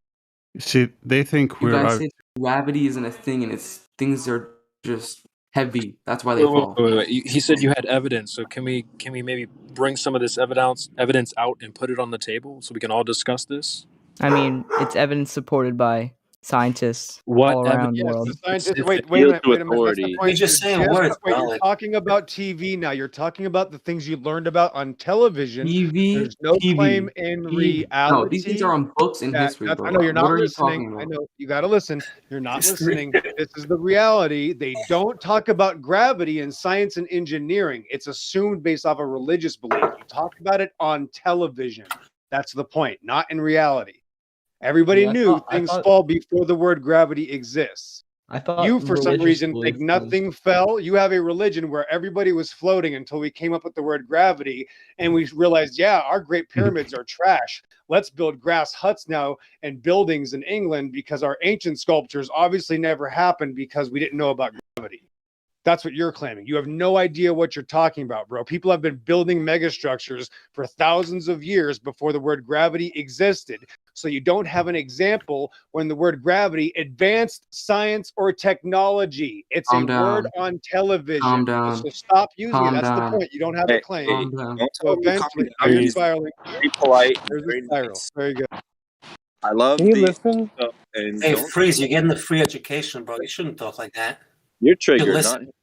You lost your mind. Yeah, stop lying. It's okay. You've learned it on television. It's not okay to tell everybody, yeah, I have to live in a television, and I'm going to guarantee that it's okay now to We lie get to it. people. We're brainwashed. Right. It's okay to not make stuff up. Can you have a conversation and act like a human being? It's okay that you don't know, guys. Thanks. Just because you don't believe. No, you're But just it's not about belief. We're not Again, interested in you belief. don't know. We're interested Yes, in you don't know. knowing. That's the You know problem. Just difference, because. You saw it on TV. Give me another source besides TV. Give me Books, one source besides history, television right now. Show me history, one line. school, Oh, history. science. Point out one line. Can't wait for History's the not a source. source. Right. oh I'm my. just gonna say history. That's how stupid people get. Right now, you're gonna say history And you're ignoring the or fact that books. other things that I Exactly. said. You All don't right, have Freeze. a source. Chill Thank out, you. Go ahead, Freeze. Chris. Duck, do you have any questions, bro? Let's get down to let's talk about something, right? Can we put something on the table to discuss? You'll give no Why? sources. Well, why me? I'm just wondering. Oh, I'm not. You don't have to, but I'm just wondering, man. Like, let's get away from this emotional. This is your opportunity. Why shy away from it? Why don't you take advantage? Like you guys believe in a globe, at least present why you believe. We know you don't know shit about it. Like at least say why you believe. What is it that makes you believe? Don't even try to come up with facts because there aren't any. Just tell us why you believe, dude. Why are you so fanatical about the globe and vacuum? Well, I mean, if there are no facts, well, if I don't try to come up with facts, then that technically. You obviously don't have any, bro, because if you did, you would tell by now. Well, then if I did have Say facts, something. then there would be no reason to believe, because like the Exactly. Facts I So believe, that's the why facts you I believe. in, That's why it's a the religion. facts I believe you. The facts I believe aren't the facts that you believe. That's how it works. You don't believe in facts. Yeah, but you don't have facts. Heliocentrism is a religion. Let's talk about those facts. That's not then, what a Duck. religion is. Can you put some of those facts on the table so we can talk about it? I don't know. Like maybe all the curvature of the world. Let's see. I'm not. Oh, wow. I Okay, don't know. yeah, I'm trying to demonstrate it, think. please. We like Please. talking about curvature. The curvature of the world. Great. So What would the wait, Creation Bear? Let's get a citation. Where do we find this out? Ask him where we found this out so we can figure out how we figured it out, please. I know. I've heard this. All the curvature doesn't exist. All that stuff. No, like, see, that's the thing. He's already hiding from his own claim. No, I show just us want to the know, curvature. please. See, Duck. he's already hiding. My goodness gracious, am I really that scary? I said, let's find out where you get the information. All right, bro. For it's these okay. kids, I'm Never sure mind. you're pretty But that's scary. why we know it's just a belief. That's why I just want to know why he believes. I've told There you. is no citations. There is no science. I just want to know simple answer. Why you believe, dude? I believe because of all the facts that you've stated before, and You have no not facts. real. Dude, Exactly, but if those you had facts- facts, you wouldn't have to believe it, bro. Those You don't have facts- to believe facts. Those facts that you don't believe, I believe. You don't have That's how it facts. You works. have distorted interpretations of naturally occurring phenomena. Same with That's you. all. Well, then I that's can say how the I believe same that. thing Those about you, bro. distorted- Duck, those you haven't put any distorted- facts on the table that we can discuss. So if you have any, just put them on the table. Let's discuss it, bro.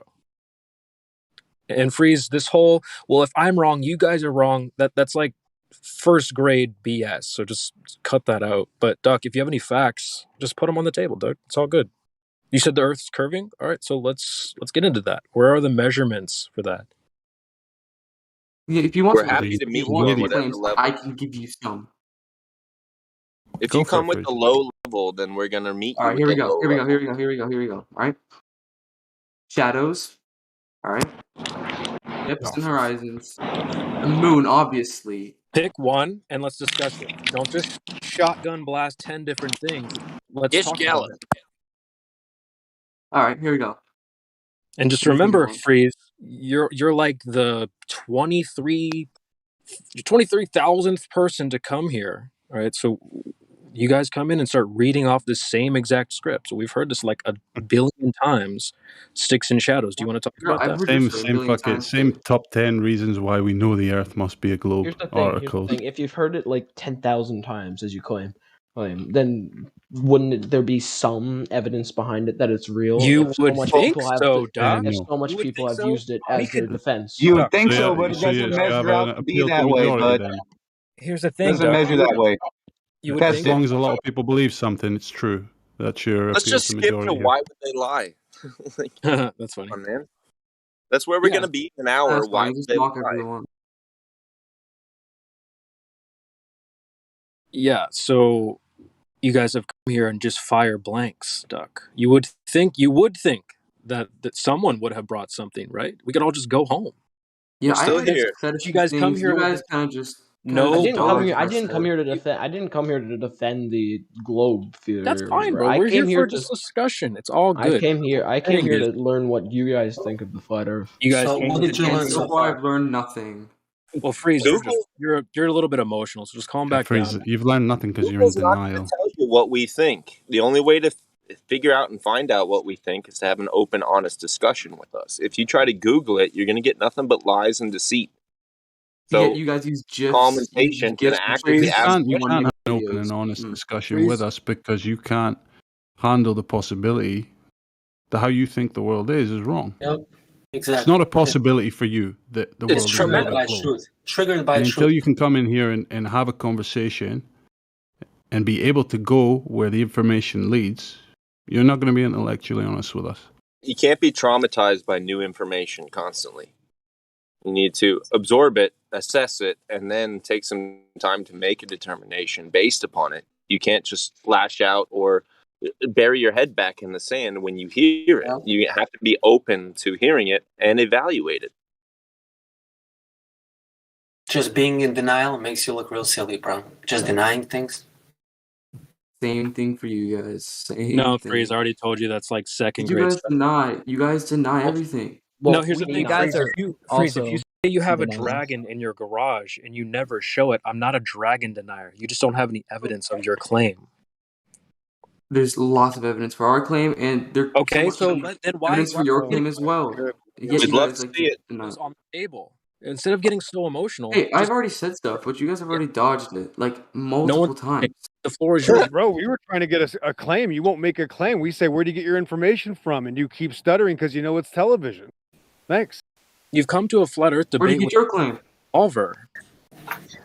Hello, my claim is hello reality. Look, everyone. right now I'm looking at a sunset to the west, and there's the mountains to the south. Wow, outside on the flat plane of existence. It's amazing. Wow, look at my claim. There's the moon. My moon is directly south.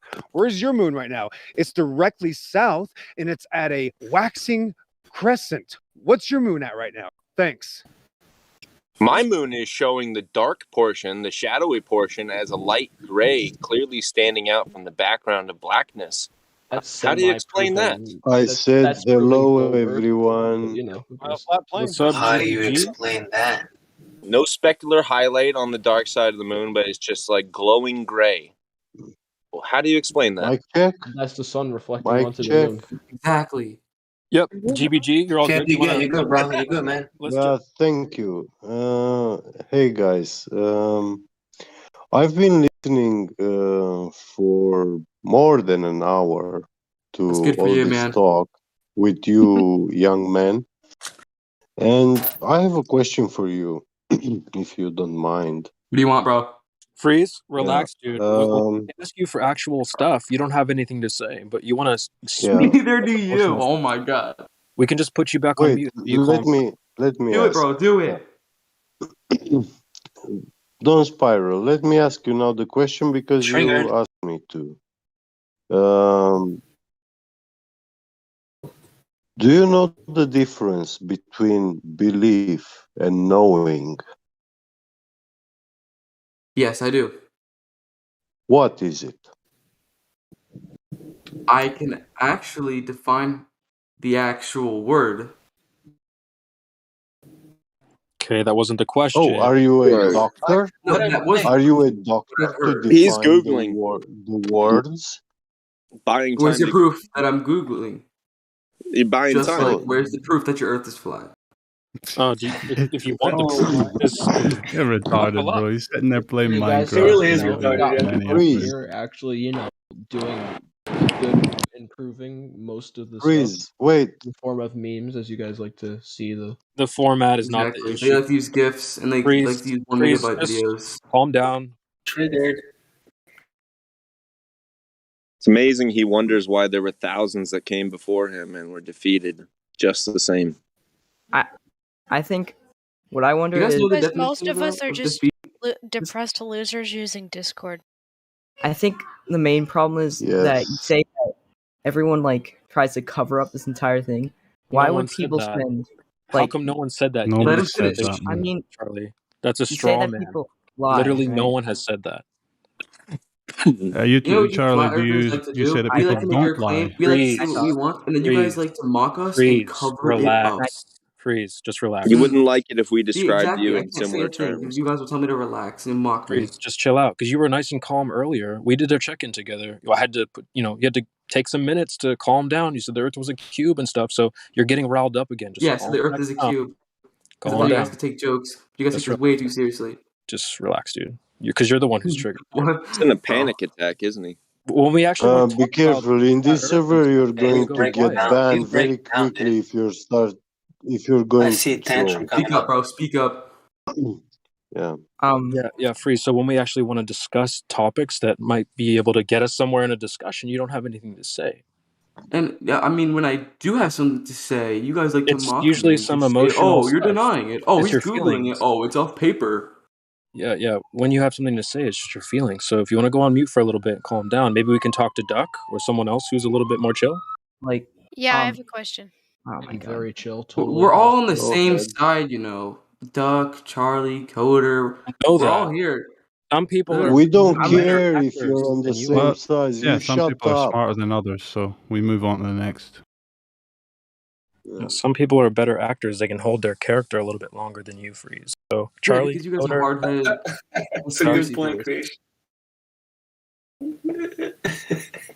Is there nobody to mute this guy?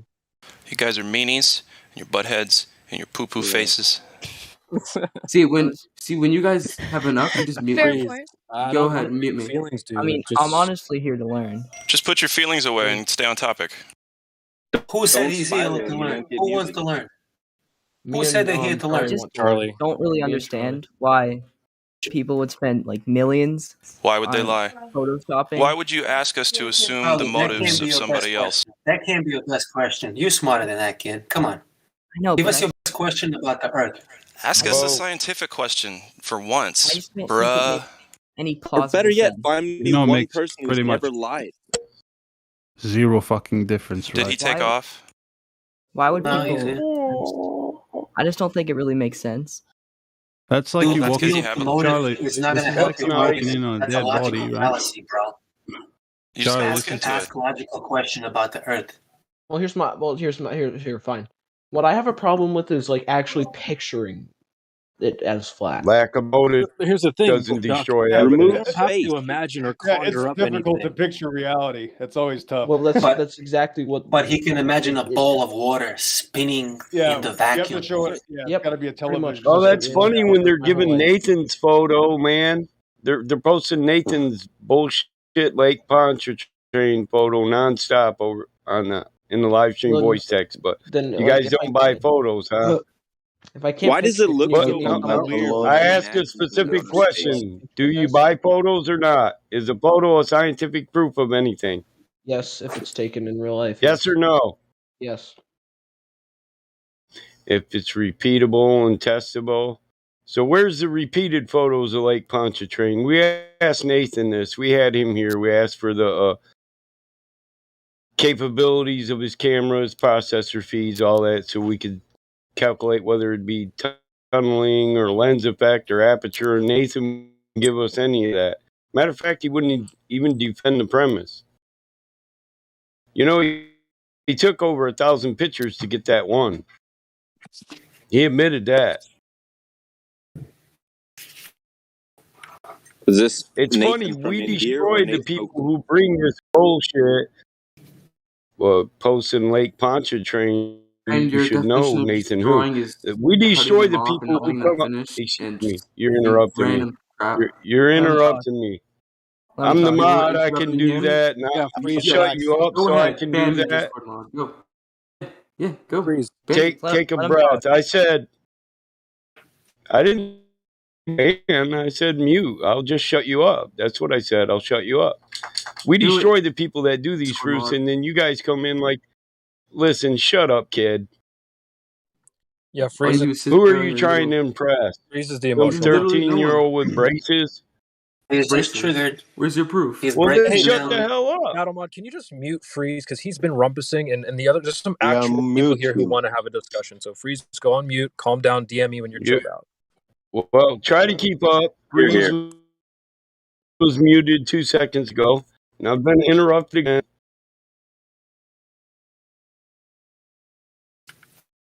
Look, it's not just about me. You guys should let each other talk without talking over each other. There should only be one person talking at a time. Yeah. Now, lag, I'll allow, make some of that, but once you know somebody's fucking talking over you, how come you're not shutting the fuck up? It's rude. It's rude as fuck.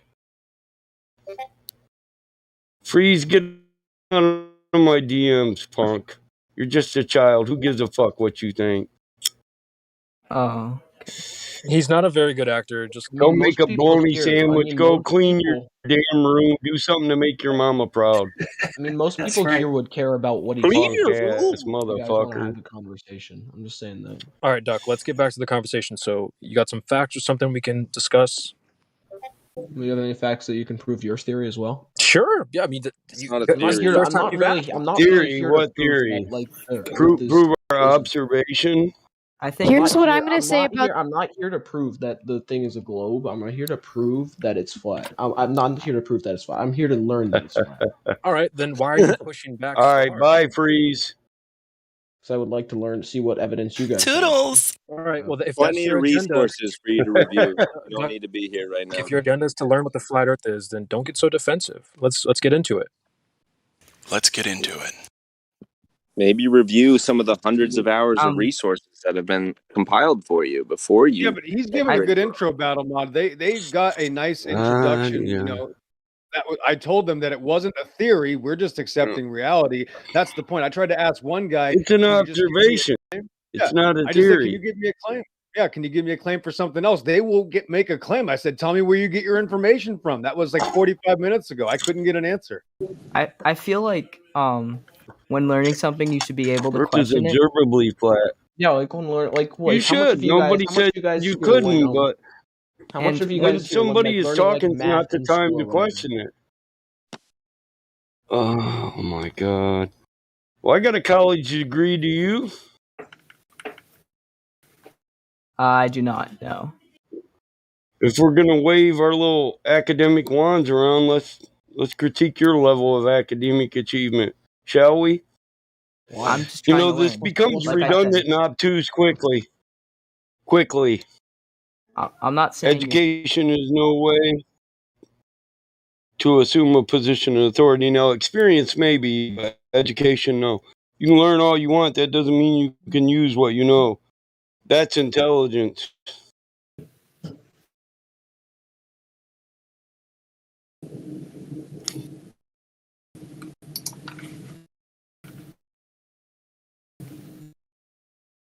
Coder, you were going to say something?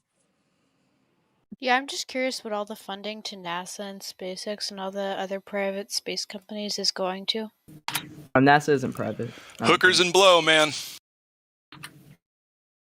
Yeah, so when all the malls set up Christmas and all the ads, the commercials, all that stuff, why do they fund that? Where's the funding come for that?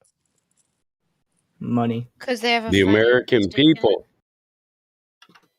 What do you mean? Where does the funding come from? The American people. No, That's where not. does That's the not. funding That's go? not how it works. Yeah, they tax everything, bro. What the fuck are you talking about? Oh asking my where the god. funding is Children. going. How many That's not how it taxes? works. Oh yeah, NASA is the not entire government funding. is, and they're part of the Yeah, but Department NASA. of Defense. So, where do you think their funding comes from? Then spit it out. I'm not asking where the funding is coming Not from. you.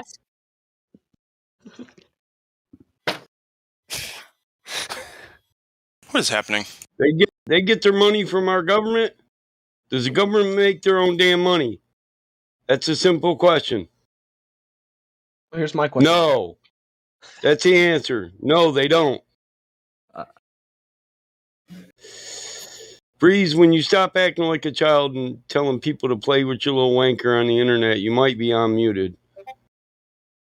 The government either takes your money or it just prints more. They don't need your money; they can just print it. Here's my question. What about people what about people like, let's see, Neil Armstrong, anyone who's ever been to the moon, and they've seen the Earth? What if I played What you do a they clip say? that said we didn't go to the moon? Excuse me, what? Would you believe it if that actual astronaut said we didn't go to the moon? What would you say to that? Because we didn't go there. That's my question. You don't get to ask that question. There you go. Now That's not an 8-year-old's question. That's my question. I want to know, but I think I know. Who said that? Buzz. We Buzz didn't Armstrong. go there, and to that's to the an way it 8-year-old kid. happened. Wait, may I see that video then of the astronaut? That was word for word, by the way. I've watched that thing a fucking 1,000 times. So I'll play it Yeah, right that now. was. Hey, we quoted that shit, didn't we? For real. Like verbatim. Here it comes, fellas. I threw up a little bit. Listen, Freeze. Hold on, guys. It's up Freeze, to I'm a your bigger guy than you. Yes, there's a lot of interrupting going on. As long as you can remain civil, you'll be unmuted. I don't know what your problem is. There's one more part to that quote. It's up to your generation. You've got to figure it out. Yeah. Remember? I would like people to go one at a time, though, including Freeze and everybody else. Flat Earthers, Globe Earthers, all of you. Respect each other when you're talking. That's rude as hell. That's my only pet peeve, and I think we all know it. All right, Duck, would you like to hear the quote? Sure. Do you have video evidence of it? Has nobody been to the moon in such Yeah, I'll post it as well. Here it comes. Has nobody been to the moon in such a long time? That's not an 8-year-old's question. That's my question. I want to know, but I think I know. Because we didn't go there, and that's the way it happened. Just spot on there, huh? And what astronaut is that? Buzz Aldrin. Buzz Lightyear. Where's it posted? I want to see it. Yeah. Just give me a Put it second. in the live stream voice text for everybody to see. The power lines look curved like that, boat, because it's a lens effect called lens compression, and it warps the image. So an image isn't an absolute. Image from a camera isn't an absolute representation of reality, but in fact, it's a distortion of reality, and all cameramen know this. You can do things like placement. Placement of objects can make larger things look smaller. Foreground, background. Do I have any evidence that this is true? And then do you have any evidence of like the photographic evidence of the Well, that's why he's only got one photo. Is it repeatable? Go out and repeat it. Show me the exact same image. I'm a little like new to most of this, so like, how do like day and night and seasons work? Because I'm trying to like grasp more of this. Oh my God! Now we're gonna get scale up. Well, We're not gonna cover Can I one answer his point. question? Because that's what he wants. I heard his question. My question was: are we gonna gish gallop, or are we gonna drive one thing all the way to its logical point? Or are we just gonna keep jumping through hoops for you? I'm not Sambo. I don't do the sand dance. It'd make You more want sense. somebody Charlie, to me and Charlie both do joined the tricks server for you. I DOA think you today. should pay somebody to do tricks for you. All that's irrelevant. It's a non sequitur.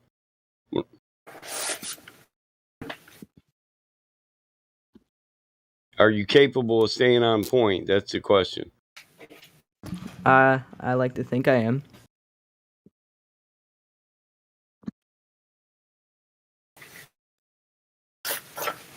Where you guys That's a come from? belief. Y'all come from the same server? Yeah, we're friends. So did you guys all come in here with the idea that these undereducated, retarded motherfuckers, we're going to be the smartest people in here and we should go here and troll these people?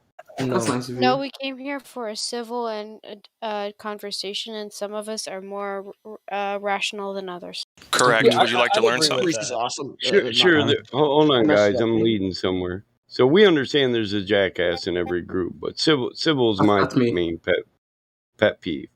I would like you guys to remain civil. I really don't care if you jump around point to point. If we could keep it only one person talking at a time, I'll go in the background. I'm just here to moderate. So you guys could just keep it civil. I'll keep my 2 cents out. Freeze, try to be civil. You too, bro.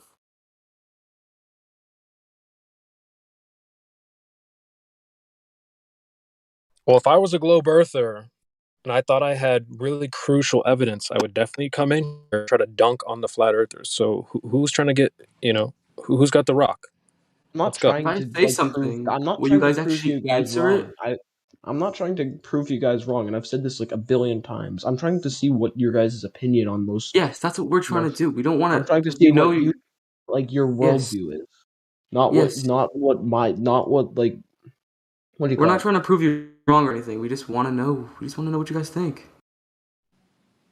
How like you see the world compared to like what I see the world as. It's not So too then much why to are ask you guys getting for, so right? defensive when we actually I'm start not. getting This is where we- freeze. Because no. Just don't just put do me it. off here. Hey. Nice and civil, right? The reason why I get mad is because you don't answer our questions the way we want to. And when we do ask questions, you just say, oh, it's the TV. Oh, it's this. Oh, it's that. My good sir, wouldn't Here's you the say thing, that's though. a leading question if it needs to be answered in a specific No. form that you? No. Yes. I don't think you understand. What we're trying to find out is your opinion. We're not trying to. You You said don't have to get all answer defensive. questions the way you want us to. Can you not What does speak over that me, even please? mean?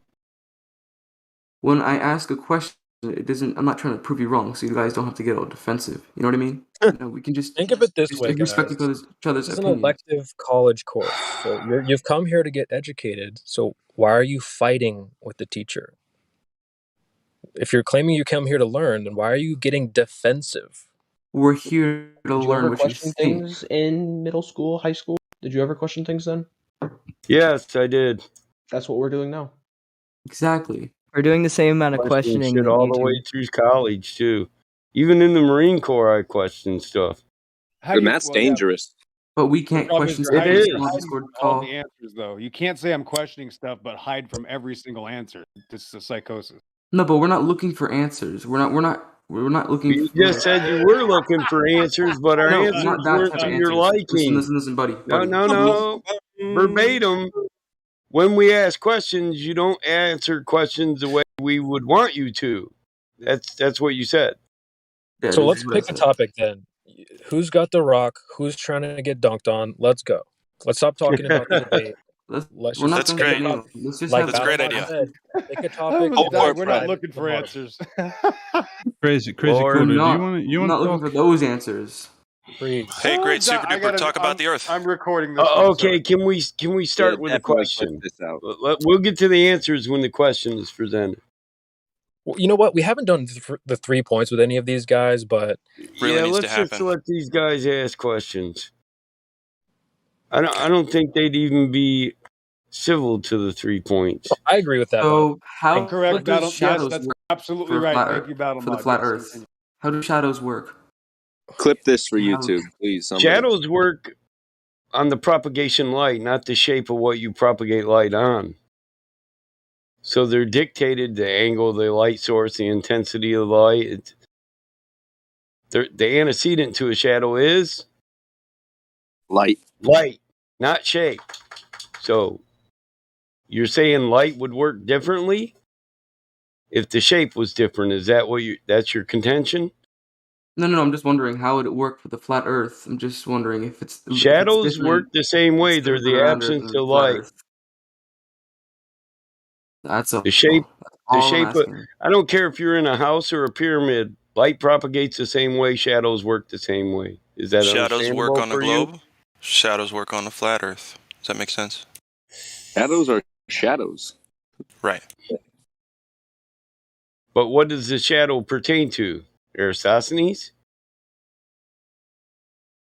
Because Eratosthenes You assumed guys a have lot a of point with the things about shadows. I gotta admit. the light source. He claimed to know quite a bit about it. Yes. Yeah, and he knew, same thing I know. The light source dictates the shadow, period. Intensity, angle, all that. Distance, focus. The two exist together. They're two sides of a coin. Which is round.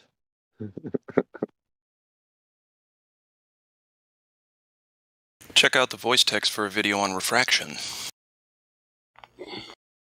What kind? Right, so it's not my contention that light would work differently if the Earth was shaped differently. I wouldn't say that. I'd say that's a false dichotomy. What in shape affects the propagation of light? Isn't it atmosphere and obstruction that affects the propagation of light? Isn't it called the Rayleigh criteria? Yeah, I seem to recall that. So when we're talking about light, that's one subject. When we're talking about the shape of Earth, that's an entirely different subject. There's no correlation between the two. The propagation of light isn't going to change because the shape of what it's propagated over changes. What will change is the incidence, angles, and the shadow. So does it answer a question about shadows, Freeze, or no? Yes. I don't believe it, but hey, that's what I think. Wait. What It's physics. Propagation of light is physics but I have an 101. image. It's an I have applied an physics. image. I have an image. Ooh. Who said that? Creation Bear. Okay. Well, post. So I don't know if this makes sense here. There we go. But wouldn't that apply? Okay, look, How bro. do you know that? Can How I do you just say this eliminate spirit real from quick? Those. Where's your image? I'll post it right now. I sent it to Creation Bear. This is straight off of a debunk flat earther with these 10 things article. Okay, here's the problem with those. The problem with those is they're lying to you about what the flat earth is. Here's the thing.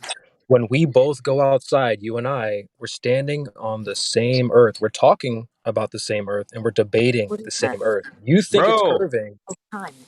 don't hog that ball past the rock, Creation Bear. Oh, no, that would not be true. It's all about field of view. And when you elevate, when you lift in elevation, you increase field of view. You see farther because your line of sight is no longer obstructed and your field of view is increased. So is your angle of resolution. It's a product of eyesight, not shape. You can't use an orthographic representation to show that either.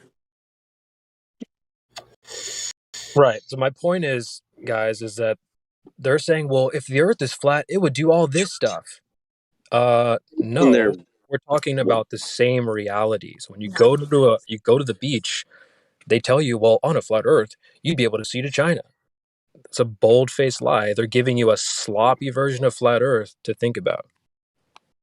I want to know where they get that version of flat Earth from. What? It's not the Flat Earth Society. That thing's defunct and dead. Where are they getting these nonsense claims from? Creation Bear, I have a question. Yeah. For you, because I have DMs with you. Can you just send me like a rough image of what you think the flat Earth looks like? Look, here's the thing. Let me answer that with Don't this. live on an image. You've come to my house. I'm cooking dinner tonight, and you keep asking me for a menu. There's no menu.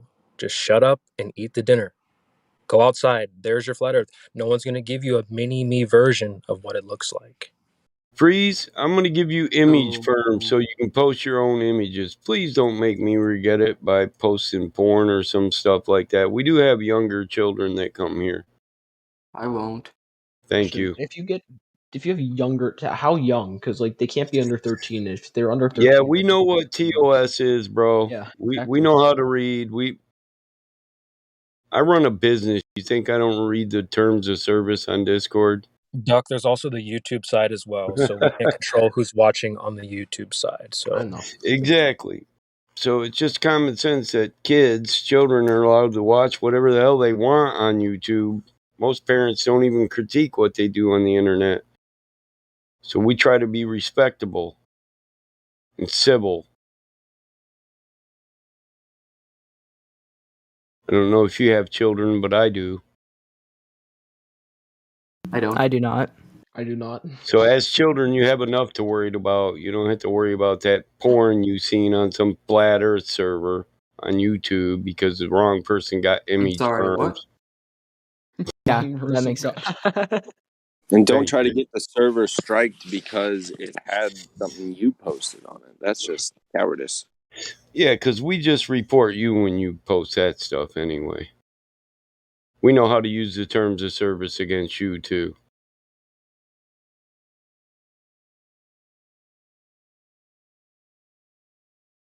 This isn't our first rodeo.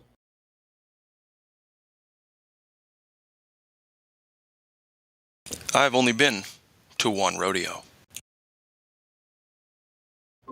Oh my God, Josh. Nope, that was Sean. Glatplobe. Oh, damn it. You're the only one that confuses us, by the way, which I'm fine with. I kind of like the glad Joshua. Well, if the two of you didn't sound so much alike, damn it, I wouldn't do it. It'd be Glashua Fafu. Flafu. I'm confused. Did Joshua threaten to slap me? No. It got real quiet here. I know. Must be they thought flat earthers were moral degenerates and they just realized we're not.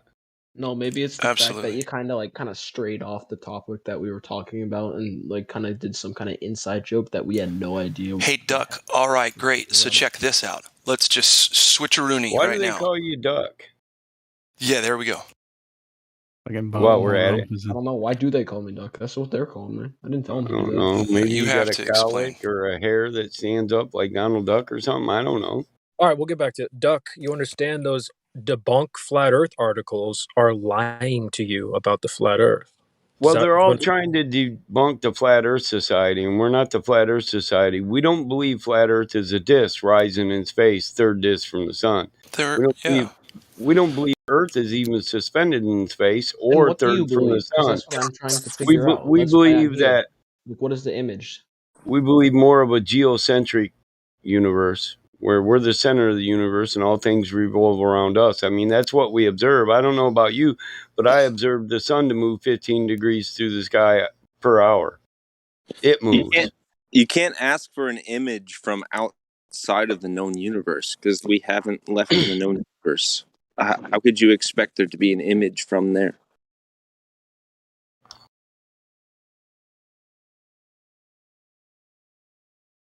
Hey, real quick, can as many people as possible send me their favorite links to flat Earth proof in the voice text, please? I'm trying to build a huge list, an unstoppable list. Please. Charlie, Thanks. why would the moon be visible on the entire Earth? Because Professor Dave told him that. Do you know what the atmospheric extinction of light is? It's a scientific principle. It's not a flat Earth principle, and it's actually demonstrable or demonstratable. It goes by the inverse square law. See, light, as it goes through the medium of our atmosphere, light is said to be infinite in a vacuum, but not in a medium. Our atmosphere is a medium wherein light gets absorbed, scattered, refracted, to the point of extinction. We've got many different names for it. Stellar abbreviation, stellar refraction, atmospheric extinction. Someone's in the VC check-in. I'll jump Oh, up there. that's Thanks for the nice. heads up. I'll go up and do it. Thank you for the heads up. I have a question for you then. But light's not infinite in our atmosphere. I have a question for you then. If you support like a geocentric theory, right? I don't support the geocentric theory. I say it more resembles a geocentric model. Then what do you support? Does he have to make a claim? Do I have to To support a refute model? him? Listen, we have no model. That's what I support. Why is that? Because we're you in the can't- well, reference frame. Unless the We're- sun and Earth are both at a standstill, there has to be a geocentric or a heliocentric thing. Who said the sun was at a standstill? I said it moves through the sky 15 degrees per hour. That's what we observed. And that's called a geocentric theory. If you're at Actually, it's not. That's just an observation about the sun that rings true even through science and astrology. And then if it's that's not geo. Yeah, I'm sorry, that was a mistake. But do you believe? Is it revolving? Are we revolving? I don't believe. Moving around us. Sorry, is the Earth revolving around the sun, or is the sun revolving Can you around prove us? it revolves around anything? That the Earth Yes, moves 'cause at it all? appear- Can you prove that? I can prove that either the sun or the Earth is moving. Yes, because it still appears in the sky above us. Yeah, I You have already a covered this. relative motion. When You I cannot said the prove only thing we observe, I yeah, can't we prove the observe the exact sun to move. We lack the frame of reference to say what is actually moving. But what we observe in this reference frame is the sun to move 15 degrees per hour. So it's moving, like what you just asked me to prove. Do you see the sun move? Yes. No. Oh, No, I because asked we you to have prove the Earth moves. We observed the sun to move. I've stated it 5 times. What about Galileo's constant proving of the heliocentric theory? You even just said that you see the sun move. I do see the How sun did move. Galileo I see the sun prove in a it? That's what I'm failing to hear. to me, So he but said that sun doesn't moves. mean that the Earth You is see it moving around move the due to relativity. I see it move due to like however my perspective. Like if Galileo didn't prove see- anything. He asserted and theorized. I see the sun move because it's like when I'm driving in a car and I It's see an the house assertion. move by me. That's exactly what seeing as the sun move is like. Yeah, what Galileo said was an assertion, a theory. It's not backed by proof or experimentation. And was backed by Newton's flaming sword says that which can't be resolved with experiment is not worth debating. What about all the other theories? So what experiment proved that the Earth moves? I don't care about theory. If you can't prove it with experimentation, it's not worthy of debate. Can you experiment that it doesn't move? Yes. Well, see, that's not the thing. The positive claim by the model is that it does move. So whether or not, I don't have to prove it doesn't move. That's a negative claim. It's not a positive claim. No, You I made found it. I found it. Mhm. Galileo noticed the way he noticed how the sun, the heliocentric theory, and not Remember, I said heliocentric. experimentation, He not did assertion. experimentation. He did experimentation. He's No, not listening. He's not listening. I know he's not. I know. Listen, Galileo theorized a bunch of shit, but none of it is proved through experiment, bro. Galileo's It's observations all of Venus that observation. proved It's all observation with assertion. It there's doesn't no prove assertion anything. there. So if I say I So observe things to fall, and the reason is pink unicorns, do you have to prove me wrong? yes, No, because I didn't prove it. I just asserted it. Galileo did prove it. That's the All right. Assertions made not backed by experimentation as proof can be thrown out without proof. Pseudoscience. He has proved it though. That's the thing. Galileo didn't prove it. Listen, I want to point out one killing factor of that. When Apollo 11 went up, they said, look, Copernicus was right. Now, if Galileo had proved it, why would they still be trying to prove it when Apollo 11 went up? Tell me, quick. Because they want to further view it, like they still don't, because they don't know everything about it. Because it wasn't proven. That it was just a theory. Galileo, the Copernican principle, none of that shit was proven. That's why they made the assertion that the moon landings proved it. Didn't the moon landings not exist according to you? That's another story.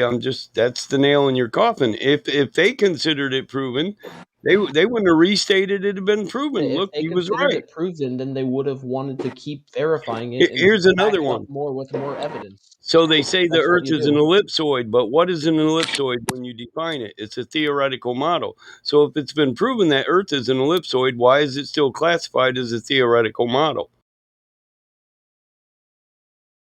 This is on an academic level. This proves academia doesn't say that this model has been proven because they still define it as theoretical.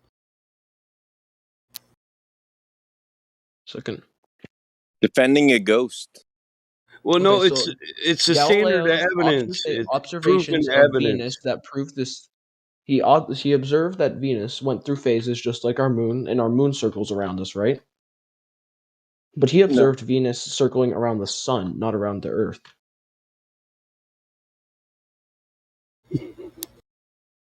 Okay, I have a How many question. assumptions are there in that? Hey Well, guys, believe it or not. guys. It Can still I say isn't a something proof here? that the Earth is a sphere. That literally just proves man.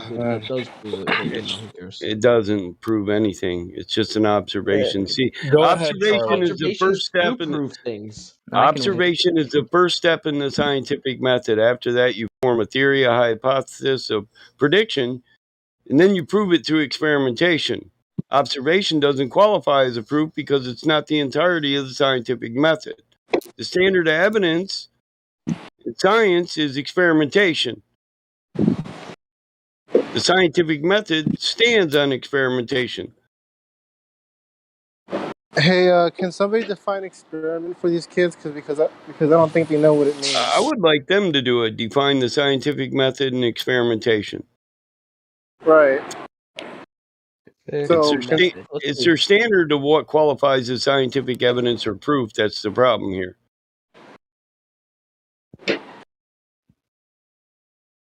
So children, can you define science? I mean, the scientific method, please. So you notice something is different, then you make a hypothesis, then you experiment, which is what Galileo did by like trying and viewing Venus from all different angles, making sure it was spinning around something. No, we didn't ask you to compare your opinion to Galileo. And first off, you're wrong. Observe a natural phenomena. That's the first step. I think the main problem is that make a prediction. All your other set up an experiment with a dependent, independent, and a control variable. Collect data. Make conclusion. Without data and experimentation, there can be no conclusion. Therefore, there can be no consensus on truth or not truth. It's all hypothetical. But he had the data literally right in front of him where he saw the Venus. What was the independent variable? What was the dependent variable? What was the control variable? Walk us through the experimentation Galileo did? Since you say it was a scientific experiment, it requires experimentation. Mm-hmm. How did he manipulate the variables? You manipulate the independent, dependent, and you leave Manipulated the it by looking at control it from alone. different angles. Doesn't No, take that much. doesn't manipulate the variable. That It does. manipulates the observation. He also manipulates it by looking at it at different times of the season, which How actually does makes that the affect the variable. variable? The variable is apparently spinning, according to Galileo, around the sun. So he looks at it at different times to make sure it is spinning around the sun. And so if it's in this area one time, it would be on a Listen, different area. son, that's not manipulating the variable. That's observing the variable from multiple angles. Exactly. That's still the experiment. Okay. It's not an experiment. It doesn't manipulate the variables. That's a requirement of scientific experiment. This isn't even a scientific theory because it's not backed by experimentation. I know you had that grammar school understanding of what a theory is, what a law is, but it doesn't go here. Science is a method. If it doesn't follow the method, it's not science. That's okay. Look at this, Duck. If we're neighbors and I peek through my window and I observe you once every hour or whatever, am I manipulating anything? No. Okay, thanks. Charlie, do you have a question? Also, thanks to Cyber Penguin for getting checked in. If you have any questions, the floor is yours as well, brother.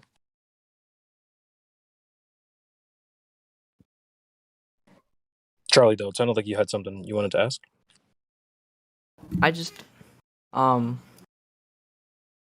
the other, facts you've been stating have been all theories, pretty much. Can you There be hasn't really specific? been... Can you just be specific, please? What? Yeah, sure, I'll go into... Wait a second. Thank you.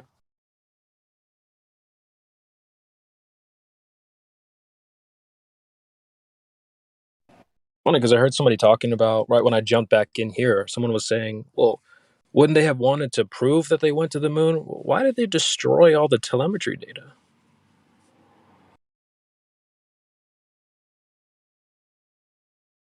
I think they were trying to record the Super Bowl and they ran out of mic tape, so they just grabbed one off the shelf and recorded over it. It was Slayer, not the Super Bowl. Sorry about that.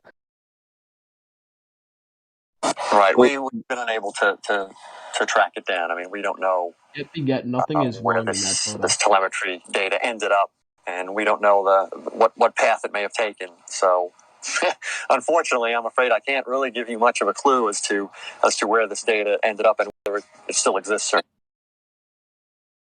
I'm pretty sure you couldn't have even thrown it in a dumpster because of the type of film that it was on is highly combustible, and it's not regularly acceptable as normal garbage, too combustible.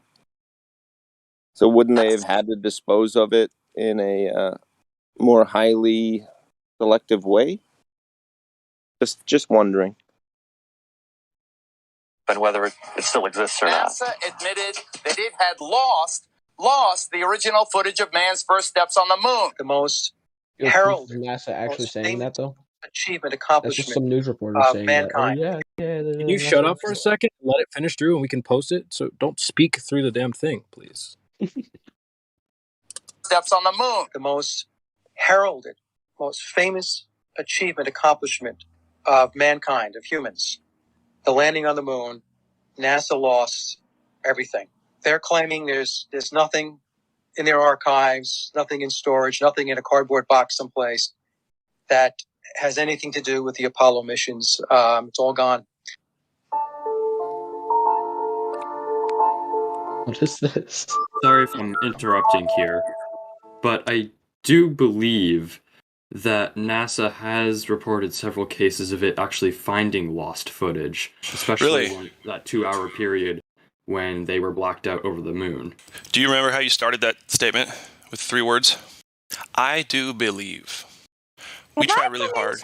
if I come into like a meeting of the science fiction club or what is going on here? My goodness, just one Yeah, pretty after much, another. Dandelion. Pretty much. Sorry, real quick. You didn't even The let. opposite. Hold on, before you go on with that, at least let Creation Bear give the source of the clip for "A Duck Is Me's Doubting Mind." Go ahead, Creation Bear.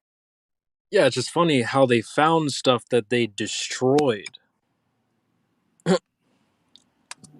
I'd go to the moon in a nanosecond.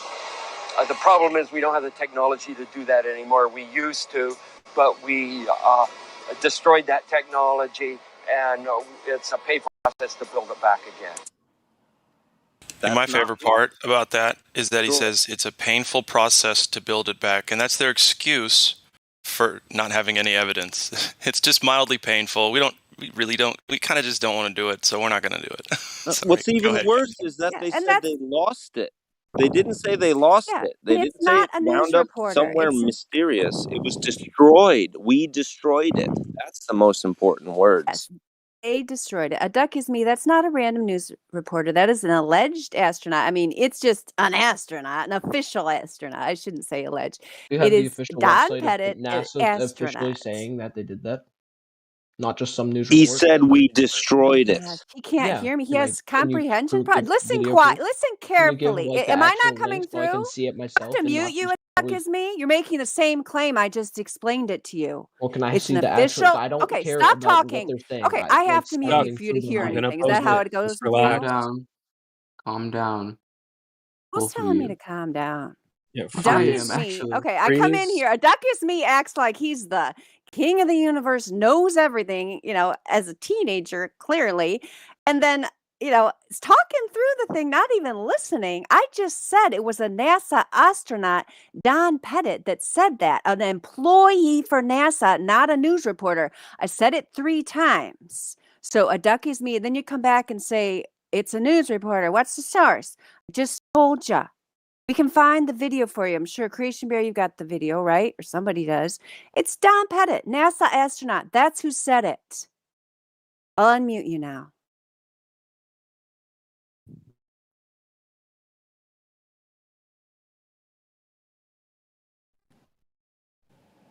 Yeah, and Freeze, if you want to add to the conversation, that's fine, but you don't need to moderate the room. We've got moderators who can do that. Thanks. Good ones at that.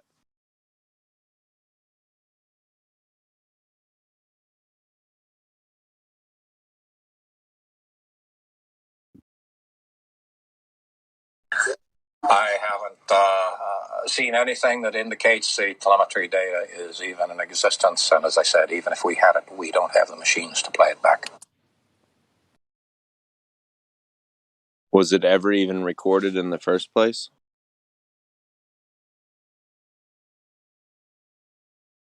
That's probably why they say they don't have it, because it was never recorded.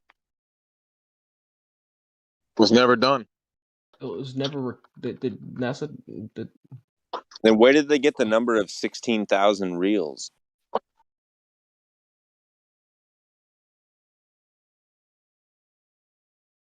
It's a decent question. This NASA.gov literally says right here, with the 50th anniversary of the Apollo 11 moon landing approaching, reports have resurfaced that NASA lost, not destroyed, lost some precious video footage of that first moonwalk.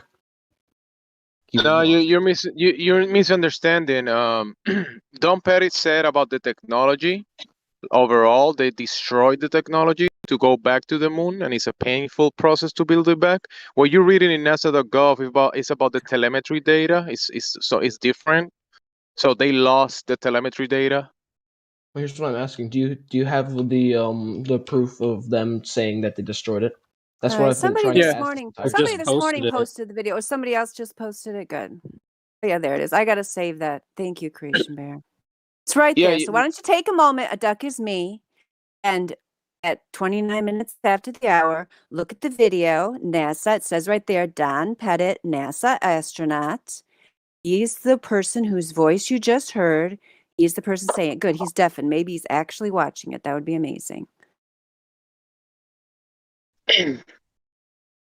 Yeah, don't forget that the guy saying that they destroyed the technology. He's cream top of the cream of the top. How you say it?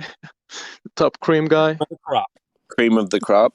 Yeah, Cream these of are the the crop. best and the brightest, the astronauts, right? They told you in school, like, if you're really good in school, you get to become an astronaut. And watch this guy talk. This is the best and the Yeah. brightest in America. Isn't that beautiful? Out of 4,000 candidates, apparently. Hopefully he's watching the video and let's see what excuses he come out with for the astronaut. I heard that.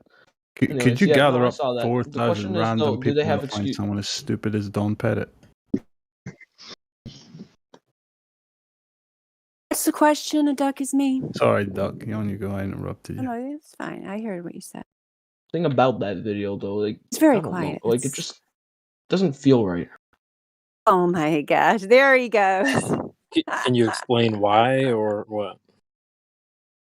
This guy, Don Pettit, he Yeah, says, can you like, oh yeah, explain? yo, oh Can you yeah, oh explain your yeah. feelings to us? Oh, here it Can you is. He explain says, your feelings? oh yeah, it's a painful experience to build that Painful process. build that technology back.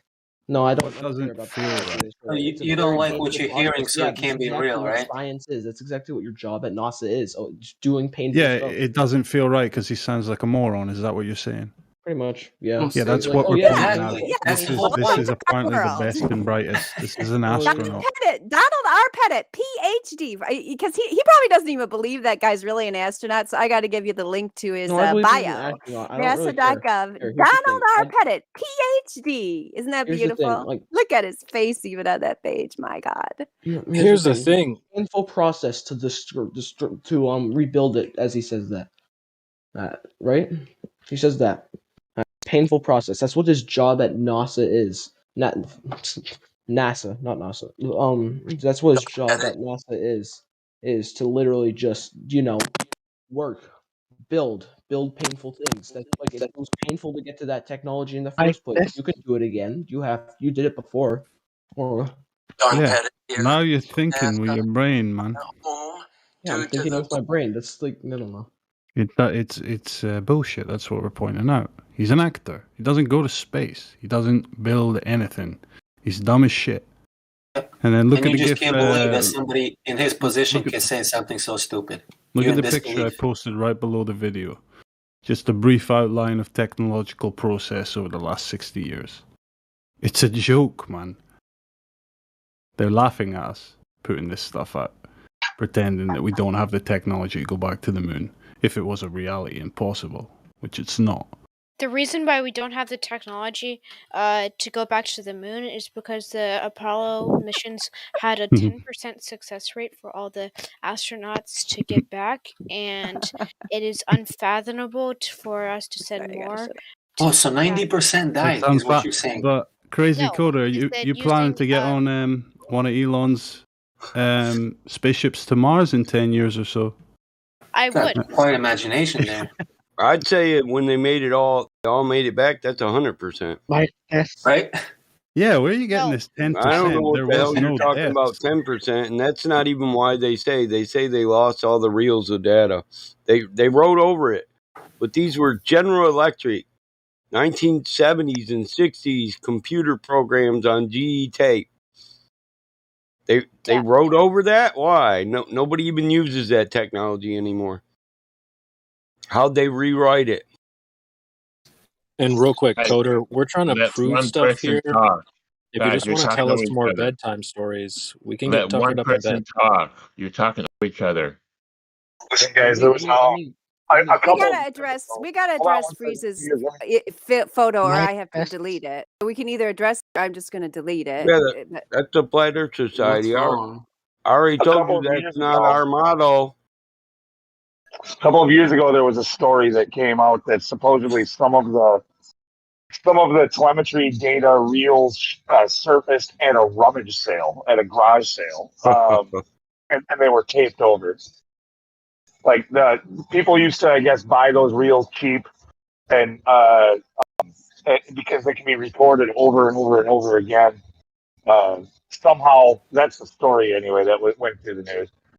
Somehow they surfaced at a rummage sale, but NASA doesn't own them still. And it was just it's bullshit either way. Nobody's ever seen the telemetry data, even if it was at a rummage sale. May I say something? I just looked into this YouTuber, right? This YouTuber who said, "Oh yeah, the guy, the same channel who posts that was the what do you call it? The we destroyed the technology thing." And he also did a video, where he said, what do you call it? Where he said himself, he's put up he put up the balloon into the weather field, right?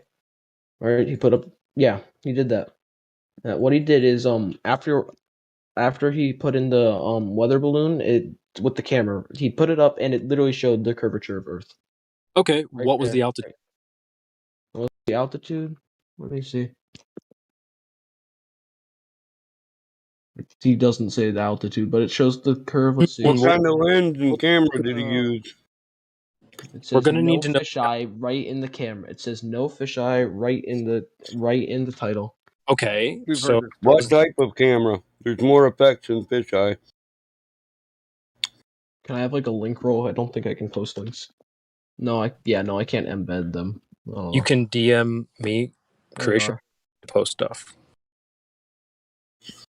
Thank you, Freeze. Starts at the area I wanted to, right? Yep. Perfect. Yeah, well, we're gonna need to know an altitude if you guys are gonna bring up these balloons. I don't know. It's his channel. It's not my channel. I'm saying this is what. Well, either way, if we're gonna discuss this topic, we're gonna need to know the altitude. I don't mean to interrupt anyone here, but I can I just get a overview of what we're talking about here? If Earth is flat or not, more or less. More or less. Hey, real quick, just so the moderators can know. So I looked at the video. I've seen this one several times. He's not the first one. So you can see curvature at 10 seconds in, about 50 feet off the ground. So I'll return to you guys there. Done. Thanks. Yeah, so it's a lens effect. That's what his point is. If you can see curvature, if you can see the ground curving, an intelligent man could say if it makes the ground appear to curve, it's going to make the entire image appear to curve, and it doesn't matter how high you rise. Let me see, 10 seconds. So you Two can. of my weather balloons off of the Flat Earth Wiki are unavailable. Now I've got like 2 left. If anybody's got any more I could put in there, let me know, because you know how it is. Your playlists disappear slowly. I looked into that video. 33 hint hint hint kilometers, which is 100,000 feet. So we've got footage above that. No fisheye lens, flat horizon. 150,000 foot. Yep. And you got Neil deGrasse, high priest, Glober, telling you it's not high enough to see curvature. So that video you're talking about, Duck, or whoever, sorry, debunked. I just put 2 in there. One's at 121,000 feet, and the deep inside the rabbit hole one. I'm sure it says in there somewhere. I'll look and see what one it is, but what the height is for that one. But the point of it is that you have a vastly contradicting information. Hopefully you will look at these that show a completely flat horizon, which there's more of these, which I can dig up for you. Hopefully they disappear from YouTube for whatever reason, but there's multiple amateurs who have put a GoPro on a weather balloon and come up with completely flat horizons at over 100,000 feet. So you have to, you can go with these fishy tales from shady organizations such as NASA, who admit right on their website. Oh, did you call at NASA NASA. shady organization? Oh yeah. That's my nice version. You don't want to hear the mean one.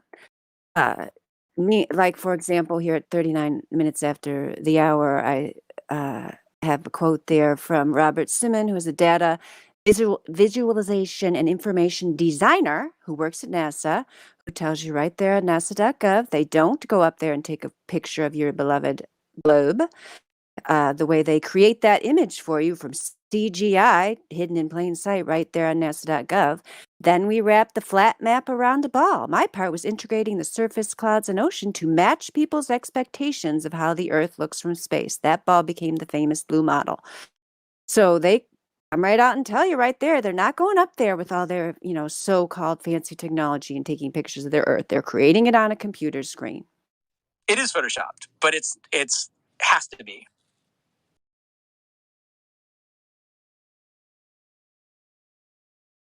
So anyhow, you can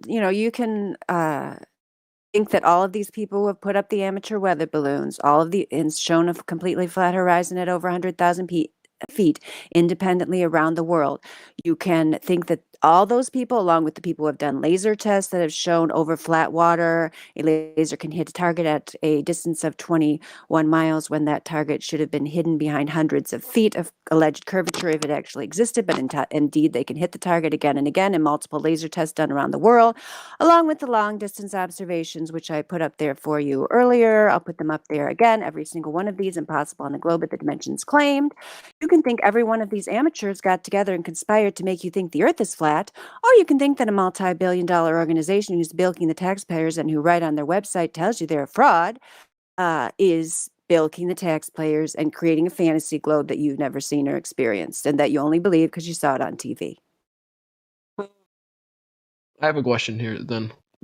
Go ahead, If Doc. NASA is a shady government, right? a shady organization, and they're all fake and whatever, right?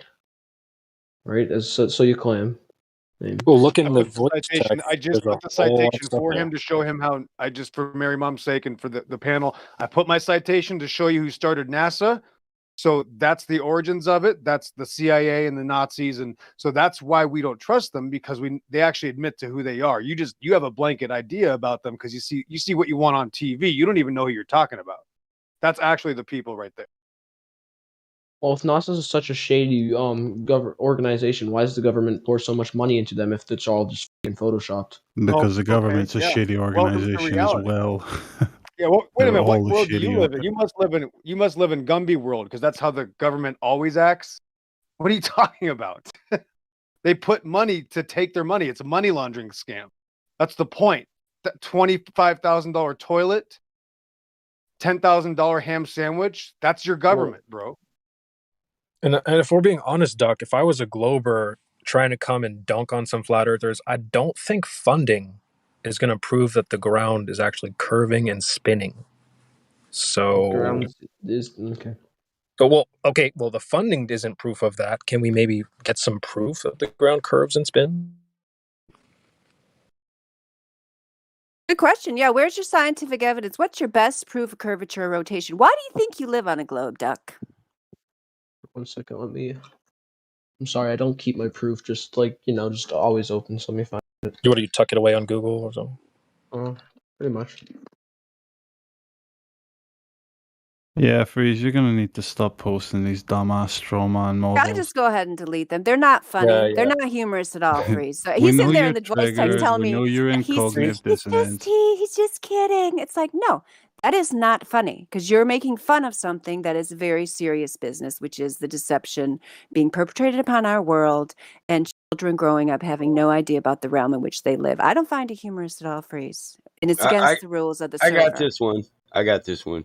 So it's funny and all because that asteroid knocked your mom's off Earth, but we don't allow you to post it. That's rude to your mom.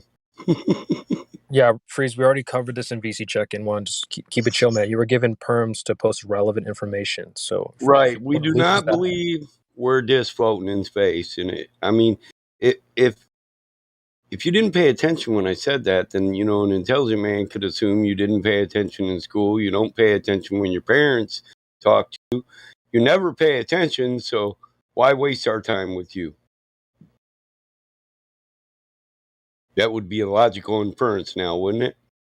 He did this an hour and a half ago also, so it's not like he doesn't know better, Battle. I just took away the role. Yeah, you don't deserve that, Freeze. Freeze We have a is the- live stream here. We're one of the few places, like literally in the world today, where you can actually get the truth. And you're putting lies in our live stream. We can't tolerate that. There's tons of people here who've been here way longer than you that don't have perms, and you're trashing the place. So yeah, you don't have them anymore.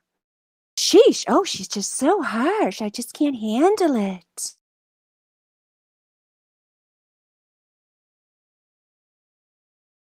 Welcome to the big leagues. Okay, wait a second. I found something. All right, cool. We're waiting. On the other hand, though, it barely is so certain you've heard sexy. this because you've probably heard pretty much every one of this, and I'm curious about what you would say to this. Flat heard what me. about lunar eclipses and stuff like that? Lunar and solar. What about them? What about them? How do they occur then, according if the sun is not spinning? The sun's got to spin for a lunar eclipse to work. Sun moves in front of the moon. Not the dang it. The moon's in front of the sun at a certain period when the Earth isn't moving in front. Yeah, who said the moon and the sun doesn't move through our sky? Who said that? Actually, we said the opposite.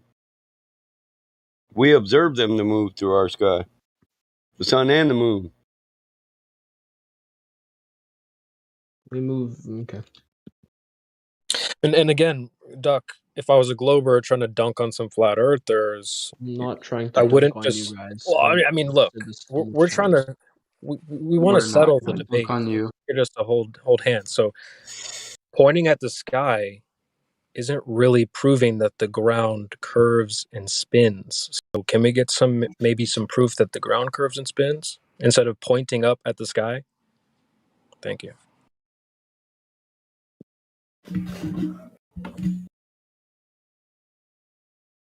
Duck is me. Do you know how to turn up your microphone? Because are you guys having trouble hearing him? I mean, I can turn him up locally, but He's fine. haven't been talking that Just much. turn up your volume on your computer or phone. if you could whatever. turn it up, that'd be cool. Because that way everybody can hear you. No, I His can hear voice fine. is fine for me right now. Yeah. Duck's been You fine, can I turn up hear him. user volume by right-clicking and turning up the slider on their profile. Yeah, we know. I know how to turn them up. I'm saying that because of the live stream. It's better if the person's low if they turn themselves up. Okay, sorry. Sorry, I'm in a mood. I'll admit it. But you guys, you guys are special. So you've made me that way. Actually, I have them all the way up. Sure, Already have them special all the way ed. Crack that whip. Oh, that's You sped. That's Nope, not she a- said it that's right. You not sped. Okay. So, good Duck. Did you find anything else on Google? Oh my God! See, you got to be smarter than the mic, man. I wasn't speaking. Okay. That is the best meme ever. What's your best proof? Let's say your life was in danger. You got 10 seconds. Duck is me. What's your best proof for the globe? You're sure. I could tell when I came in here. You're sure you live on a globe. You're sure we're wrong. Duck is me. Your best proof. 10 seconds, or I'm going to shoot you in the head. Come on, Duck is me. Best proof of the globe. Holy shit. It's hard when it's hard to hear people of personality who like make expressions that might be slightly outside, your little zombie robot reality. I know it's shocking. I understand. Yeah, that's me. Okay, let's hear it. Oh, he's gone. Duck is me. It's gone. Anybody else? 10 seconds. Best proof of the globe. But you. He's still there. He's Oh, not he's gone. alive. Okay, good. A duck is me. Are you going to save your life by proving the globe? You could always just realize you don't need to try and prove the globe. You could take a position of uncertainty. I mean, spoiler alert, there is no proof. There's no scientific evidence. Science requires a natural observation. At no time in history has anyone, including yourselves, ever observed a spinning globe.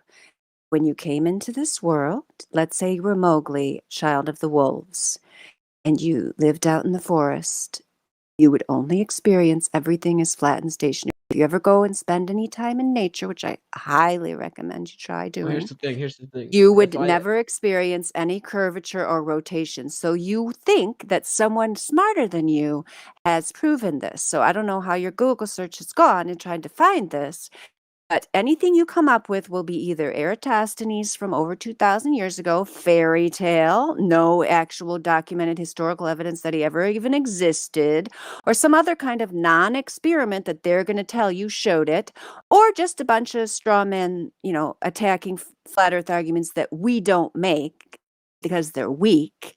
You'll see no logical scientific proof of the globe because the alleged radius is 3,959 miles, which was just pulled out of the air, not measured in any way. But we can take that measurement and we can test it in reality, and we can see that if we lived on a globe of radius 3,959 miles, then objects would disappear in the distance at the rate of 8 inches per mile squared approximately. And they do not do that. It's never observed. And so The links to the observation I showed you, every single one of them is impossible of a globe if those dimensions claimed. What's your best proof, Duck?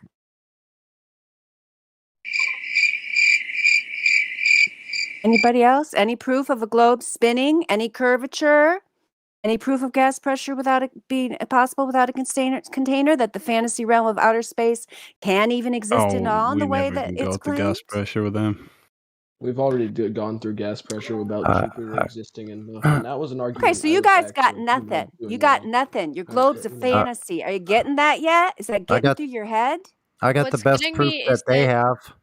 what's getting me is that honestly, no offense to you, Dandelion, but everyone else, like all the mods, the flat earthers in the server, have been really polite, and then you came in here and started yelling at us. No, Oh, that's Crazy. hit Don't me do with that. your best No. shot. Fire Dandelion's away. That's just the best high you can energy. do, really? That's the Their best you can ego. Guys, do. you're talking over her.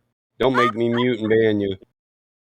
That was great, Crazy. I love it. Yes, these guys have been so nice to you. That's wonderful. I'm so happy to hear that. And they were so polite. I came in here. You guys What had a happened to being snotty civil? little What happened to being attitude. civil? You don't got Praise, your shut the snotty fuck attitude up. anymore. Imagine that. Maybe you need a little slapping upside the head and get you out of your snotty attitude. I came in here and a duck as me was acting like he knew everything. And yet you guys have not even one claim or proof for this alleged spinning globe. You got nothing. If you're saying Why'd we're you all have lying, the attitude when I came in? if Because you're they were saying, polite? She wait, didn't so say So you thought you lying. could walk all over them? Is that why? sorry, I'm really thick in the head, but it takes me a while to think about something, but I finally thought of something, and so Oh, I your can't proof wait. that the world is flat is that our proof doesn't exist. No, Because I was you you're haven't saying, been paying attention. I It's have been paying true. attention. I've seen all the It's an links you sent. I've read it. They could be it's an just. You're apparent saying truth. that You you're are saying thick-headed. you're you're saying that we're lying. No, You're saying that we're lying. nobody said you're lying. She made That a specific statement. You don't have any proof that Yeah. adheres to the scientific method.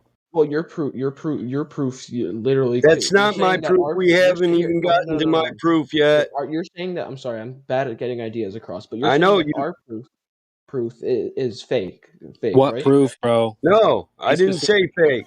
We can critique evidence without saying it's fake. Is it verifiable? Is it demonstrable? That in no way implies fake. And when science becomes unquestionable, unfalsifiable, it's no longer science. Well, you can question it as much as you can question the flat I Earth can. and the You can, globe but at the the thing same is, time as we much as we you haven't want. attempted to give you any evidence.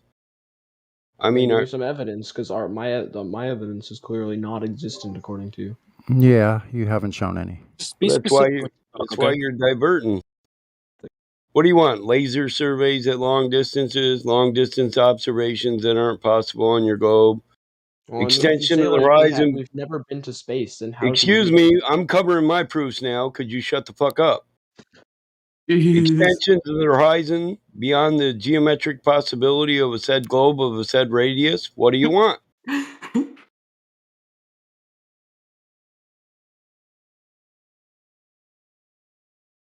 Oh, so I you take don't him know through the what you Black want. Swan, You but I'm just on. want to ramble. Sure, you can go through the Black Swan and I'll pass the Field Engineer Corps laser survey at 43 kilometers. Shows zero deviation or zero curvature. A missing 130 or 90 foot altogether of curvature. And this is by your model, the GSW84 ellipsoid model. That's your model of Earth. You have a given rate of curvature. We can use calculations to ascertain whether or not we see the amount of curvature or the rate that your model predicts. So if the math proves the model and the model proves the Earth, then it should adhere to its math. But see, we demonstrate that it does not. We can't find the curvature it predicts. Even when we look for it with lasers. Or what? We get a group of field engineers to do it. Don't say what, dude.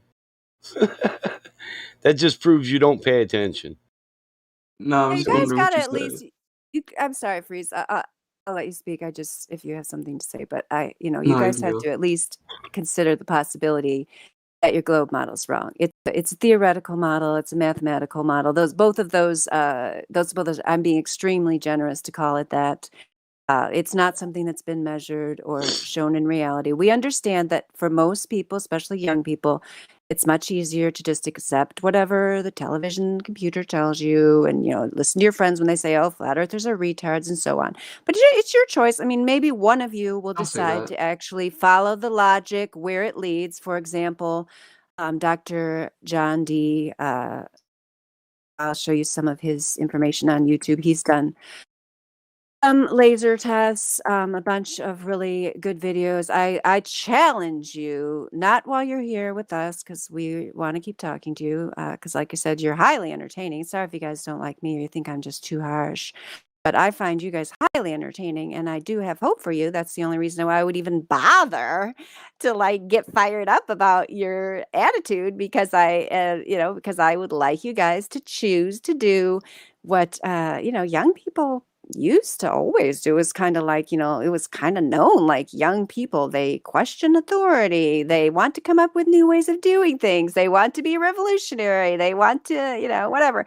That's all been co-opted in you guys to the point where they're making you think through these astroturf nonsense Twitter stuff.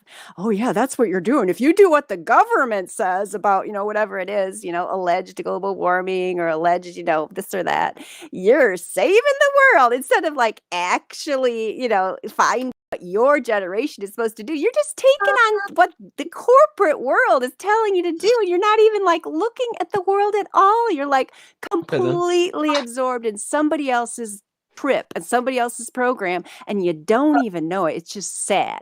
So if you'd be willing to look at any of this stuff, this one I'd highly recommend, Black Swan Rising. It's you can look at it on your own time. Somebody could show you the Black Swan here, which I think would be great too. But then you're kind of on the pressure, to say where's the horizon in there, and and you can go out and do your own experiments and test in reality, or you can stay in delusion, fairy tale, science fiction land, and believe you live on a spinning globe when all of that is just bad science fiction.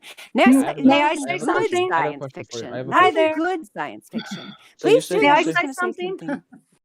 Pam, Right hello. there, Yes, please, Dandelion. please do. Hey Say there. something. Yeah. Hello. Look at engineers that build railroad tracks or bridges.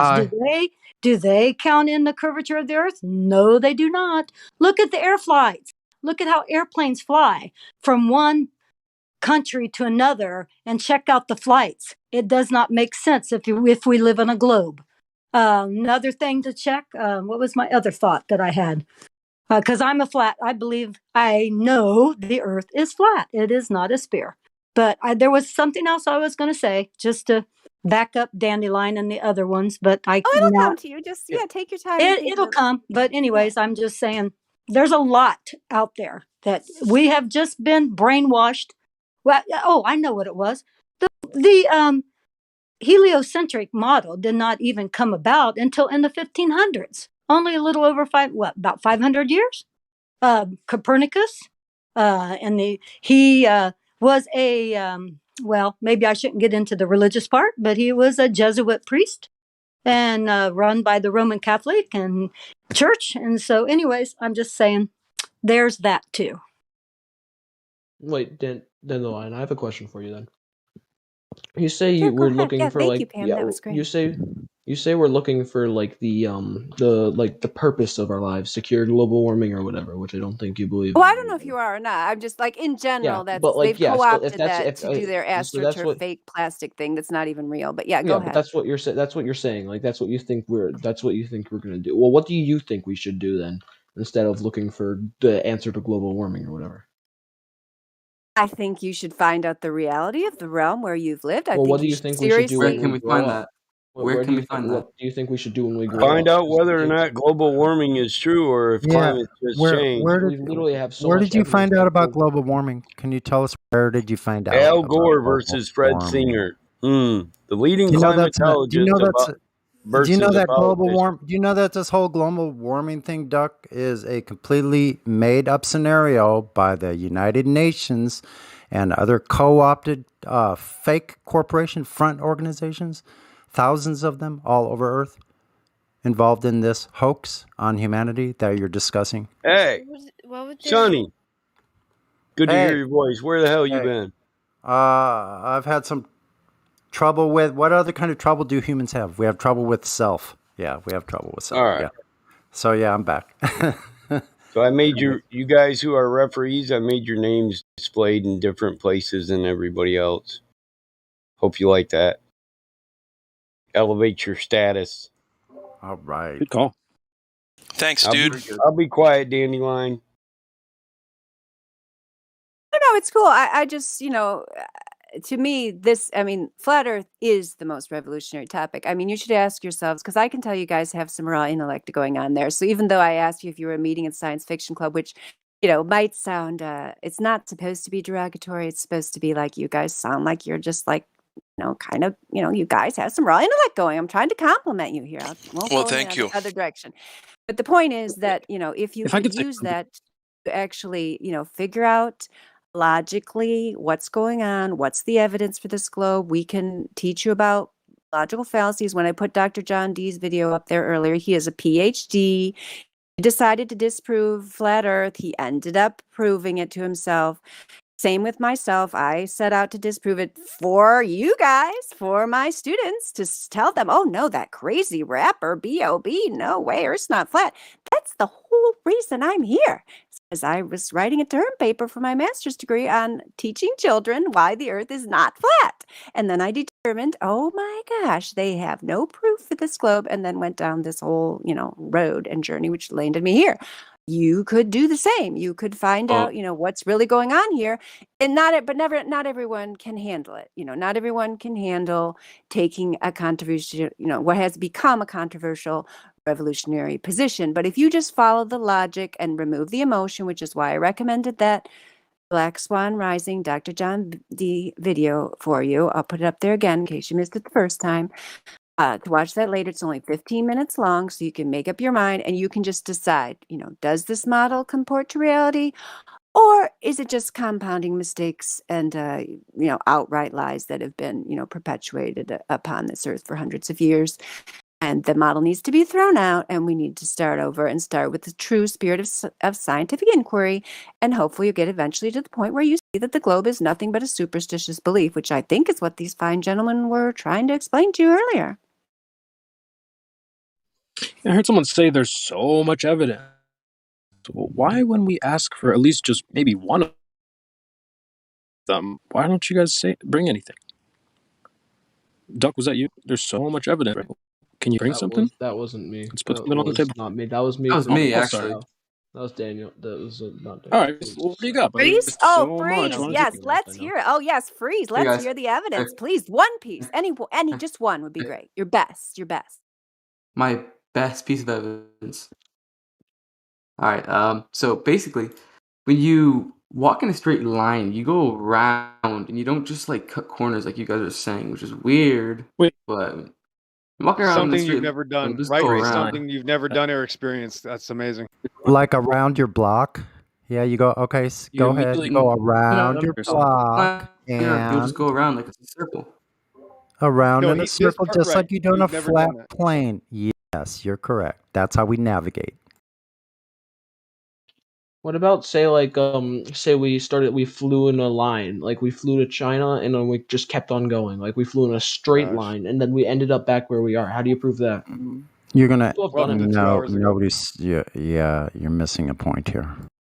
Well, then what? Then I don't get that point because There's no straight lines on a ball. So yes, if we're traveling on a straight ball. line, excellent. Yes, that's because the Earth is flat. There's only straight lines on a flat plane. Balls don't have straight lines. Thank you. Yes. Yeah. Now, what if I told you that actually all aircraft Let me fly rephrase that. fly in level flight in a straight line? What happens if you're flying in a straight line, but the surface you're flying over is spherical?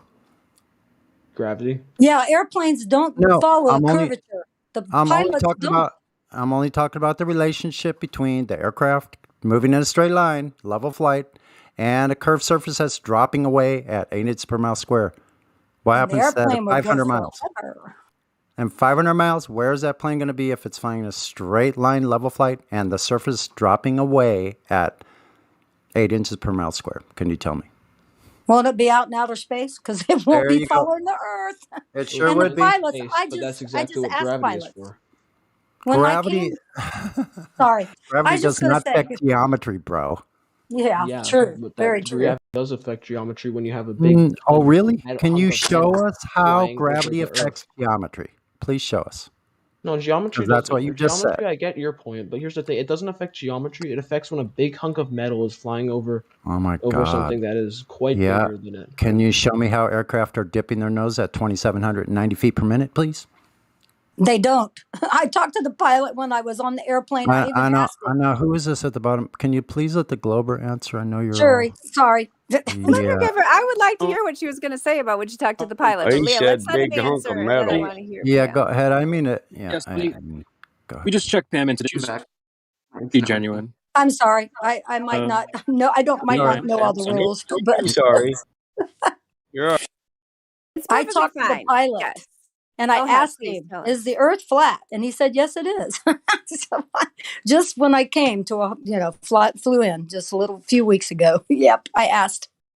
Yeah. Wow, that is very cool. A pilot actually admitted that to you. Did you get into it anymore? Or is that all No, he said? there are people behind me wanting to get off the plane, but I the pilots do not. They fly straight. They don't make any kind of downward nosedive to follow the curvature of the Earth. Yeah.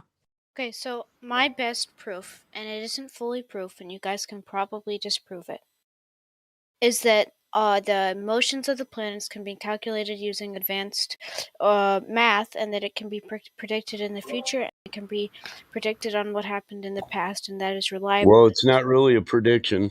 It's called a post-diction. We have observed the same cycles. It's called the Saryl cycle. We've observed these for thousands of years, so it's not really a prediction now, is it? And we know why these, because we can see because we have figured out the orbits around other planetary bodies. But it was determined before that.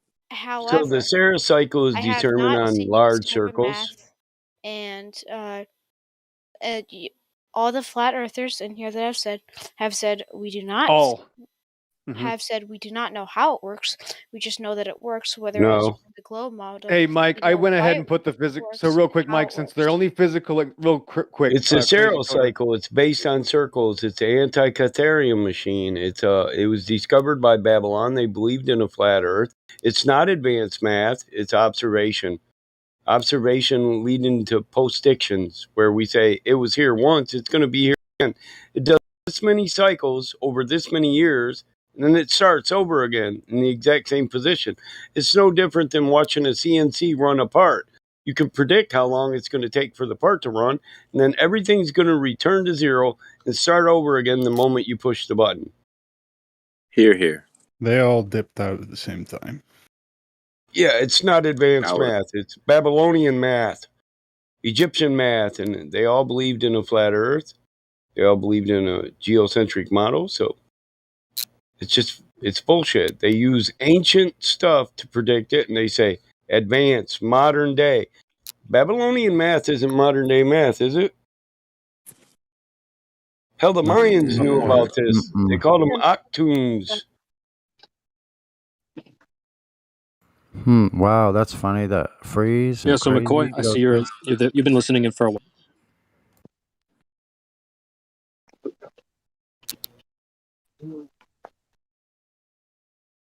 Very true.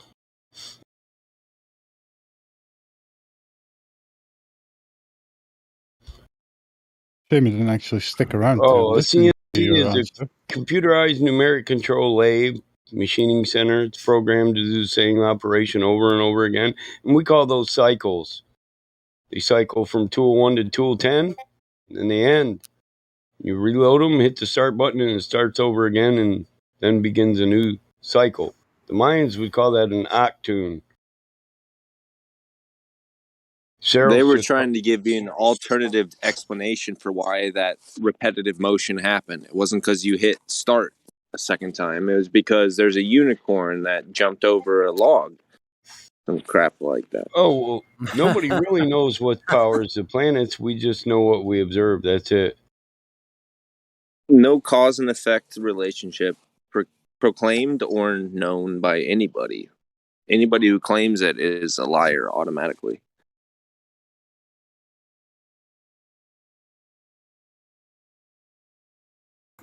So don't you think it's a little odd? Here we are in 2021 asking people on the internet if they could provide us any evidence at all, proof of our Earth curvature measurement from any time in history now.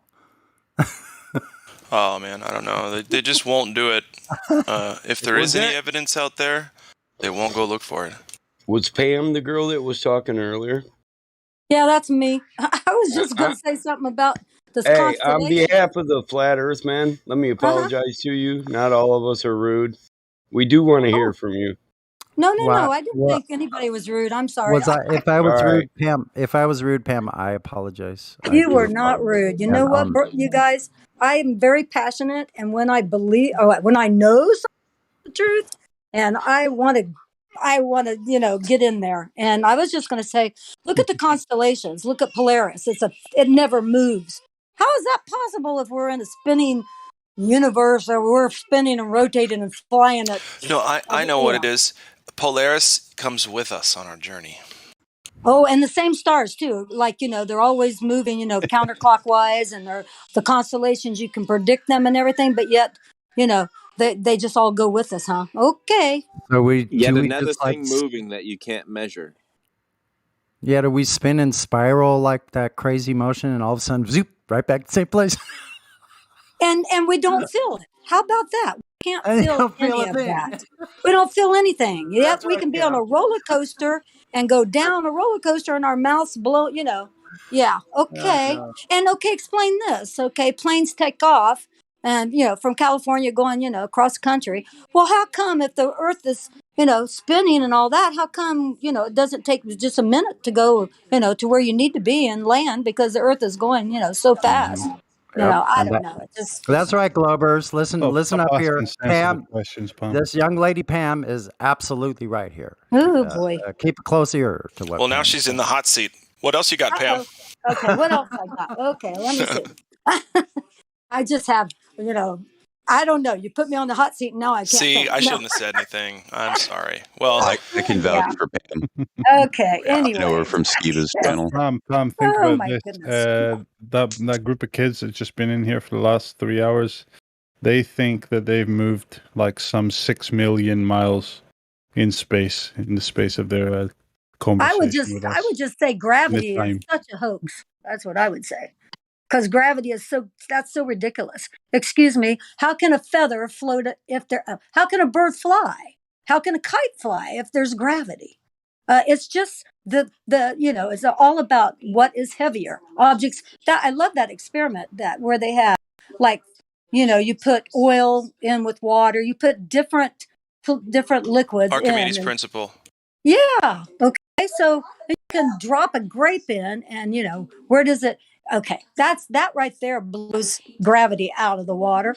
That's all about, what is it about? Being things heavier than objects. They're dense. Their density. That's what it's all about. So it's just ridiculous. Gravity. Uh-huh. Well, they got to be specific with gravity. Right. A lot of times they'll just cite gravity. They don't even have an idea in their head what they mean by gravity, just by what they were taught by a hybrid of Newtonian and Einsteinian, right? But in reality, it's specific gravity, relative density.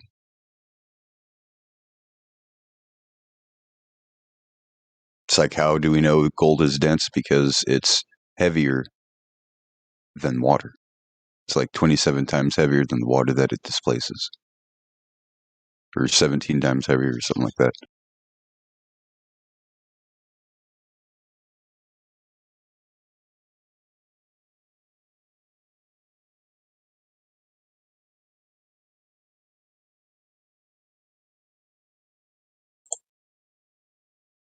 Why But didn't Cavendish? Sorry.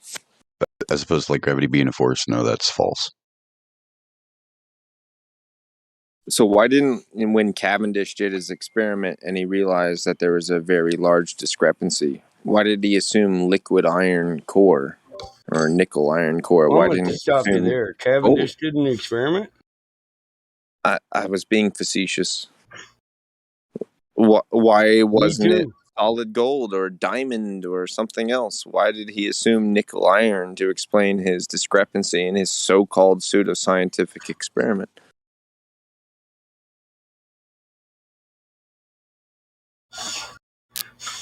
You know what I hate? I hate that in the schools they teach this as it is fact.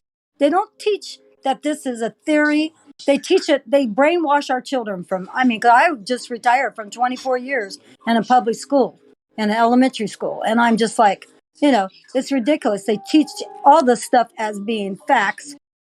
They've never been only how many miles deep into the Earth's crust have we gone? So yet they're teaching, all these 8. things about.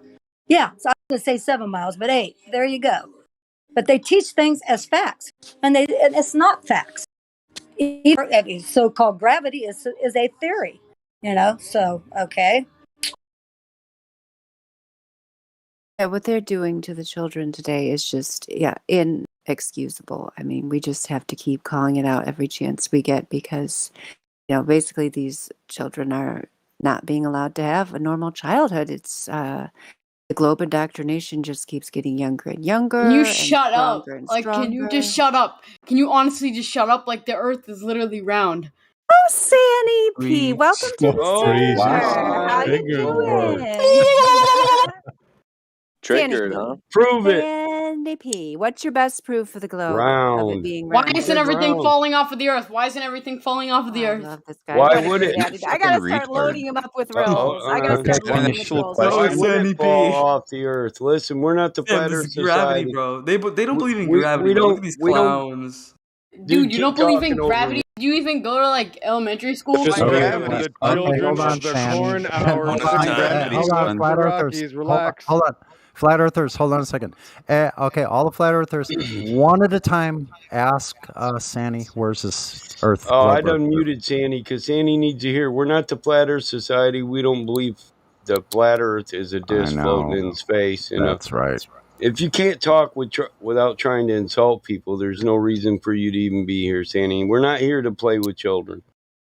Space is a violation of the second law of thermodynamics. And I won't repeat myself.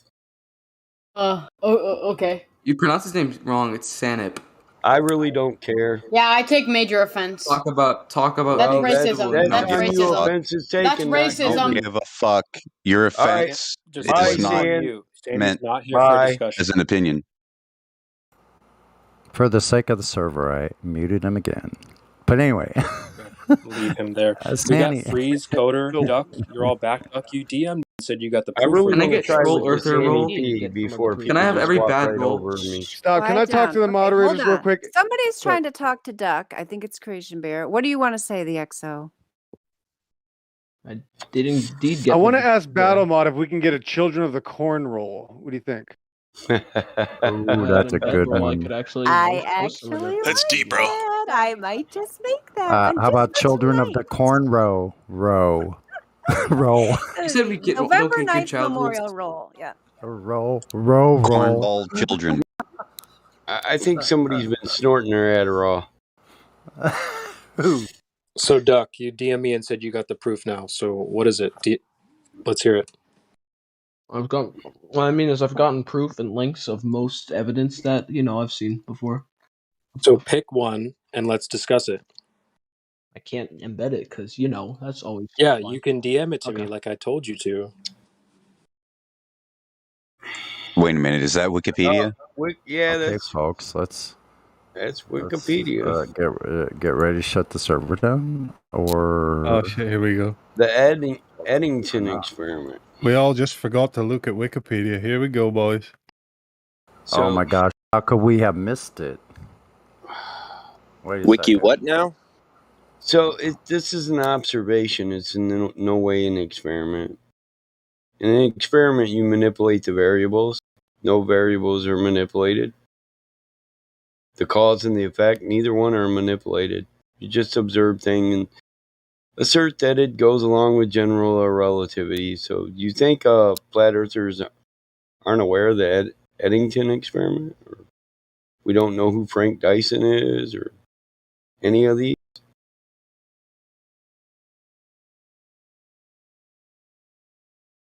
You learned this in 10th grade and you thought, I got these flat earthers. Wait a second. There's something interesting about Eddington. Did you know that he stated that during that whole entire event that it was raining and drizzle and Yeah. Did you know that? Yeah, there's a lot of different ways to attack Dyson, but I just want to know if this kid thought he learned something in 10th grade that was crush the flat earthers. And, The Eddington experiment is what well, that's what he brought up. Instead, he used the first result on a Google search.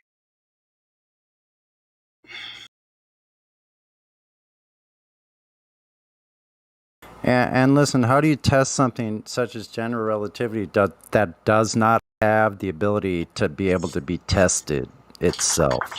So, you know what this is, the beginning of lensing, right? Gravitational lensing, gravitational deflection. It's where we, and this is just an observation where they assert a cause. They don't show a cause through experimentation. They assert one.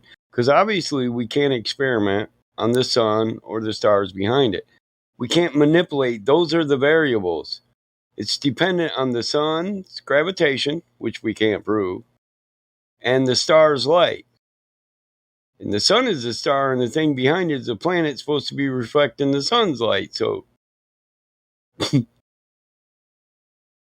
mean, if you're with me, the planet doesn't put off light. Yeah, you have to once again go back to presuppositionville. Exactly. And so the sun would be deflecting its own light. Presupposition. Okay, great. As it went to a planet, bounced back, and then propagated around the sun to the earth during the eclipse. That's about 5 more assumptions. Okay, good. Exactly. So none of this can be experimented on. Why they call this an experiment, I don't know. It doesn't adhere to the scientific method. It's an observation with an asserted cause. So, Duckles, can you bring us any kind of proof and take? It cannot have assumptions. How about I kick the goalpost? You give us a. Can you give us a proof that we can't dismantle in under 5 minutes? Yeah, you said you got a list. So what's next on the list? We just ripped up the first one. So I'm so good at these 10 ways to destroy a flat earther. I'm so good at this. I've been doing this for 5 years, man. It's getting better. 90% of them are for kids who have a grammar school remedial education and understanding of physics in the known universe.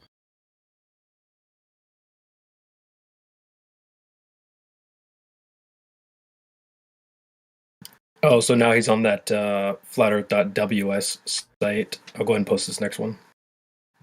I mean, Dandelion's a teacher. Did you guys miss that one? Dandelion is what got me fired up tonight to come and speak. I killed 2 flat earth myths. No rich people believe in flat earth and no engineers believe in flat earth. Those 2 myths die here. Oh, this is a banger.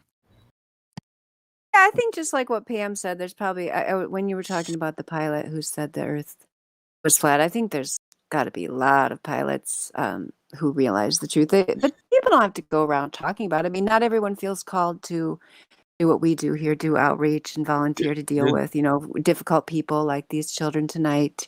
Some people can just quietly go about their business with that understanding. That's a common thing. There was the Dutch pilot woman who decided to actually go public with it, and then people were giving her a difficult time at her work. I mean, some people feel moved to go that far with it, but just because people aren't going around, announcing it everywhere doesn't mean that there aren't like many extremely, highly intelligent people who function as if the earth is flat and eventually come to realize that they function that way and they make their decisions that way in terms of building railroads, building bridges, flying planes, and so on.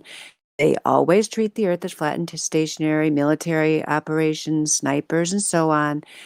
They just treat the earth as if it's flat because they need to actually get the job done properly. And if they pretended there was curvature, they'd do it wrong. So when push comes to shove, and lives are on the line, people in serious positions treat the earth the way it is, flat and stationary. We have those government documents that show, that have it right in the government documents that they're treating the earth as flat and stationary. But these guys, I mean, we've given them tons of proof and they don't have any substantive response to any of it, which I don't blame you. I mean, I understand the state of this educational system today. It's difficult for you to think on the fly. Even though they claim you're doing critical thinking because you filled out your Common Core critical thinking worksheet properly, that means you're a good critical thinker. They're actually teaching you the opposite. It's very Orwellian. I'm sorry to be the one to tell you that. But it's fine. You can't think on the fly. You can't take in new information. You can't examine it critically and just look at the information on its face and so on. But, if you just slow down, maybe take a look at some of these links that were given you and, we bookmark them and look at them later on your own time. Maybe some of it will eventually sink in. I have no idea. So his second proof is Earthrise. But I wonder how he's going to validate this photo as a proof. How's he going to prove it was taken from the moon? The astronauts were on the moon. Make it a scientific evidence. How's he going to test it or repeat it and verify it? Earthrise And why is it about photo. the same size of the moon? I thought the moon was a lot smaller than the Earth. Something's not right. It's always a photo. We ask for scientific evidence. We get a photo that somebody can alter, manipulate, doctor. And that's supposed to be science. Or it's something that we couldn't possibly repeat, test, or verify to any percentage. 90%, 60% verify. We can't verify that at all. So it's unfalsifiable. So this isn't, that photo or that image is not a scientific evidence. Although you may buy it, which is that's your choice. You can choose what you buy. But I'm not buying that. I don't think it's an original. Nope, I ain't buying it, and no, don't care for the person trying to sell it. Yeah, the difference, I hope Duck is me that you can see why these images are not proof. It's very different than the observations that we showed you, the laser tests that we showed you, the long distance observations that you could also replicate for yourself if you cared enough. You could go out and do that yourself. You could even do the GoPro balloon if you want. When I looked into one of those kits, I think they were around $1,000. You probably can't afford that, but maybe if you got a job washing cars, mowing lawns, maybe you could save up your money if you cared enough to find out the truth about this. If you just want to accept whatever image comes down the pike, even though I told you earlier this evening that right on nasa.gov, they tell you they create those images on the computer, as well as there being multiple inconsistencies among the different images that show that they are not portraying anything in any kind of an accurate way. So they're full of inconsistencies. They're not scientific evidence, and they can be easily debunked and disproven. So do you understand, a duck is me, why the battle mod explained to you why that image is not proof or scientific evidence? No. You didn't understand, Battlemon. I thought you explained it really well. Do you understand? You don't understand what science is. You have to make a natural observation. You have to develop a hypothesis. You have to test the hypothesis. And you look at your results and you decide either the hypothesis is rejected, falsified, or if the evidence appears to support your hypothesis, then you usually refine your hypothesis and to determine further information when you're trying to determine a cause and effect relationship. It has to be repeatable, it has to be testable, it has to be verifiable. The globe does not meet any of those criteria. You can't observe it, you can't test it. It's not science because you're not even looking for a cause and effect relationship. It's just an image that they've put on your TV, a cartoon fairy tale world that you believe in and that you cling to because you were indoctrinated, since birth. Like Pam was talking about earlier when, I followed up on it and then your little friend Sanny, whatever his name is, got triggered. It's hard for you to let go of your fantasy glow ball. Wonderful image there Joshua put in there, 29 minutes past the hour. That's all it is. It For is not $3.99, science. you can have a There you fantasy go. globe ball too. Yeah. And so I understand, if this is the first you're seeing the hard evidence, it's hard for you to let go. We get it. What part didn't you understand? Has he gone away? Gosh, I wanted to know why he didn't understand what Battlemod said, because he explained it really well, why that image is not science and isn't proof. And the funny thing is, the United Nations, World Health Organization, all these other world fucking globalist forum type things all have this AE map.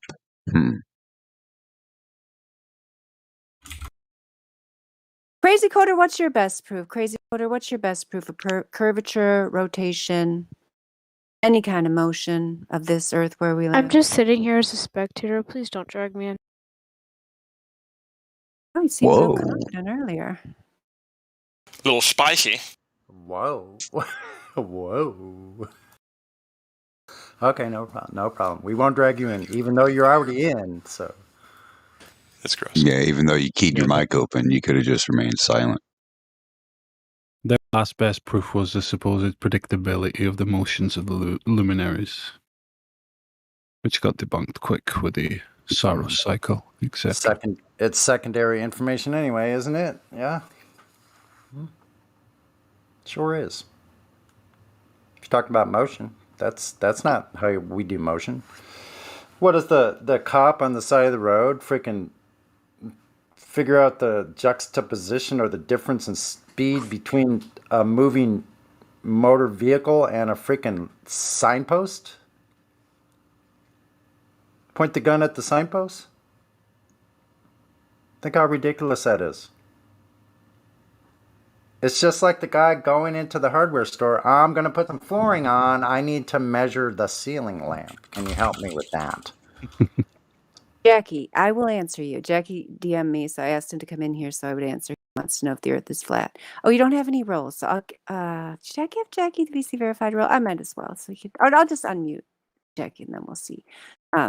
Because I'm not totally sure about what's going on with this person. But nonetheless, yes, as we've just explained, the Earth is measured, observed, and practically used as flat.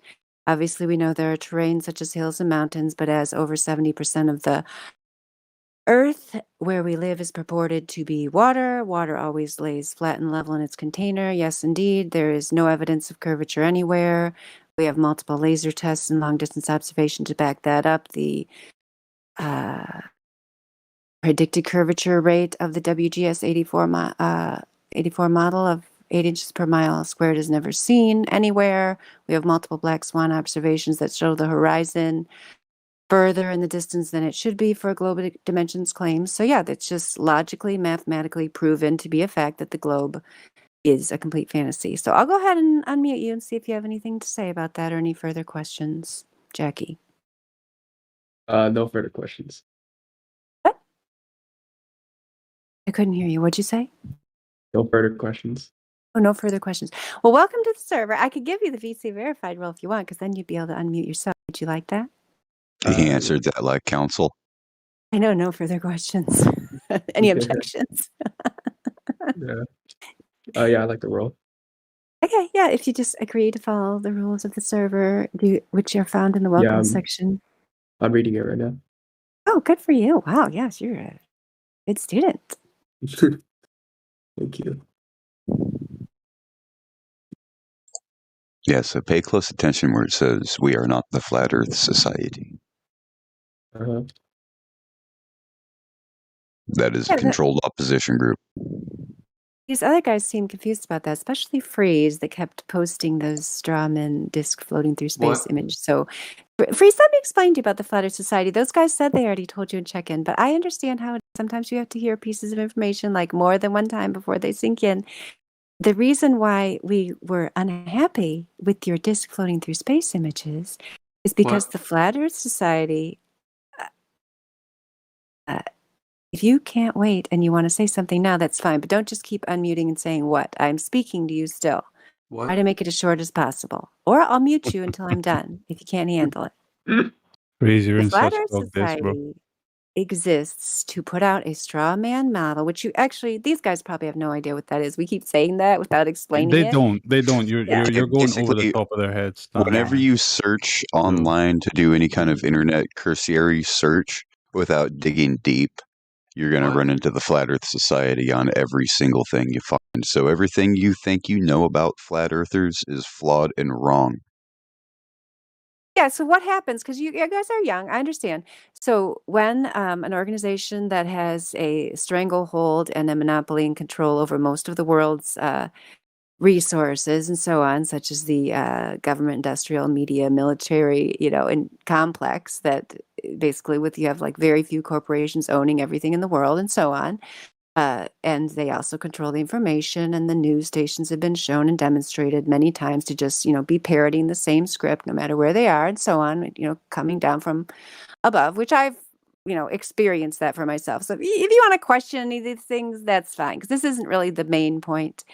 But when that happens, they decide to get ahead of any narrative that might threaten their power. So one way that they do that is by creating controlled opposition. So the thing that you do then, like let's say you're a person who has a lot of power, in government or so on.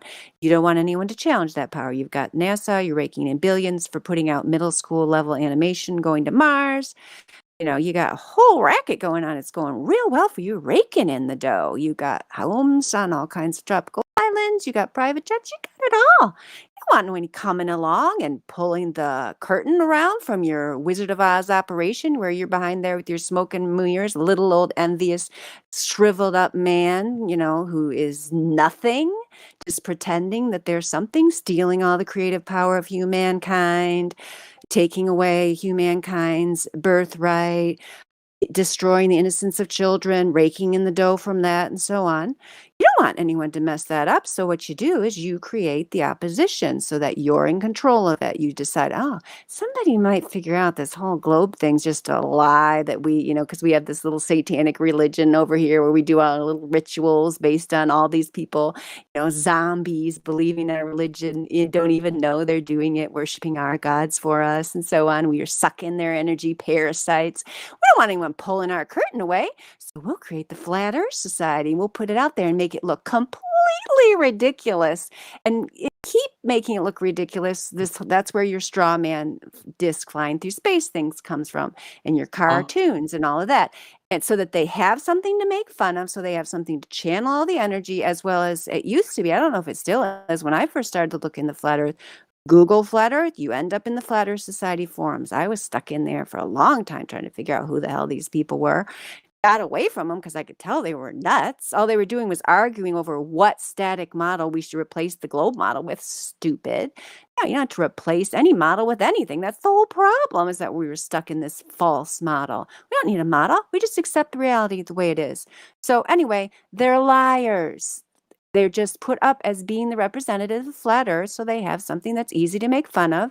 And YouTube admits in Congress, I can put the video up here for you, that they censor Flat Earth. So you should ask yourself, if you have any kind of awareness or objectivity whatsoever, why would Congress admit that they censor Flat Earth? Why would they even bother? Do you think they go around censoring Bigfoot channels? Do you think they go around censoring, unicorn lovers or fairy ring societies? Do you see a bunch of people marching around saying fairy gardens must be stopped at all costs? No. If it was a myth, nobody would care. The reason they go to all this trouble is because there's something to it. There's many people, not many, I should say that. No, it's a rare, I should rephrase that. It's a rare person who's intelligent enough to say, a couple people have come in here over the years that say, I knew there was something to this, and I found my way to this Discord because I could see how hard they were trying to stop Flat Earth, censor the information, not let people look into it, debunk it with ridiculous logical fallacies that have, no substance to them whatsoever. There must actually be something to this, or they would not put this much effort into it. So, a few people are, and those people I am extremely impressed with. Most people are not able to have enough an objective view to do that. But my point is, that is what they're doing, and they're doing it because there is something to it, not because it's silly.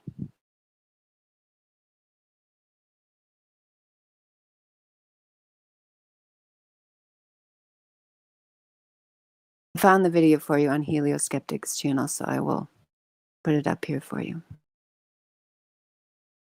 I mean, you guys have gotten gold. You are so lucky. If this is the first time you're looking to Flat Earth and you're here motherload, not only everything everybody's given you tonight, but all these channels we got down at the bottom, oh my gosh, I am jealous. Yeah.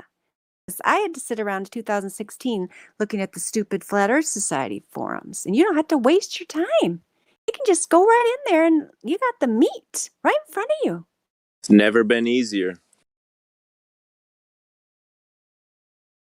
That's a good point, Dandelion. If you're going to land somewhere, this is the best place to land. I know. It's I hope never at been least easier one to of them. debunk the globe yourself. Yes. I hope at least one of them, even secretly, starts looking into it seriously and realizes the truth. That would be amazing, wouldn't it? But if one of you could just even secretly in a day or two say, yeah, just send it to me anonymous, even from another account, like, yeah, there's something to this. Because I know it's hard to admit it in front of your friends. Yeah, I think we've effectively destroyed their friend group. One of them's going to break off eventually because What? the rest are too stupid. Talking about Maybe we us? should. That Maybe was we such should a put a simple thing. disclaimer. I Rant want by to link to Dandelion. their server, the server they came from, so me and my minions can come there and just destroy all their beliefs. Let's Yeah, do send that. us an invite to your server. Oh, Freeze did send me a friend request. So Right, Cyrus? I Oh, you did. want to Okay, invite to my I my think server? I X'd it, but I'll send And it. I'd be I'll send it careful. back if I'd you be want to invite careful. us. All you newcomers, we should put a disclaimer out. If you hang around here too long, eventually you will come to your senses and you're going to be a flat earther. So be careful. Maybe You hang shouldn't around a out. barber shop, you're gonna get your hair cut eventually. Somebody needs to clip out You that were 5-minute Freeze. rant by Dandelion and put it on YouTube because that was just beautiful. It was. Absolutely. It's case in Okay. point. Time mark it. Self-explanatory.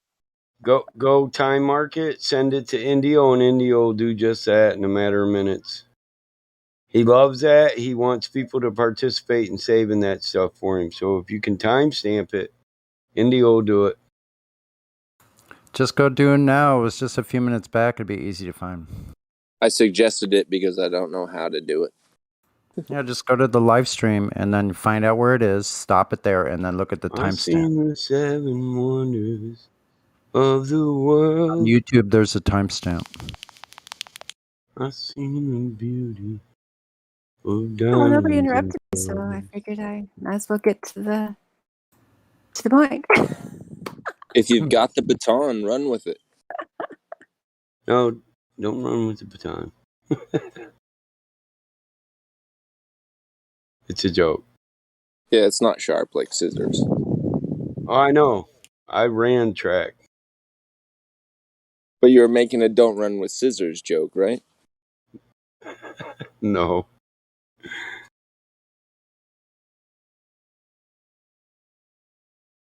Would have been funnier if you did. Oh, Freeze invited me to the server, Battlemod. Oh, there's only 7 members. Are you going to join if I join Battlemod? Because I don't want to join alone. Oh, of course. Me, Okay. Redford, and Okay, I'll join Cyrus. and then I'll invite you. Actually, I could put the link in the live stream unless Freeze doesn't want me to. If it's too private. Do you want me to put the link in there or not, Freeze? And then they let told me 2 make sure friends, I'm and they told 2 friends, and they told 2 friends. What was your answer? Yes or no? I'm just confirming with my friend, so just hang on. Oh, it doesn't matter. I'll just send it to Battlemod if that's all right, because you might not Okay, want no, everyone to don't. join. That's fine. Is Oh, that come on. I'm a is that fucking duck server, legend. You Freeze? should be honored. Panic I have mode. to at least have one bodyguard if I'm going in there. So Battlemod, you got to No, join. no. All the Globers invite me to their servers. I got like 300 servers on the side of my server right now.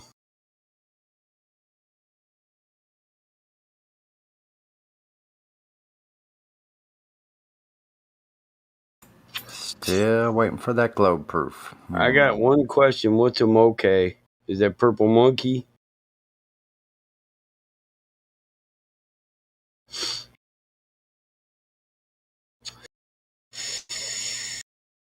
They're probably going to end up banning us, Battlemod. They don't want adults in there, but we'll see how long they let us stay. In all its phases.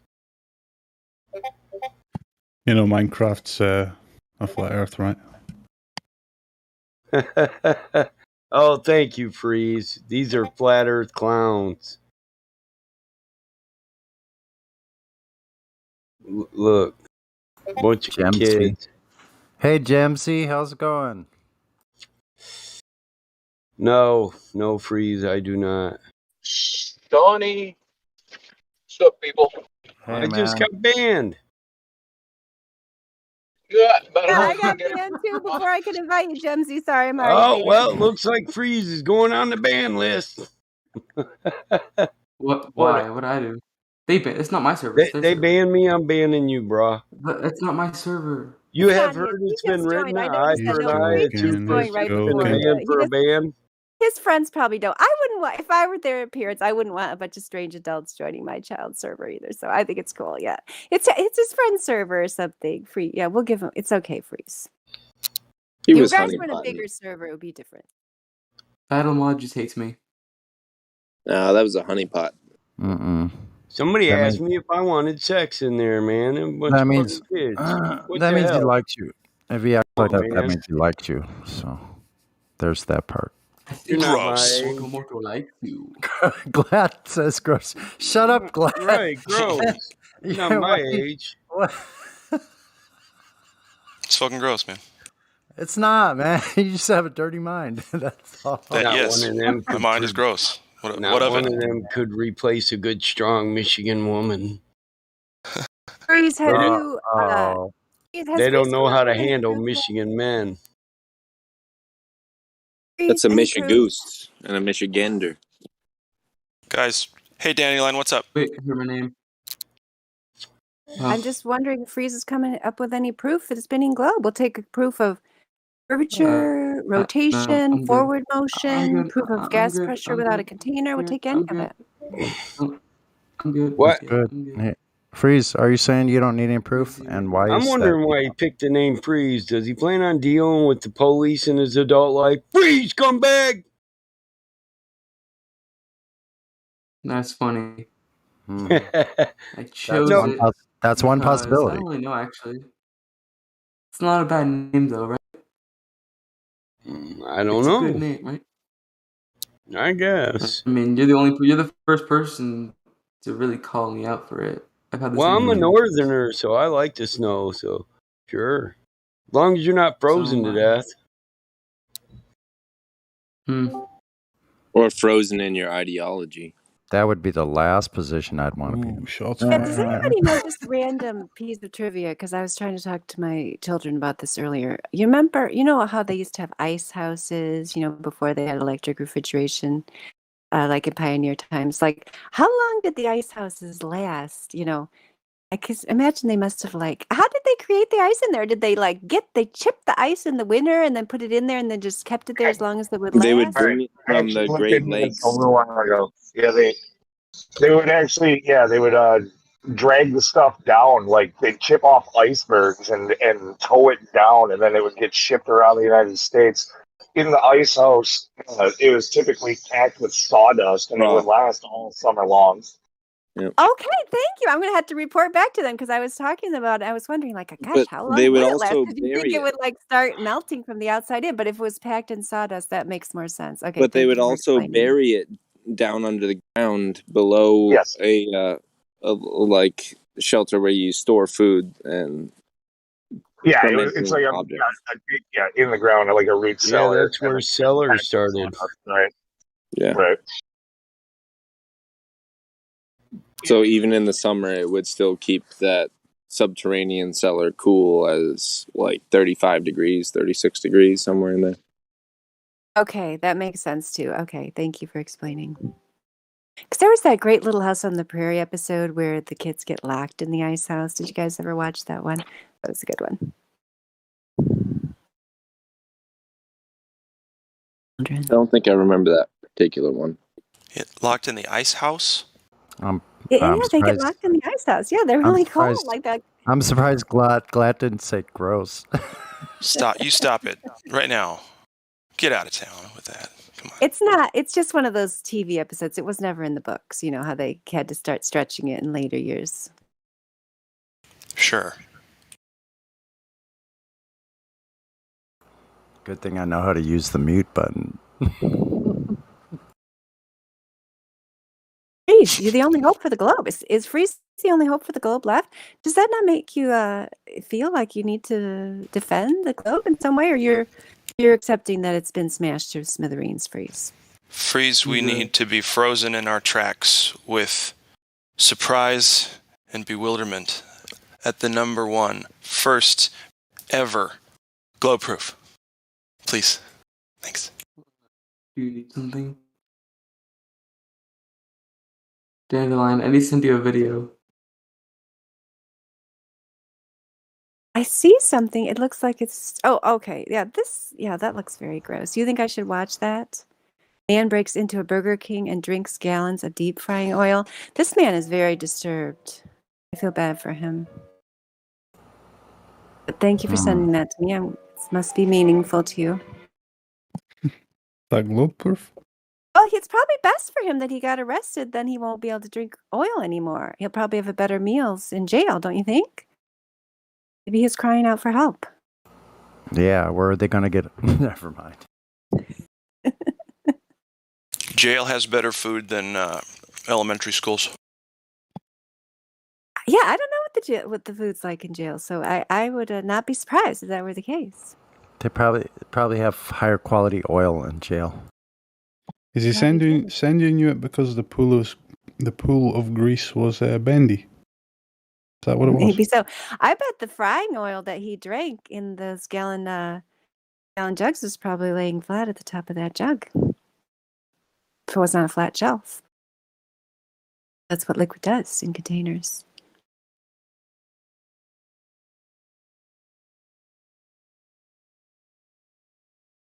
Your friends are back. Did you guys find any glow proof I while was you were gonna do gone? another video. It's very wholesome.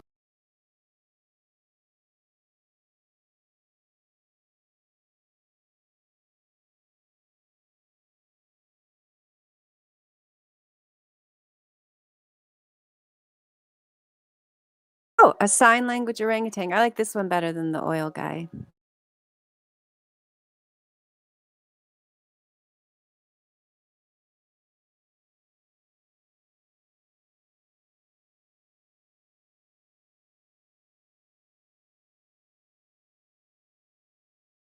I can't believe it's only 10 to 6. Oh my god, that's crazy. I'm already tired. I'm not watching any more of your videos, Freeze. I did not like the end of that orangutan one, and I'm going to block you if you send me another one. I'm not going to watch the next one, just so you know. Ain't nobody got time for that. Nah, no oil drinking videos around here, y'all. That's right, exactly. Who's drinking oil? What? The guy that got arrested. Oh, I'm missing out on something. Is this in the news? Freeze is the only one who knows about this. Oh, got it. Freeze, what's up, dude?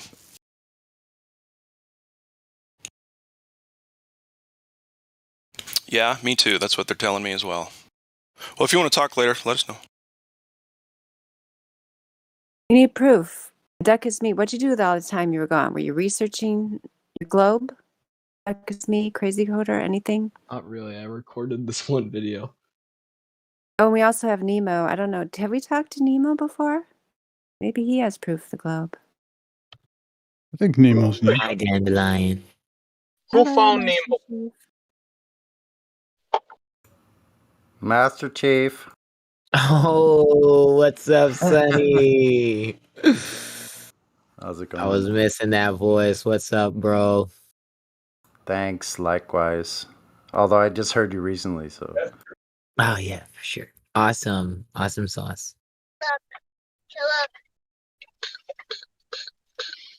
What's up, little person? What's up, Master Chief? How we doing this evening? Oh, what up, Glad Flow? I'm doing pretty well. I went over to the beach, did some exercises, handstands, and did some qigong and tai chi. You know, balancing. And you're gonna eat a whole 16-inch pizza, double thick cheese crust, right? Cheesy crust. If I could Right now, order the whole one, thing. man. Actually, I ate a Pop-Tart and a pickle. You should eat 7 more Pop-Tarts and 4 more pickles. Yeah, it's good to hear your voice, man. It was good to hear you guys too, man. I miss you guys. Well, I know likewise. we've been kind of I'm gonna say me, Sonny and I, we've been kind of absent, you know. Hey, man, I feel you. I took a break for almost 2 days. That was enough for me. You know, there's a lot of dummies out there, but 2 days. And just in that time, I got a lot of things done that I wouldn't otherwise have. That's awesome sauce. See, what I need to do is just switch teams, go to the globe side, get paid to do this, and get some dollars, get some Skrilla out this motherfucker.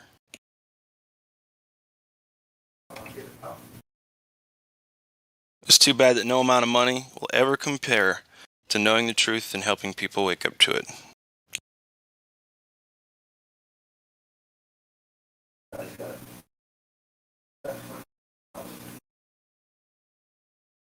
I feel like I need to go out there and dance for some money or something, man. Get some attention. Go play the guitar and sing. That too. On the corner. Yeah. Go do it right now. Good to hear from you, but get the fuck out of here. No, I'm just kidding. I was actually just down at the that's why I was saying I was at the beach and I was taking the trolley and I was I had my speaker on and I had some dance. I was dancing to some music. Man, I got a couple people's attention and because I'm an entrepreneur, I'm putting my business out there selling coffee, so I'm trying to get that out there. You sell coffee. Who makes it? Yes, sir. It's right there on my website. Go check it out. It's on my link. Okay. Click on my link and you can click on my name and then you'll see the link to the profile. Got it. Go in there now. Yeah. Expect a full report on your desk by Monday. All right, sweet. And let me know, guys. It's a long time from now, so you should be like, no, I need it sooner. You can do it in 2 days. I'm just kidding. Major coffee 24 hours. Okay, yeah.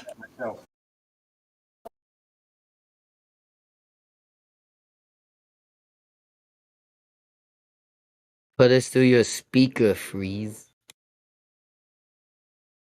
You sell nootropics, bruh. I might have to get hooked up. Wow, that girl has huge gums. Whoa. Sorry, what was I saying? You were talking about her globe? Oh, right, her globe. No, her teeth and her gums are... I mean, she's really pretty, but her teeth and gums are just like... That's a lot of stuff happening. That's cool, whatever. Who are we looking at? The one in... It's as yellow as the sign. Here. It's not bad. She looks great. They're just very present. Hang on. Let's see if I can...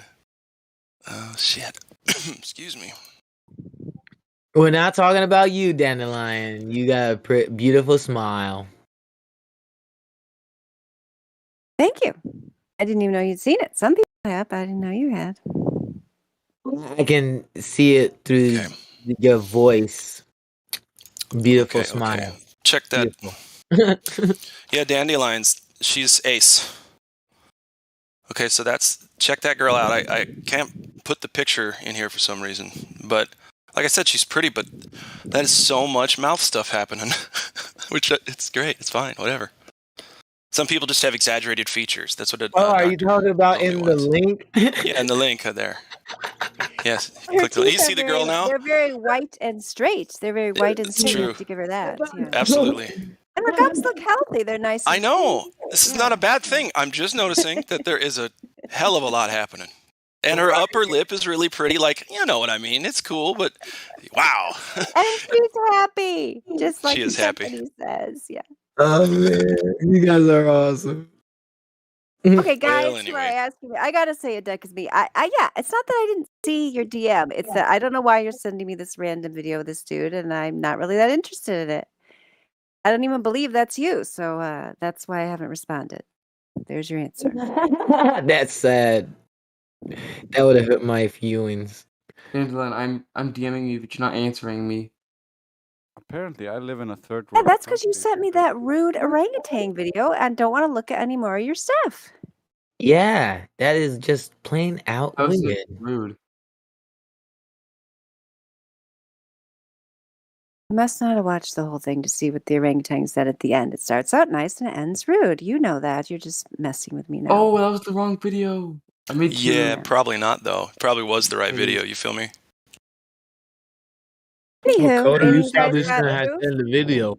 I thought. Creation Bear, did they send you any new proof? These guys, they got anything? Yeah. No, I had to go away and check some people in. I'm wondering if any of you guys brought anything yet. Are we still waiting? Do you have any bullets in that revolver? I think you guys came here with an empty gun. Yeah, wasn't Freeze supposed to go find some globe proof or somebody that anytime in history maybe has measured Earth curvature? I smell a yellow belly. He was right. She sure does got a pretty mouth.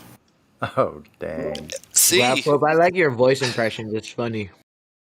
I do the best I can with the information I have. I can't do shit. You probably could. Just gotta practice it. I used to stand in the mirror and do it as a kid. So.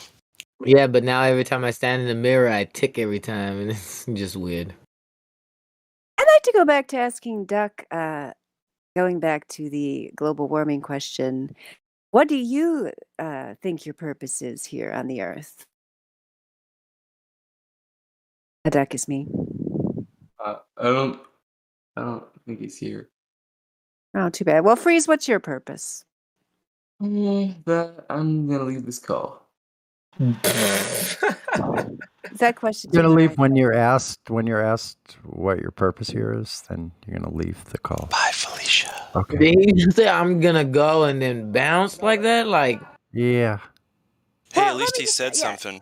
Yeah. Oh, cause gosh, I was going to say something nice to poor Freeze, but now he's gone, so maybe I just won't even say it. I mean, I'll just say it, I guess, since the other guys are still here. You know, like the whole reason I brought that up is because what I perceive happening in the world today, which the whole reason we started talking about, you know, why we thought there was an unfortunate treatment of children in the world today, which I think Pam mentioned and I was following up on, and we brought up the global warming non-scientific hoax as one of the evidences of that, is because what I observe in the world today is that children are at a very young age made to believe that they have to somehow save the world, that they have to do this thing and that thing because some graph somebody showed them with some numbers on it said there was something going on that they had to fix by, you know, maybe like not breathing would help because they make you believe like carbon dioxide is bad, like your breathing is bad. You know, you have to ask the government for permission to breathe, like literally these days. But nonetheless, they give you this, like it used to be, let me just tell you about the old days. It used to be that parents and other trusted members of the community, you could even trust a small town or a school to actually help you raise your child in a somewhat wholesome way, and that they would try to protect innocence of young children, and they wouldn't try to burden young children with adult problems or try to tell the children they have to fix the problems of this world, and some of these problems are just alleged problems. You want to save the earth? Go pick up some litter, go plant some trees, go, you know, pick some animal that, you know, is rare on the earth and find out how you can help with a breeding program or breed them yourselves, or go pick up a bird and, you know, learn how to rehabilitate animals. I mean, if you love the earth, learn how to plant a garden, learn how to enrich the soil. If you care about the earth, these are things you could do that would actually help. Going on Twitter and being like, oh, those evil Republicans, oh my goodness, oh, carbon is so bad. That is not helping the earth one bit. All it's doing is making your whole generation full of guilt for even being alive and making children feel like they have to fix this problem and burdening them with this huge guilt complex as if when they should just be enjoying life, exploring the world, and, you know, having their innocence preserved as much as possible. You're at the age where you're onto the concrete operational stage and even beyond where you're up to you should be able to start using reason and so on. And so I'm not saying you have to be personally, you guys preserved in some innocent bubble, but they're doing this to elementary children who should be doing nothing but playing, learning through play. Yes, learning to read, write, do math. Yes, draw and so on, do music. They should not be worrying about world problems. That is child abuse. Let the adults take care of it. That goes for that's one of the reasons I took my kids out of school, because they started doing all these drills that the kids are supposed to worry about this thing that may or may not happen and is very unlikely to happen. If a thing like that happens, the adults take care of it. Don't be making all these children take on all the burdens of the world. That's why I brought up the global warming thing, because you guys think like everything's going downhill and we got to do this thing or that thing. It has nothing to do with the earth, nothing to do with nature. It's just a fantasy world that's what I told you about. They've got their energy diverted from doing anything real for your own life and trying to fix all these other imaginary problems that aren't even yours, that you didn't start. So, what do you think about that, Crazy Coder?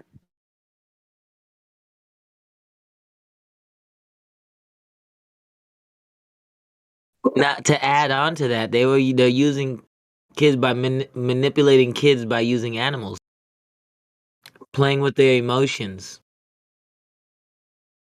Kids are animals. No, they aren't. Don't say that. You're just trying to upset me.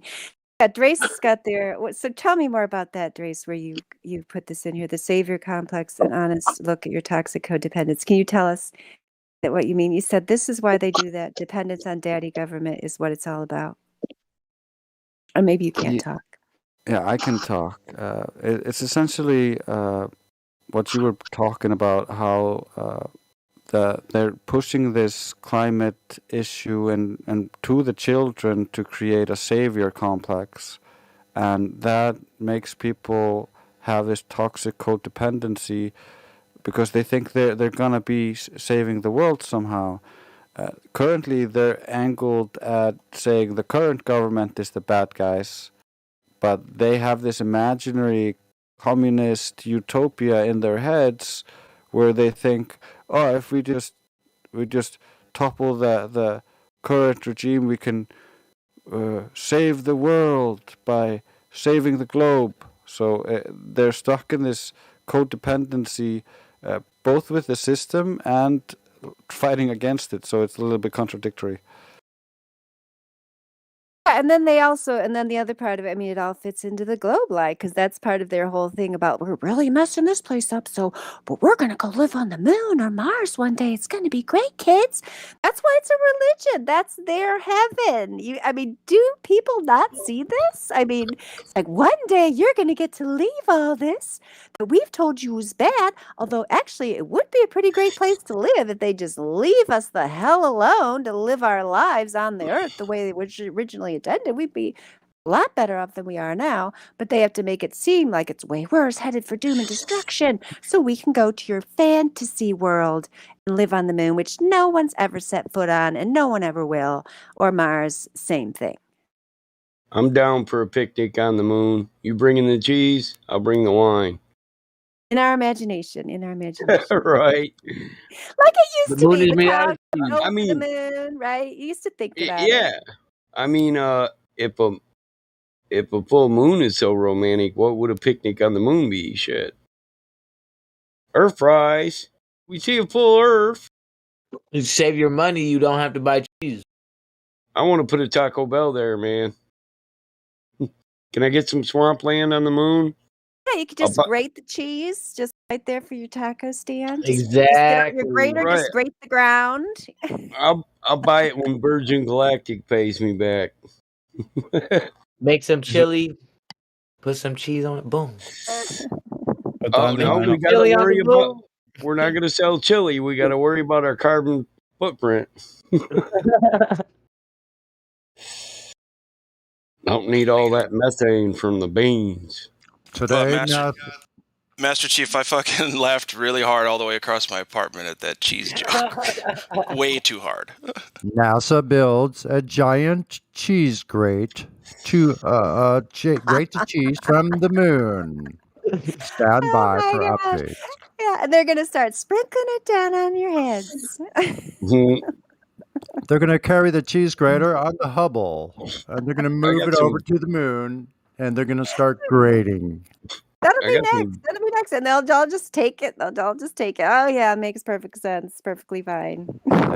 They grade it to make sure that you get an A+ when they grade it. That moon cheese is so yummy.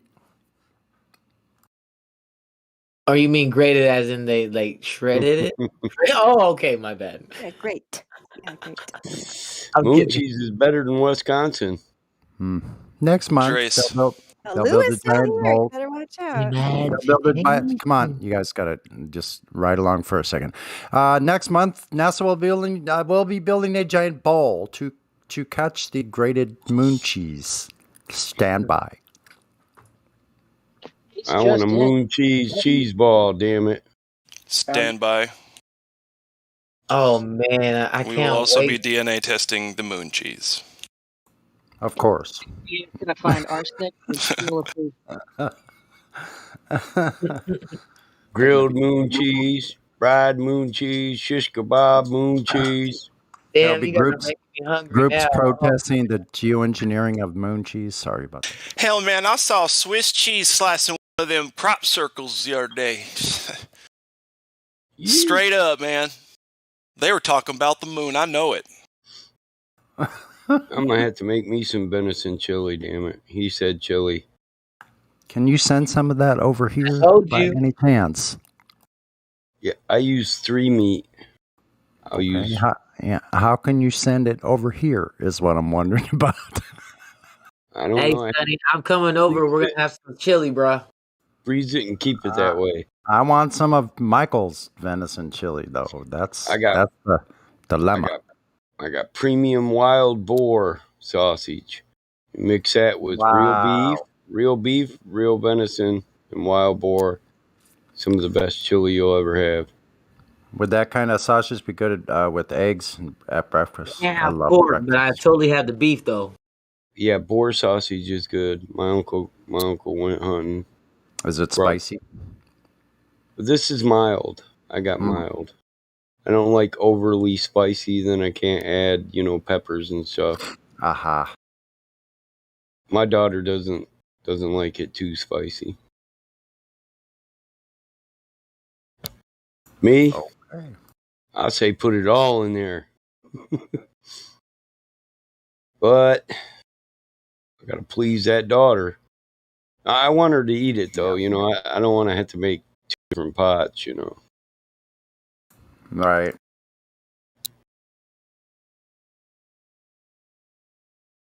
That lady's funny. Oh my God. Lady, look at that hairline. Well, what the heck is that actually? That's a tranny, and it's got a big forehead in the makeup department too. It's so good for that. Looks like it. Do I need to post a picture of it?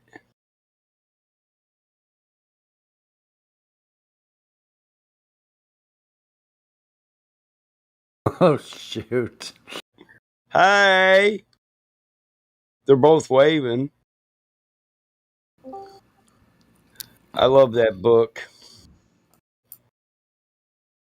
It's a much better book than a movie.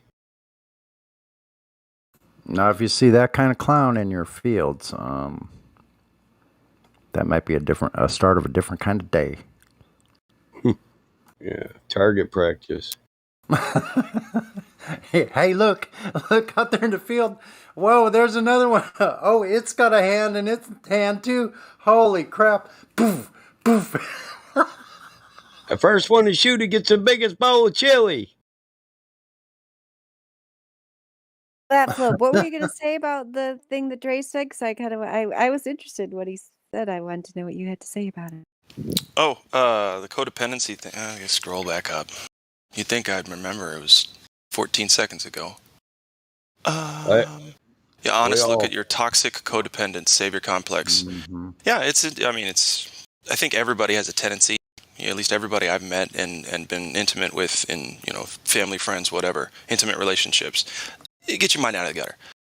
It's been kind of like a lesson in codependence versus narcissism, and then when they're both mixed together in the pot, and yeah, it's strange. I don't know really what to say about it, but I think, at least in my life, I've wanted to save a lot of people, and I got in a relationship with them, friend or otherwise, so that I could quote unquote help them out. Right? As long as they're doing good, I'm doing good. So, I don't know.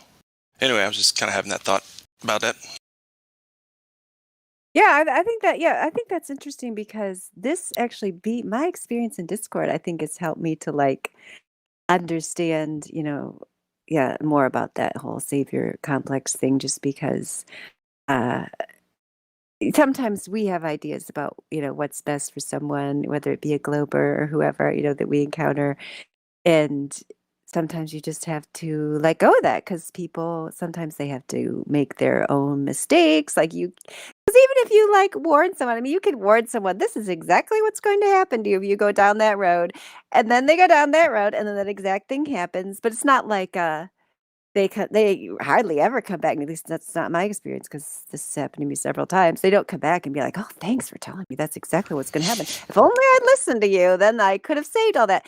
No, they just go on, and because they're just gonna do the thing, right? And so like they usually sometimes they even like get angry at you for telling them they shouldn't go down that road, of whatever it is. And Mm-hmm. so it's kind of like, a lot of times you can't save people from themselves all the time, unless they are in a state where they are actually asking you and although, you know what? I've had that experience even where I tell the person, do you want me to tell you if I see you doing this foolish thing again? And they say yes, because that's what friends do. And then I tell them, and then they cut me down anyway and shoot the messenger. So yeah, sometimes you just gotta let people make mistakes on their own. You can't be their savior.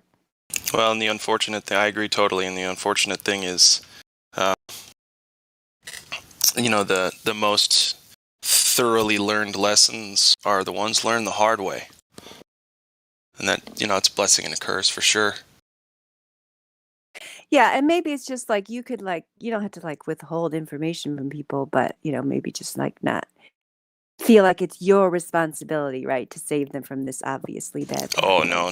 Make And sure in that fact, you give them the information that you're there for them if they need you and so on, and that you'll still be there for them on the other side, but not think it's like your responsibility to fix them necessarily. for sure. Totally.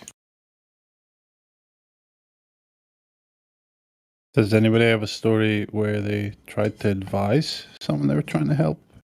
I have a shitload of them, so I'm going to shut up. No. Anyone have a story where the person skipped all the heartache, listened to your advice immediately, and changed their ways? Does that story even exist? That's a good question. Ever? It does. Anyway? Yes, it does. Yeah, that's why I'm doing what I'm doing in life. Because it does happen. Unbelievably rare.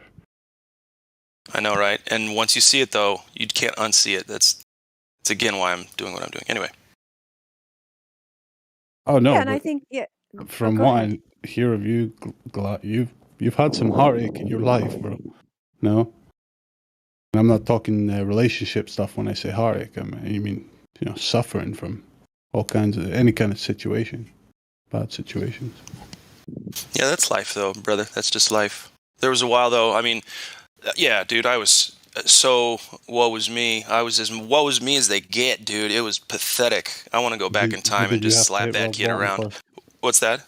Did you have to hit rock bottom first? I hit multiple versions of bottom. See, the thing about bottom is the only rock bottom is the one you can't get back up from. That's death. Sure. Bottom is where we decide to stop digging. You know what I mean. I know I'm getting. No, I know. I just had to get that AA platitude, that AA cliche out there, so everybody could hear it, and then it'll be stuck in their head.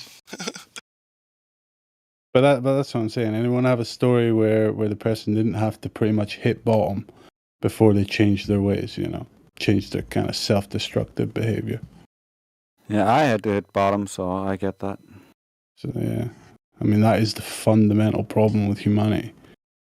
We need to let it all blow up first, It has to all blow up in our face first before we'll actually change,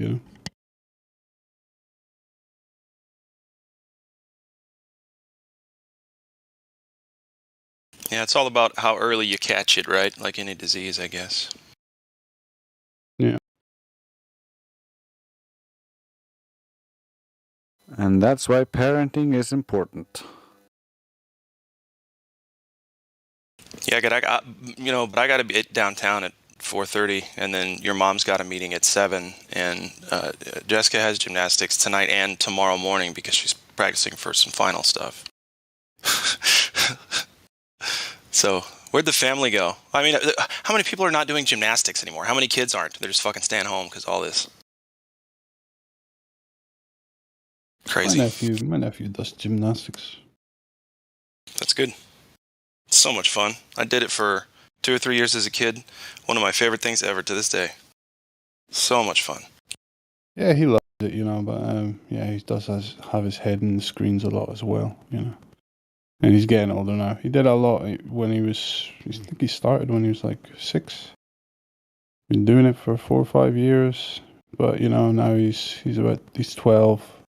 So he's getting into them teenage years where he might, drop it in pursuit of other things. Oh man, you can't predict a single thing that's going to happen. That's all right. Yeah. That's the way it is.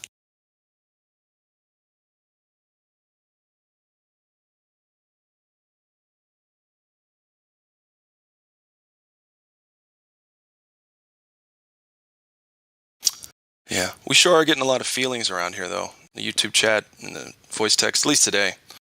Lots and lots of feelings. And I get it. You're passionate, right? But just be passionate about providing evidence to back up your fantastic claims. That's the topic from now until whenever you guys wake up. Okay, does that make sense? Just talk about globe evidence, please, if you can. Thank you. But then they have to admit there is none. I'm not sure that's my problem, see? No, but it sure as hell is theirs. Yep.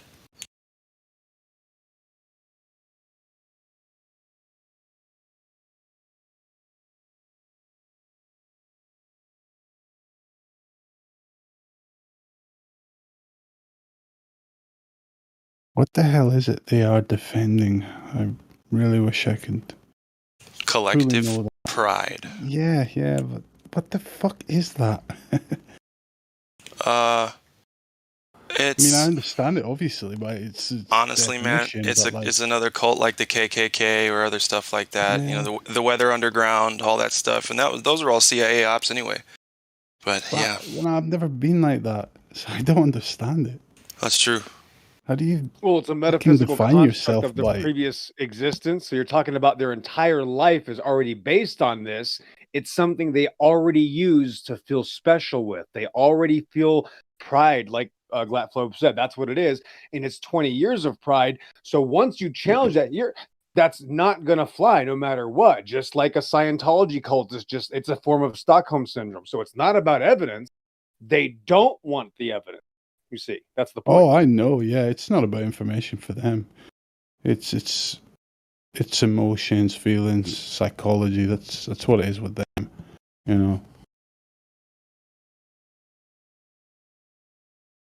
But yeah, I hear you. So I just wonder what kind of. Ask it like I want someone to answer. At the same time, I don't need anyone to answer. I do have my own understanding of what the hell they're chasing constantly. But just sometimes you think about it, and it's just so ridiculous, man. Yeah. What they're trying to hold up, and they don't understand that they dilute themselves with this collective hive mind cult fucking ideology, Of the world. You realize you're nothing, right? You're just a cog in the system, essentially, in the cult. It's like, don't you want to be an individual? Don't you want to be... Right. The security, though, leads to I don't have to worry about consequences. That's what it is. I have a consequence-less life. I can do whatever I want because I'm just we're in magical ball land of, the vacuum of outer space, this cartoon. It just comes and goes. In 3 billion years, it's all going to start over. It doesn't matter in the long run. So while I'm here, I'm going to have fun, do what I want, and maybe I'll do some really bad things, but as long as nobody finds out, it's okay. That's what they believe. It's this atheist paradigm. It's this new age paradigm that they are God. Remember, they're worshiping themselves. That's why they don't want the information. They want to find ways to destroy the opposition because they want to continue self-worship. Yeah, humanity is their God. And whoever rises to the top of humanity to control humanity is the God. Yeah. Did you hear Dandelion earlier? Dandelion did, says but the what words are you that most referring to? people won't. Dandelion calls it as it is. Did you hear what she said? She said it's a satanic religion. So that's the why. The why is all there. That's what it is. With one sentence, you can tell the whole why, but you have to have eyes to see and ears to hear. I know that it is a satanic religion. I understand that. I ask in the sense of how do they rationalize it in relation to their internal dialogue? And obviously, Well, the conclusion is they don't have an internal dialogue. And how the fuck is that possible? You know, Dude, I'm it's just going this. back to most people are most likely NPCs at the end of the day. They're not real They're not real people. It's just the bullies of old, the schoolyard bullies, and they got their tree house and their backyard fort, and you can't fucking come anywhere near them.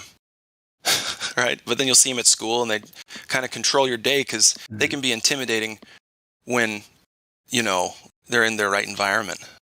And then when the truth comes out, man, bullies, they were caught hanging out together in their tree forts, and they're while everybody else was out meeting girls.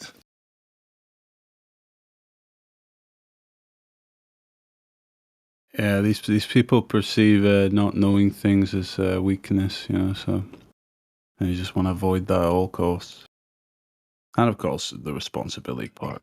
You know, they can play around with this, you know, savior complex or whatever with climate change, you know, but you don't have to do anything about that. You just have to rant and rave and get in everybody's face, and that's you being, you know, the savior of you of the world, you know. That's you doing your part, you know. What do you think the Prince of England would say if you told the Prince of England your royalty is not important and here's scientific evidence or whatever, you know? If you told him that, he'd be very upset. That's what it's the same thing. Everybody's their own God. Just like the Prince of England, whatever their names, I don't care about any of them. They have just as much godhead in their ego as the guy that is a car salesman that makes 100,000 a year. It's the same evil. It's the same attitude, right? So whether it's the Prince of England or the car salesman or whoever has an ego or the pimp, they already worship themselves, right? But here's the deal. Here's the catcher. How did they do this? Why is this why? And how long has this why been happening? This is a construct that has been gaining momentum for several hundred years, right? And it's not just a belief, it destroys your ability to think. It teaches you there's no up or down. It teaches you have a different set of experiences than other people, right? It's not the same as what we experience in reality. It's something other than what we experience. They tell you can't trust your senses. How am I even right? How? Wait, listen. Here's I used to tell this to people 2 years ago. Once somebody tells you they can't trust their senses, they've lost the debate. It's over, and they've literally conceded to whatever they were arguing against. That's the point. It's a slam dunk. It's the only conversation you'll meet somebody, whether they're a Christian, a Muslim, a Jew, or an atheist, and when 5 minutes into the system, they'll tell you can't trust your senses. That's what they did. They destroyed the minds of the people it's taught to. It works very well. Satan is very clever. It works too well. It's amazing that it works this well. People will tell you I'm a Bible teacher, and I'll go and talk to them. All of a sudden, the Bible teacher's telling me I can't take the Bible literal. It's happened 100 times in the past 7 years. There's nothing to compare this religion to. It is literally when it says the great deception in the Bible, this is what God's talking about. Because it makes it clear, even the elect are going to be deceived. And it's because people don't want the truth. They want their pride. And God even sends them a delusion, says, that's fine. You want to act this way? I'm going to make you stay that way. You're going to stay out of my children's way. You're not part of, you're not going to help out then. Fine, get out of the way. And literally, we're here right now. There's nothing to compare it to. You will meet somebody on the street tomorrow that believes in this religion and tells you, oh, yeah, it's all relativity. Well, relativity is a synonym for what Dandelion mentioned earlier. Relativity is there's no right and wrong. It's whatever you subject to believe. That's the whole point. Yeah, and it's like a disease as well. It just keeps on spreading. The ego and the egocentric thinking, it spreads through the abuse of the family members, and they develop victim mentality, which then builds on and can turn into more egocentric, narcissistic thinking. So it's like a disease, or worse than most diseases we commonly know. Here's the good news, though. Here's the silver lining. Is that unlike cancer and diabetes and such, you can reverse that by your behavior alone. Not reverse it totally. You're always going to be a little bit, got some scars, but the first step to any change is admitting there's a problem, and a lot of people can already do that. So the next step is to just do the next right thing. Yeah, your bad habits, quit them, you fucking baby, and if you can't, it's going to kill you, Got to take that mindset. On anything, you know what I mean? Like diseases of the mind that make you go down these psychotic routes of dishonesty and anxiety about, have I been fooled? But yeah, crazy stuff. Yeah, and it might sometimes feel hard to change or whatever, but mentally. But the same is true when you want to heal like many diseases. Just changing your diet and changing how you live your life can have very positive. No, I know that. I know. I'm saying like stage 4 cancer. It's almost done anyway. It's very hard to come back from that. But when somebody is killing themselves with merely their behavior, then they can technically, right? Scientifically, they can do it. Whether or not they will is a different story. You're right. But yeah, you're right too. It's good consideration. And I posted, not on the psychology topic, but flat Earth, about refraction. I've been looking at my old channels that I've followed for years and stumbled upon this one. So that's a nice refraction video if anybody wants to make GIFs or not. Yeah. Thank you. I will look at that one. Maybe I'll put it in my little Flat Earth playlist. Just letting you know, Glaflobe, I am eating me some rice and steak right now. Oh man, that's so good. Now see, that is what I wanted to hear. Damn, bro. Did you say there's eggs on that? Oh man, I can't go back downstairs and make me some eggs, Wait a bruh. minute. Listen, Sorry, I didn't know. I'm sorry. Master Chief, you're telling me you're eating rice and steak? Well, that means you're a vegan. Oh, you're a vegan. What were you gonna say? Oh yeah, no! You're a vegan. If you're eating Yeah, you're absolutely right, Exo. I'm not pissed. I mean, he needs the calories, bro. He's a vegan. That's why you're eating steak. That's what vegans eat. Steak. Excellent. Congratulations.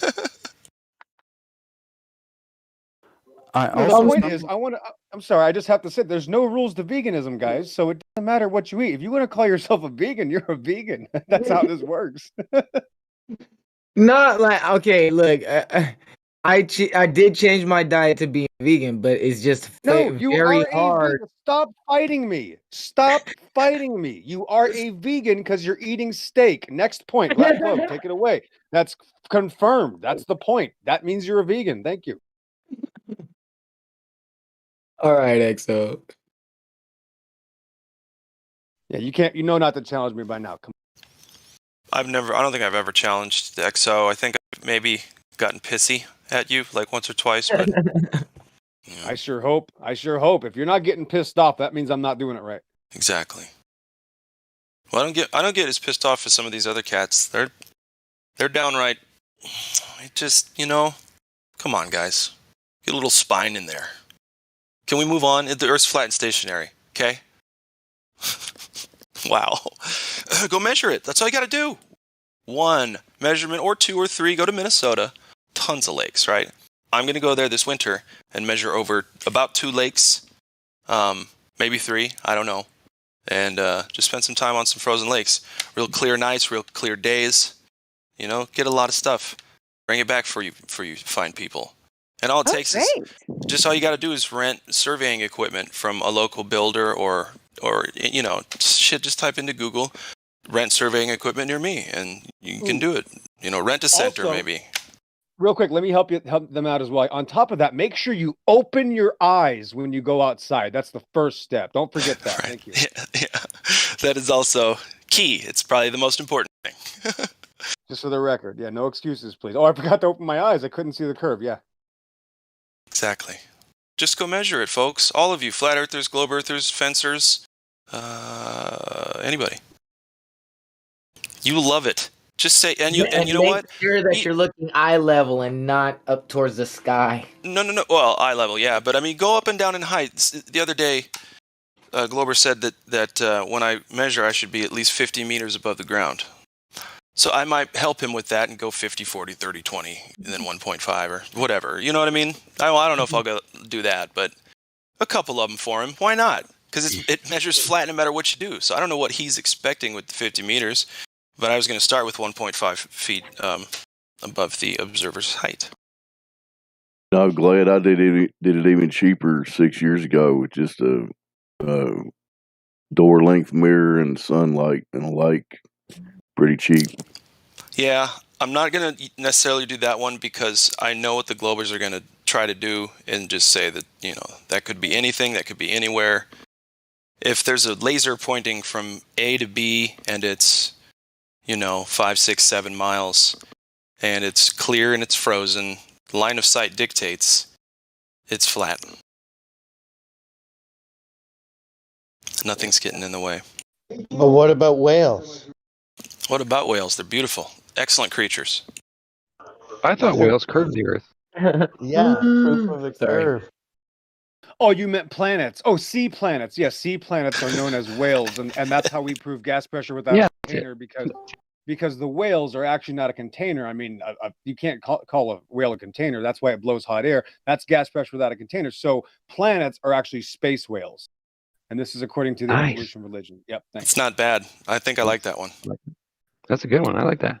It makes a lot more sense than most of the stuff they bring up. Yeah, see, XO, you're helping them beg the question a little bit too much. You're going to help them create brand new fantasy worlds. They need help, yes. They're going to start making sense. Stop it.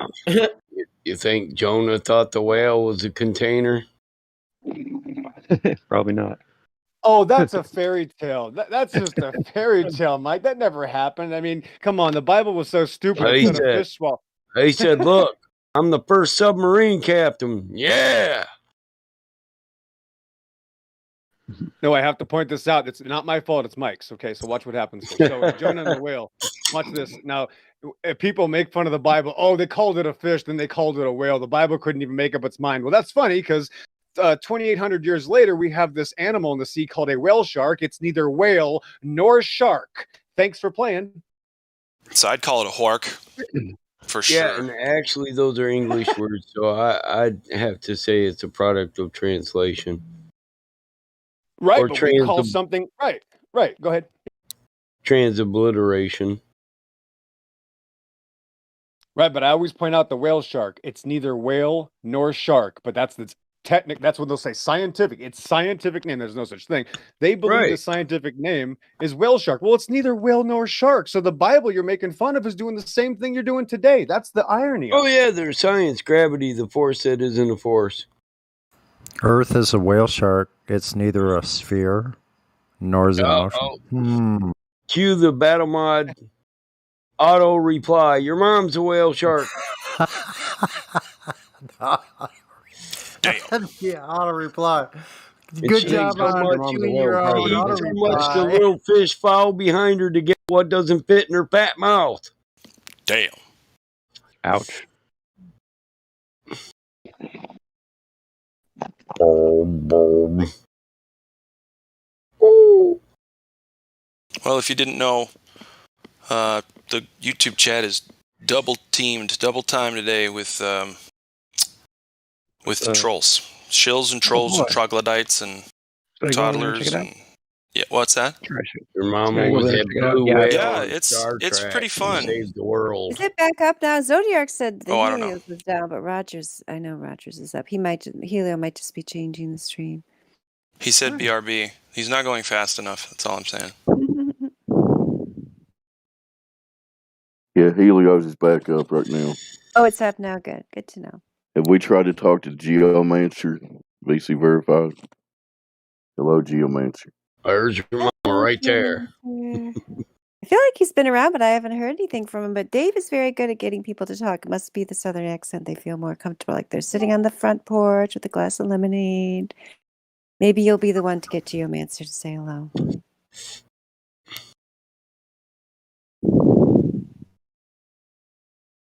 Oh, Geomancer, if you ever decide to speak, we would love to hear from you. All those children, I guess they had to go to bed, which is for the best. Yeah, I'm flat Earth. Oh, there he I've is! been here for like a couple months already. Yeah, I was Geomancer's gonna ask for the cool. He's role, good stuff. but yeah, I was gonna ask for the role because I keep getting asked if I'm a flat earther or not. So Oh, well, tell us your top 3 proofs of the flat Earth. no, well, we can see too far, right? According to the globe model, there should be a 8 inches per mile squared dip, I guess, every mile or so. So we can see islands and stuff like hundreds of miles away in certain cases, and yeah, that's one. Let's see. There's no detectable motion, I guess.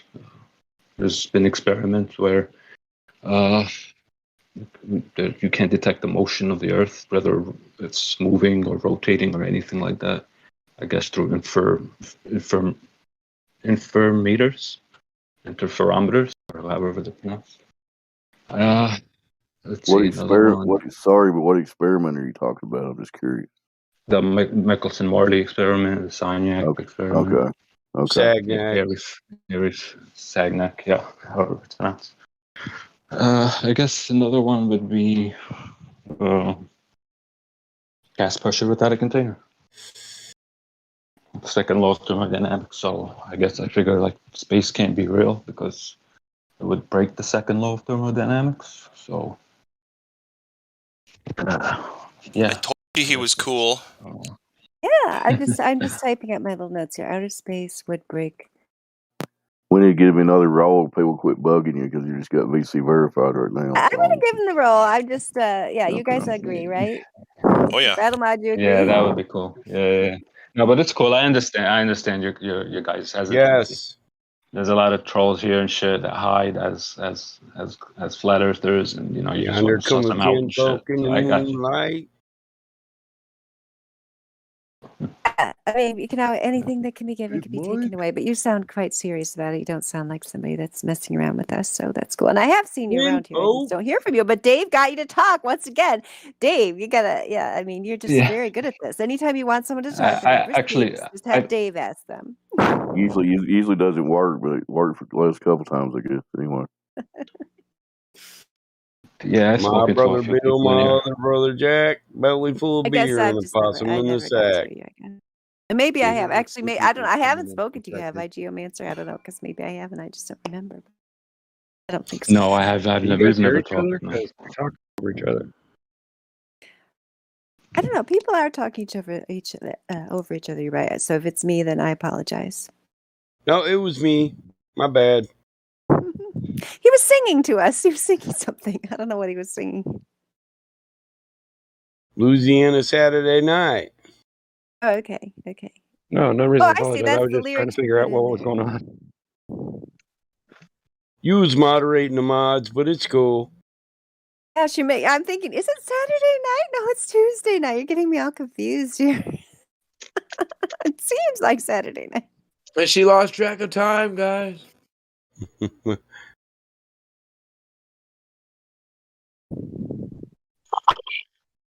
What happened was you thinking about the globe, losing time. I was going to say one other thing about when you guys were talking about the codependent relationship with the globe or with the globalists or whatever you want to call them. Like, it actually, something you guys were saying, like, really rang a bell with me, because I'm realizing, like, these people who want, it's kind of like what Drace was saying, and then I think Glatflobe expanded on it. Like, the people who really want the government to, like, be in charge and have everything under control, and who, like, get upset with anyone who intimates, or presents evidence that no, they are not looking out for your best interest. They're deceiving you, this thing, that thing. The people who, it's the Stockholm syndrome, which I think Sunny said, they are like upset if you're attacking their controllers, even though they might either consciously or subconsciously realize that like they're being abused by these people. Like these people are, because a lot of people, they know, like they'll even say to you, yeah, the government's not good. They don't make good use of my taxes, or I don't like that they do this thing or that thing. But then when push comes to shove, they don't want to see the real root that's really bad. Like almost everything they're trying to put over on you is a lie. Like they're doing this to your children. Like they want someone to be in charge because they're in that codependent relationship where they're the convenient victim who doesn't have, like the XO said, has no responsibility. When you're the victim in this Stockholm, situation where you've been kidnapped and you're held hostage, you're just like, yeah, look at those horrible people and the stuff they're doing to me. Like, I'm just sitting here. Like, it's not my fault, right? So they're the enablers of this whole system because it needs a whole horde, right, of just enablers that just go along with it, even though they don't really like it. But they're never going to really say, those people are really bad, and I'm going to take a risk even to stand up and say it. It's way more convenient to just keep going along with it and be an enabler and be a victim. So yeah, you guys, like, I don't know, just whatever you were saying earlier really kind of made that clear to me of why so many people cling to it, despite all this logic and evidence that we present to them, because it does require taking responsibility. Correct. Yeah, that's good. Thank you guys for helping me with that. But look, we've got some new people in here. We've got Jerks. He doesn't have any roles. Paza's back. That's always a fun time. Yeah. Paza. Maybe Paza's got some peer-reviewed peer proof of the globe here.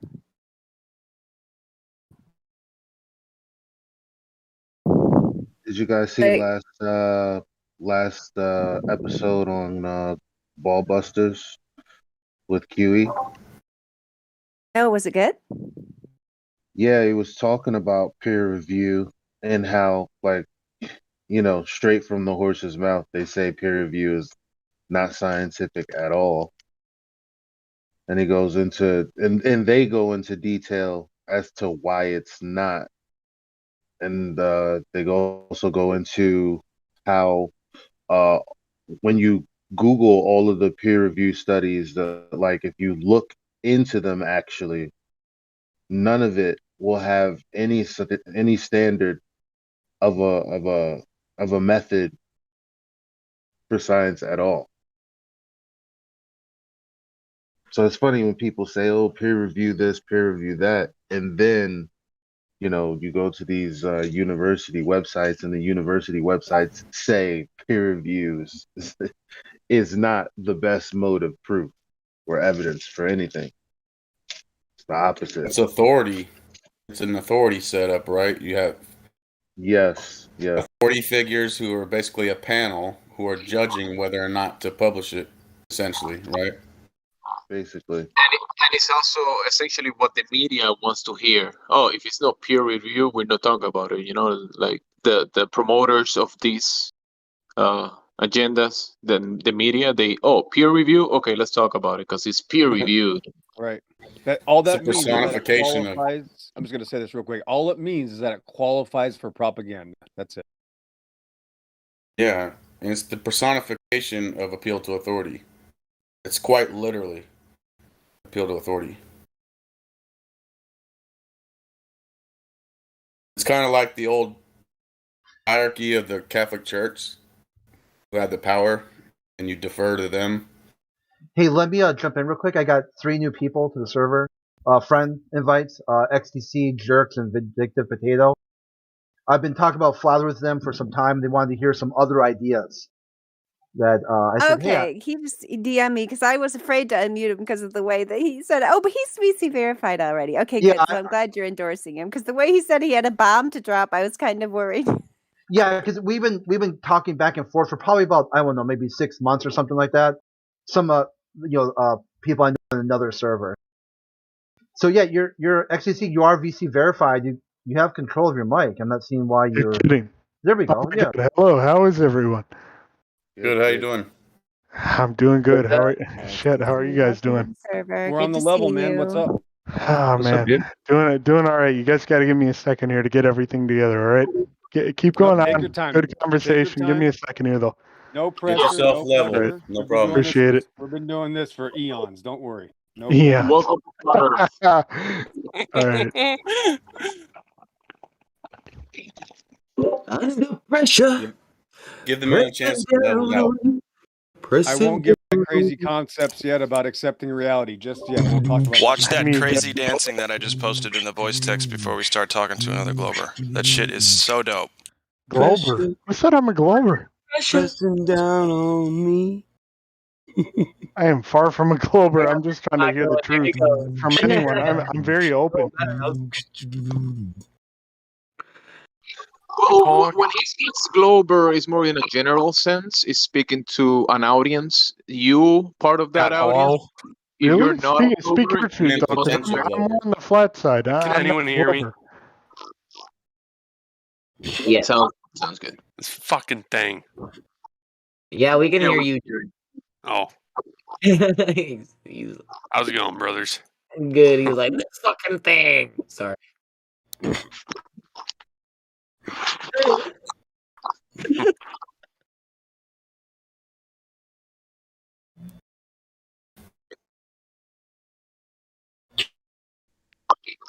To the new people, welcome to Flat Earth. Yeah, don't all It's speak at not once. in English. Let's hear Well, how those about- bombshells. Well, how about number one? Just go through some of the just rehacks and the things I've talked to you guys about so far, like with the wagey and the neat. Are we talking about wages? What? Yeah, we could go with that too. The wages? Yeah. Oh, Wages are my literally Lord. scum. Are you guys wages? Can we No. start with something that you're not, that doesn't make sense to you yet, or something that you have a No, question no, about? no. I'm totally open to flat Earth. Seriously, that's literally what I'm thinking. But recycled brought off wages. No. Wait, what about Ouija's? I'm Well, I have wondering no if idea you're what that is. telling I Bump think we instead. just, yeah. I think we just want to know what you have heard so far and what your thoughts have been so far, XCC. Not a Can you ton, tell us honestly. that? Like, I took a few astronomy classes in college. I like space, but I want to hear the truth. Like, it didn't seem genuinely authentic. I couldn't buy it Astronomy. 100%. Like, just being friends with Recycled for a while and just talking to him a lot. Like, I just want to hear from some people that think like him. Well, they know me as Crit Well, here. did anyone? Sure. Crit. Yeah. Well, what was off about it to you? Didn't. Yeah. Off about it? I The don't. fact that it's junk. Yeah, what Jerk said. It's fucking junk, dude. Seems fake as fuck. I want to put that in a more articulate way, but I don't know. It just doesn't seem right. Hey, welcome to the realization that cartoons are not reality. Welcome. Well, I Welcome back. appreciate it. Amen to that. That is how it's done, right there, Gen Z. So If you start number at one. ground zero, you're ahead. They can't help Way to not themselves. make me We're feel like giving I'm in. fucking crazy, dude. Here, you want to destroy space in the quickest way possible? Would you Outer like to hear space, how to to be do that? specific. Here, I'll destroy space for you completely in just a couple seconds here. Would you like to hear that? Go Be ahead. I'm specific. more than Outer open. space. Who are we talking to here? I want to say, okay, welcome to the Ecstasy and Jerks. Outer space. Because I got space and- right here where outer nothing's space. at. Yes, me yes. ecstasy. Yeah, that'll, VD's here, or Vindictive Is is there a here. difference? There is. Space is just area by volume. yeah, And length, what's You width, outer occupy space? it or you don't. So outer space is outer space. Where in space Also is just known as an area of volume that you occupy. Just an area. And what's space? But you know, like the space in your corner, go get in the corner and fill that space up. Yeah. 5 minutes, man. Get in the corner. And what's outer space? It's a outer space is a place where there's massive amounts of area in between things. That area having And nothing where inside. is outer space? Your That's the mind. whole thing. That's the whole thing. We live here, and then they say somewhere out there space begins where our atmosphere ends. Mm. So again, our atmosphere being a bunch of particles, right? That are bunched together. The further out you get, there's more space in between these particles, and there's nothing that exists in between that space. Now, nothing like that exists on planet Earth, right? But out there in the vacuum of space is supposed to be an area where nothing exists, other than us and everything else you see, like Milky Way, blah blah blah. You ever I seen mean, that what do image you of the think, Crab Jerks? I Nebula? mean, it makes sense to me. I mean, I'm not sold yet, but Well, there's nothing to be sold on yet. I'm just telling Yeah, there's you nothing to what sell to space you. I'm just telling you what space is supposed, like, for instance, right? You have a balloon with air in it. So you have an area in which air is enclosed, right? Out there in the vacuum of space, there's an area in which nothing exists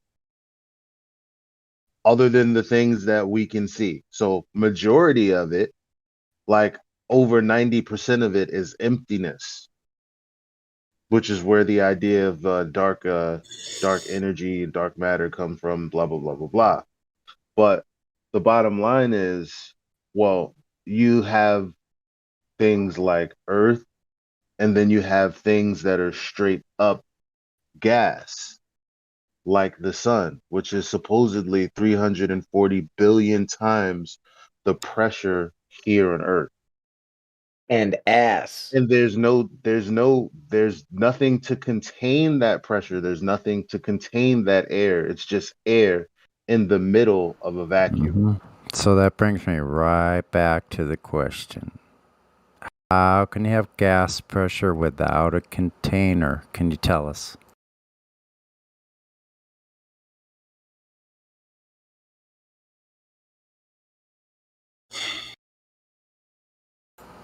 Hello?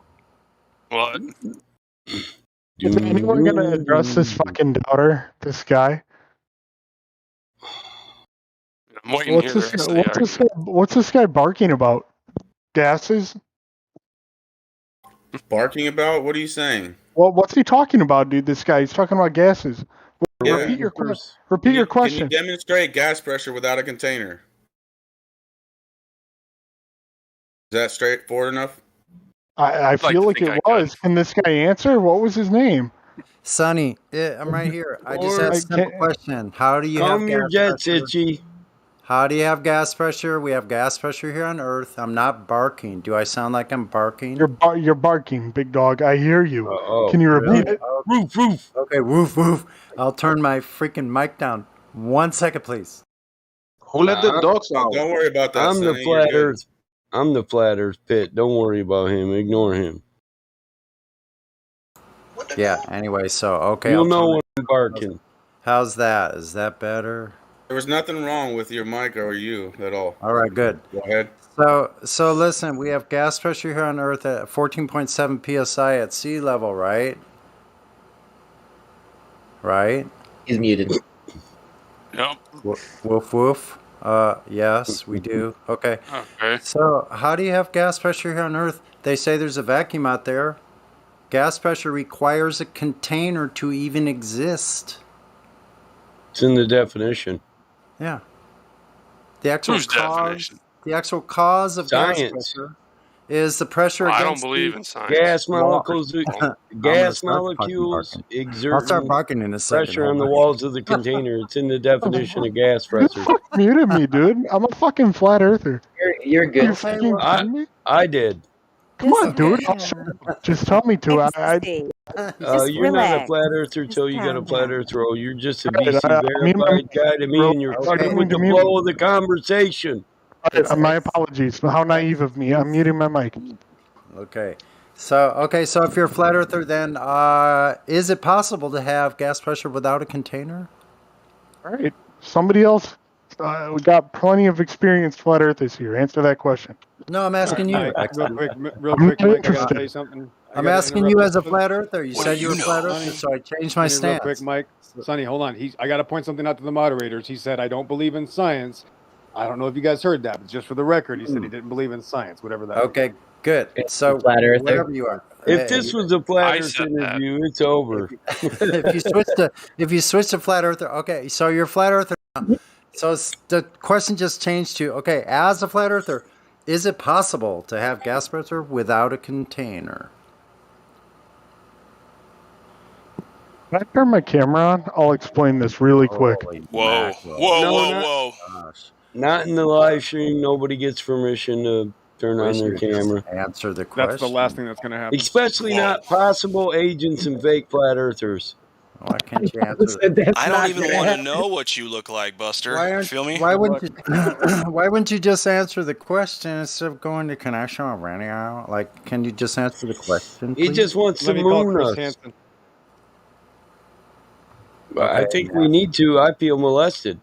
Okay, don't answer the question then. I'll just recede and I'll Hi, just I'm turn Chris my Hansen video with off. Dateline NBC. Sit down. Can I ask then, if he doesn't believe in science, does he have a problem with the scientific method?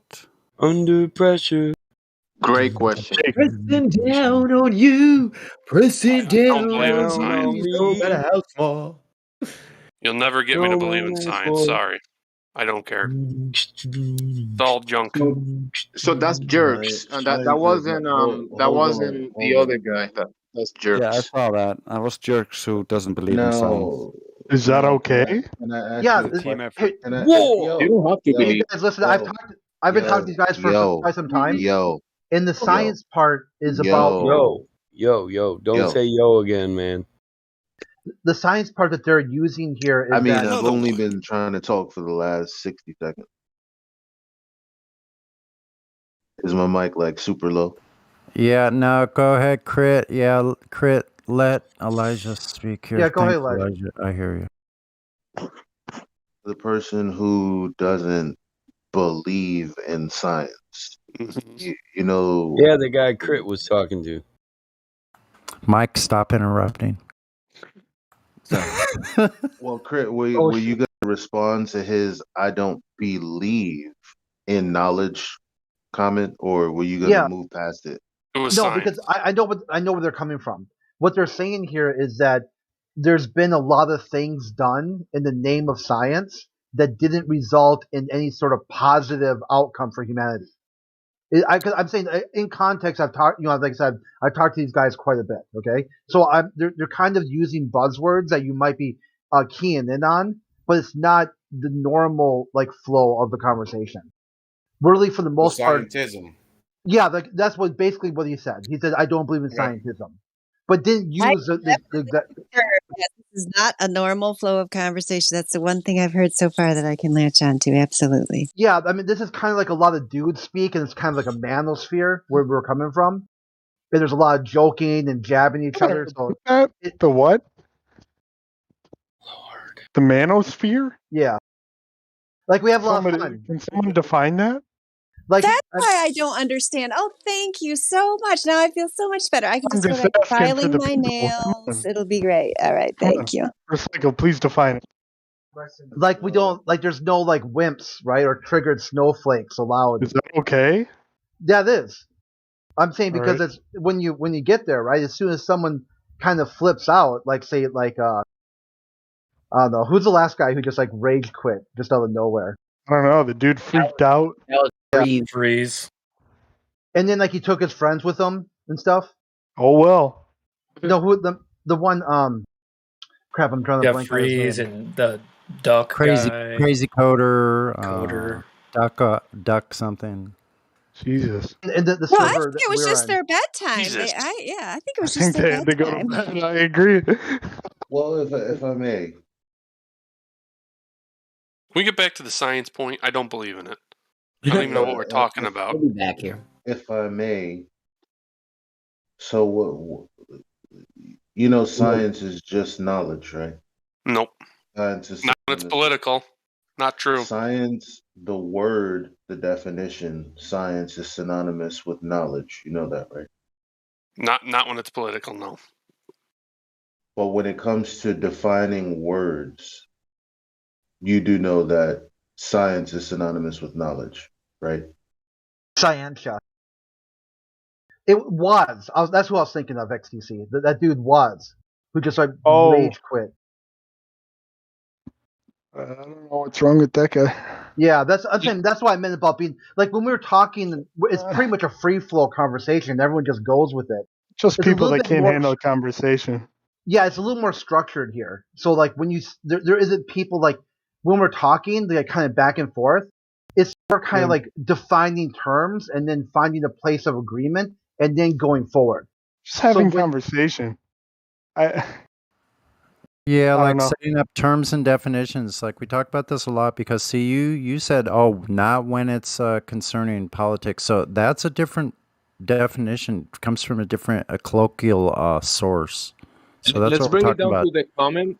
The comment that he made. He said he doesn't believe in science, and science and belief don't go together. Yeah, You don't it's put not those something. two words together. That's true. When you That's a talk, good when place you to say start. science and that belief next to it, you're not talking about actual science. Yeah, I don't believe in science. I mean, Yeah, well, see, you can- you're mixing up things. So here's the thing, though. You should preface out. You should make your statement. I don't believe in science that doesn't use the scientific method, or I don't believe in science that only has beliefs that or assumptions that are required as a preface. See the difference? I mean, I guess. Mm-hmm. Because there is science where you can figure out what a cause and effect. You can determine a cause and effect. That's something that is determinable and definable, and you can say, yes, this is the cause. We've proven it. It's empirical now. It can be repeated over and over again. Now, that kind of science, you don't have to believe. It just shows that something either is or it isn't. So here's the definition of science. The intellectual and practical activity encompassing the systematic study of the structure and behavior of the physical and natural